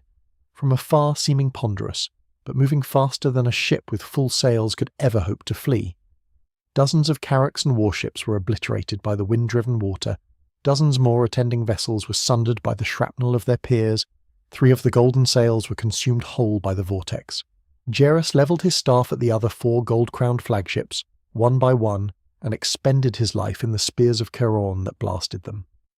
Ulric felt each of those reverberations in his own chest, the link from his magic to the prime elemental, twinkles of its attention from the amount of the colossal sprite's presence that were summoned. The wrinkled face of Geras Blackski smiled in satisfaction, and his form turned to vapour, a cloud that dissipated like an image of smoke before it was drawn into the violently glowing grey and white swirled core of the High Mage. The splendid metal staff, its intricate traceries meticulously inscribed, its crowning jewel resplendent violet, clattered to the stones of the lighthouse floor, along with the still glimmering remains of the man that had wielded it. Robes once fine and rich, now worn and faded, glided to the floor, as if catching a steady draught from the orbit enshrouded. As suddenly as it was summoned, the waterspout drew up from the sea, returning to the clouds, whose roil became random. Natural lightning now rippled across them as the will that animated the storm clouds joined them. Ulric, speechless, saw what had been wrought. The navy was shattered. Not 3 in 10 had survived the High Mage's wrath. Most of those had lost sails or listed badly. It was appalling the number of lives that had just ended, appalling that he should feel so much relief at their end. So fast. 2 minutes? Less. Ulric looked to his partner and saw stark awe on her face. She who had witnessed the greatness of her people's workings, but nothing with the savage fury that had been levied here. Broden was unconscious. The draw from his strength had felled him. Still numb to the devastation, the Reforged man saw that the sigils inscribed by careful brushstrokes were burned into the lighthouse stone as if by a laser. Geras Magnum Opus, his telecos, was immortalized. Then and there, Ulric decided that the arcana upon the stones he would instill into the staff, alongside its owner's core, runes crafted from arcanite diamond, set into deathless metal to draw the residual mana from them. That artifact belonged to Kistalfa, a tool to protect it. The knowledge of how to touch the weather Ulric would keep, a priceless wealth that was enough for him. That was the course that felt like justice. Taipan's voice prompted him from his thoughts. That is why Pressbang never sent force overwhelming to Iriel. That is why, so long as Gotha Senurit lives, none would dare muster their strength to crush us utterly. The Archmage, in his final act, would call the forest to his will and feed them to its roots, the former Princess of Iriel told him. My father could and has destroyed a city. Gotha, if not for his refusal to do violence, could destroy a nation were his need great enough, if he were willing to expend himself to that end. Now you know better on what hinges Varda's history turns. She let her lesson rest. Ulrich took the core, its glow having dimmed to softness, barely more luminescent than a normal beast core, and wrapped it in the robes until recently filled. It wasn't even warm, just hard crystalline matrix, if beautiful in its pattern. Hard to think that this had been a man not very long ago, he mused, as he put the core into his belt pouch. The staff he took up in his hands, a slight brightening of its violet jewel when its attunement to Sirorn harmonized oh so briefly with his own nexus. They were siblings in a way, his core and the staff's gem, or, well, perhaps cousins. Ulrich's core was exponentially more potent than the gem, animated by his will. They waited a bit until Broden awoke, hand in hand, watching the ships that could make a turn begin to move off. Several slid beneath the waves, unable to resist the damage to their hulls. Only a few were given aid by their fleeing comrades, which irritated Ulrich no small amount. Even in defeat his enemies were cowards. Did he even have enemies anymore? It was sudden. So sudden that he had the surreal sense of dreaming.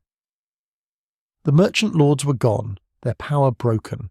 It would take years to rebuild a navy like that. It would take a generation to replace the lives that had been aboard that navy. Didn't that mean he was free from his task?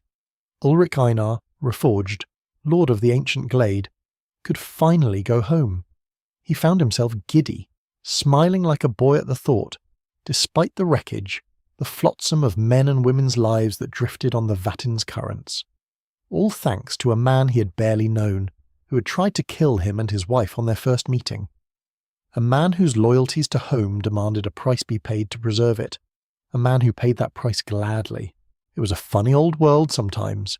He imagined this must have been how the old Japanese felt, seeing the Mongol horde turned aside by the kamikaze, preparing for a struggle that was almost certainly doomed, and without warning, knowing that no battle was to be fought.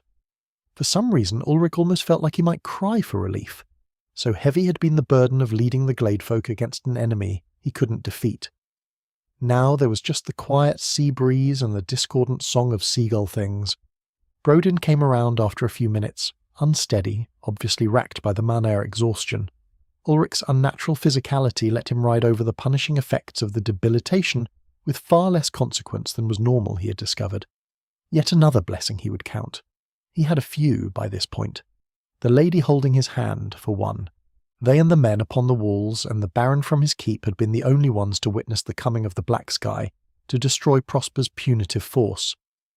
Word spread like wildfire, washing through the city to ignite a riot of celebration.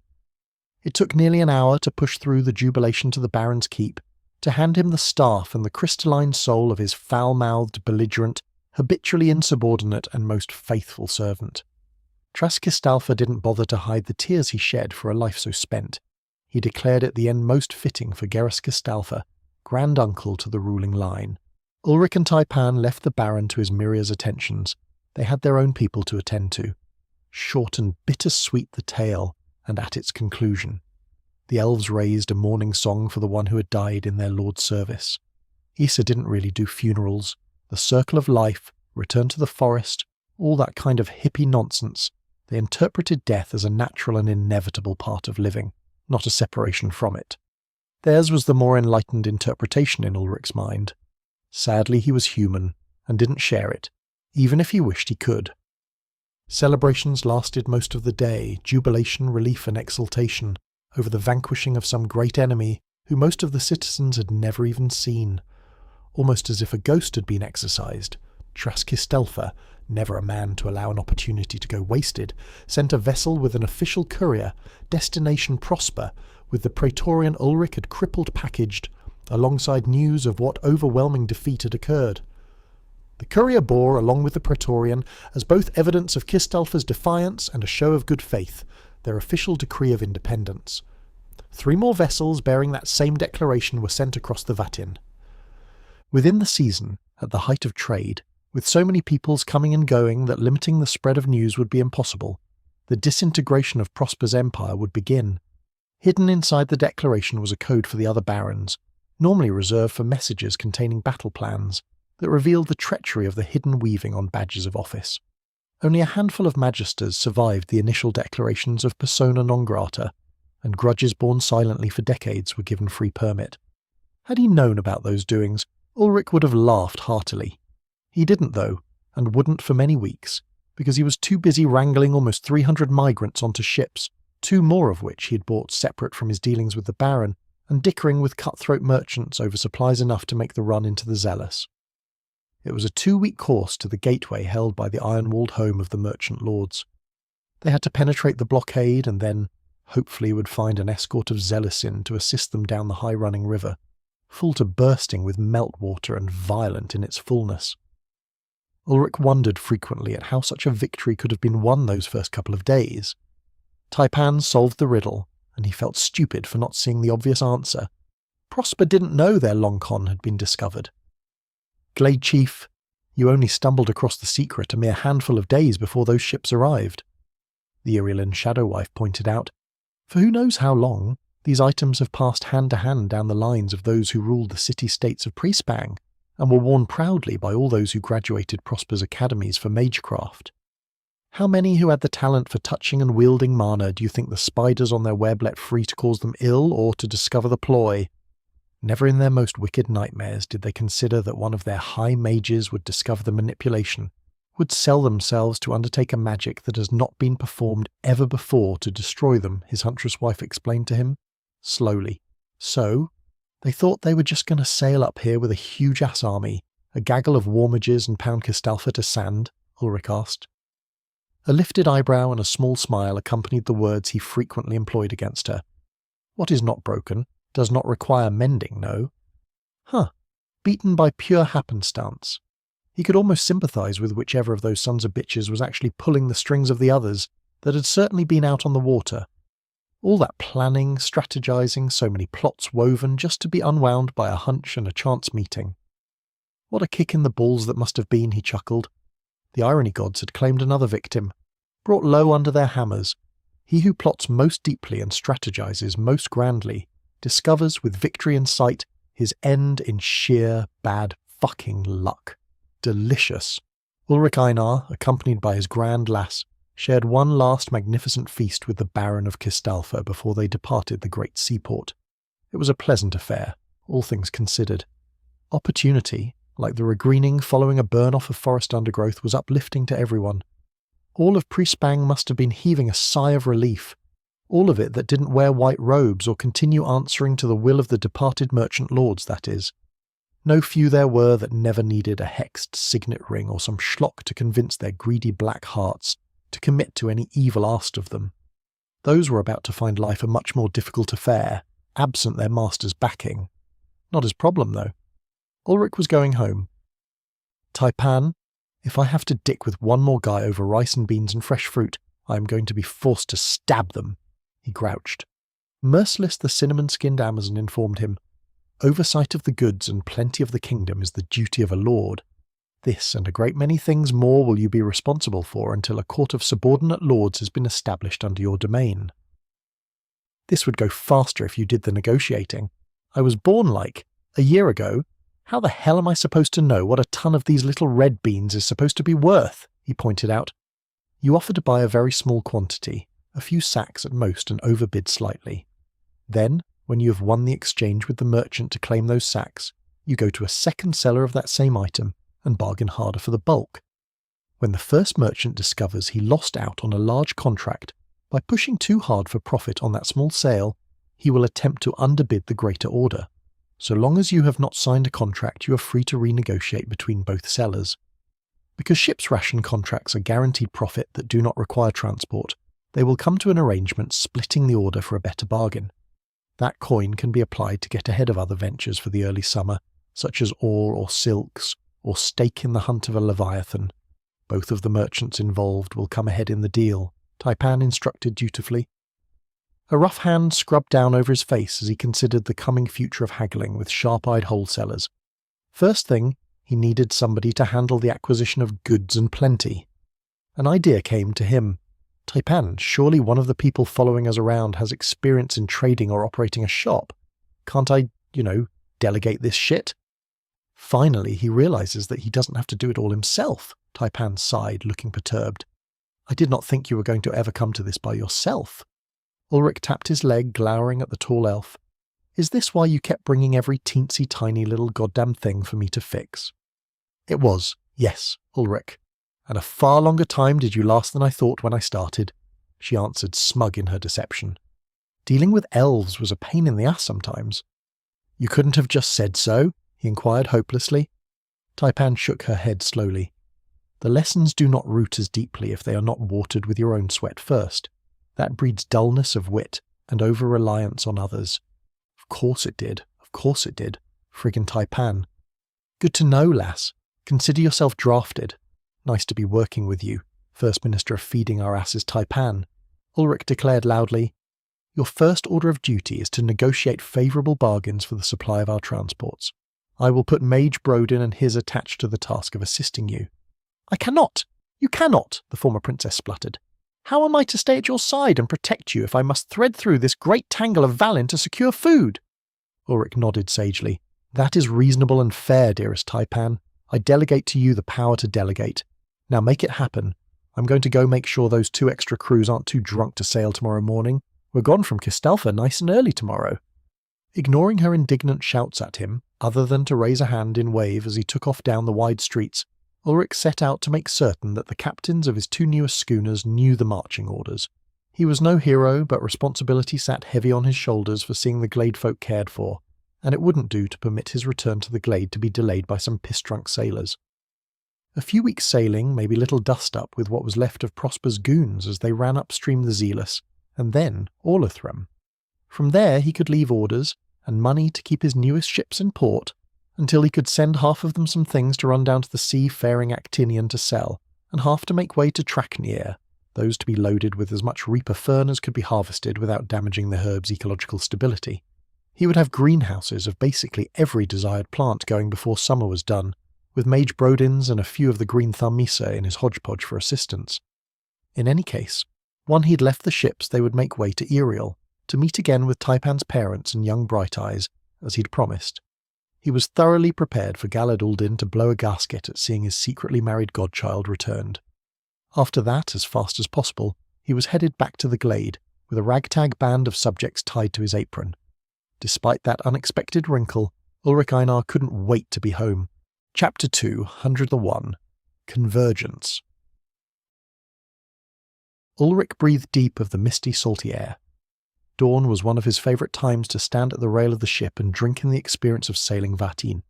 Just cresting the waves, the twins were in their dance, the blue partner star now in front of its larger sister, and the clouds that were soon to be dispersed as the day's heat came on coruscated reds and golds. There was an odd feeling come over him in the fortnight since they'd departed Kistalfa. Almost melancholic. Hells if he knew why. Things had gone about as well as they could have. The unexpected threat of Prosper's armada, championed by the bastard merchant lords themselves, was broken. None of the vessels bearing their signature gold-threaded sails had survived. It was Taipan's opinion that, what with the barbarian tribes united, the Beastkin tribes declaring their lands independent, and the city-states shrugging off their thraldom, Prosper was doomed as a power.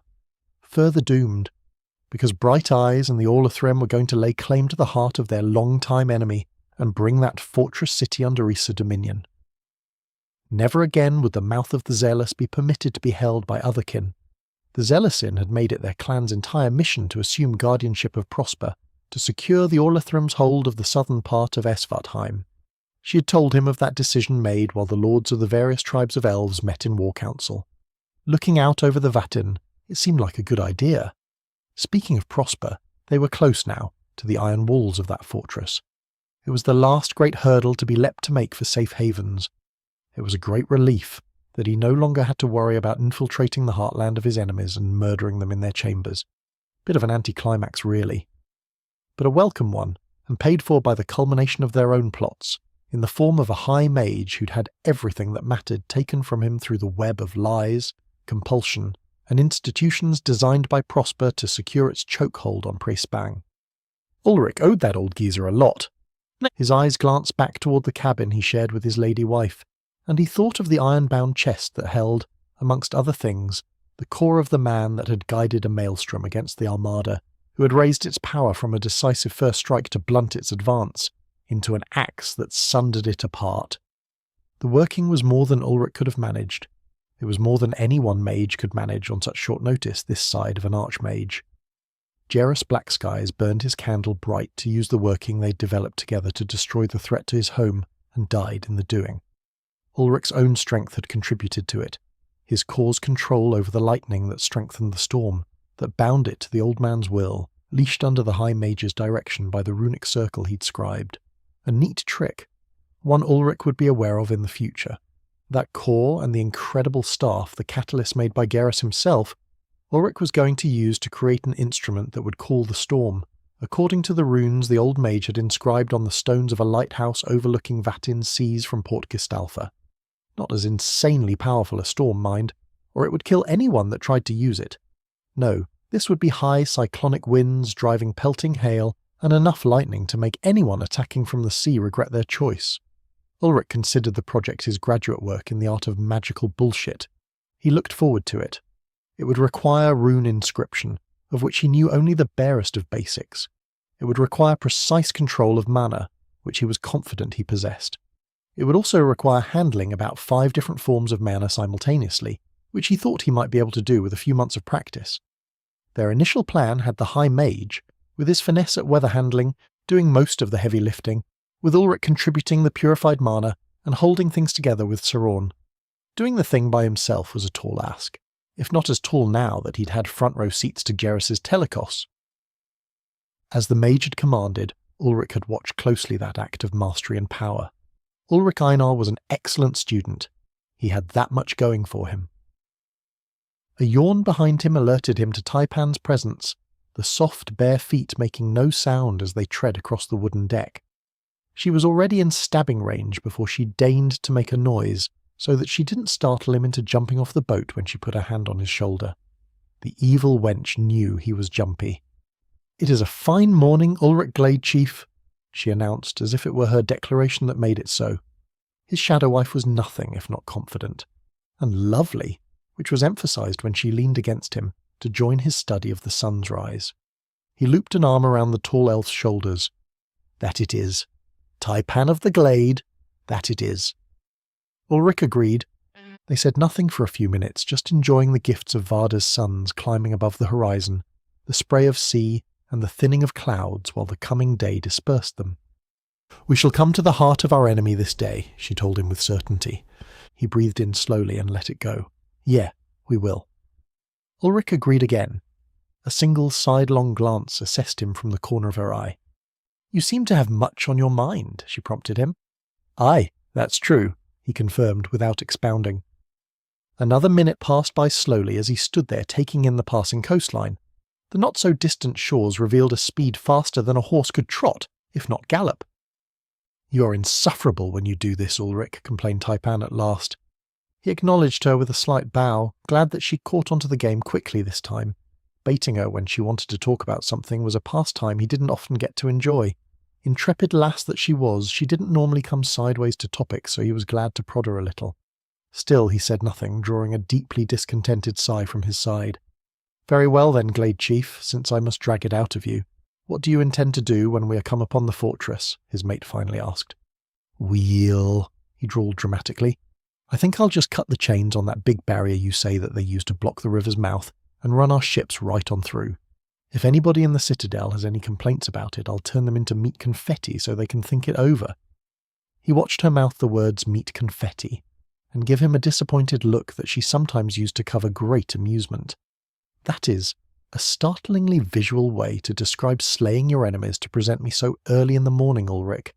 "I find my interest in a hearty breakfast lessened now, thank you," his partner muttered, tossing her head to dispel the images he'd conjured. "Well, if that doesn't suit you, I think I might be able to manage some inside-out corpse soup. Maybe a little flesh salad with armor croutons? Oh, I got it. Pureed bad guy sausage with a side of squeezed." He was cut off by a firm hand over his mouth. "There is something deeply wrong with you, my love. It is best if I get you home before you sicken any further," Taipan said, clearly trying not to indulge his graveyard humour by laughing. He subsided and she withdrew the covering hand. It was a marvellous morning to be entertaining gruesome thoughts, but Prosper was indeed just around the bend, and he had been up since before dawn contemplating that fact. Ulrich had talked himself out of using a vortex flare to cleanse the city of its occupants. Just because the cursed place was the stronghold of the enemy didn't mean he had to conduct a slaughter, especially not with the merchant lords themselves well disposed of. "I know, dearest Taipan, but it cannot be helped. I don't know how you managed to stay so calm. You've spent 100 years wanting to put knives in these people. I've only hated them for half a year," Ulrich told the Irillan woman. She squeezed the arm around his waist possessively for a moment and whispered, "I had the delight of watching them taken by Storm's fury by the 1,000, them and their leaders. It is enough. True enough. One of the differences between elves and men. The elves, once debts were settled, moved on swiftly with life. It was a very human thing to nurse a grudge even beyond the taking of vengeance. Those were the kinds of attitudes that made peace on his old planet a fleeting thing, her peoples wrapped in endless cycles of killing and retribution. Better to let go, move on. He'd always had trouble with that. "I guess so," he agreed with reservations. "We'll have to see how things go, but now I think about it, I'm ready to be done with all the war shit, blind my eyes if I'm not. If at all possible, I'm ready to put it all behind me. Just like this schooner was moving on down the coast, he'd like to be on with his life. Distant yet visible were the great iron walls of the malignant heart of the empire that had ruled over Prespang. Would they know yet the fate of their rulers? Did Ulrich actually give a shit? Another good question, and he was siding on no. This citadel and these people stood between him and home. That was currently not a healthy place to be standing, like hiding under a tall tree in a thunderstorm, and with much the same result. Besides, if they didn't know, then he saw no reason to tell them. All he wanted was buy. Everything else came down to people making choices. "Okay, let's get everyone who needs to be down below. Hats on, people," Ulrich shouted across the deck. Every passenger sporting pointy ears covered up. Those who were unable to fight, swim or run were stashed below decks. If things got messy, he didn't need people who couldn't defend themselves hampering those who could. In the worst case, there would be enemy mages left behind to secure the city, along with a no doubt sizable garrison. Never had Prosper been taken at arms, the walls being part of that equation, but plenty of archers, spears, and various flavours of highly trained warriors were another part. The linchpin, though, except for the time Boldert had gone off his rocker, was the fact that the Mage Academy of Prespang was housed within those distant walls, controlling the instruction of youths gifted with potent magical ability, indoctrinating them for decades, and winnowing them to remove those deemed potentially problematic, was a major source of the merchant lord's power. It was with great satisfaction that Ulrich looked forward to the cursed psychic manipulator scheme being flushed into daylight. Powerful men and women hated being controlled. They would resent in the extreme the dirty trick played on them. Once the lid came off, Ulrich was certain the decomposition of Prosper would be complete. With all hands made ready as they were able, the small fleet of refugees cut through the spring surf, navigating with subtle use of sails to turn the north to south winds into easterly push. They'd reached the 8-kilometre-wide mouth of the Zealous in about 8 hours. He wasn't the only one with a hint of anxiety about his eyes on the boat, and was glad for it. 2 days earlier, deepest vaults of Prosper. "Well, Myatt," commented a whisper, like bone dragged over dry-rotted leather.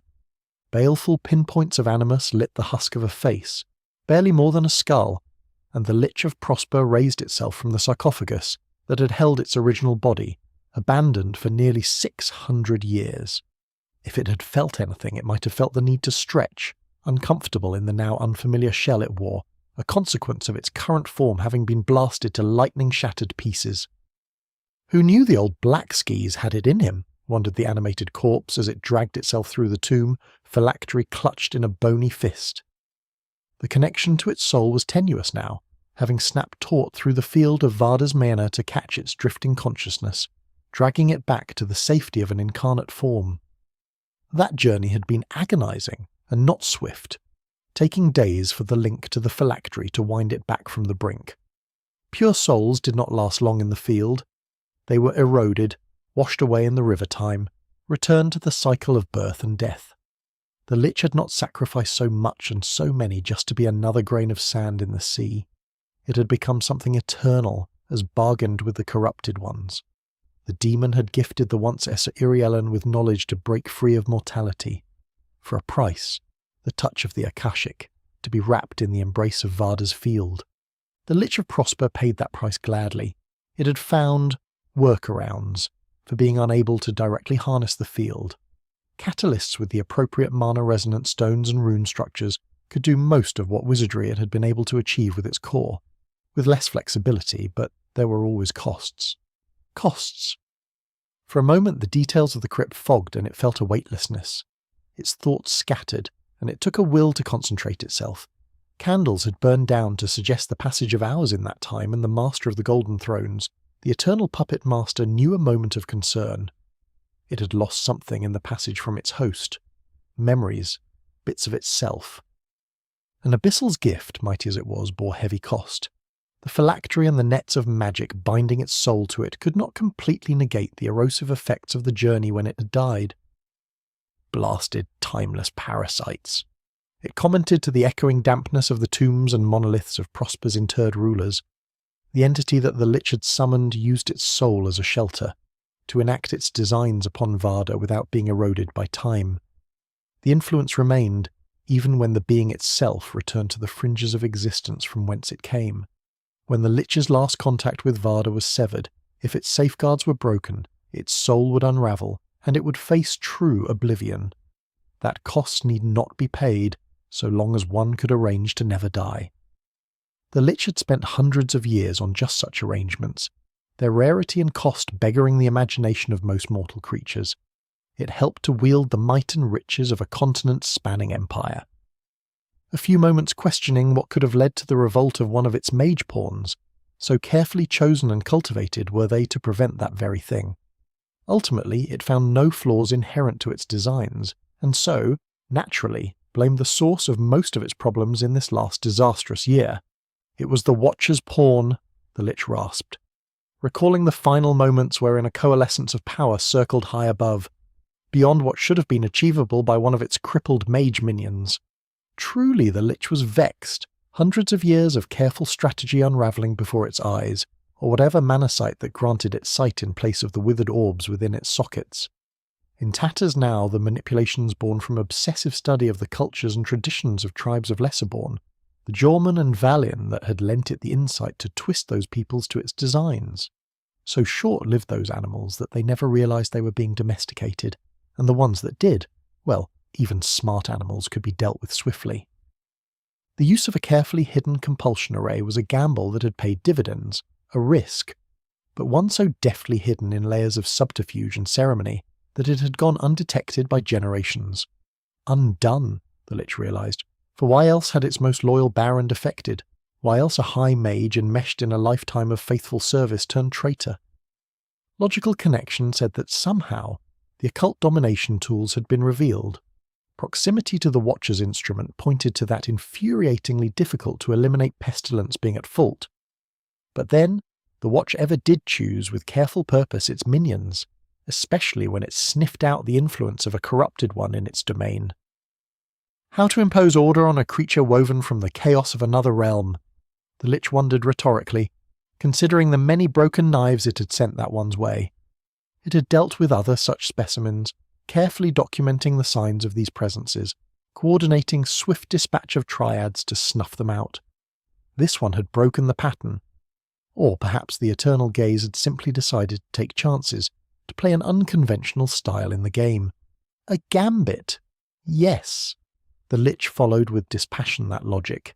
It had in place means to detect amongst the civilized places any anomalies, its magisters trained to identify unusual magical talents, its barons and minions regularly combed the populace for exceptional peoples to be sent to the Lich's domain under the guise of education and advancement. This one, then, had not been born from the blood of its kin, but constituted whole from the ether, risky. A low-probability event designed to accelerate its potential and quicken it before the Lich could find and cull it. Rumour said the Watcher's instrument was first sighted on the Plateau of Ancients, far outside what even its former kin would consider remote, a holy land of sacred forest inhabited by some of the most lethal greater beasts known to learned monster hunters, kept confined by the guardian beast, the Forest Lord. The dispassionate undead creature had to tip its hat to Varda's immortal custodian. It was a hand well played. Cast full-grown into wilderness, hidden amongst the hostile domain of its former kin, as remote and deadly a womb as could be found, shielded by that danger from the Lich's eyes planted amongst civilization. That was, of course, part of its design. All roads led eventually to Prosper, the beating heart of the continent, outside that which was held in thrall by its foes, by those who it had once called blood.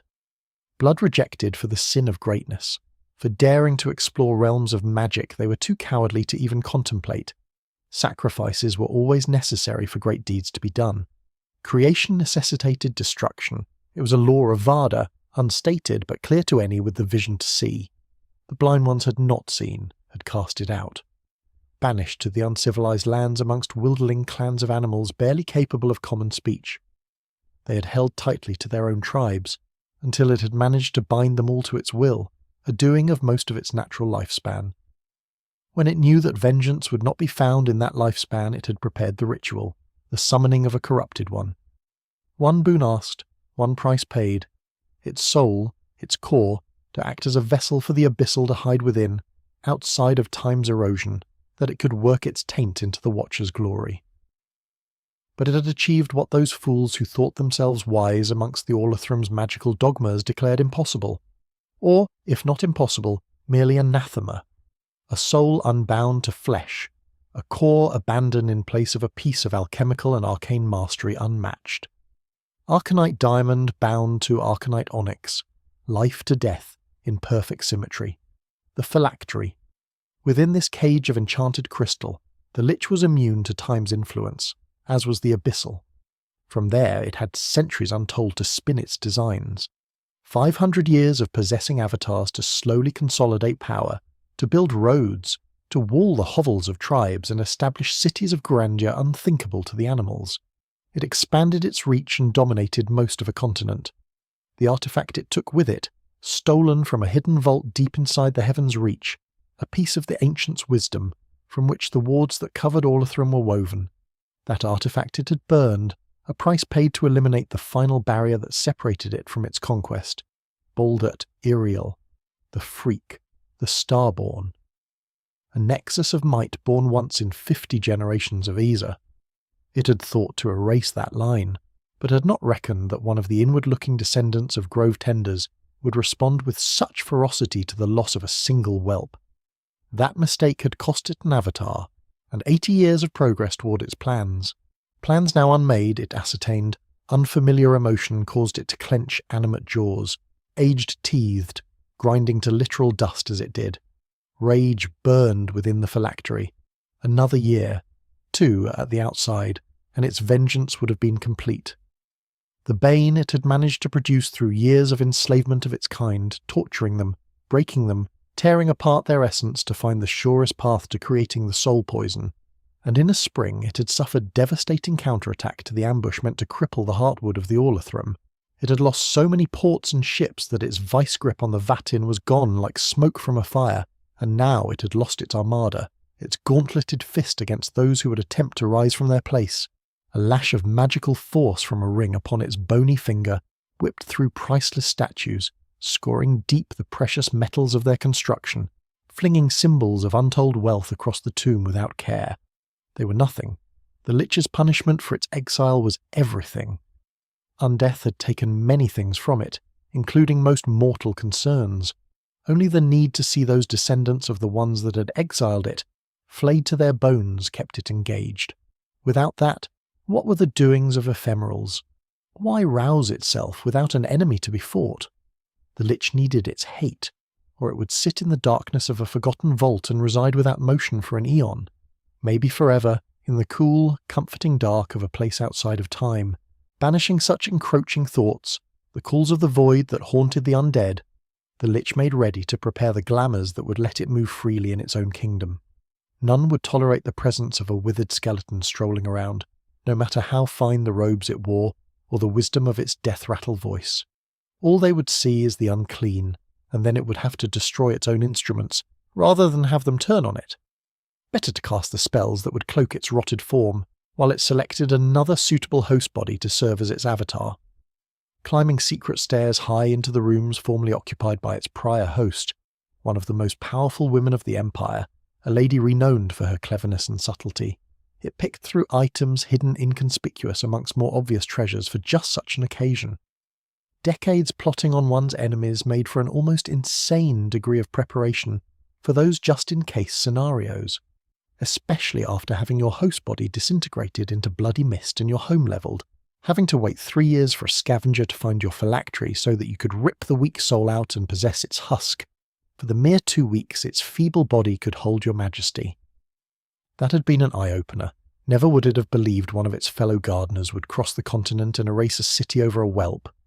The elves were changing with the times, slowly, too slowly. It wouldn't allow it. They had to suffer. Ages-old hate was reined in, and the Lich continued readying itself for a return to public life, under a new guise. Such experiences taught the Lich much about contingencies.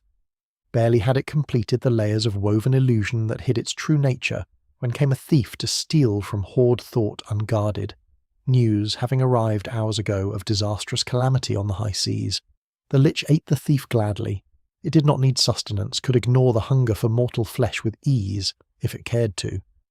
Sometimes, though, stress eating was allowed, and current circumstances certainly qualified as stressful.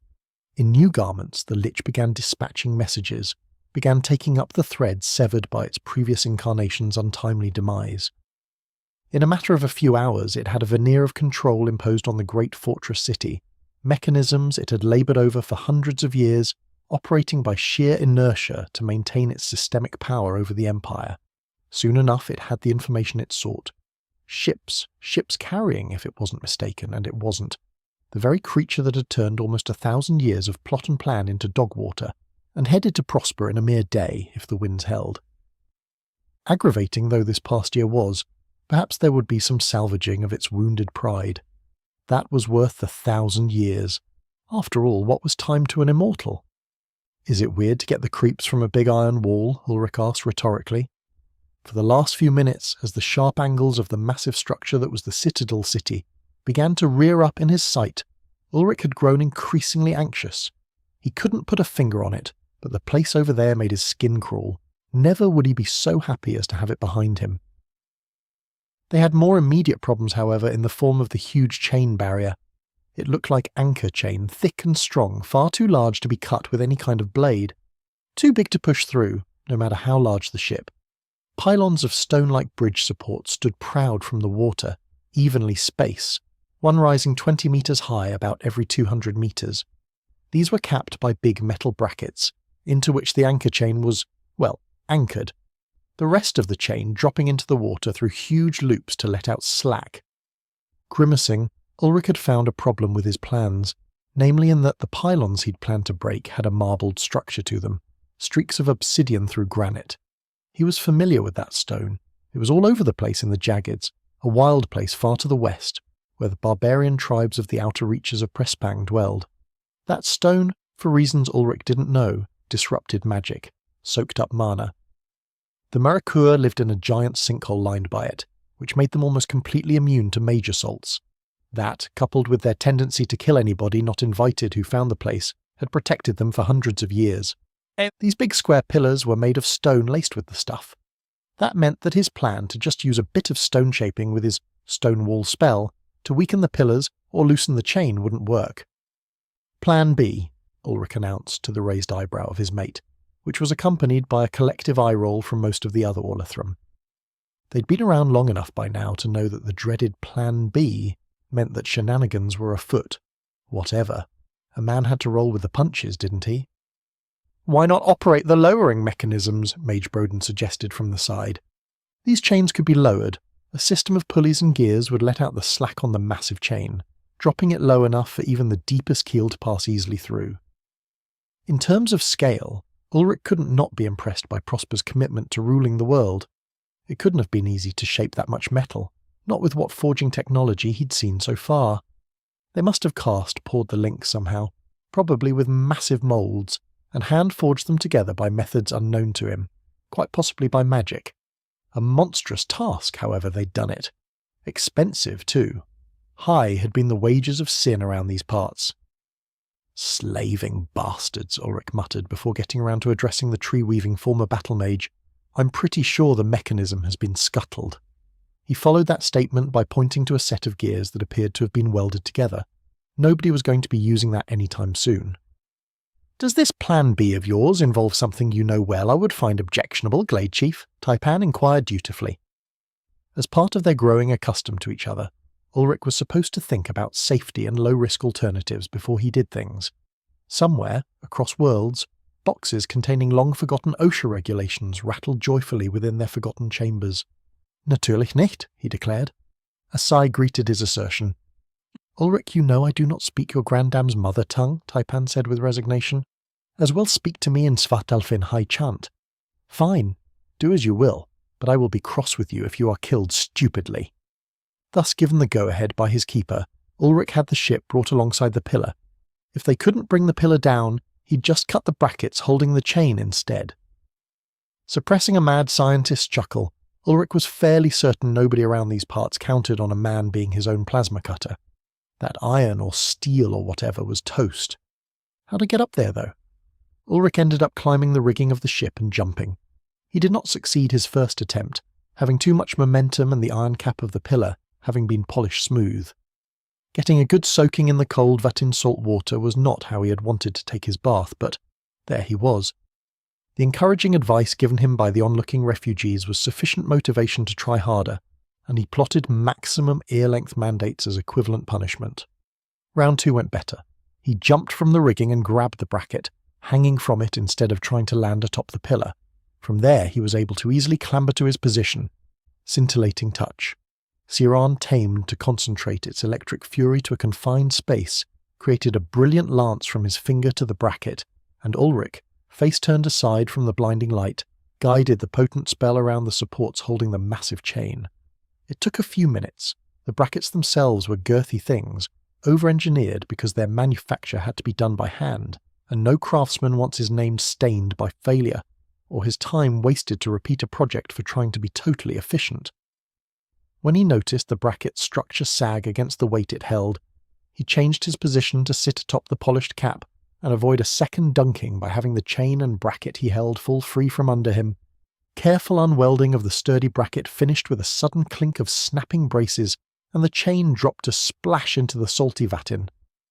Ulrich looked at the angry red iron cooling to dark red-black with satisfaction. Put another win in the Glade Chief column. "So this pitiful creature is the source of mine gall?"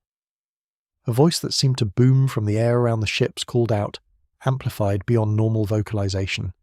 It was issued in all the intonation of casual speech, but still so readily heard that it had to be a spell form.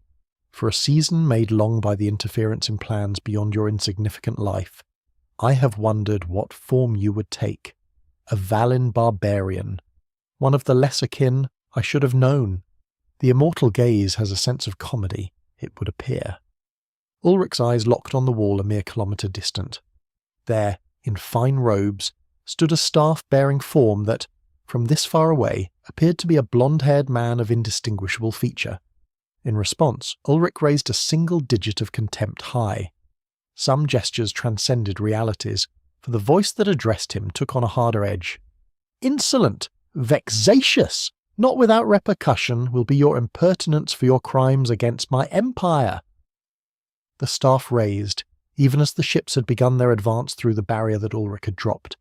He turned and waved them on, not particularly caring if the voice thought their disregarding of its clamour rude. The staff-bearer had other plans, however. A glistening white crystal, glittering like diamonds, shimmered and witchfire flared from its surface. Ulrich was stunned to see, and more importantly, to feel the emanation of an arcanite diamond. That was a god's damned philosopher's stone on that staff. "Taipan, the bastard over there has a catalyst staff crowned by arcanite diamond.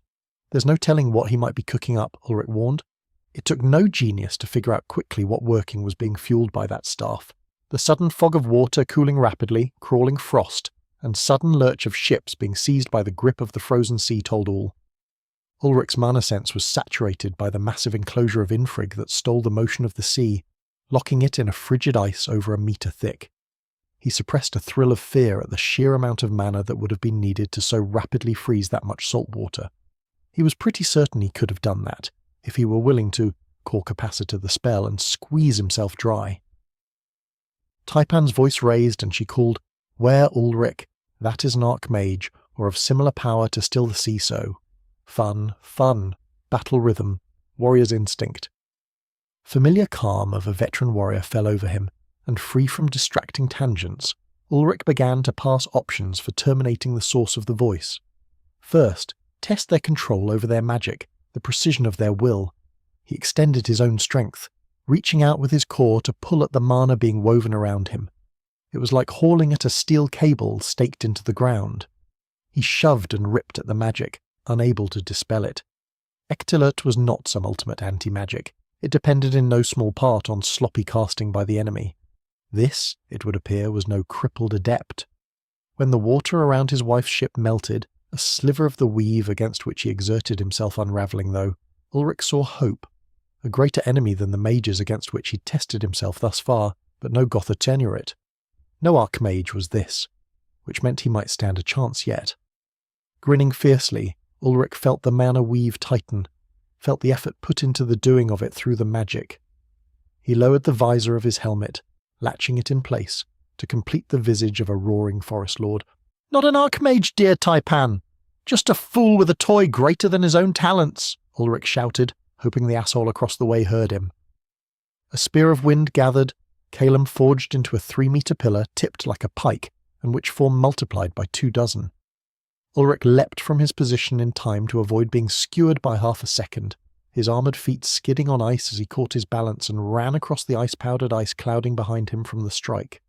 A dive, a juke, a roll, and pure speed covered his evasion of the remaining giant's darts, each digging a half-metre divot in the solid ice. Every motion took him closer to his goal. On he came toward the towering iron walls of Prosper, core screaming to life, Lord Instinct baring its fangs. Well, he knew the risk of letting a mage alone to forge their spells.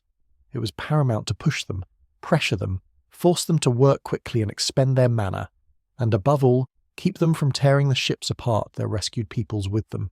"Ulrich!" He heard the shout behind him, but charged ahead, unlimbering Zeftocht from his back.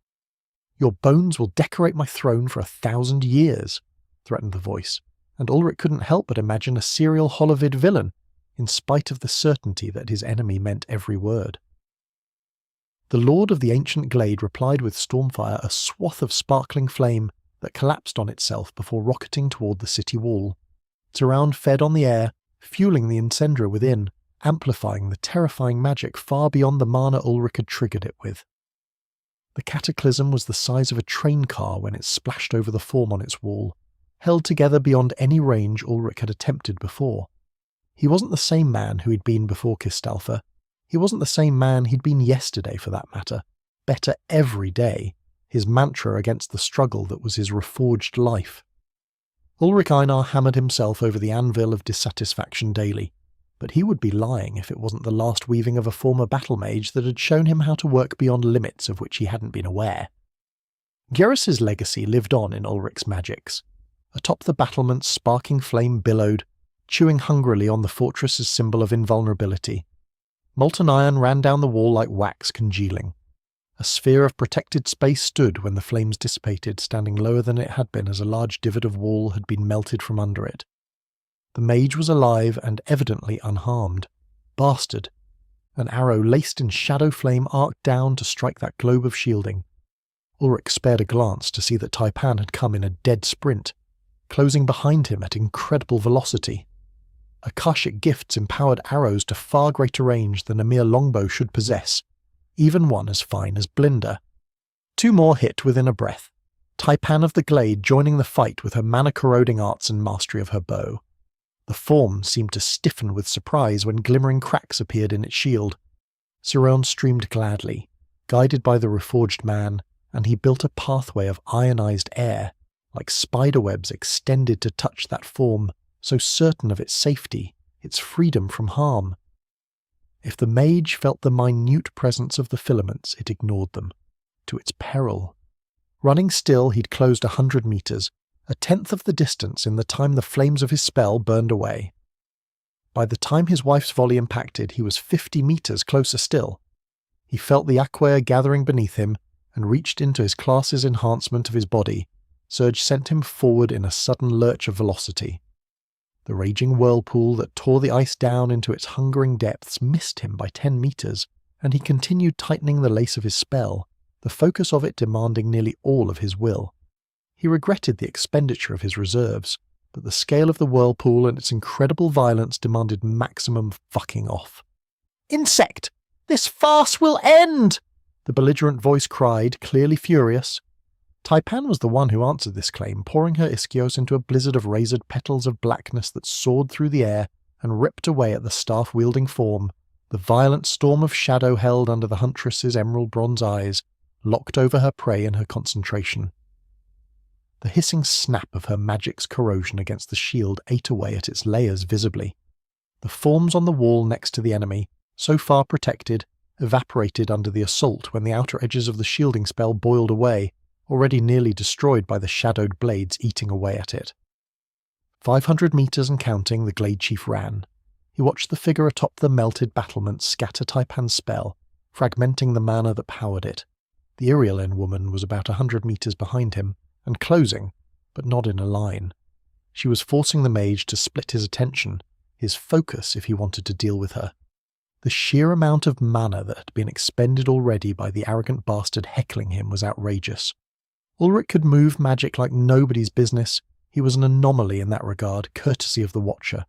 But even he would be dragging thaumaturgic ass if he'd thrown around the kind of mojo to freeze the sea surface, and then launch those secondary attacks in the same day, let alone within a handful of minutes. And it wasn't over. A twinge of something close to terror, hardened and somehow robust, skittered across his senses, faint from the distance. Ulrich's elementalist class let him feel out the strange mana form which tasted of blood in his mouth, sharp, acrid. Metal? His answer came in moments. Pieces of the iron shield of Prosper tore free and hissed through the air at him, driven by the maniacal wizard. They moved too fast for him to see without Surge. That costly ability he couldn't rely on now, not and have the juice to squeeze for what he was weaving. Ulrich Baseball slid under the first shard of wall, sliding easily across the frozen sea before gaining his feet in time to roll sideways, the first loss of forward momentum in a minute. Powdered ice flew up in a cloud, the path to the divot having gone through where his chest had been. Zigging and zagging, Ulrich managed to evade the iron. Almost. Oof! A spinning piece clipped him along the hip with enough force to spin him around, and he landed hard, barely hanging onto the construct, white fire in his hip blossoming while his brain tried not to go to static. Had it not been entirely of Charon, with his core's full capacity to control, the mana would have slipped free, his working unravelled. Not so. Pained, hurt, but not crippled. Ulrich had a feeling his enemy was the type to kick a man while he was down, so he launched himself into a forward roll and a handspring, gaining his feet a tad clumsily, but he gritted teeth under visor and propelled himself to full speed within a few breaths. Blurring darts of metal scrap tore into the ice behind him, and he shouted a war cry against the throb of his hip while he ran. He'd have had a shattered pelvis if not for Ulden's talent, but almost didn't count today. The daughter of Baldert skidded to a halt and took a special arrow from her quiver, one made for desperate straits after their encounter with the armoured mace-tailed creature that had defied their efforts to harm it. She pulled back on her bow, face locked with concentration. Ulrich felt Ischios bend to her will, and Taipan sent Akashic strength into the enhanced spear-tipped arrow, one made entirely of metal wrapped in shadow stuff. Her class abilities were combined, amplified, synergized under his shadow's arts, and the laser-straight, almost ballista bolt vanished from her bow.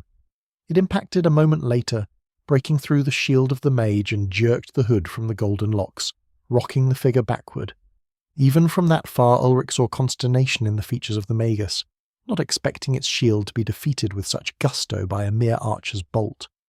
Feathers of fire the mage sent flickering toward Taipan, who recovered just in time to spin away from the flurry and hurry in the opposite direction from Ulrich's angle, further forcing the wizard to split his attention to deal with them. Always pushing for an edge, manoeuvring for advantage was his taipan. Ulrich was proud of her and determined to make the distraction cost dearly. His reprieve was short-lived. Flechettes of torn wool sailed toward him, somehow guided like his windblades, the sign of a spell truly mastered. The asshole must have thought Ulrich too ungraceful to avoid them, unlike his mate, for which reason the mage had not expended the effort to do so, merely driving her off almost half-heartedly.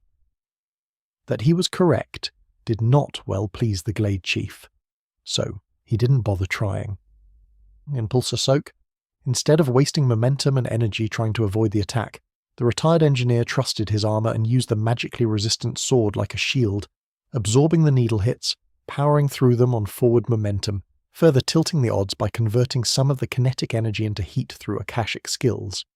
Uldin's armor, after so much abuse, finally yielded to the punishment against it, plates cracking, others coming free from the tiny slivers of shock pelting against them. Even the Master Smith's art wasn't enough to completely keep Ulrich from harm as he drove through the hail of projectiles. Blood ran from more than one that managed to dig into flesh. Their momentum stalled greatly. Most of the wounds were minor, but he was peppered. A dozen and more hurts distantly sensed and ignored, under adrenaline high and battle skills. Onward, he ran. "Bah! You will succumb," predicted the mage. Another trio of arrows sailed in from a high arc to pin the caster to the battlement for answer, forcing the mage to evade physically for once. The enemy mage didn't trust his shields completely against Ulrich's ladywife's impressively corrosive Iskios abilities. "Enough, Vars! You will take the field against this riffraff. Earn the coin I spend so dearly on you." Ulrich recalled the name, the Wolven mercenary leader who was called Elfbane for his atrocities. It would be a job well done if he managed to kill both of these clowns, the Reforged man noted grimly. If, big if. An enormous form in half plate stepped up to the edge of the wall, bearing a 3-meter-long halberd wickedly hooked, almost like a scythe. Vars himself was a giant amongst the lupid, well over 2.5 meters tall, and if he massed less than 200 kilos, Ulrich would eat his boots. With casual ease, Prosper's attack dog stepped off the wall, dropping straight down the 50 meters. The impact of his landing threw a wash of frigid water, but the wolf-headed form climbed up onto the frozen surface of the Vatin, appearing to feel nothing of the cold. A snarling howl rose up, and the Wolven warrior charged forth to meet his master's enemies. Ulrich had killed this particular warrior's younger brother, long ago upon the plateau. He was fairly certain this sibling wouldn't let him defibrillate the warrior's heart without a lethal retort. He was definitely certain he wasn't going to get a chance to try. Ulrich Einar had bigger fish to fry, and his shadow would simply have to do for a stand-in. "Taipan! You take fuzzy nuts! I'm going to go have a word with that clown on the wall," Ulrich shouted. Taipan made no sign she heard him except to draw an arrow and send it toward the sprinting warrior's heart. The arrow was batted aside by the long halberd and derisive laughter, soaked with contempt issued from the savage fighter. "Another set of ears to join my necklace! Today's meat will be tender," cried the wolf. Her bow went over her head, held by its string. A bola from the Iriellan woman's belt she pulled free and sent low with only a single whirl overhead, weighted ends spiralling to tangle the beastkin's knees. Vars hurdled the bola easily, not slowing even slightly. Taipan fast balled the poison globe palmed by sleight of hand, in her other directly into his chest while he was mid-air, sending a dark grey cloud of toxins into his smirking face. Her own features were without emotion. Hers was the demeanour of her namesake, cool, calculating, and bent on the destruction of whatever made itself prey. Ulrich focused his attention on his own project. His wife was mighty, the daughter of her mother, the blood of her father. She could take a jumped-up werewolf without his hovering. Growing closer, the enemy's face, handsome if not twisted, hatefully bared its teeth, and the Philosopher's Stone flashed brightly again as its powers were summoned. Notes of multiple, elemental harmonies swirled around that arcanite diamond, heralding the potency of the casting, 200 meters. Close enough. Ulrich ripped the bandolier of knives from his thigh, lifting them into the lattice of alternating energies, fiercely proud when each blade wrenched free of its sheath, to stand in line behind the other as soon as they crossed the threshold of his spell, suspended by electromagnetic force. An exultant shout accompanied the release, freeing the chasing energy, positive seeking negative that he'd been holding by his mental fingernails to restrain. a culmination of arts and power from a dead world's battleships and this one's magi. The electromagnetic force rippled, and he drew the gaze of a vast sprite. Saron's spear? Lightning shattered the air, not a bolt but a lace flickering faster than the eye could follow, alternating to accelerate the knives into motion with such velocity that they appeared to vanish. Ulrich swiped his hand across as he loosed the magic, sending each blade a few degrees to the side of the one before. The wash of energy roared over him, forcing him to duck his visor against the pressure wave released by the spell, his boots sliding backwards along the ice as if a gale-force wind pressed against him, Newton's third having its say, though not to the extent that it should have. By rights, that exchange of momentum should have turned Ulrich into a fine mist. Impacts rang out, accompanied by shrieking metal, torn by the projectiles, and violet trails of arcs lingered in the ionized air along their trajectories. The booming strikes, near simultaneous, threw up brilliant splashes of sparks marking the place where the mage had stood. Breathing heavily from the strain, physical and mental, that the working took from him, Ulrich couldn't see the mage anymore. Prosper's wall was mangled. The top of the ridiculous thing bowed inward, 3 holes punched through by the sheer kinetic energy of the railgun spell. His hopes for victory were dashed when the form reappeared elsewhere on the wall, 20 meters to his right. No longer a blonde-headed man, now there floated a skeletal corpse, half of its left side missing, ribs and arm blasted away along with the glamour it had held. Faint wisps of steam rose from the once magnificent robes, freshly scorched and ruined by lightning, and the unadulterated rage in its throatless voice told him it had not enjoyed its time facing his working. He had little time to savour its discomfit. No words came now, only a scream of hate from the form. The staff levelled in his direction, Arcanite diamond through waves of white flame, uncontrolled mana washing from the Lich's fury. A missile of superheated rock manifested at its tip, glowing molten under the twins' light. The enemy played him, hid its intent in the wash of the obvious power, suckered him with a Kansas City shuffle in the form of a whisper of infrig that closed vice grips of ice over his boots, locking him into place. Ulrich had no time to break free before the casting of the lethal spell. Zeftocht pulled free and risen high, glittering in the reflected light of the frozen sea, declared his intent. Fully in the flow of battle, Akashic whispers told him what he had to do. What lack of any other choices compelled him to do to live? One chance, Ulrich. So you are slain, tool of the eternal gaze. At least the animal knows how to face it. The necromantic wizard hissed at him, as it urged the molten boulder into ballistic motion. A refrigerator-sized meteor keened toward him in a straight flight. No twists, no curves. A heater down the pipe. Reflexes sharpened by a second life lived hard against the edges of his ability, honed by Idra of Iriel, and beaten into him by his wife melded with the call of the Saronic Knight's path. Reality warped for an infinite moment, tinged in violet. Surge, crackling draw, Maxwell's parry. Override. Seron's dance, second movement. The Lord of the Ancient Glade brought the Vorpal sword down in a 2-handed stroke, charged with lightning inside and out, electromagnetic force blasting aside the charged spell stuff of the meteor, even as the enchanted blade cut through it. Hair and cloth singed from the heat of the passage of 2 cleanly parted edges of the spell that he'd severed as they passed him by. A burst of pressure behind him, fragments of ice pelting his battered armour, declared the molten rock had hit the ice, to devastating effect. Glancing eyes saw the twinned holes burned smooth through a metre of infrig-locked seawater. Before him, a wedge of the frozen vatin was carved 1/2 metre deep, an acute cone 3 metres wide, clean as a razor through paper. The ice shimmered, polished from the perfection of the lightning-imbued cut. The frosty prison on his feet was gone, blown free by the violence of the Saronic Knight's arts.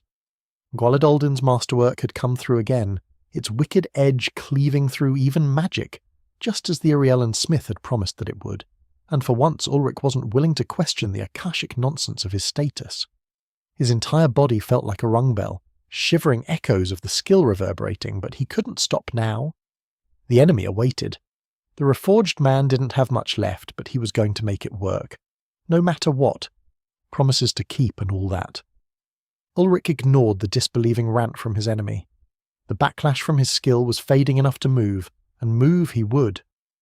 Legs bunched with power launched Ulrich forward, and he was firstly lurching, now smoothly in hurtling motion, sword held over his back with one hand as he closed the gap. Only 100 meters left, the iron barrier reared up high overhead. Jutting protrusions, spikes probably meant to keep ships from docking alongside, served as springboards, and Ulrich jumped and climbed his way up, ignoring the blood that ran free down his legs as he did. He felt the Calum swirl through his core before the wind hit him mid-jump and sailed him backward, flying free of the wall 30 meters up. Grasping at his own knowledge of wind magic, Ulrich shaped a dome as he had done to protect a battered group of elves from the rain. Inverted, precious magic spent to save him precious time to get his hands on this evil bastard, Sky Shield. The frictionless surface of hardened air redirected him like a bobsled chute, and he sailed back up to hit the iron wall near its apex, scrabbling for the nearby spike one-handed. A grunt of effort hauled him to his feet, and he was leaping aside to his next handhold, gripping when another blast of wind ripped past him, gale force but unable to break his gauntleted grip on the spike. "Not good enough, you abyssal fuck!" Ulrich screamed toward the skeletal mage, and he had to move quickly to avoid a set of icy spears that sleeted down at him. Pieces had come together rapidly in his mind as soon as he'd seen the true form of the wizard. This, he was certain, was his huckleberry, the thing that had blighted Varda's beauty with incalculable ugliness. As he threw himself at almost inhuman pace up the surface of the metal, he knew today had to see it done. A grudge held for unthinkable span, cruelty unimaginable toward the lives spent in its plotting, utterly callous, utterly without regard for mortal suffering, and the powers to deceive and work against what once had been its own kind. An elven lich. An abomination. It had to go. Ulrich made the wall, clambering up across the melted portion of Prosper's monument to avarice and pride. The lich floated nearby, humming with power. This close, it was obvious to anyone with a remotely developed manner sense that wrongness abounded around the undead mage. It had no core, no heart to catch Varda's field. Instead, it was a void, turned inward, wrapped up in the insane desire to be isolated from time's flow, to be a thing of forever. The dissonant notes of the lich's magic was almost nauseating. No wonder it crippled this sensitivity in the mages trained under Prosper's dominion. The immortal monster's eye sockets burned with spectral blue flame, sparks of obsessive will behind them focused on him. "You are incredibly annoying, ephemeral," commented the lich, its bony grasp on its catalyst staff tightening audibly. A throaty roar of wolfish anger abruptly cut off, gurgling wetly. Ulrich grinned behind his helmet. Taipan was doing Taipan things. He hoped the Butcher of Elves didn't mind being a notch on the Sylvan woman's belt knife. Fair was fair, after all. "I'm an arsehole," Ulrich agreed readily, staring ahead at the monster he was going to do every single thing in his power to kill. He readied his own weapon, both the one in his hands and the one inside him. This battle was almost certainly the reason he had been reforged. He didn't mind being the spear forged to destroy this monster. It was a thing that needed doing, and a better world when done. "I keep my promises, though, and I promise that I'm going to see you scattered to the wind today," Ulrich challenged the lich. "Better than you have tried, animal," the lich retorted, and the catalyst ripped at the field around it, dragging the mana almost unwilling into its grasp. It can't use magic, Ulrich realized. It's cut itself off from Varda's flow. The mystery for how it was accessing so much of Varda's magic, potent but destructive if overused, was solved. The lich needed the catalyst as a crutch. It couldn't wield power of its own anymore. White interference. The retired engineer purified the Seron in his core, generated the fundamental node of Varda's mana, the unexpected magic that held all possibility. He seized the nascent weave of the thing's magic, this time scattering the motes of power it gathered. Ectilit had failed to dispel a crafting already assembled, but he could feel the magic it was trying to pull to itself. That magic was connected to his core directly, siphoned away by the white magic Ulrich spun into life inside himself. The catalyst was one step removed from its will, an extra link in the chain connecting to the magic.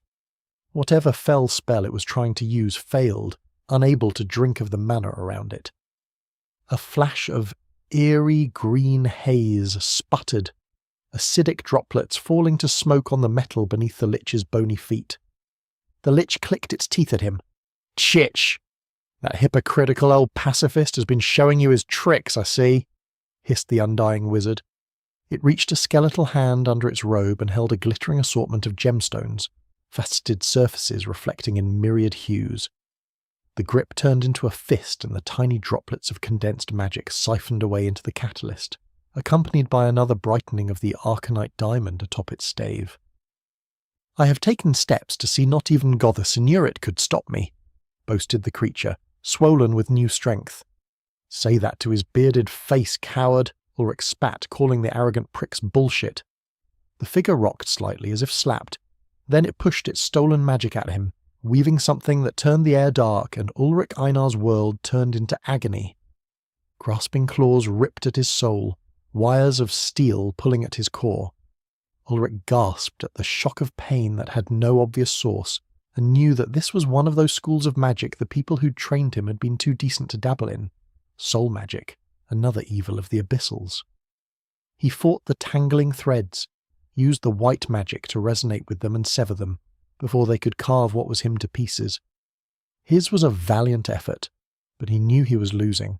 The Lich had had centuries to master its evil. Ulrich's defences couldn't keep up. Grimacing, Ulrich's grip loosened on the sword in his fist, numb fingers unable to hold it. The ringing of metal on metal sounded too loud in his ears. That was all he heard before the rushing of a distant river filled them. Threads of cold power tore at him, and fragments of memory flashed before his thoughts as they did. Memories of a home long gone, and a life regrettably lived. He was losing himself. Desperation drove his hand into his belt, too clumsy to even work the catches, and the cool surface of a gift from a fellow mage barely registered to his battered senses. Ulrich drove half his remaining magic through the ruined Tephrus catalyst. The arcanite diamond within it spent. The tiny spots of deathstone inside grew exponentially, and the reforged man sent the cloud of burning ash at the Lich attacking him, and the failed philosopher's stone he tossed weakly behind it. Ash dispersed around another iridescent shield, the floating mage unconcerned.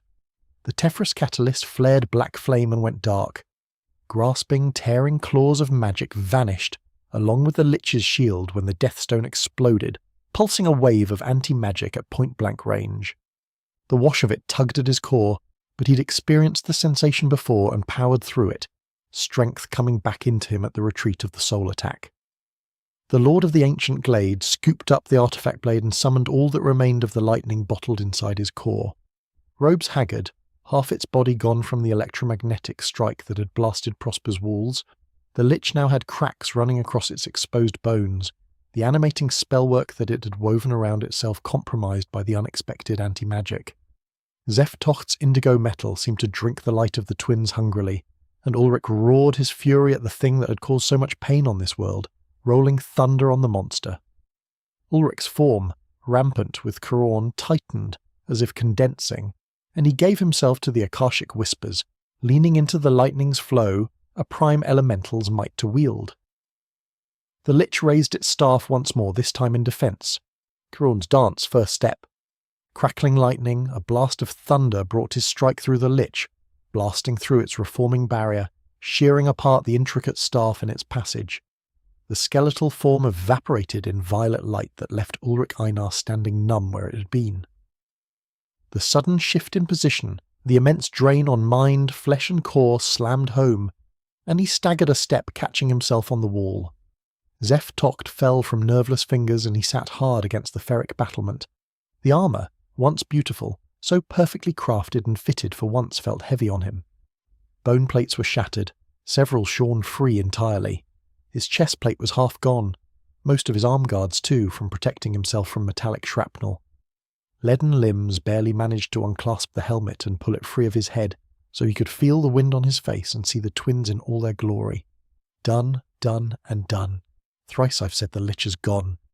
Ulrich chanted with a goofy lightheadedness, boneless exhaustion, and agonizing cinders smouldering in his mana channels, from the currents drawn through them.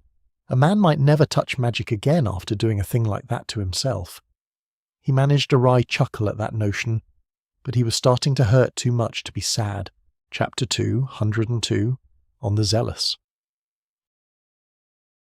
Ulrich leaned heavily back on the hard iron battlements that stood so high over the Vatin, symbol of the dominance of Prosper, casting her shadow over Pressbang as her walls did the mouth of the Zealous. He was tired, so tired. The harsh burning of his hip was now pulsing with his heartbeat. The combat focus had faded, taking with it the dulling of agony. Hertz ignored during the violence. The muffled beneath full throttle roar of the Lord instinct came alive all over him. Multiple pieces of metal had slipped past the broken remnants of his cuirass's plates, lodging themselves in him. Ulrich was at least vaguely surprised he hadn't gone into shock. Credit due, the Watcher had done good work on him. The instrument of the immortal gaze had served its purpose. If it broke now, no harm done. Mana burn was in full effect, adding to the pains in his battered conscience. With a wry grin, Ulrich checked his status, a thing he so rarely did. Status. And it went on, including the collection of spells of various kinds he'd figured out, but he let the image fade, too tired to concentrate long on anything. He was so very tired. Goddamn girthy thing, Ulrich sighed. His level was a lot higher now, whatever the hell that meant. The Akashic impact of ridding the world of an immortal evil, he guessed. Guessing hurt about as much as trying to move, so he let the status go and tried not to do much of anything to make the bleeding worse. There was some indication from the distant signals making it through the wreck of his body that all was not well inside him. It was surprising how not bothered he was by that. It had been a wild ride, but he'd done what he set out to do. Eyes closed, the Reforged man had to admit he'd done a lot of living this past half-Varden year. More than the last 20 of his old life, easily. He'd fought hard, pretty much since day one, waking up naked in Fern Gully to come face to face with an old monster with nothing but primitive weapons. Surviving the plateau, earning acceptance from the Irelen, travelling a good way across a continent, most of it full of pissed-off super-animals and beating the ass off an empire of slaving genocidal fuckers. Ulrich was due for a break. Now seemed a good time to start. He started to drift off when he came aware of the scuffle of fast-moving leather against iron hull, and a disturbance of the air from something moving at high velocity terminated in the clatter of a hard landing. Somebody was in a hurry, he noted. "You're not allowed to die, Ulrich. Mine is the hand that will slay you," Taipan announced from somewhere nearby, her tone holding far more warmth, tinged with a heavy note of concern, compared to the words she chose. Her normally effervescent, lilting voice was strained, tired. Sounded like she was about as tired as he was. Eyes still closed, he hoped she took the feeble wave of his hand in her direction as assent. Ulrich really could go for a nap right about then. His wife could handle things until he woke up. He was confident. Rough shaking jerked him back awake. "Stay awake. Do not touch your magic, but concentrate on it. Feel its flow, as Mother Bathe has taught you. This will hurt," came the gruff commands of a veteran of many battlefields. Ulrich didn't even want to think about magic, but he did his best to do as his lovely wife asked. Hands peeled the remains of the cuirass off him, and Taipan went to work on him, ruthlessly dressing and cleaning the punctures left by the tiny iron slugs that had managed to slip past the compromised Forest Lord bone plates. She was correct. It did hurt quite a bit. Good thing most things hurt just then. A little more wasn't much difference. He regretted the loss of Uldin's gift. There wouldn't be another one of those armours in all the wide world. The Forest Lord had been the last of its kind, and Ulrich's equipment was the majority of the usable bone sections. Idle thoughts like that distracted him from the sound of pieces of metal clinking from the hard structure beneath him, fragments being pulled by deft fingers from their resting places within his body. Several times he felt Taipan go to her belt knife. She had to cut some of the projectiles out of him. It hurt fantastically, even with a sharp blade and a practiced hand, but Ulrich was too ragged out to squirm or even moan loudly. At some point he passed out. Seagulls woke him up, calling from the skies above. Eyes glued shut from long unconsciousness saw enough light from beneath their heavy lids to know it was daylight under the dance of the twins. A strong breeze played over his face. The air was fresh and clean, but something was missing from its bouquet. It took several minutes for the glacial processing power of the convalescent former engineer to realize what was absent. Salt. The cold spray that drifted onto the deck of the rolling ship held none of the brine, a sure sign that he was, at long last, away from the Vatin. He couldn't say he was sad to see it go. His time spent in the company of the sea had been anything but peaceful. Images burned into his memory of a brave friend giving his life for his people, of elves pushed beyond sanity by cruelty, of monstrous beasts and desperate fights, of a cold lump of regret for a bunch of troops following orders that would see them never to return home, of a fanatic committed to burning her own people alive, and of an enemy, worn down by the betrayal of a life of service to an evil cause, who made of his life an answer to the crimes he'd committed in its name. So much dying and pain, all accompanied by the melody of the ocean's waves. It would be years before he could separate the sound of the sea from the memories. A failed attempt to swallow that cost more effort than it should have was the first real eye-opener, metaphorically, that all was not well with Ulrich Einar.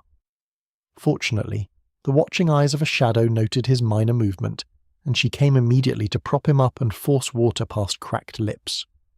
Ulrich drank slowly, until the water skin was taken away and he was laid back down. He slept again then, and woke later. This time he actually managed to crack eyelids enough to see the oranges and reds and indigos of a sunset, and then was gone again until mid-morning the next day. When he opened his eyes this next time, Taipan was waiting with food. She was gorgeous, full lips, nut-brown skin, faint traceries of scars, and a thick bandage across her chest. Worry kicked in. She'd been hurt, probably fighting with that savage mercenary killer of elves. He opened his mouth to say something stupid about her injury, but a spoon entered his mouth, cutting him off because he could either swallow the food or choke on it. It was warm, rich, and savoury. A thick broth, an entire bowlful, was ladled into him, alongside a plate of hardtack soaked in said broth. He twice tried to slow the force-feeding to ask about her, and a threat to either eat or have her chew it for him, and feed him like a mother eagle, force him to subside. While his doting huntress fed him like a small child, he learned then that he'd missed a few things since the walls of Prosper. Firstly, as his nose detected they were sailing down the Zelas, had in fact already left behind the lands of the Celestine entirely, and were far south, nearing to where they would put in port and make way by a much smaller boat up the tributary rivers through the Zelasin territory back into Iriel.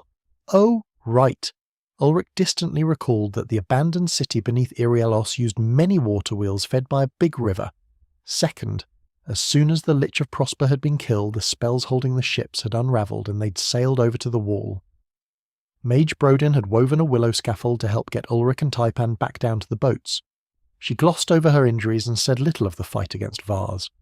A warrior that hones their blade on the defenceless finds it dulled against a true foe. Vars Elfbane's dance was no match for the teachings of Idres or the fangs of a Taipan. Her injury was mostly attributed to having pushed herself to mana exhaustion, already pressuring the Lich with her Iskios skills. She'd broken the mighty barrier the undead wizard had created with the aid of a phenomenally potent catalyst staff, powered by a fully fledged Arcanite diamond. Those distractions had forced the mage to split its attention, weakened its defences so that he had time to craft an electromagnetic accelerator spell he'd on and off again theory-crafted ever since figuring out that he could manipulate the forces described by Coulomb, Maxwell and Tesla. She had collected the pieces of the Lich's catalyst, a trophy of the slaying of the creature, the only thing left of the thing. That staff had been a thing of magitech beauty, bringing to fruition many of the theories Ulrich had had to prevent eroding the integrity of the Philosopher's Stone under extreme magical loading. Its success had been made clear by the sheer weight of magic the bastard had thrown against them. Ulrich had to grant the Lich that much. From one engineer of the arcane to another, the son of a bitch had done careful, meticulous work. It was ruined now, of course, but Ulrich could probably reverse engineer it with time and the advice of some capable folks, such as Shaw and Aldin. The third piece of news was what shocked him fully awake, though. "What the hell do you mean 2 weeks?" the Reforged man croaked weakly, trying and failing to sit up. A raised eyebrow and a wagging finger chided him. In case he wasn't completely on board with Doc Taipan's suggestion, she added curtly, "You will relax and stop your squirming, Ulrich Einar, Lord of the Ancient Glade, or I will dose you with something that will keep you down another 2. Threatened credibly, Ulrich tried not to sulk. She even used his full title of address when she did it. She was serious. 2 weeks asleep? That wasn't sleep, that was a friggin' coma. It took a slight effort, but Ulrich managed to pulse his core, feeling the sluggish flow of Chiron inside himself. Sluggish wasn't something that normally could be mentioned in the same breath as the essence of lightning. Bad news. "Care to tell me how I'm still alive, wife? I'm not a doctor, but I probably ought to be a little dead." he asked, trying to get his limited faculties around his profound weakness. A male voice, the treebender Brodian in fact, answered for her. She operated on you while she bled to death from a wound stitched together by Iskios. I had to pack the both of you down from the wall unconscious and soaked in your own blood. If not for Master Gera's instructing a small cohort of the Esser Insano, neither of you would have survived, and that is a certainty. By all the 7 heavens above, you both cut closer than Eelfur. It was now Ulrich's turn to bend a demanding eyebrow on his partner. Lady of the Glade, I'm quite certain I've told you in no uncertain terms never to trade your life for mine. He scolded, absolutely serious. That had come very soon after she'd made their status official. He objected then to the whole shadow thing, especially the lack of value for the inferior position's life, over that of their honour or whatever. They both knew that they led a dangerous life and had taken a path that would promise great risk to both of them. They had agreed not to trade lives, that if one should be lost, the other would not try to sacrifice themselves. Now that he had cause to ponder on it, she'd never actually promised not to. The tricksome woman just very strongly implied, and led him to believe that she wouldn't do any such fool thing. Ears dipped a bit under his disapproving stare before bouncing back, and she lifted her chin. I never agreed, and if you would simply stop trying to get yourself killed, it would be much easier to keep you safe.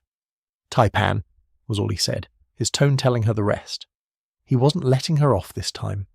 Not so long ago she'd taken him to task for doing things that were dangerous without regard for himself, with the spectre or her grief to flog him into compliance. Well, what was good for the gander was good for the goose. She wilted and looked away from his reproach. I had my chance once, wife. I had a whole lifetime. This world is a gift, one I wouldn't trade away for anything. But when it is done, it will be done, and I am content with that. What I would not be content with is to wake to a day knowing that the only reason for that sunrise was that you paid for it with your own life. Ulrich remonstrated gently, too strained to properly yell. Pride warred briefly in her before she accepted his decision. Fair was fair. Fine then, Ulrich laid chief, she told him with no little anger. Next time I will just leave you to die. Then I don't have to have mine own words thrown back at me by an ungrateful manling. Charitable in defeat was his taipan. I love you too, Ulrich responded, which neatly disarmed her budding temper. He had gotten better at handling snakes, to judge by the slight blush and shake of her growing hair.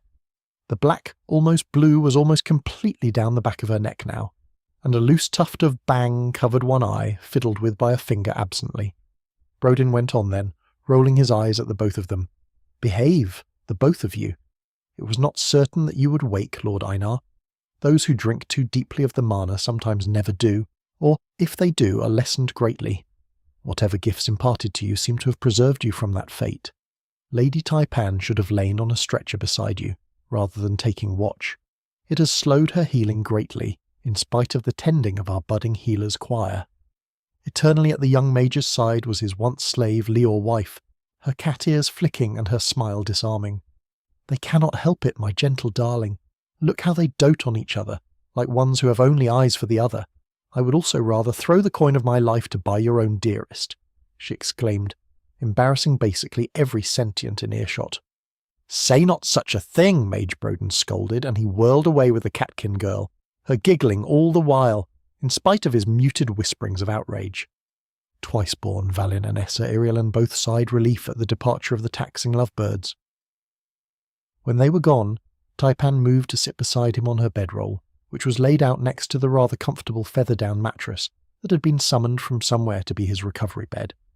He asked about it, and was informed that the Orlethram had made it themselves, a few days after the battle at the gateway to Vatin, hunting and plucking the birds and sewing the cloth. Ulrich found himself greatly touched by the gesture. When he made the mistake of saying so, a nearby owner of pointy ears told him they would have done anything to keep Taipan from putting another unfortunate through the agony of her being their wife. Taipan threw a knife with her offhand, grunting at the strain, and missed, and Ulrich wasn't certain at all that she had tried to miss. The laughing ass fled, taking the knife with him, promising to forge it into a promise gift of hairpins for his sweetheart as soon as he found someone to work the bellows and hold tongs, as the fellow had only the one hand. He called across the deck to ask a young male to be said sweetheart, and was given reply of a series of hand gestures Ulrich knew to mean drown yourself. Gods, they're assholes, Ulrich commented, still not quite certain how to deal with these folk who appeared determined to follow him home. He had to admit that they'd grown on him secretly, them and the others from the Freeman town in Kistalfa Forest. Shifting slightly in the comfort of the down padding, he had to acknowledge with a muttered, "They make damned good feather mattresses, though. I have to grant them that much." Now this took him back. He'd spent not insignificant amount of time bedridden after that Dickus pyromancer fireballed him. This time he'd fireballed himself from the inside, not to mention the pelting he'd taken from those little iron needles. The sharp twinges from his hip socket indicated that the bones still weren't totally healed either. His normally rapid recovery wasn't kicking in. "How are you, Taipan, really?" he inquired to the sitting woman. She undid a jacket with a rather large patch sewn into it to show a broad, rough scar that travelled through her collarbone, across the top of her chest and around to the back of her shoulder. By the look of it, she'd come close to being carved in half. Ulrich was suddenly keenly aware how ridiculous was her not only slaying Vars, but then also ascending the massive wall and treating him. What a gal! Head shaking at the absurdity of the woman, he couldn't help teasing her a bit. You didn't need to let the mook put an axe into you to prove you're tough. How'd you manage to do that anyhow? You're way too fast when you spar with me. Rueful, the Iriellan huntress restored her dress, still deliberately ginger in her movements as she replied, "I put all my mana into the arrows sent to break the Lich's barriers, and evading several of the spells sent to kill me. Not all the magic the creature wielded was being aimed at yourself, though you were certainly too busy to see all the battlefield. When we met, the murdering filth was fresh, and at the zenith of his powers, while mine were tapped completely. It was as favourable a condition of battle as the beast could have asked." Ulrich breathed a few deep breaths, thinking that over. What if he'd come across the solar spear wielding captain of those soldiers exhausted? Dealing with her had taken a fair majority of his ability. She was the better melee fighter. He had been the better battle mage. Without the use of his core's talents and mana exhausted, he'd have been easy meat. Taipan had given her all to give him a chance to close the gap with the Lich, to eat away its defences, supporting him from behind. He hadn't known that when he'd commanded her to take on the high-caliber warrior, or he'd have chosen differently. And poorly. Had Vars slowed the both of them long enough to give that undead wizard time to cook up something as grand as the Infrig spell that froze the sea and trapped their ships, they'd probably have been uber-killed. Worse, Ulrich might have panicked and used the railgun spell on the beastkin to keep Taipan safe, rather than nearly destroying the Lich outright with the working. He couldn't imagine that suffering that much damage hadn't had some detrimental effect on the mage's ability to wield its stolen powers. "You said nothing," he accused gently. A rare smile painted her sylvan features, exotic eyes twinkling. "My Glade chief is too good a husband. You would not have left my side if you had known, and our true nemesis was atop the walls wielding power overwhelming. Only by allowing you to achieve complete focus on the task of undoing the creature could victory be found. The only one that could have stopped the Lich was the Lord of the Ancient Glade, and you did." Taipan was gifted at told-you-sos, so Ulrich didn't let it sting too much that she'd protected him from himself. He was gladdened greatly that he'd found a partner smarter than he was. "You old folks are pretty sharp sometimes," he informed the elf woman nearly 4 times his age, for all that she rarely showed it outright. A raised eyebrow and a musical snort greeted his sally.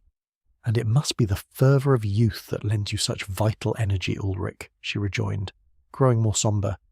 "I did what I was able, but in truth, you did most of the harm to yourself. I saw the spell you met, power to power. I would not have thought anyone but my father could do such a thing, and then you continued to strive and crush the Lich with another such strike. Even for you, that was far too deep a draw on the field. I have seen warriors consume themselves in such a way, wielding far less power."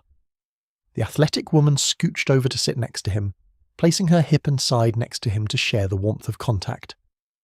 A delicate hand stroked his face softly, relishing the touch that had nearly been lost. "I do not think you know how little hope any of us had for your survival. Even the elves who treated you thought they poured water through sand in the attempt to repair the havoc to your body and core." Ulrich took a bit to mull that over, and also to think on his status before he said anything. He had a theory.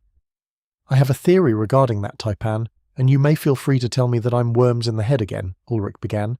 "My soul stat is 20, which is higher than anybody I've seen, and I have over 20 more due to various things that I have done since my second life started. I think, maybe, that sort of holds me together a bit. that it increases my resilience toward mana and all this Akashic shit. I think souls are what tie a person to Varda, and the greater the soul, the greater the connection." Taipan did not stop her petting, but did zone out for a moment, biting her bottom lip as she did when she was bending considerable horsepower to some problem. She eventually smiled and shrugged. "Mayhap. Souls are the realm of the immortal gaze, Ulrich, and it was that one's working to bring you unto Varda. Perhaps this is another of the signs of its touch, a greater capacity to be connected to your classes, to bring forth the talents of those who walked those paths before you. We know little of such things. Classes are tied to the soul, and it is forbidden to do soul magic, to touch or alter a soul. Hushed whispers will tell you doomsaying of the creation of new abyssals from such acts. Others say you call the Watcher's wrath down on yourself. I care not if your soul is the reason I may hold you tonight, then I am gladdened." As usual, his wife took the most direct route in her thoughts, carving out the details that didn't matter. He had to admit he agreed with her on this one, without data to say one way or the other. Who gives a shit? All that mattered really was that he was here. He really hoped he hadn't managed to cripple himself, though. Maybe that was asking too much. The facts were, he lived, his Taipan lived, and the arseholes who'd put them down this road didn't. Ulrich Einar could settle for that. Everything else was honestly bonus credit. When he didn't say anything to countermand her, his wife took silence for consent and wrapped herself, gently around him, with nothing but the voices of the gulls overhead to break their thoughtful quiet.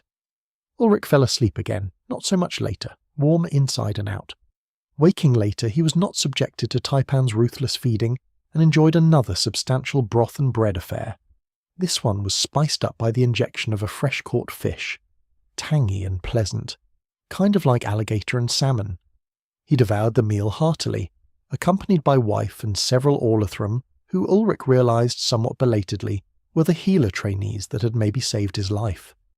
They shared little in common beyond those hallmarks of the Isa, being of a variety of the clans of the Orlithrum. All wore thick cotton robes, white with forest green sashes, a sort of common theme for elf medics. None of these junior mages had a Sano core. They had only just begun their lessons with Jerus before the old High Mage's death. Ulrich had been treated by master healers in Urielhos, deft weavers of mana that had restored him from horrific burns, leaving him almost entirely unmarked. In fact, they'd done so well that the only lingering sign of the event was the hair that grew in white on his head. When these laid hands, unlike the gentle flows of restoring magic, he felt more like he was sitting through a low-amp electric shock treatment, coupled with a lot of muscle spasms. The slop of their attempts to repair the damage done him by the shrapnel, and his own magic left them tired quickly, and limited what they could accomplish in one sitting. Fortunately, back in familiar territory and safe from threat by the watchful guard of Zelussen, who patrolled both from small, fast cutters and along the banks of the great river, the medics had harmonized their cores with the local flows of Varda's field. Elven cores replenished themselves rapidly, much more rapidly than a human core, and the result was a fairly low downtime on their efforts to put him and his mate back together. He was not the only one who got to taste the tremendously uncomfortable tendings. Deep was the hurt his shadow had received, though she had attempted to downplay it, and the Sano trainees strove mightily to reduce the amount of long-term damage or loss of function that such a wound might inflict on even her physique. Taipan took her medicine with stoicism, this not being the first time she'd received what amounted to extended first aid from wounds taken in the field. Together in their impromptu hospital beds, Ulrich got a few stories of Uriel and heroes that sounded like something out of the Odyssey from her, while trees grew ever taller around them, marking the approach to Iriel, the deep wood of the elves. It was odd for a man surrounded by new and strangeness to feel so much like he was going home, but that was the sense Ulrich got every kilometre that passed that carried them closer to the heart of the land that had birthed his wife. Perhaps some of her sentiment was bleeding into him. Then again, the closer they got to Iriel, the closer he came to the glade, and that called to him like a lodestone now. Longing in every bone pulled at Ulrich to return to the plateau of Ancient, to the land into which he'd been reforged. What really stuck to him in the long hours spent doing not much was how much had happened in the brief time. More or less, he'd been on Varda for about 3 seasons, born in the autumn, figuring out how to survive on the plateau, winter with the elves learning to master his body and core, and spring spent transforming from a green, as grass raw recruit into a somewhat hardened warrior. Hard to believe, There was a little pride in him for how far he'd come. Ulrich had worked bitterly hard at not getting himself killed. Not that he'd done it all by himself, of course. He owed much to the elves, most especially to the one snoring softly at his side. Without Taipan's skills, he'd probably never have managed to cross the long leagues of hostile wilderness. Without those green and bronze-flecked eyes watching his back, he might have been killed in a dozen of the scrapes they'd come through almost unscathed. Never to be forgotten was Galad Uldin, godfather to Taipan, friend of Boldert, who had employed his skills to sheathe Ulrich in a protection that had saved his lifetimes untold, who had crafted the sword that had let the Glade Chief use his powers to their fullest. No merely excellent blade would have withstood Sauron's dance, not once but twice. Whatever connection to the Prime Ulrich had was stamped into his classes, and that strength was a thing raw and primal as the Great Sprite itself. A regular metal sword would probably have melted to slag under that kind of mana flow. Ulrich fondly patted the indigo and cyan-patterned blade lying nearby, studying the runes carved into its metal, runes enchanted with the core of the Forest Lord. The soul of the old monster returned to its original purpose, guarding the Forest of the Forgotten.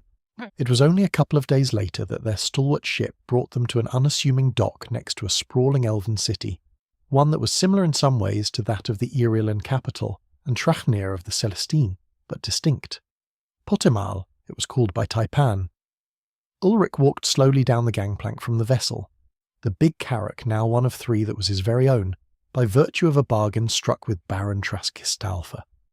To judge by the two other vessels that were tying off and the contents of his purse, Ulrich Einar was a wealthy man of means. Ruefully he grinned at his circumstances. "Wonder if it might buy me some peace and fucking quiet," he whispered, confident in the answer to that particular question. A twitch of ears and a sidelong glance from the proud Amazon next to him showed that she had heard his sceptical inquiry. "You would ask the coven to descend to fold your bedsheets as soon as be forgotten by the currents upon Varda, Glade Chief. The immortal gaze does not expend its efforts on a reforging for but a single purpose. Your work is not done," she told him in her mother tongue. Ulrich shook his head and replied in his own much worse Elvish, Yeah, let an old man dream, would you?" All the response he got to that was a ruffle of his hair and a sassy wink. Friggin' Taipans. The presence of 100 mixed Valen and Beaskin, alongside the obviously scarred and frequently maimed bramble of elves, with him provoked quite a bit of bustling curiosity in the Zelasin city. The riverfolk had known for days that they were coming, but for many their advent was still something far outside of the usual. Ulrich was gratified that the presence of kin of long time and very recent enemies, cousins of those who had brought war to their doorsteps, was only sufficient to motivate bald stares of interest in the locals. Distinctly accented Elvish, the dialect of the Zelussin washed around him as he followed a rather finely dressed elf-buck who had greeted them and who now led them along through the massively far-flung trade hub. Ulrich saw pretty much all the kinds of elves that existed in his slow procession toward a hilltop bearing a complex of squared-off courtyards, vaguely reminiscent of the ancient Japanese style of construction. A lot of meticulously cared-for rock gardens, overhanging porches surrounded long corridors, each which wrapped back onto themselves, and from which sliding doors made up of very thin blue shaved bark panels revealed marvellously geometric patterns of decor, angular and yet symbolic of the nature around them. Ulrich was much impressed by the aesthetic of the Zelasin. Where they revered the flowing currents of the river after which they were named, they had uniquely geometric representations in their architecture and design. It meshed together in an incredibly satisfying manner. "We are being taken to meet with the chief of the Zelasin, Glade Chief.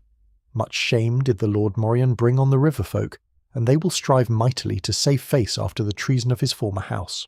Do not be unkind to the Zelussin here. They were amongst those who threw themselves most fervently against the armies that came for the havens, and many here lost kin to preserve the lives of the innocent. These are men and women of honour," advised Taipan quietly at his side. Ulrich grunted an affirmation at that news, recalling his friction with the Morion household. That one was still on the loose, banished from Orlithram with whatever kith and kin who would follow him, but with a sword of Damocles over his head. If ever a hunter came across him with an open shot, they would take it. Couldn't have happened to a better guy, the Reforged man groused to himself. They approached a rather more ornately decorated pavilion, its gate carved to suggest looking upon a river that flowed on into the distant horizon. It was so cleverly fashioned that Ulrich didn't even see where it parted until the doors slid into recesses into the wall, splitting apart to reveal the interior of the homes of the highest house of the Zelison tribe of Orlithrum. More of the pseudo-Japanese architecture and design, with distinctly elven appreciation for fine woodwork and a minimalistic use of stone or metal. These elf carpenters had even the old Swiss carvers beat all to shit. It was impressive as hell. Gawking like a tourist, Ulrich was led along to a huge hall. The glade folk who followed him were escorted to a side hall, and Brodin declined Ulrich's ask to come with him to talk to the bigwigs. "I have no desire to lead or to be thought anything but a humble tender of trees, Lord Einar," Mage Brodin said, a lingering tightness in his eyes.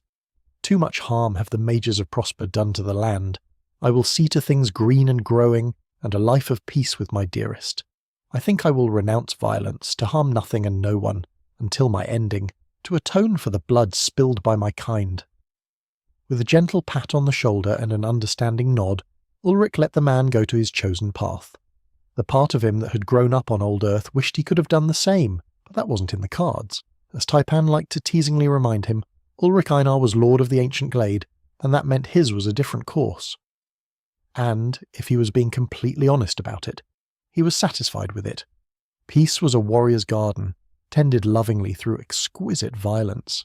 If anyone tried to place themselves as obstacle to the growers and the makers, then it was Ulrich's task to crush them, to clear the way. The distant growl of the Lord Instinct, resonating with his thoughts, whispered in agreement with his thoughts. Chapter 203, in the Hall of the River King. For all that he wasn't recovered from the task of slaying the Lich, he met the current chief of Zelison elves with his back straight, following their guide to the Great Hall to audience with the gathered lesser and greater houses of the river folk led by their lord. Grey eyes met deep green and golden brown, the inquisitive almond stare of the silver-blonde-haired lord. Pretty, as all elves were, fine features impassive, and the middling tall elf's hair was kempt in a woven knotted braid that kept silver-blonde hair back from his face. A rather impressively trim-muscled chest lay half exposed beneath a vest of woven bronze wire and some other substance. Ulrich puzzled at the makeup before he realised it was a heartwood cloth. The fibres of those guardian trees somehow spun out so finely that it resembled cloth. All right, he had to admit it. That shit was impressive, but he kept his features even and let nothing show. Absent the once wondrous armour of Galid-Aldine and most all of his wardrobe destroyed along his journey, Ulrich wore a loose, rough robe of light grey wool. His sturdy boots, worn near through in some places on the soles, were about as worn as the man himself, but he'd be damned if he showed it. One of the things you learned quickly about being amongst the elves was that you shouldn't let them think you weak or vulnerable, not if you were in a position of power. Those who couldn't defend their thrones didn't deserve them, or a place at the heads of their people in the thinking of the elves. Best leave that to those who could muster the strength to rule.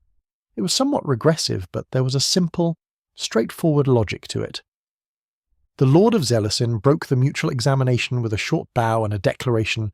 "Hail, elf friend, Lord of the ancient glade, I welcome you to my hall and to the capital of the Essa Zelison." Taipan relaxed a substantial degree, and so too then did Ulrich. He was being greeted as a friend of the family, it would appear. The rules of hospitality were in play, and he no longer needed to worry about the majority of what could go wrongly amongst the river folk. By the words of their king, he was under guest right.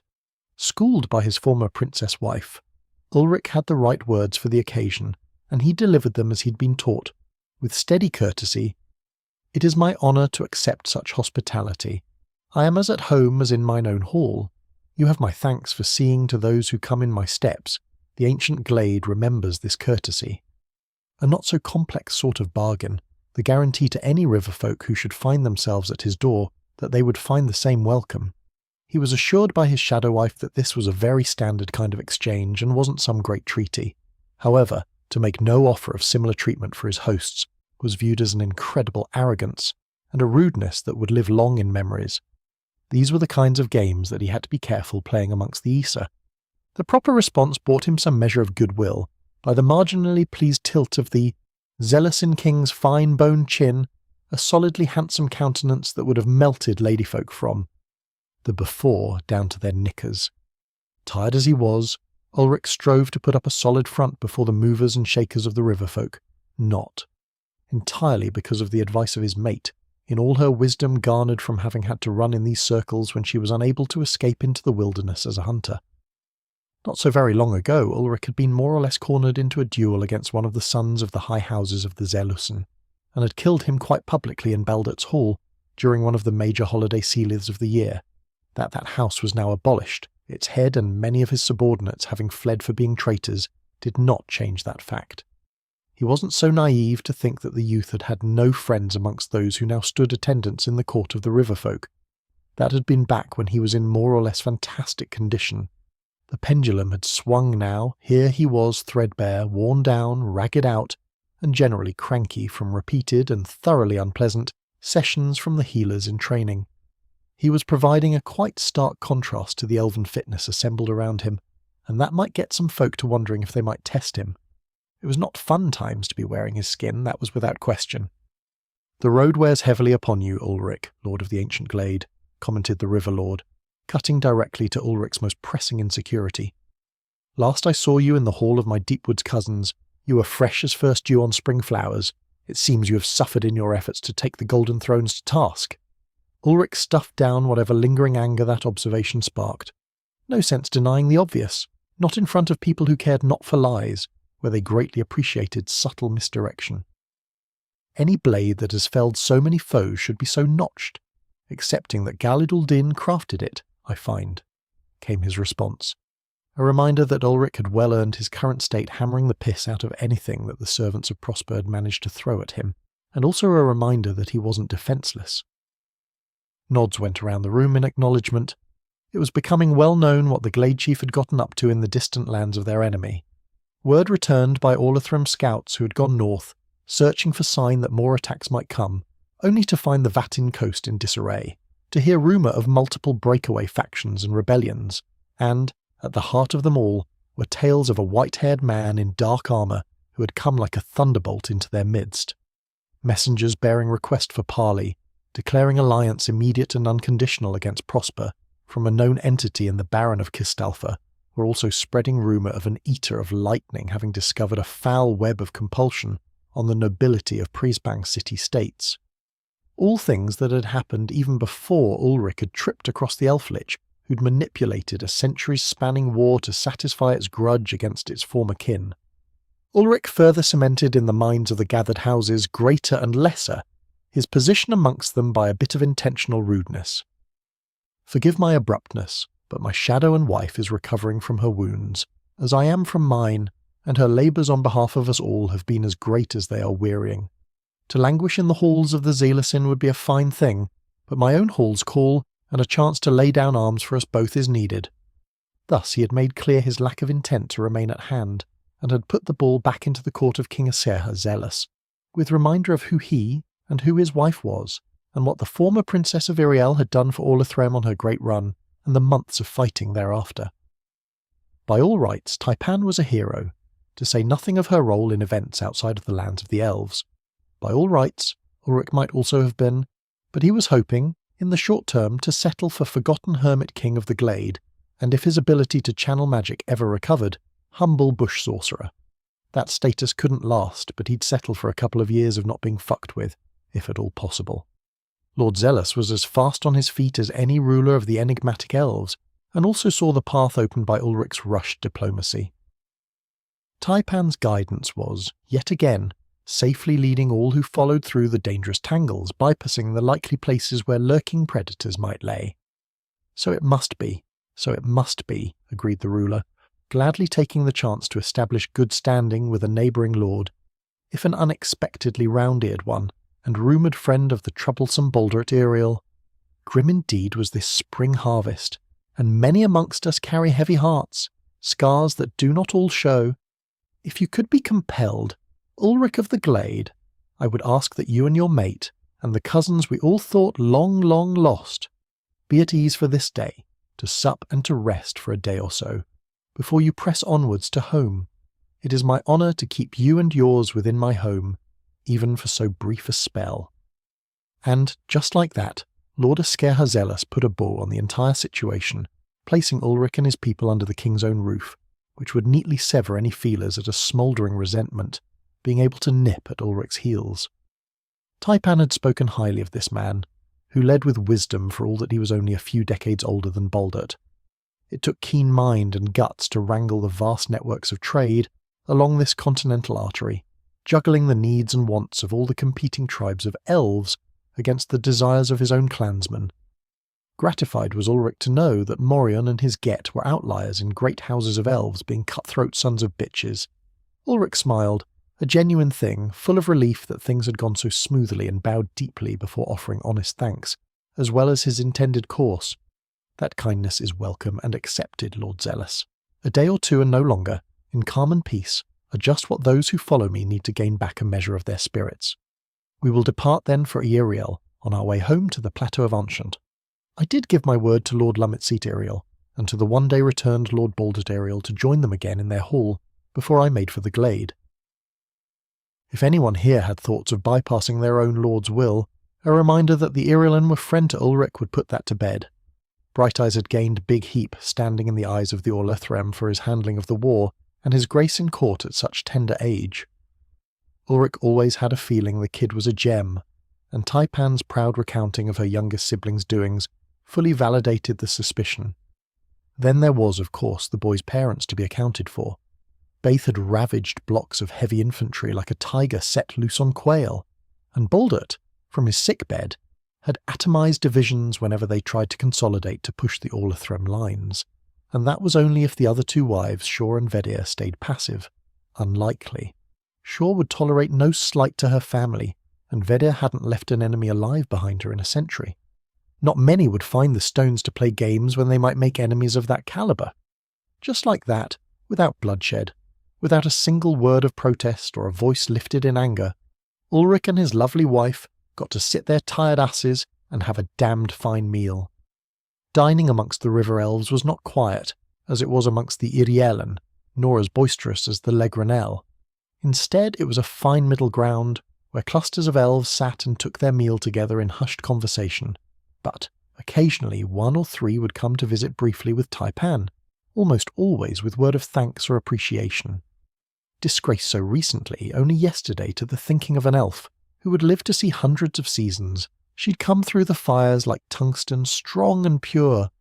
Hers was a hard growing up, but she'd got there, a true success story.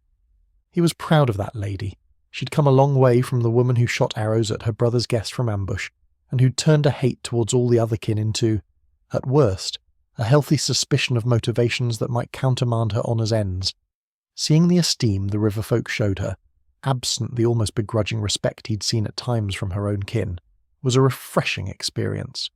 The Taipan who had been called Gaiat would have viewed such overtures as merely her due. This one, though still highly venomous and prone to biting, held her fangs for the worthy and took her honours with humility. The Valin sitting at a place normally reserved for visiting heads of state was left mostly to his supper, to enjoy the succulent artistry of the duties manning the kitchens and the absence of long-held worries and constant vigilance. It felt a little unusual to speak while eating. His first few months of life upon Varda were spent in isolation on the plateau. The next few were spent amongst the Irielen, who eschewed conversation while meal-taking. That being the case, he couldn't help but lean over to whisper a question to his wife. How long has it been since last we supped without fear of something or someone creeping up behind us? Rapid calculations took place, and his lovely huntress answered, 4 cycles of the coven, 1 half-cycle, 2 dances of the twins, and 10 rounds of the twins' dance. Ulrich blinked a couple of times. She'd quoted the exact time, down to the hour since they'd walked from the trunk of Great Irielhos. Not so long ago, realistically, a goddamned eternity to his sensibilities. The once upon a time hermetic former engineer felt like he'd lived 3 lifetimes since leaving the elven fortress. God's blood! It really hasn't been that long, has it? He sat back in the cosy chair, astonished. Sitting there pondering over it, his half-eaten meal forgotten, the bearded man suddenly couldn't help but feel the weight of the experiences endured. 6 battles flickered behind his grey eyes, blood in the cobbles of Trachnir, an enormous ogren, eyes staring in disbelief at an end unforeseen, criminal barbarians slain in the tall grass of the plains, an old wolf murdered on his granddaughter's happiest day, savage reprisal against those responsible for that evil sinking ships, bearing their soldiers to the deeps, those brave souls loyal to a festering cause, the Bane camps, and more. Hands balled in his lap, memories eating at him. So much pain, so much dying. The good and the evil alike, all of them bleeding into the soil of Varda. Ulrich never could have imagined that he'd end up wading through corpses to make his way back home to his glade. A bridge of bones built by his own hands, his own choices. A gentle touch on his shoulder pulled him back from the litany of faces burned into his memories. He would never forget the faces of the ones who had died under his sword or in the fury of his magics. The haunting dead returned to their places waiting for him to sleep. Ulrich tried to smile and failed. "Sorry, Taipan," he apologized, not certain what exactly he was being sorry for. Taipan leaned to place her forehead against his, and her smell was the waters of Lethe in his nostrils, banishing memory, granting him the peace of the now. It is nothing to be sorry for, to know what we have done, to regret the need, to lament the loss, the waste, the sorrows that we must carry, came her soft whisper, consoling and sweet, both rare for the hunter of men and beasts. Her face lifted, and those almond eyes, penetrating, alien and beautiful, bored into his own, and she told him with the full metal of her conviction, "You have done nothing but that which they asked of you. To have made themselves your enemy was their choice. To have made of themselves the tools of a blighted lich, a servant of the abyssals, was their folly. Varda punishes mistakes." Ulrich laughed then, rich and full. Varda does indeed, doesn't she? Great and terrible things had he done in his brief campaign against the Golden Thrones, and given the choices before him, the alternatives and the full weight of now knowing the consequence of his failure, had he not finished the task, Ulrich Einar couldn't say that he would go back and change much, if anything, at all. Choices had been made, and he would live with them. Thanks to his choices, many deserving people would get to live them too, while many undeserving would not. So ist's Leben. He picked up a fine-boned hand and kissed the back of it in thanks for her tending to his lapse in decorum. Taipan's ears reddened at the display of affection, but she didn't pull away, and they finished their meal hip to hip in silence. When plates had been cleaned and the host of the Zealasin was content that his guests had filled their bellies, he unveiled the surprise that had put the elf in high spirits that evening. A barrel was dragged from a pantry to the side of the hall's large kitchen, and the King's Guard captain levered the lid open with her knife, before kicking it over, spilling out a quite bedraggled Savris Morion. The elf had been beaten viciously, his hands and feet removed and the stumps burned shut, so that no healer could restore them, and he was too limp to even attempt to stand judgment before his kin. The sight of the blood traitor was met with a hiss of indrawn breaths, and hands went to knives universally. Ulrich some may have had grievance with, for slaying an ally at court or a private friend, but the head of the Morion clan was hated to the marrow of the elves in this hall. King Zealous prowled over to the killer of the former chief of the tribe, the king of the river elves, his uncle, and the cold smile on his face, teeth bared predatory, promised that Savris Morion's final day had come. "I called you all here this day in celebration," the elf lord announced to the hall, arms spread wide to the lords and ladies who upheld the laws, creeds and traditions of the Zealasin elves. Cheers roared from elven throats, and the music of it was in stark contrast to the wolfish expressions on their faces. On his way to a seaport a smuggler hired to transport him across the Sea of Storms, a bold heart came forward and intercepted Savris Blood Traitor, killing his armsmen in battle and bringing him all the long leagues from her home across the Heaven's Reach mountains to see justice in this hall. The handsome king of the Zealasin gestured to a rather abashed-looking Highlands elf woman, urging to rise a warrior who had been seated amongst the king's guards during the meal, who now stood and waved sort of timidly despite her armour. "We will welcome among your worthy selves a new house, and its new lord. Come forward, Tamra Seilach of House Seilach." The short Melondi shared the light features of her breed, distinctly golden-haired, tied in a complex topknot. The sides of her head shaved contrasted greatly compared to her platinum-blonde cousins. Her almond eyes were slightly narrower and vibrantly brown, and gold-flecked where most of theirs were green, flecked with a bronze so deeply saturated as to be nearly brown. She approached the throne with a sturdy step and a straight back, a pair of wicked war axes hanging from her belt which bore obvious weight from them. Ulrich suddenly had a feeling he knew why the criminal lord had no hands nor feet. The leonine grace of the elf brought her up to the king of the Zealasin, and she knelt to receive her honours. a short ceremony conducted in a variant of Elvish that was distinct from the usual dialects, thus only spottily followed by the reforged man's comprehension, saw the former Highlands elf made a formal lady of the Zealasin.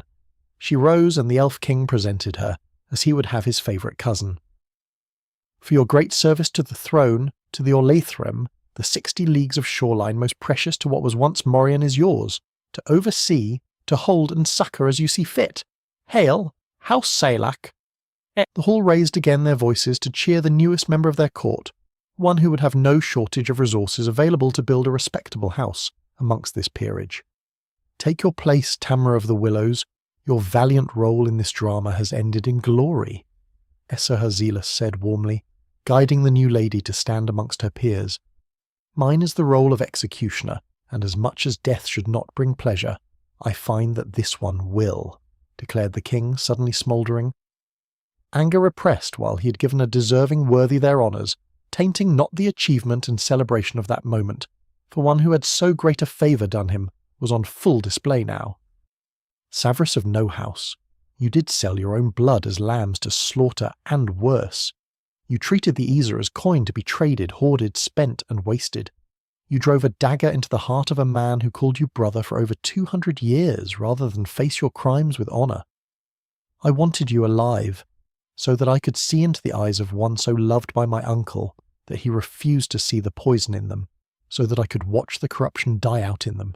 Your roots are severed. The twins dance longer for you. The dream will not bear the weight of your sins. So pronounced, the Lord of Zealous drove his knife into the chest of the crippled elf, hand gripped in that one's hair so that he could stare into the eyes as their light faded. He released his grip on the hilt of the knife he'd used, and Ulrich saw that the king's own belted knife was still sheathed. Where had he been keeping the one he'd used to kill the traitor?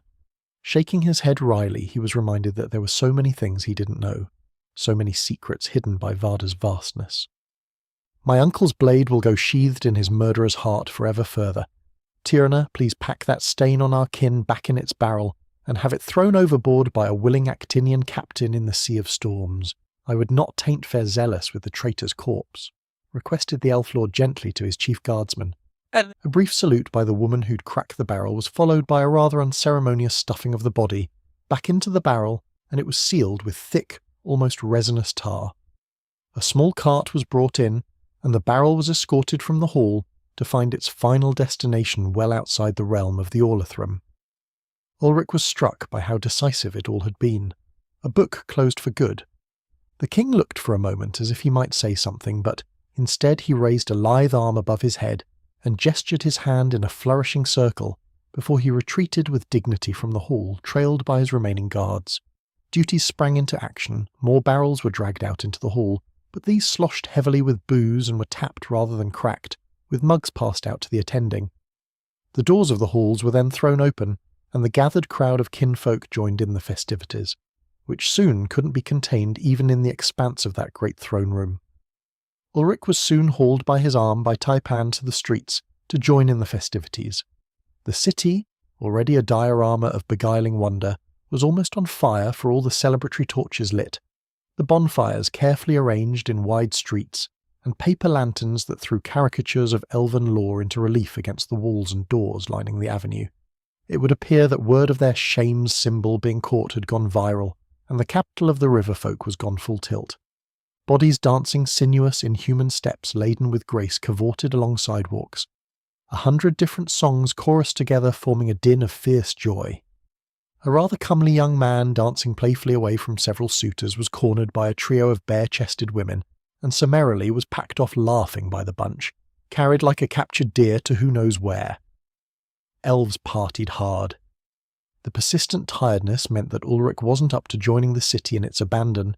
He and Taipan spent a couple of fascinating hours nursing a tankard of the good stuff, while they roamed slowly up and down an exultant Potomal.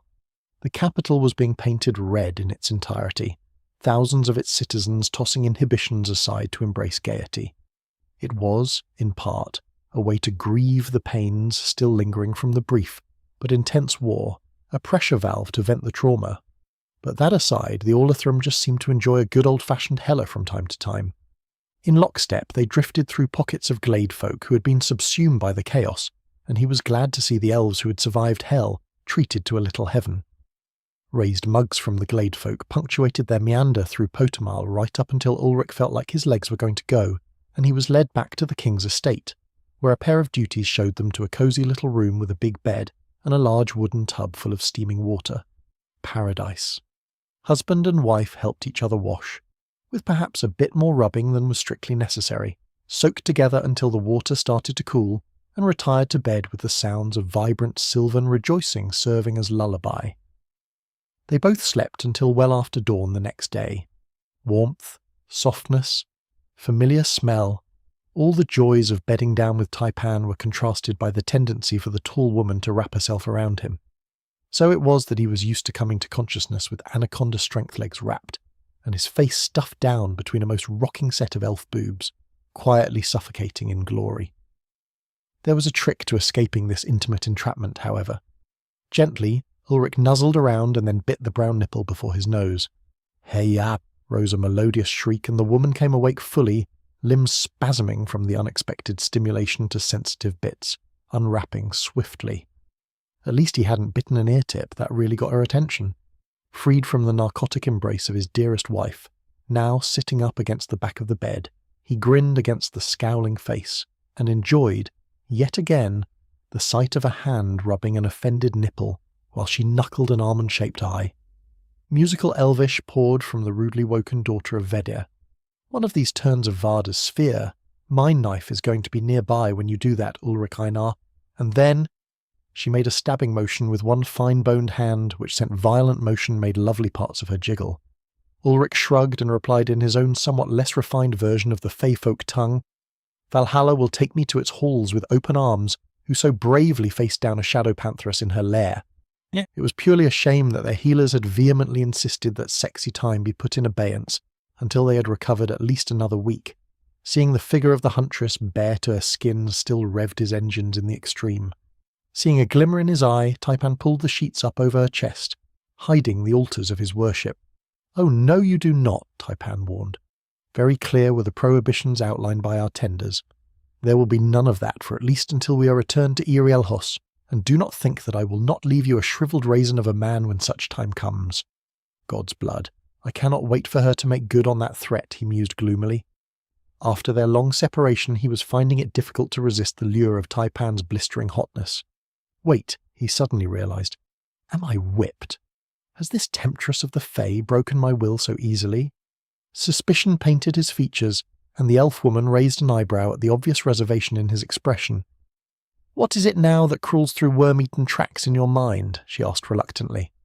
I'm just trying to decide if you have used your feminine wiles to corrupt my reason and sway my will into agreement with your own, he boldly declared. The sheet fell down into her lap and her balled fists rested on hips, chest thrust forward. Permit this one to assist you in your determination. She crowed, already confident in her victory. Morning light glistened across the velvet soft curves of her body, the voluptuousness only further highlighting muscles, well toned by a life of rigorous exertion in the wilds, a body crafted to make of herself a weapon against the enemies of her people. Goddess, I will die for you, or kill others, Ulrich cried without reservation, and bowed to the preening elf woman face down on the bed cover, accepting his servitude until he could find the strength to rebel. Gay laughter pealed from Taipan at his antics, and she began his enslavement by having him gather their clothes, after he completed his mandatory exercise program for her sick amusement. Ulrich would tell anyone who asked that he found it so very gratifying that his shadow wife enjoyed watching him complete his workout in the buff.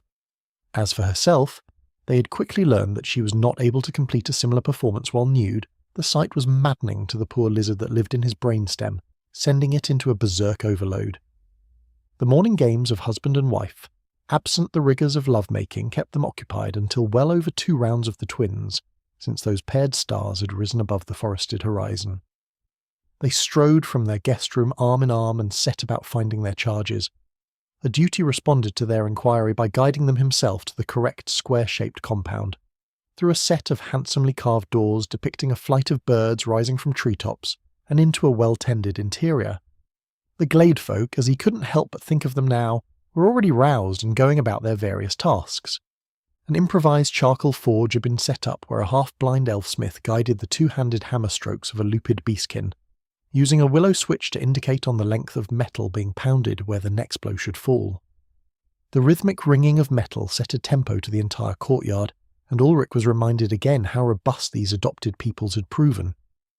The advent of their adopted lord caused the busy peoples to cease their labours and gather without spoken word, simply migrating to stand before the bemused Reforged man and his Iriellen bride. Ulrich cleared his throat, still a touch surprised that anyone would defer to him in this way, let alone a whole gaggle of a couple hundred people, and shared the plan with the gathered crowd. So it would seem that we have a couple days here in Potimal to rest before we make the journey to Iriel. We will travel by ship from Zealous. There is a river course of tributaries that can take us all the way to the shadow of Irielhos. I do not doubt that we will stop there for a good few days, perhaps even a couple of weeks, before setting out for the Plateau of Ancients. He told the assembled peoples, "You should do what you may to arm and outfit yourselves. I can provide coin for materials and craftsmen, and transport for whatever you may need to establish for yourselves a place of work, or whatever you deem best to make a life in the glade. Do not leave your guard down on the plateau. The Forest of the Forgotten is a wild place, dangerous even for Iriellen hunters, and thick with greater beasts. Until we have fortified a village, I do not doubt that keeping the predators and various monsters at bay will be a daily challenge." Taipan spoke up, her serious tone leaving no doubt as to the sincerity of Ulrich's warning. "My kin have not thinned the monsters that range in the plateau, not since the coming of the Forest Lord, and that creature's absence has induced many lethal variants of beast to roam in competition to fill its place. Wear, or you will not long survive your freedom." Ulrich didn't want to piss too hard on the gathered folks' parade, so he offered a suggestion he'd been mulling for a fair bit now. "It is not unlikely that I will be able to hire some hunters and warriors who are off their duty rotations to help us patrol the immediate vicinity of the glade. It should be that so long as you do not wander far from the wall that Mage Brodin will quickly raise, you will not be in immediate danger. Still, my partner is correct. Keep your heads on a swivel. There are nasty things up there. I will also show you the plants I know to be toxic or irritating so that you do not suffer the same pains I did while learning the lay of the glade." Nods went around at that.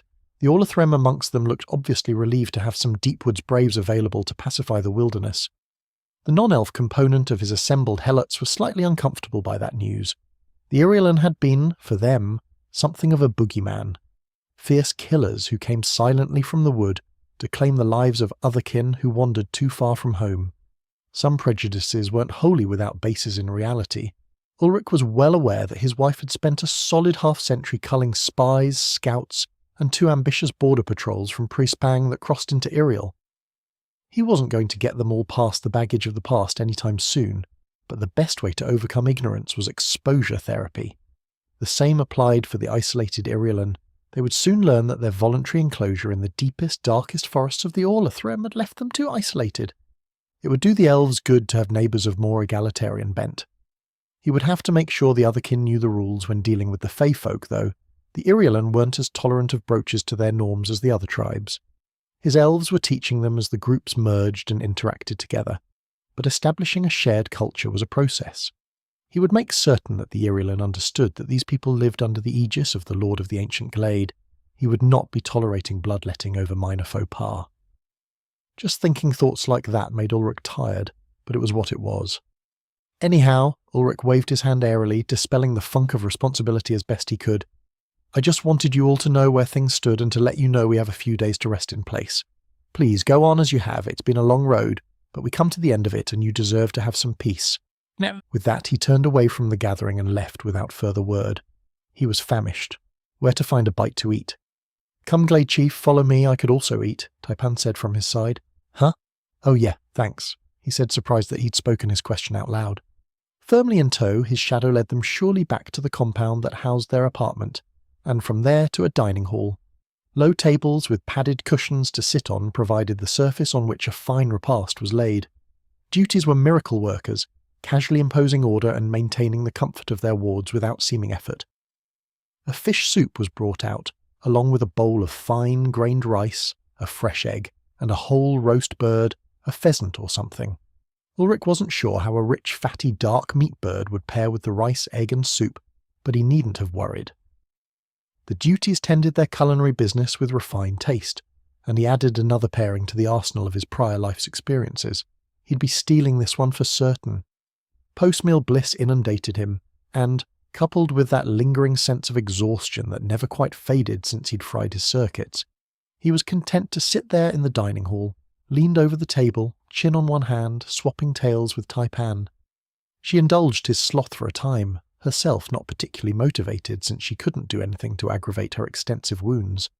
But eventually she decided that her husband needed to do something with himself, or he would begin brooding. "It is time you have learned to read properly, Ulrich," Taipan announced suddenly. Ulrich sat up straight, realizing that he did, in fact, finally have time to do just that. "Damn right. Thanks for remembering, Taipan, let's get to it," he said, excited for the prospect. He'd very briefly tried learning the elf script back in Irielhos, but the attack and the subsequent needs of the following days had curtailed that project completely. Taipan led her mate, who was almost cub-like in his eagerness, to the library and scholarium of their host. The Lords of the River had interests and duties far-reaching, thus their library was extensive and broad in its scope. Ulrich breathed in the musty smell of aged parchment, let fingers run lightly, lovingly, over clay tablets inscribed with runes documenting trade records, inventory, debts outstanding, and credits extended.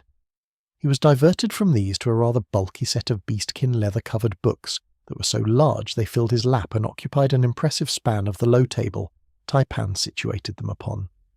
Here are a set of treatises on the history of the Zelasin, the coalitions and loose clans that would eventually consolidate into the great tribe of the river.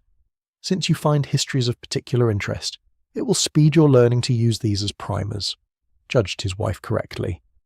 From there they reviewed the basic alphabet and most common grammar. Then Taipan began reading passages to him, while he wrote them, teaching his fingers to make the shapes upon those pages with his own ink-dipped brush. It took getting used to, using the fine-tipped brush to make the correct strokes to inscribe the characters that made up elven written language, but he got his head around it relatively quickly. Sunscrest passed unremarked with Ulrich's face screwed up, tongue ever so pinched between teeth while he concentrated. He was attempting to write a summary of the page Taipan had just read to him, seeing how much of the language he'd managed to internalize. She declared it a passable effort of a youngling child, which wasn't necessarily a bad thing. Progress was progress. They rose in unison, both cramped from sitting for so long, and took another walk through Potamal, letting the heat of the fine spring day soak into their skins, while they ambled around through streets jam-packed with peoples of all kinds in the throes of trade season. Valin and Otherkin were always more highly represented amongst the Zelasin compared to the other tribes of elves, given their mercantile natures and the great river's role in passage from the southern seas all the way through the continent to the Vatin. Ulrich found the hustle around him less offensive than in their prior passages through Trachnir or the cities of Prespang. A lot of that was that he was no longer looking over his shoulder for a hired killer, or looking forward to a battle with enemies. Around him was just a city, with city folk doing mundane things, even when their features were fantastic.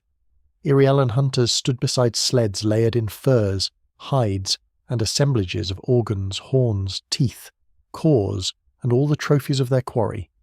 Valin tradesmen, dressed in snug layers of wool with fur trims that suggested they hailed from the far north, those places known as the White Waste, and were south selling the rare pelts of seals, the ivory of tundra roaming mammoths, and a number of unearthly plants that thrived in the frigid north. Ulrich enjoyed the sack of berries, each coated with frost, which were hawked aggressively and bought for dear price. Taipan whispered a running explanation of various haggling interactions, summarizing who was getting fleeced and who was running a sharp game. She eyed several items without a word that Ulrich resolved to try to acquire on the sly, to surprise her with later. Women liked it when their men took note of their desires without needing to be spoon-fed. He was certain of this, even if he was often bad at it. All in all, for several hours they were able to be a young woman taking her young man for a stroll through the markets. Window shopping was a giggle when half the shit on display broke several laws of physics as you knew them, he observed in wry humour. When he was tired, which happened far more rapidly than he liked, they returned to the library and he continued working through the historical texts. They were interrupted by a duty, bringing word that the Lord of Zelasin would sup with them as guests, a more private affair than the day before. The pair of them shrugged and packed up their kit to go, who turns down dinner with the king? Dinner was a far more sedate affair than the previous day, although they spent it at the table of King Escher Zealous, who proved an amiable and clever host. Fortunately, the young king lacked Baldarti's overt joy in teasing, and was a rapt listener to the tale of he and Tipan's doings, starting from leaving Irielos and journey through Orlethrem. He frowned at the telling of the slavers, but clapped lightly when Ulrich narrated the battle against the Ogren trade minister, and the dismantling of that stain on Celestine affairs. When the tale of the pair had finished, culminating in Taipan doing a recounting of Ulrich's vanquishing of the Lich in Prosper, the Elf King trilled a whistle in appreciation of the adventure. "It is a span since I have heard the likes of your walk across Varda, Ulrich, Lord of the Ancient Glade," breathed the Elf Lord, having greater respect for the pair before him now. Hearing rumours from multiple sources was different than the straightforward narration of incredible events from the ones who lived them.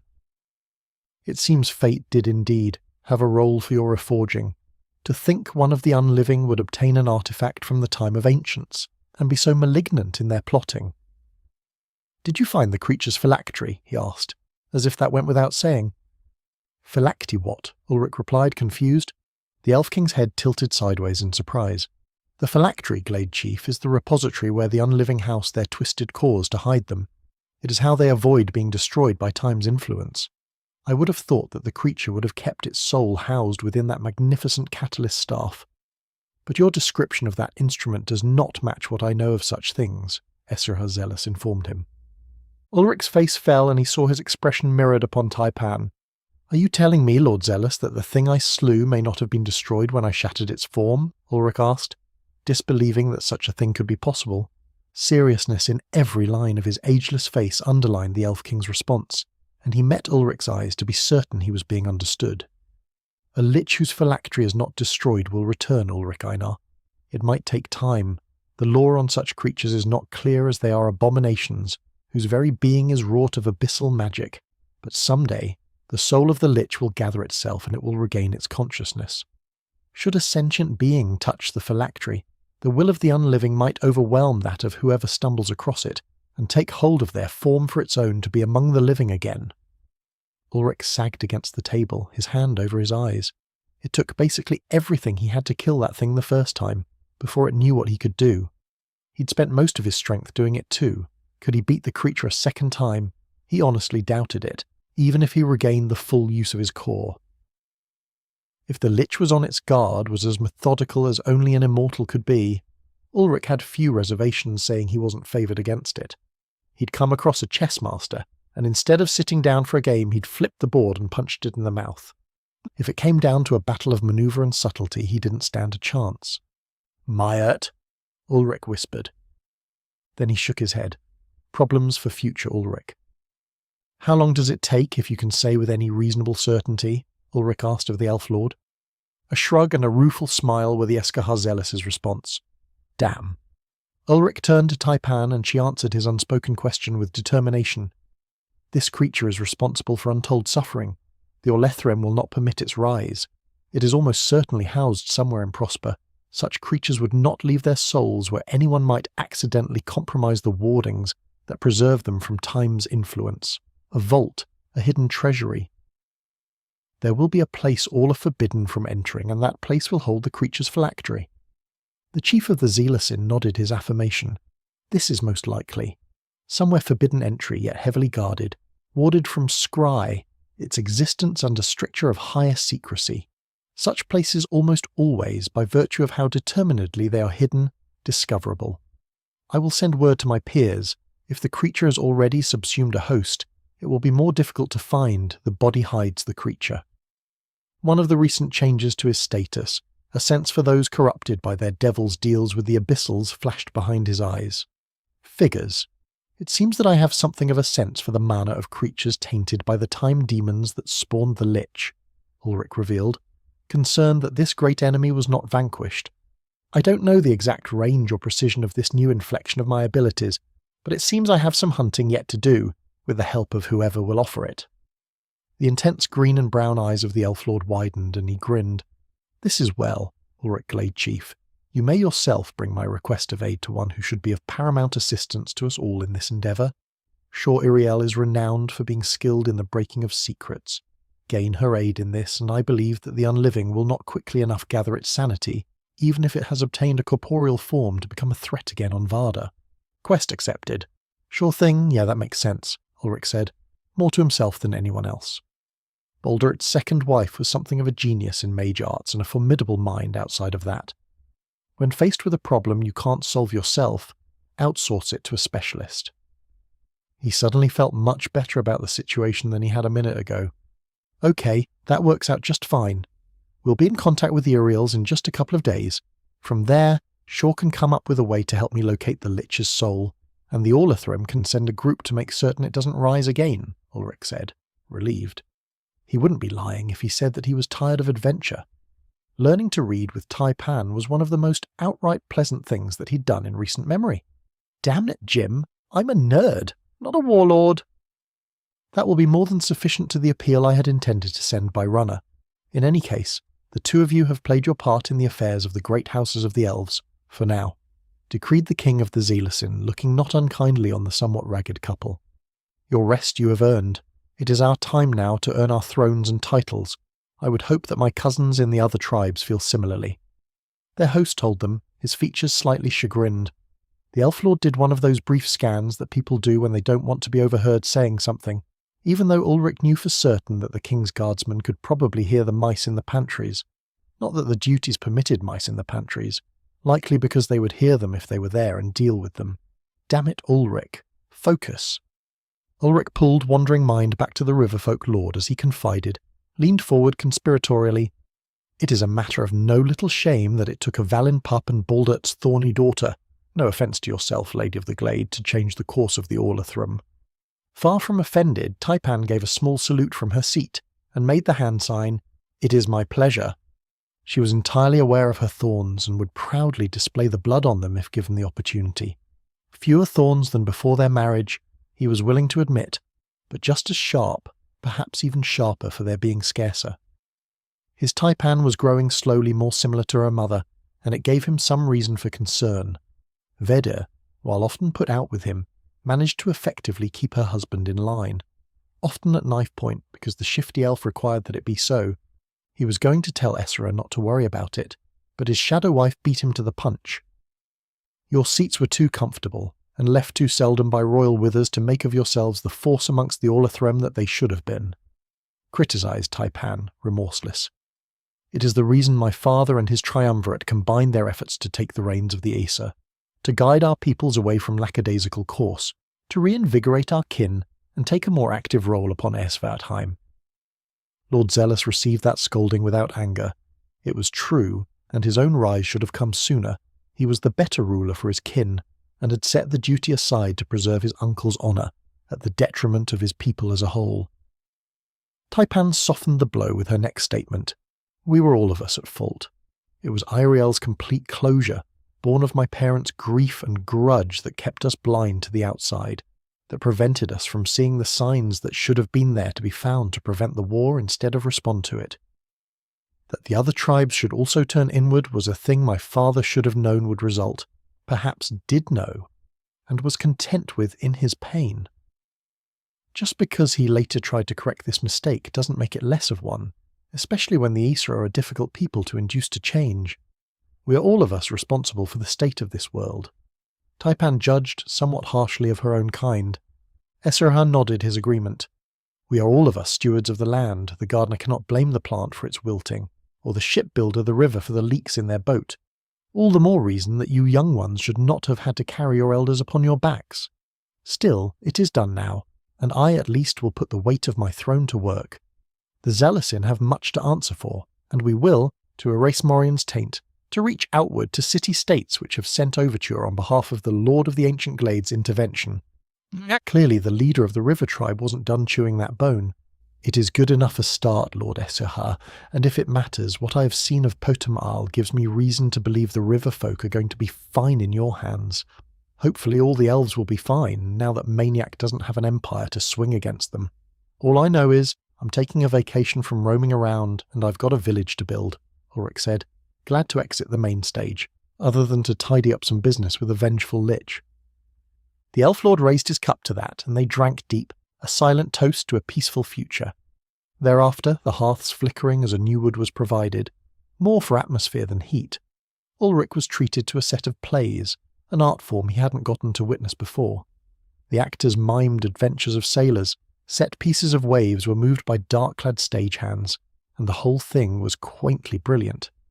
A trio of beautifully voiced singers in white robes, playing the role of the coven, the three nested moons of Varda, made 3 passes around the stage, showing the story that was the first crossing of the Sea of Storms, to find the strange lands beyond them. It was a rousing presentation, and he clapped with everyone else when the performers bowed themselves out. Ulrich hadn't heard much about those lands, called Mismere by the locals, but he'd like to see them someday, time permitting. But not for a long while yet, his home called loudly to him. When the show had ended, Ulrich politely excused himself to bed, and was soundly asleep not long after the twins had passed beneath the horizon. A taipan coiled around him somnolently. Rounding up the bramble of his glade folk and the other refugee freemen of Pressbang wasn't so hard a task. They had spent the time carousing with the Zelesin and, as Ulrich well knew, elf wine was some headcracker shit for the uninitiated. It was mid-morning before the group could be roused fully and put to order for travel. Some of them looked nearly as bad as Ulrich himself felt. Remorseless was Taipan, however, and she harangued the lot into readiness. A few last-minute exchanges of coin had a fair-sized wagon train following Ulrich's party this time. He wasn't returning to the glade empty-handed. In the wagons were enough building materials to make quick work of establishing a permanent settlement upon the glade. Included in those was the answer to a problem Ulrich had pondered for many moonlit nights: how to provide adequate water to a village from his humble little torn stone spring.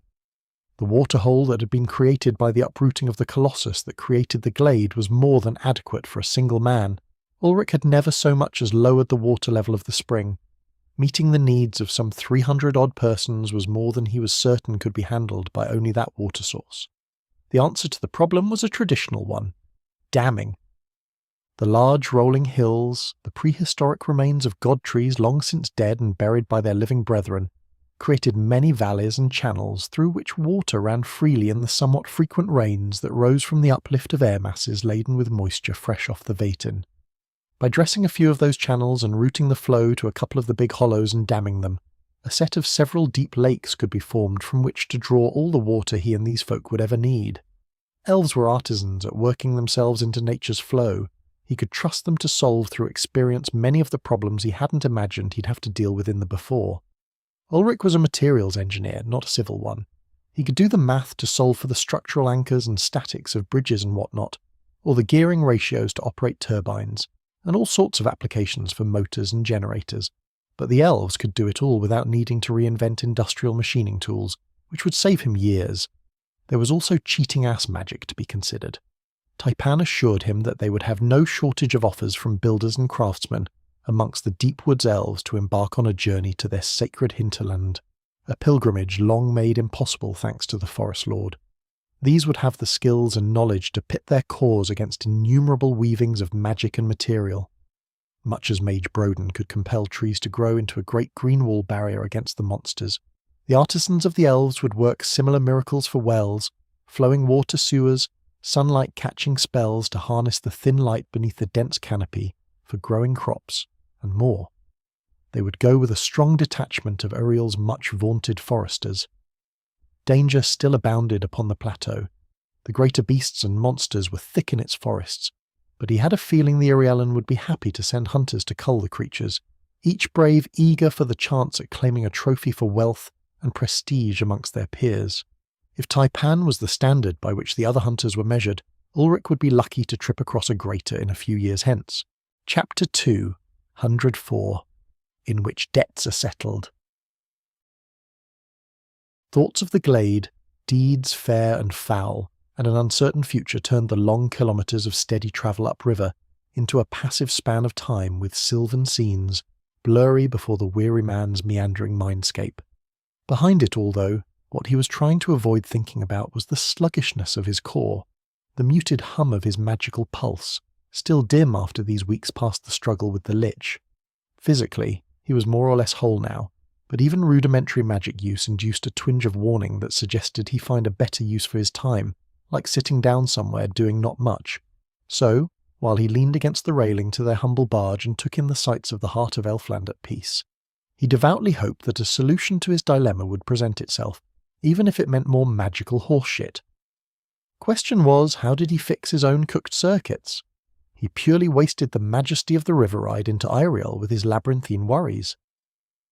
Taipan sidled up to him casually, inducing mild terror at the lack of warning to his senses, with a customary smirk of knowing that he'd been completely unaware of her approach. No great detective work that he jumped liked he'd been goosed. After delivering a stolid glare of reproach at interrupting his unproductive brooding, Ulrich took in the sight of the elf woman who had, in spite of terrible, terrible wounds, kept him alive. She hid her hurts well, but the tightness about her eyes, the slight twitch of ears when she moved the arm in its sling, all were evidence that the great scar across her body hid deeper problems than his shadow wife wanted him to know. Some measure of grace finally achieved, Ulrich said nothing regarding his awareness of her injury.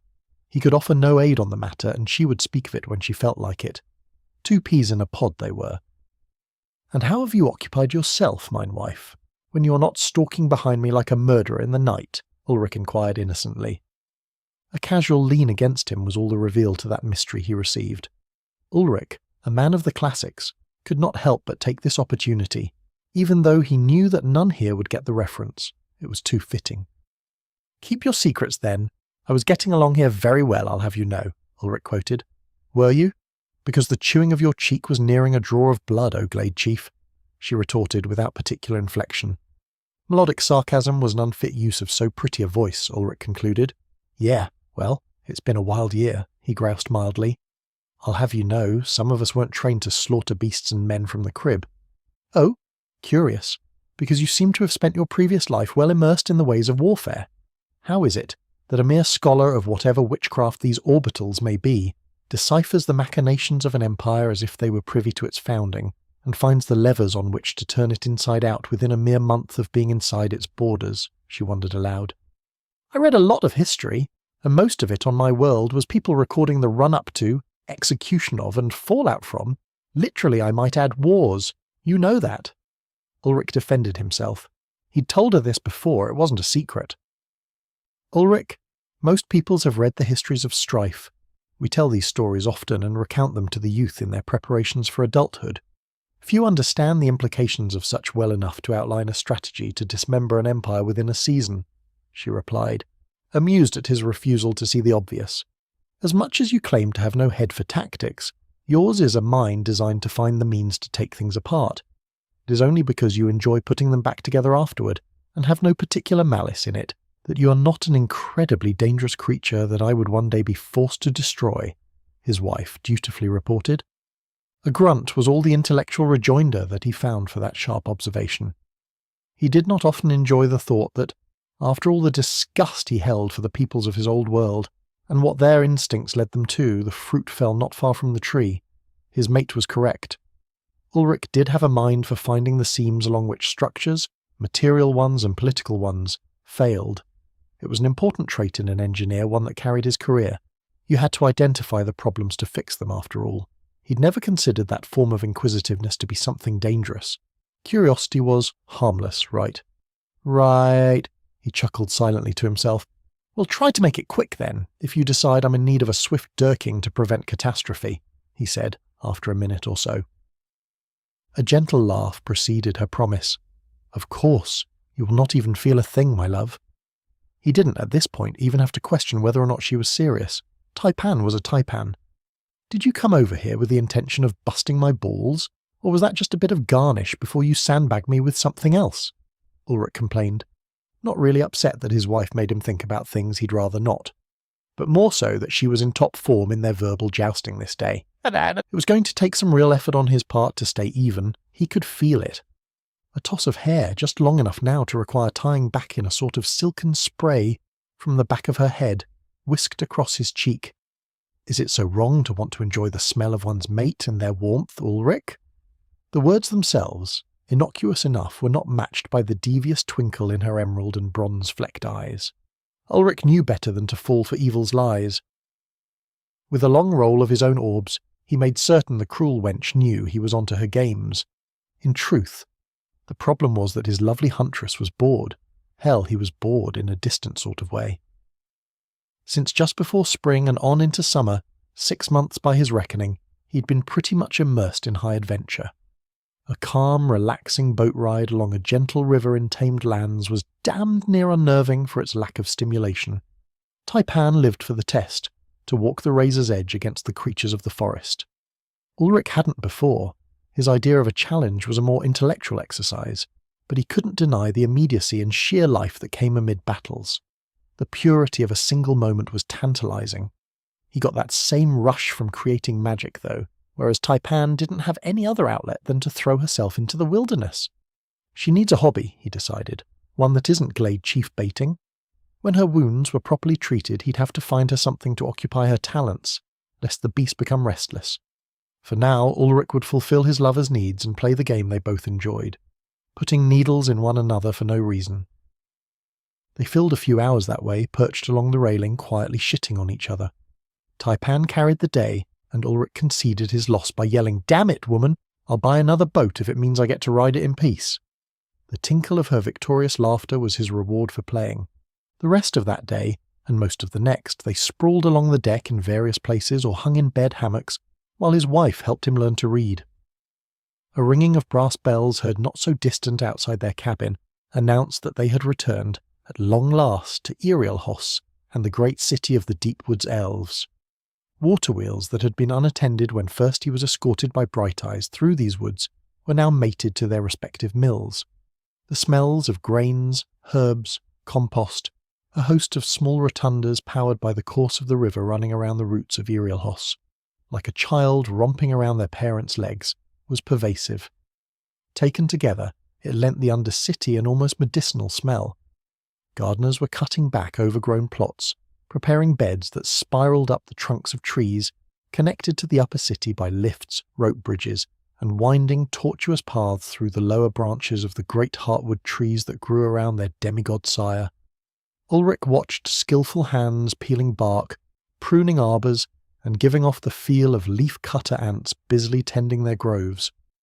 Like bats in the twilight, silhouettes barely seen for their swiftness and grace, the flitting forms of hunters moved about the canopy highways on their way to and from tasks dire and minor. Sleds pulled along the well-established roadways declared hunters returning from successful hunts. Irialan were not much on livestock raising, preferring to obtain their goods from the bounty of the forest, but they did still cultivate a fair few yak-like critters, six-legged and sharp-beaked though they were. These had been absent when Ulrich had been through, and he saw that they were yoked to great polished stone wheels where berries, fruits, and other plant-based substances were mashed beneath the heavy rollers, their handlers moving behind with rakes to stir the materials for further processing, while those in front led the beasts with a branch laden with large orange chestnuts of some kind. Erial had come back to life, revitalized by the return of its people from their hiding places in the havens and, for a short time, upon his own plateau, from what Taipan had told him. Speaking of, his elven partner drank the sights of her kin returned to peace with obvious satisfaction.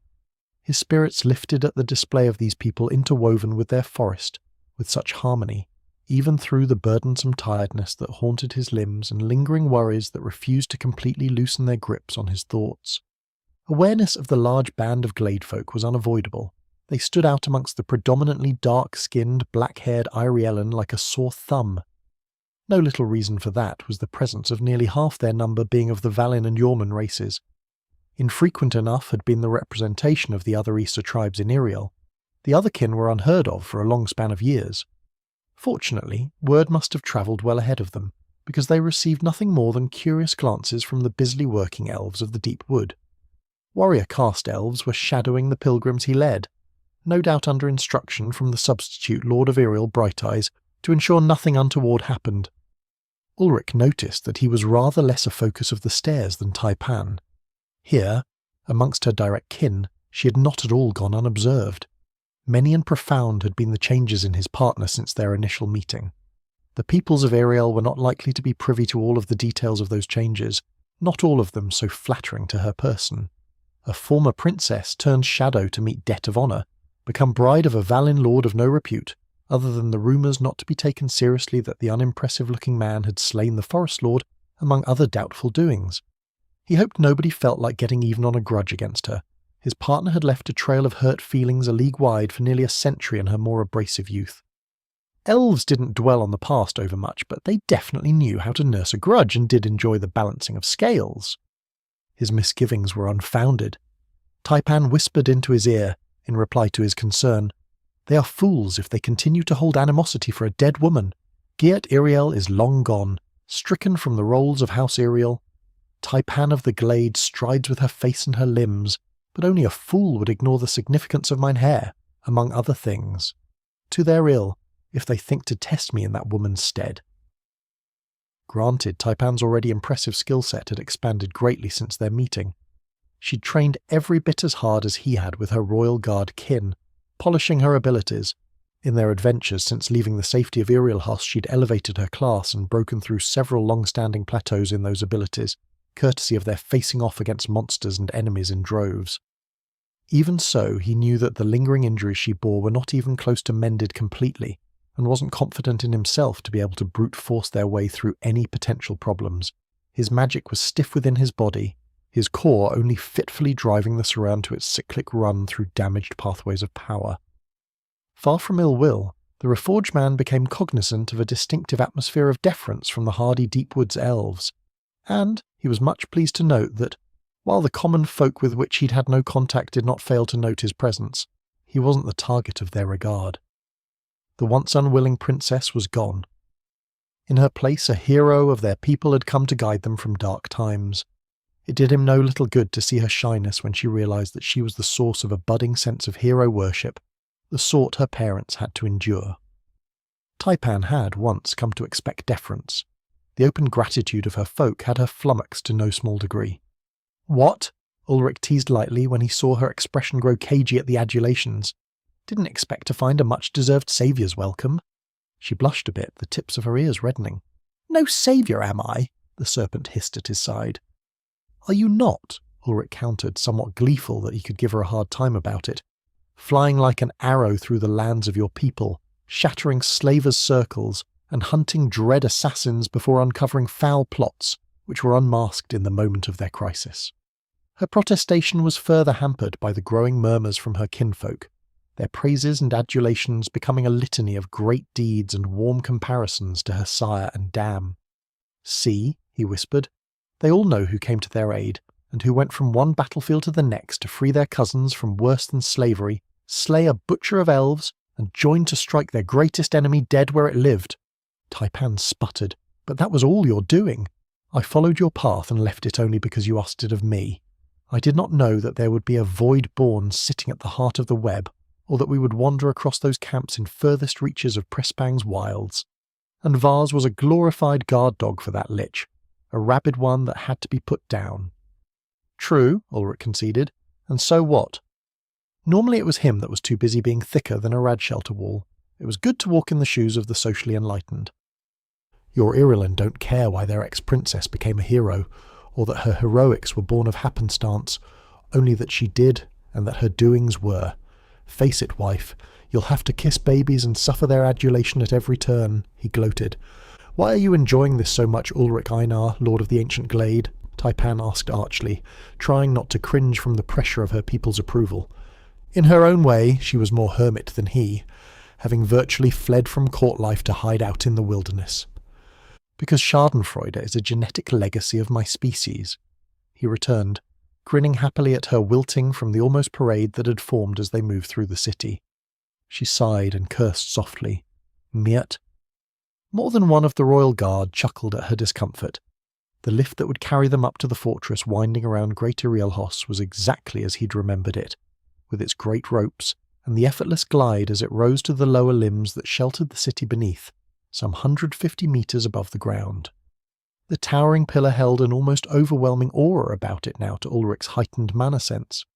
He'd come far in the use of his core to decipher and catalogue mana flows, and Irielhos was something more than mortal in its power.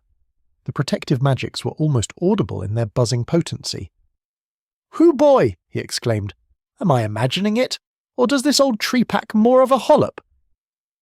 It was the leader of the Royal Guardsmen who answered, one of the men he'd had pleasure of training with, but not one whose name had stuck with him. The elf carried an unusual set of weapons, crescent-bladed tonfas whose front blade would curl in front of his fist when the weapons were held ready. They would demand the career warrior to close, sacrificing almost all the reach advantage of a bladed weapon. That he lived still to use them was a testament to his ability. With the Irilan returned beneath its bows, Great Irialhos strengthens its protection. The barriers and wards woven around the havens no longer draw at its might, explained the commander. He did not worry that he revealed secrets to a foreigner, not with this one, tied to the deep woods by blood and more. Taipan was not the only one who had earned a place amongst the Irielan. It was only that far fewer knew of the human's role in things. Ulrich scratched his beard before asking what seemed like a stupid question. So why then, if the Guardian's power grows, did you hide your folk away? It seems hard to imagine anyone could force their way through so puissant a defence. The elf smiled, having given nearly every young warrior to take training that asked this very question the same answer. Because an enemy that does not know where to aim their strike is easier to vanquish, rather than to repel them through direct force. It was obvious when he said it, and a very elf way of doing things. Ah, yeah, good point, Ulrich said. There's no fight if they don't even know where to start looking. Whole lot of trees and wilderness to get lost in out here in the deep wood. Precisely, young lord. The roots need watering, but we would rather our enemy not know where or when we choose to do so. And so, we sent in times of war most of our people to safety in the havens, where Irielhos would lend them its strength from afar, the warrior said. A grim look lowered his expression. A thing of the past, I'm afraid, for we know not how far and wide the secret bastions were revealed. No longer can we rely on the havens, not until other means of ensuring their obscurity can be found. Lady Shaw and many of our sages already bend their talents to the effort. In the meantime, an enemy will have to come through Irielhos to harm its people. The press of complexly braided powers woven around him promised that to be a thing that would take no little doing. Ulrich, for once, didn't concern himself with what-ifs on the matter.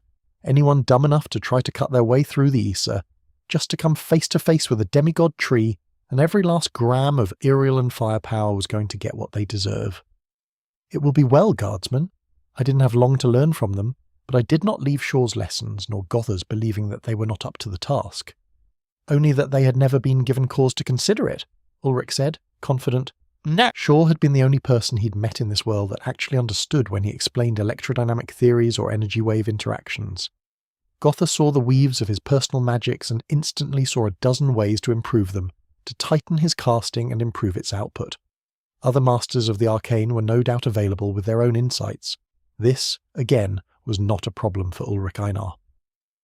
The lift rose up and up, carrying them through the bowels of the fortress city. They left the lift and circled to the other side of the tree at the third level. No lift to the very top existed. It was a way to force any who managed to make it past the barriers to fight through the city. Another lift took them to the 7th level, the largest jump possible, after which they circled the half-kilometre of trunk again to take another lift up.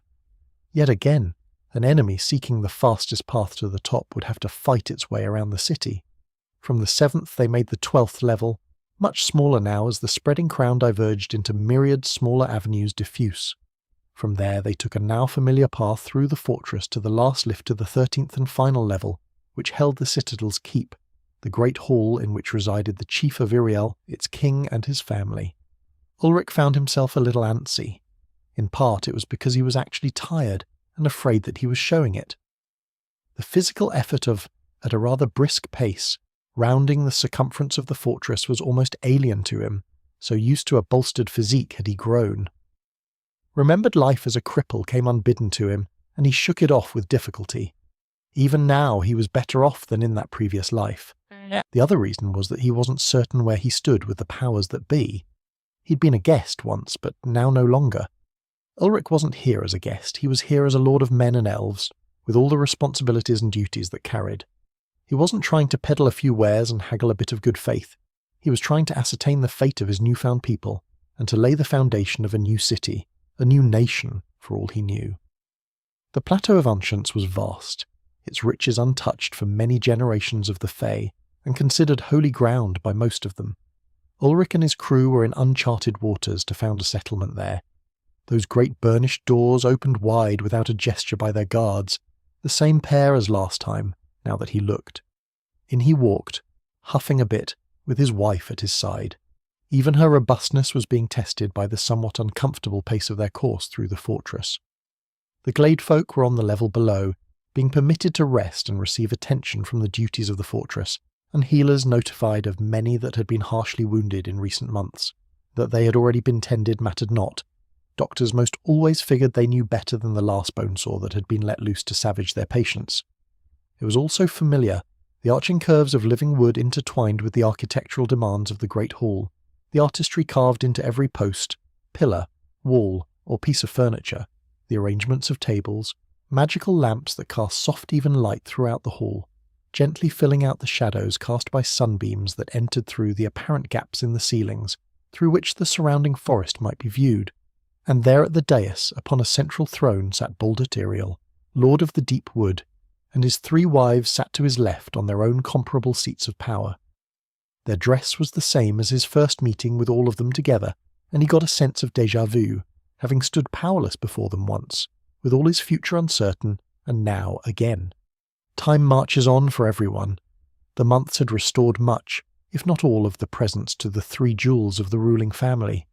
The elf at the front was still a hollow shell of his previous self, but Ulrich noted that there was a distinct vibrancy to the man that had been absent last he had left these halls. Balder Tyriel was regaining what had been taken from him, slowly but certainly. A quick scan of the hall, not empty in the slightest, but the various side tables where seated were the minor ladies and lords of the land, whose houses represented the various interests of the Erealan population. Many of these faces were familiar. He had seen them here and there, and had taken classes with their children, part of a boon and prank granted by the wily elf in his now seemingly too large throne. There, to the side amongst a group of senior elves in robes and with many scrolls laid out, sat Bright Eyes, the but only recently interim Lord of Iriel and Crown of the Orlethrum, who had set aside power to take up again the mantle of a princeling elf child. A quick grin and a wink from one of the bold eyes from which Ulrich had first named him set the man more at ease. The leader of the group of royal guardsmen announced them without preamble. A basso. By your lordship leave, I present you a friend of Acer Irielen, before withdrawing himself to the side, leaving the tall Valin man and his similarly towering Acer partner alone before the dais. It was a somewhat surprising introduction, absent pomp or ceremony, neglecting titles or oaths or any of the trappings of statehood that could so complicate affairs. Ulrich couldn't help a small smile at being welcomed so. Some of the tension in his shoulders left him, and the attention of a few score entities hundreds of years his senior, used to navigating the currents of stewardship of the lands and jostling for position amongst each other, did not press so insistently upon him. There would be time for all that shit later, but at least it wasn't now. Wisdom of the last few months glued his trap shut, and Ulrich let his wife do the talking. Taipan wore solemn dignity like a cloak, and spoke softly but in a smooth, serene manner that seemed to fill the room, so very unlike her usually brusque nature. We are glad, Lord Iriel, for the hospitality of your hall, and the courtesy of an honour guard.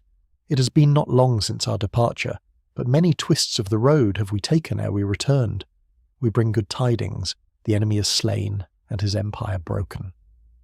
A silence followed that statement as many almond-shaped eyes widened at the declaration, except for those who sat at the helm of the gathering, who had already had the news from their agents abroad. A general cheer rose up, voices jubilant with the passing of a conflict that had long shadowed their lives.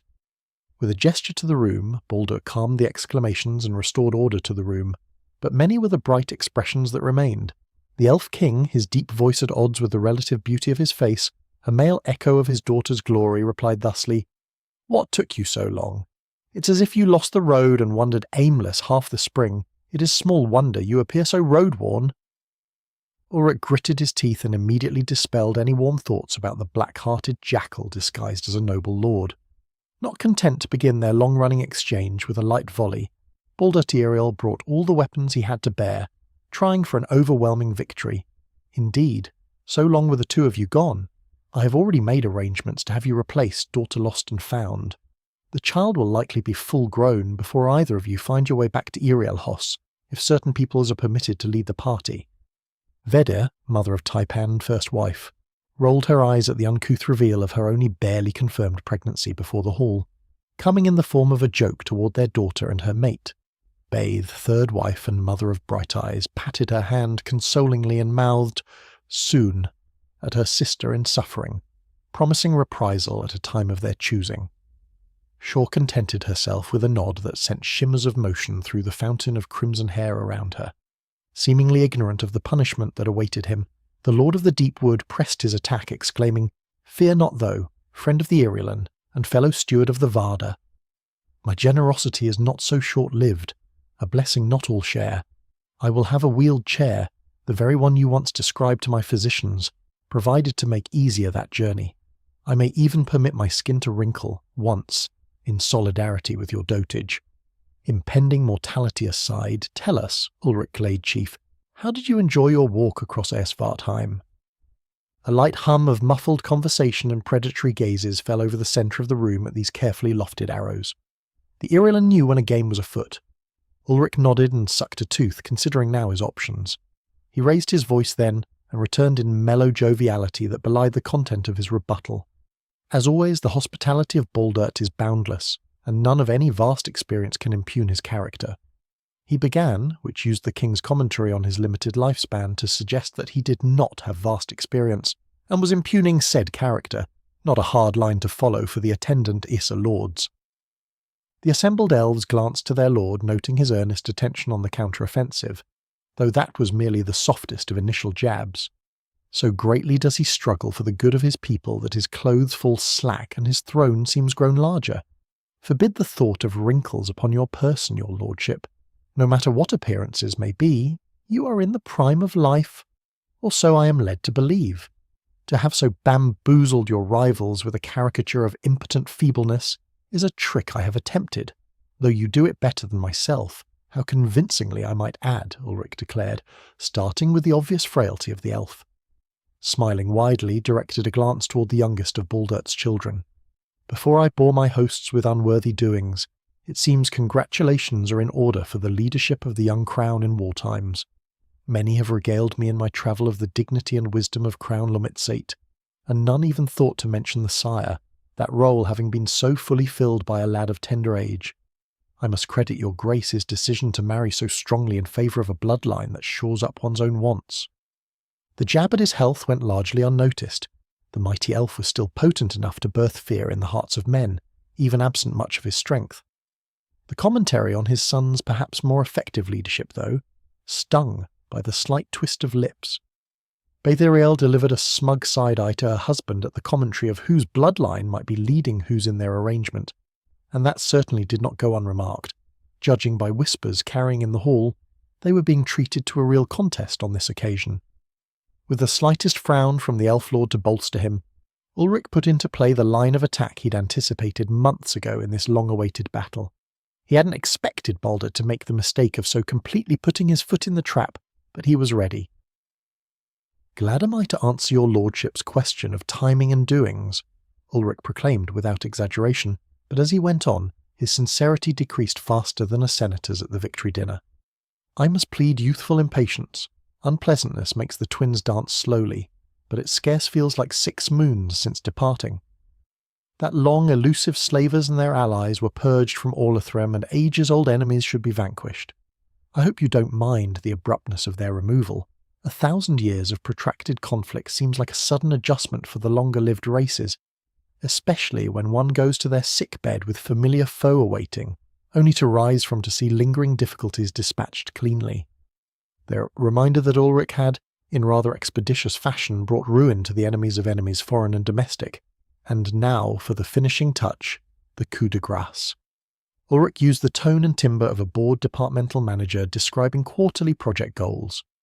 "I might have finished my task of empire felling and lich hunting sooner, but I had a wedding to attend and was honour bound to deal with some gate-crashing magisters and their pet barons, whom I was forced to inhume for insults to the bridal party and the slaying of a fast yet dear friend. After a short rest to cripple Bartola's ports, destroy most of the ships at anchor, and slaughter the magisters leading armies to assail the 2 rebellions in western Prispang I was able to motivate to action, I was compelled to take in some wayward souls that had been set upon by evil men. The audience became more attentive, Many had received rumours of foul doings in Pressbang, of torture and worse. The one-time engineer ignored their rustles and murmurs and continued speaking as if he intended to kill everyone with boredom, though he favoured his wife with a warm smile for a moment as he continued gathering rope for the noose, made specifically for his nemesis on the throne. My wife joined the efforts to purge the evils of manufacturing soul poison, and after putting down a greater beast and nursery of gilded Queen's Rose, we put to rest a legion sent against innocents founding their own free town. With yet more worthies in tow, I then broke the yoke holding the city-states of Pressbang prisoner, severing any control the gilded thrones might exert over generals, barons and mages alike through their subtle mind poison, a runic array of surpassing deviousness. On our brief rest in Kistalfa, I did some consulting work for how to properly dispose of an irreplaceable navy with a typhoon summoning, in which the merchant lords themselves were dispatched handily, though Master Garrus Blackskis gave himself nobly to see the task to its completion. From there, my dearest Taipan did help me negotiate a rather lucrative set of trade accords with the Barony of Kistalfa and a network of artisanal chefs around Pressbang, where we took a minor detour to slay the lich guiding Prosper's hand these 1,000 years or so. Iriel faces went slack as the dull-sounding rendition of what might as well have been Odysseus narrating his voyage home for the in-laws with all the enthusiasm of a bank teller.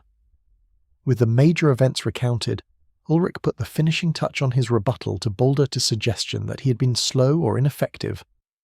A full, if not so hasty schedule, I know, but I am certain the Orlithrum would have gotten around to handling the problem in another few generations. My fall is free, if other millennial wars arise that need settling within the season, but I suspect I will have less time on the next year with babes in the wings ready to busy doting grandparents. The litany of achievements that matched bragging rights of any three people, delivered as a nuisance of a business trip, worked its magic. A few twitches of the eye here and there were most of what he managed to visually extract from the Elf King, who was practised at giving away little where the court could see. At the mention of the nursery of Gilded Queen's Rose, he had twitched as if he wanted to interject something, and again at the typhoon summoning. Ulrich had twisted the knife by mention of the inevitable grandchildren, and the Lord of the Deep Wood became contemplative. It was a dirty play, given how the man adored his first daughter, but rabid animals had to be put down without mercy, and letting Baldert off the hook wasn't going to happen. Now he had the high ground, for if the Lord of Iriel wanted to dandy his favourite's children on his knee, he had to come on them first to Ulrich. All according to Keikaku! Taipan delivered a steady stare to both of the men that gave her headaches, and decided that something needed to be done before her father said something rash. Mention of grandchildren was too much. If Galad Aldine had been in the room, he might have broke decorum altogether and charged the dais to squeeze her lifeless for his enthusiasm. That was a consideration she needed to keep ready in her thoughts for her inevitable meeting with her godfather.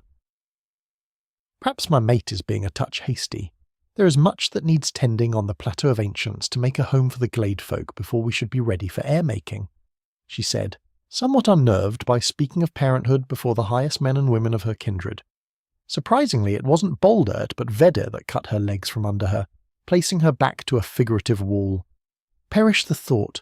As a newly established lord of an adjoining territory, it is in Iriel's best interest that the stability of an heir be bestowed on our neighbours. I expect you to do your duty with all haste, daughter, this next spring, if I recall correctly. Flabbergasted at this betrayal, Taipan couldn't stop the rising colour in her ears at having been sold out before the court. From the smug smoulder in her mother's eyes, she knew what she was doing. She had waited long, long decades for this chance, and struck the blow without hesitation. Her diminished husband straightened slightly in anticipation, feeling rejuvenated at the prospect, and took no pains to join his first wife's expectant expression. As a singular force, the room's attention now bore down on her, the weight of their expectation crushing her chances of escaping the trap. She turned her glare, wasted on her mother upon the dais to the cause of this debacle, her husband. "Ulrich! Damn your eyes, what have you done?" his wilting mate hissed at him, the very picture of elven apoplexy. "I am winning, Taipan, and that is all that matters to me right now," came his staunch answer, pleased by the hopeful twist upon Baldert's face, in spite of the well-crafted outmanoeuvring of his cunning fellow lord, unconcerned by the displeasure of his cornered mate, confused by the obvious approval of various mothers-in-law, and satisfied by the acclaim from the attendant lords of the forests. He had the feeling that he and his opponent were not the only players on the field any longer.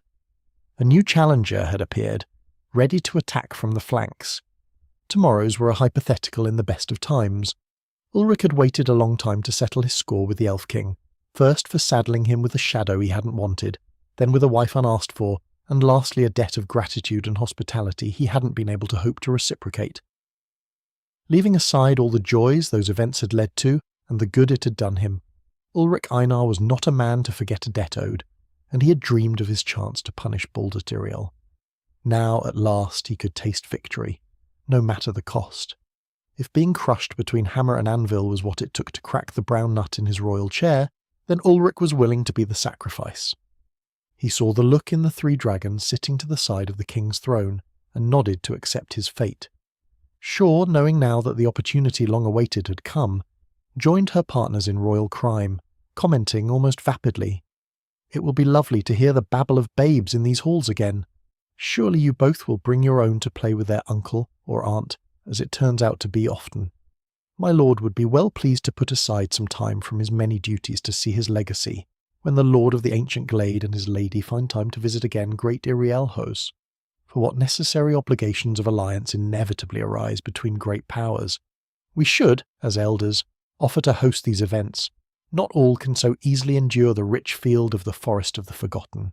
It was a fitting punishment for the wayward daughter that had given them so many headaches through the years, dealing with her sharp temper and the fallout of beating noble sons, various suitors of houses in good standing, or disappearing for months into the wilds to avoid playing her part in the guiding of allies and deterring of rivals in Olethram. Dereliction of her duties at court were not forgotten now. Just when she had thought herself free of them entirely, the dragons would bind her more tightly, especially with the reminder that before the hall stood a new power in the lands.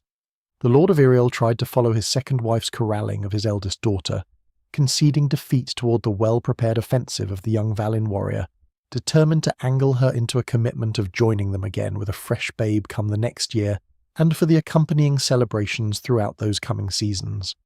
He would have the first among the stars in his eyes nearly living in the citadel before he let her say otherwise. He was foiled, utterly. Baith completed the route of Taipan, unstoppable as always, and also took the opportunity to violently blast the wind from her troublesome consort's sails. Melodic alto brooking no argument, the Golden Beast settled the exchange with finality.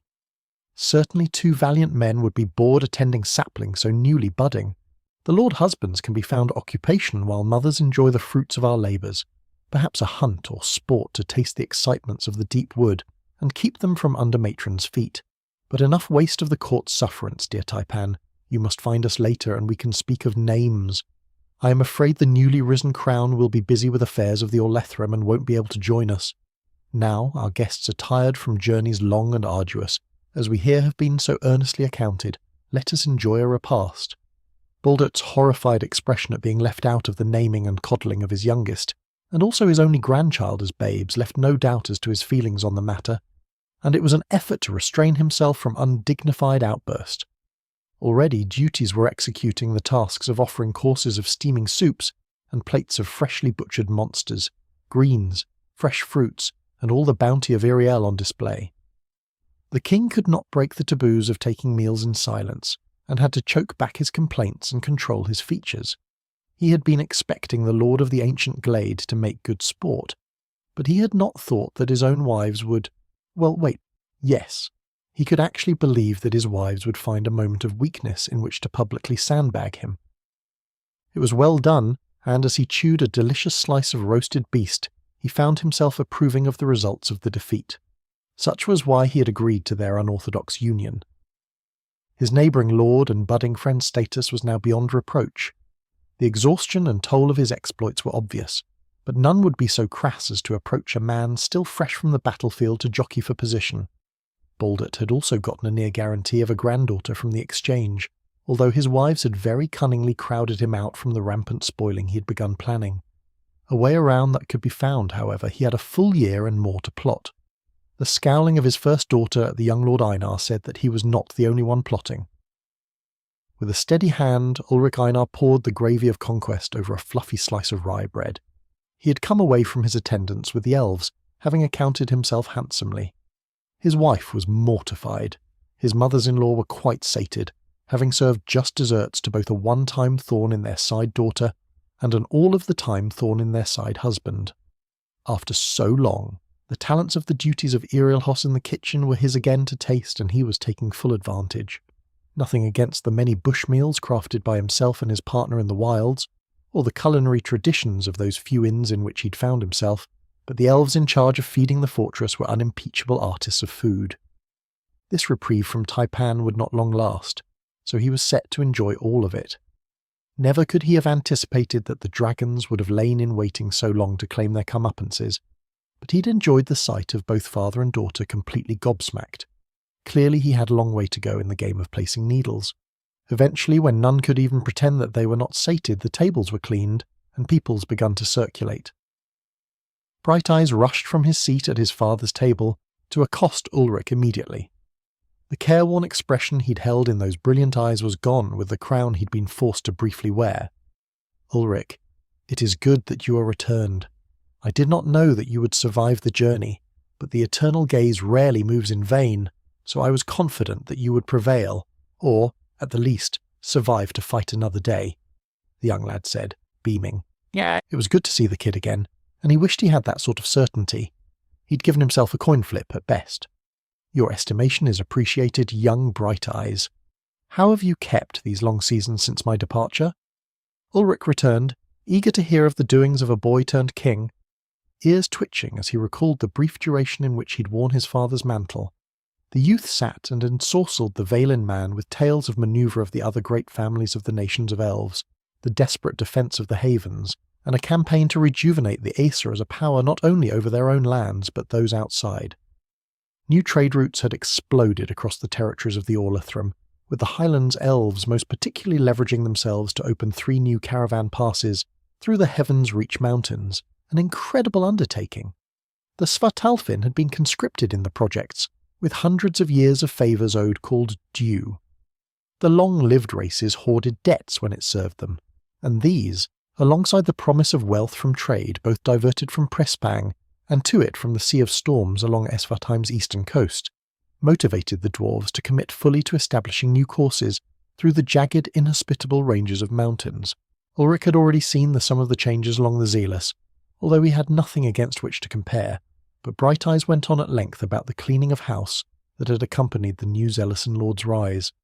The seafaring clans, those Ulrich had had little contact with so far, were full tilt in dealing with piracy and spreading like the tendrils of a fungus, opening new ports of call and establishing new charts by which sailors could navigate the fearsome seas. The Sea of Storms was not a name given in jest or ironic understatement. Economic booms aside, Bright Eyes spoke promisingly of the dialogue opening between rebelling barons of Prespang, when word of a sinister legacy of control and dark magics employed pervasively in the Empire came to light. Apparently, within the few weeks between this news spreading and Bright Eyes returning his father's throne to him, a great many messenger birds had carried various calls of peace and treaty, especially since local barons now had more to worry about tending their own borders if they happened to sit adjoining the outer reaches. Blood spilled and grudges nursed for many years lay between those peoples, even where they held tentative ceasefires. All because Ulrich had had a hunch and a sceptical mindset. That was perhaps the Reforged man's proudest accomplishment. It had always stuck in his craw that the peoples of Prespang, human, beastkin, and whatever else, seemed to be suppressed, seemed to be less than their potential. Ridding them of the shackles of a hateful lich was a good thing, unambiguously. He almost didn't mind the cost to himself and his partner. Almost, but Ulrich was no saint. No use looking through the soup for hair, though. It was all water under the bridge. Through it all, Bright Eyes lent the exuberance of his years, one greater than Ulrich's own, to the conversation.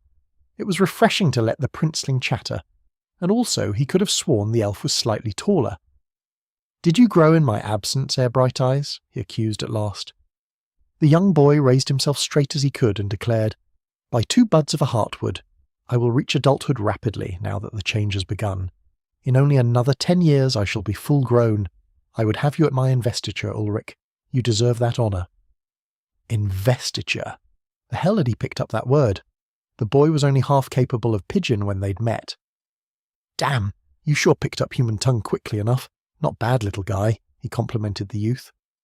A milk-curdling glance did Bright Eyes shoot toward his mother, but only briefly should she catch him shooting her dirty looks. Mother insisted that I be given daily lessons, on this and the common German tongues. She foresaw a time when our borders and relations with the other kin may be common enough that my courtly duties will require them. She even suggested that one of my year-long service indentures may be to a Valin baron or some such, he said with clear distaste. Young nobles of the great houses in Iriel were sent to serve other houses in order to learn of their neighbours' cultures and to promote good relations. It built unity when your children had served and grown familiar with the other clans. Orlethrum cultivated amiable relations amongst one another in this way, like roots of trees spreading and forming networks with other trees to strengthen all. Ulrich smirked at the lad's obvious disinterest at being sent into human hands for a year. Irksome enough to learn the habits of others of your own kind, let alone a different species. Well now, that's not so bad, is it? Maybe it'll end up being my humble lands you get sent to. I could use somebody with a good head on their shoulders to keep my pesky wife out of true. Oof! His joke was cut off with his breath by a dagger-like elbow jabbed into the solar plexus. Unfortunately, he hadn't remembered to seat himself on the side of his taipan's injury. That will be enough from you, Ulrich Einar, and do not think that my little brother's company will make me forget the embarrassment of earlier. Now I am very nearly under oaths to produce a child this next season. This is all your fault. He was informed, although not with the usual malice of an angry serpent. Music started to play, strange, alien, and harmonic, drawing mortal minds and feet astray. Then a shadow flung itself over his heart, and Ulrich turned to see the Lord of the Deep Wood looming over him, Baldert himself come to cast judgment. The male twin of his gorgeous daughter had recovered a bit of himself. He had not regained his weight, and the pronounced bones of his cheeks still said that much time yet remained until his convalescence. But he moved with purpose, and his eyes held again much of the energy from before his wounding. Yes, indeed, Ulrich, this is all your fault, agreed the deep baritone voice of the Elf King, speaking on many matters adjacent to his daughter's predicament. Surrounded by enemies, all he could think to do was bow gracefully from his seat and say, "You're welcome, all of you." Taipan rolled her eyes, joined by father and brother. They were familiar with his sarcasm. "I have for you something of a gift, Ulrich, Lord of the Ancient Glade, or a reward. A curse, perhaps, for power comes with the cost of obligation, to use it wisely, and to be a shelter for those who have none. I note your lingering affliction, the consequence of burning oneself with the field, of drinking too deeply from the Akashic," declared the Elven Lord, and it was all he could do not to groan. He had an instinct about these fey creatures now, and he could smell a bargain coming. Elves don't give gifts freely, nor do they forget debts. Taipan pinched him hard on the neck, probably warning him not to make any hasty decisions. Absently waving her off, he never took his eyes off of Iriel's sometimes inscrutable ruler. "Once upon a time not so long ago you ventured forth with my daughter to a sacred place, deep inside the fortress of Iriel-Hos, and there witnessed a sight none but the Aesir Irielen have seen. In that place there is little that cannot be healed or mended should Iriel-Hos itself will it so. Even the Bane struggled to unmake that which it was designed to unmake. Your mana burn may be healed there, as well as my daughter's deep wounding. I would offer the blessing of great Iriel-Hos to give you what you gave in destroying a blight on the Aesir," Baldert said quietly, unheard amongst the growing wash of music and festival. Mouth agape, he checked his ears. Last he'd heard, even knowing that place existed was capital crimes. He couldn't accept this. "I can't accept he said, before the poison in the needle Taipan had jabbed him with crashed down on his mind, sending him to sleep. When his eyes opened next, he was in a familiar place, an impromptu set of apartments in which he'd stayed after being burned, where he'd healed in the densest mana field available to the fortress city, the interior of the Arcaneum. He was in a familiar bed, too, likely the same as the one he'd slept in so long ago. None of the usual confusion or fatigue from heavy sedation was in his mind. He felt clear as a mountain spring. Instinctive pulses to his core pushed mana and surround sang its course through him instantly, yin chasing yang in a lightning cycle through him.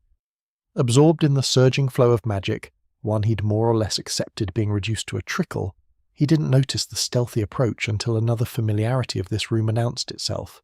"Just on time," announced the chief physician of Ireilhos, Dr. Yesera. "Had you still been asleep, we would have waited, but that proves unnecessary. I confess curiosity. How do you feel, one not of the Isa, who's been bathed in Ireilhos core?" An almost frenetic tone was in the usual collected voice of the healer. Ulrich looked up to see the good doctor and his companion, the nurse whose outline still struck instinctive fear into him, Nurse Pretty Face, who had debrided the burned tissue from his body while he was under the influence of some pretty amazing narcotics. It took a moment to summon the courage to smile in their general direction before he answered. Those had been bad days, overall. A hand held up in answer had Jacob's ladders crawling between fingers, the violet arcs dancing and buzzing cheerfully with barely a thought. "Better than ever," he said, realizing it was true even as he uttered the words. He hadn't felt so fresh since waking up in beneath the boughs of the towering trees of the ancient forest, the day he'd come to life on Varda. Satisfied nods from the two healers met his words, and he let the arcs fall away absent-mindedly.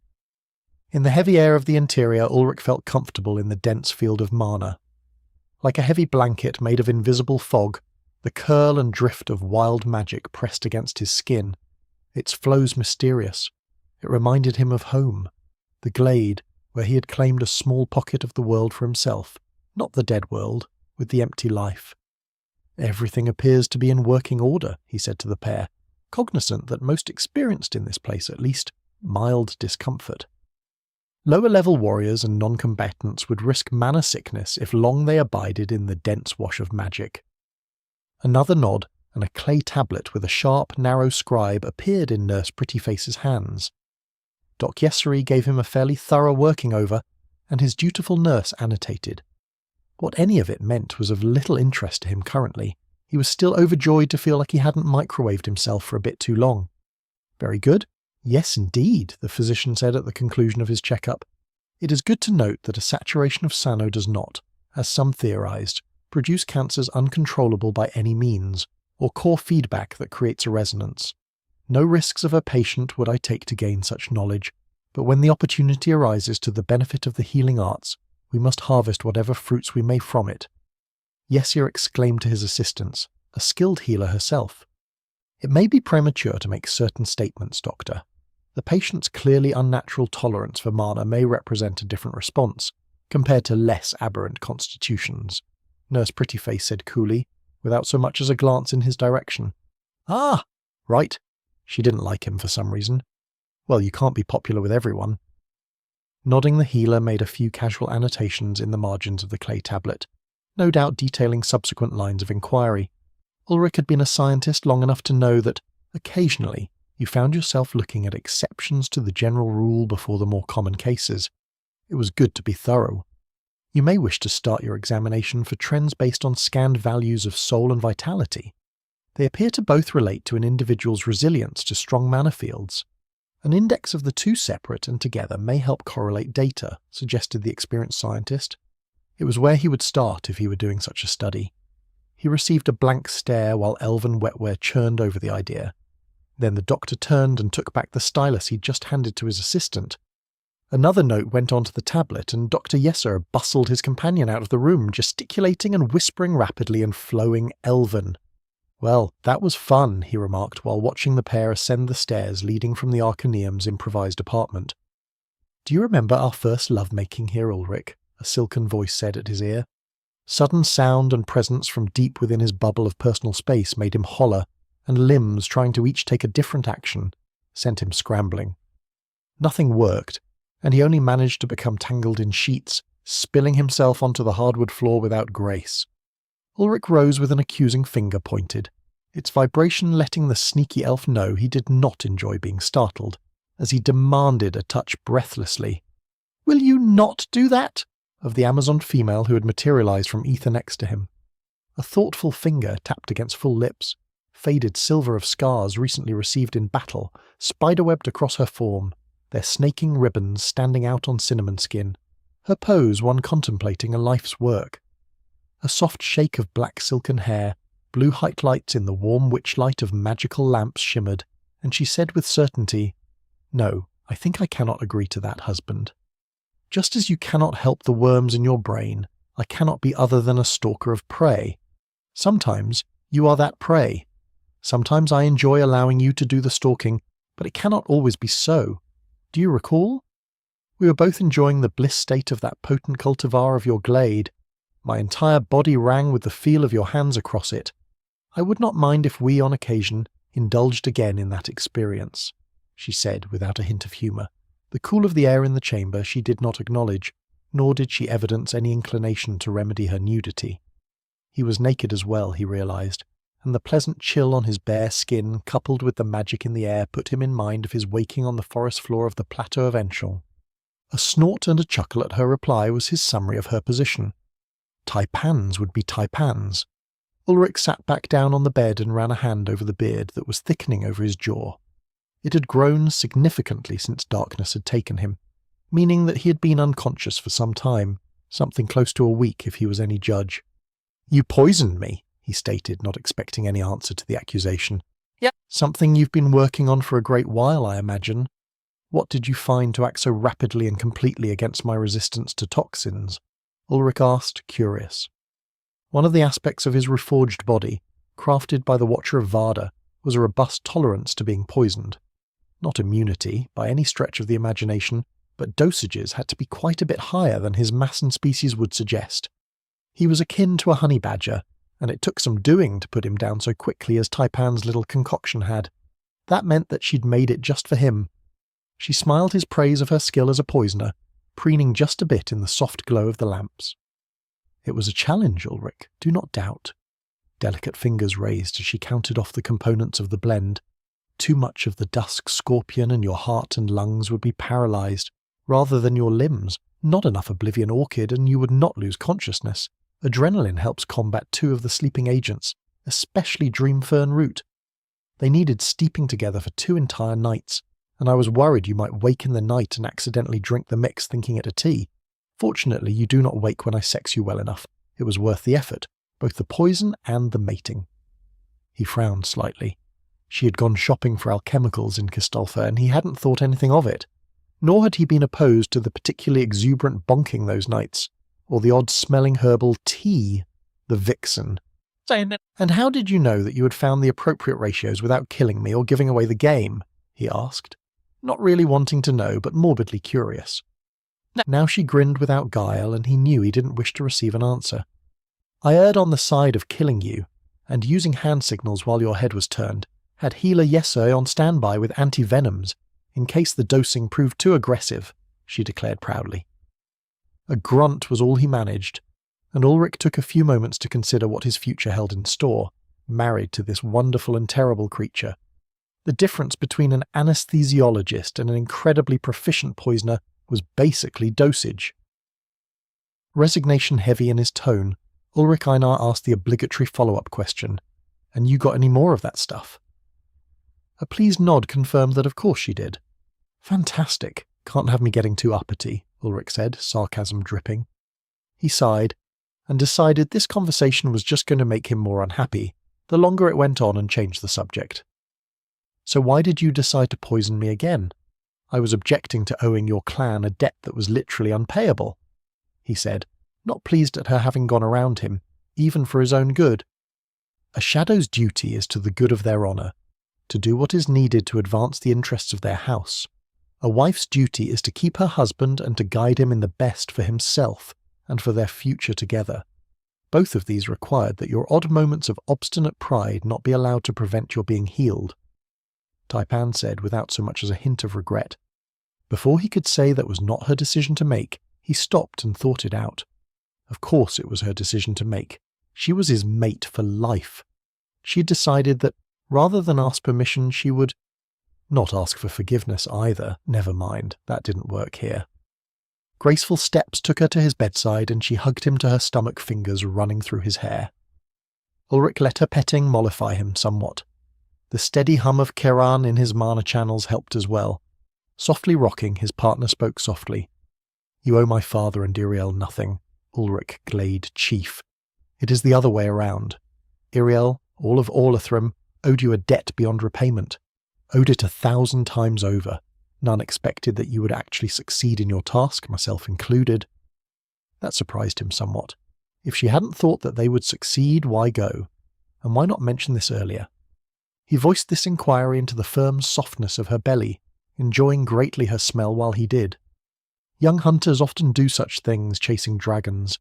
To test oneself against a foe greater than what we believe we are capable is how the merely competent become great, if they live. I was under the assumption that we would find our enemy, draw them out, perhaps sting them and slay their minions, and then withdraw. Around every bend of the road, though, you kept forging ahead. You continued to grow, and when the moment came, you shed your limits to strike down a thing that you should not have been able to protect the ones who needed you, and to avenge the Isa. How could my father not honour such a choice? Baldurt Iriel would not be known as one who was compassionless toward an elf friend, toward a hero. Hero? Ulrich looked up at his wife and saw the pride on her face. He shook his head against that. There was nothing proud about what he'd done to people in his walk across Varda's surface. I am no hero, Taipan. I killed men, destroyed them. People who had no chance to fight back against me. People who didn't know any better. Some who could not hope to swim to land when I sank their ships on the sea, who lay in their blankets thinking themselves safe in the night. And I hated them the entire time I did it. I took pleasure in their slaughter. That is not a hero, Taipan. That is monstrous.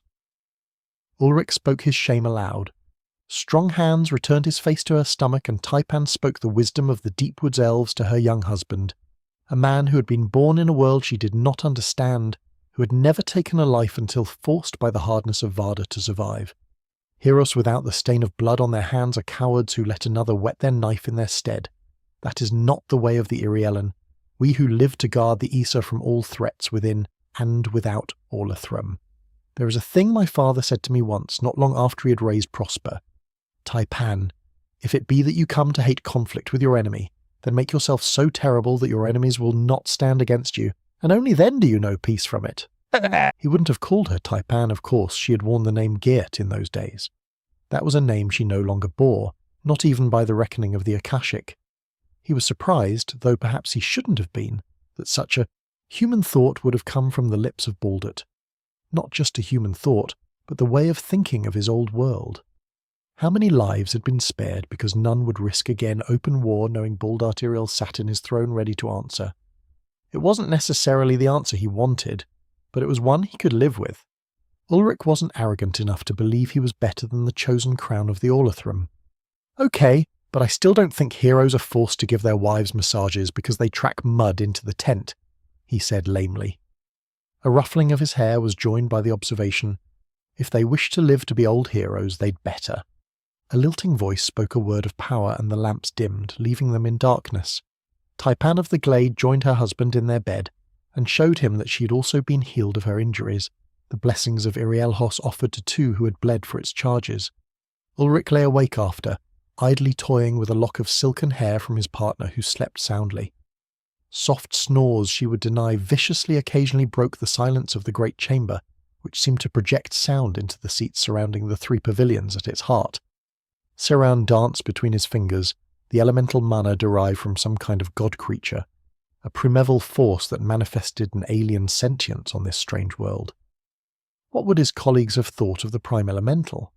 The electromagnetic force given a name, and that had thoughts of binding universes together. He was glad to have it back, this power. There were things that he could do with it. People who needed it to be safe, who needed him to stand in front of them against the ones who might try to bring them harm. How odd! Soon he would return to the ancient glade, to his home. He would bring those who followed him, and he would turn his home into theirs. There were so many tasks ahead. Cataloguing and learning how to manage the resources of the rare mana-enriched flora and fauna of the ancient grove of the ancients on their high plateau, establishing a plethora of trade contacts and shipments, founding a nation, starting a family. For an engineer tired of life on a dead world, tired of people, and tired of himself, he'd found himself with rather more happiness about having all these problems than regret. In fact, no, he couldn't find regret anywhere in the picture. Eyes closed, Ulrich let himself relax with a silent thanks to the Watcher for this life, all its challenge to come, and a destiny he had only begun to forge. Strong, lithe, arm wrapped around him, and he was clutched to the soft heat of the Essa form next to him, forced into an embrace he knew would last until dawn. He smiled at the entrapment, and let the coils of a taipan most vicious lull him to sleep within the flesh of a tree that was also a demigod.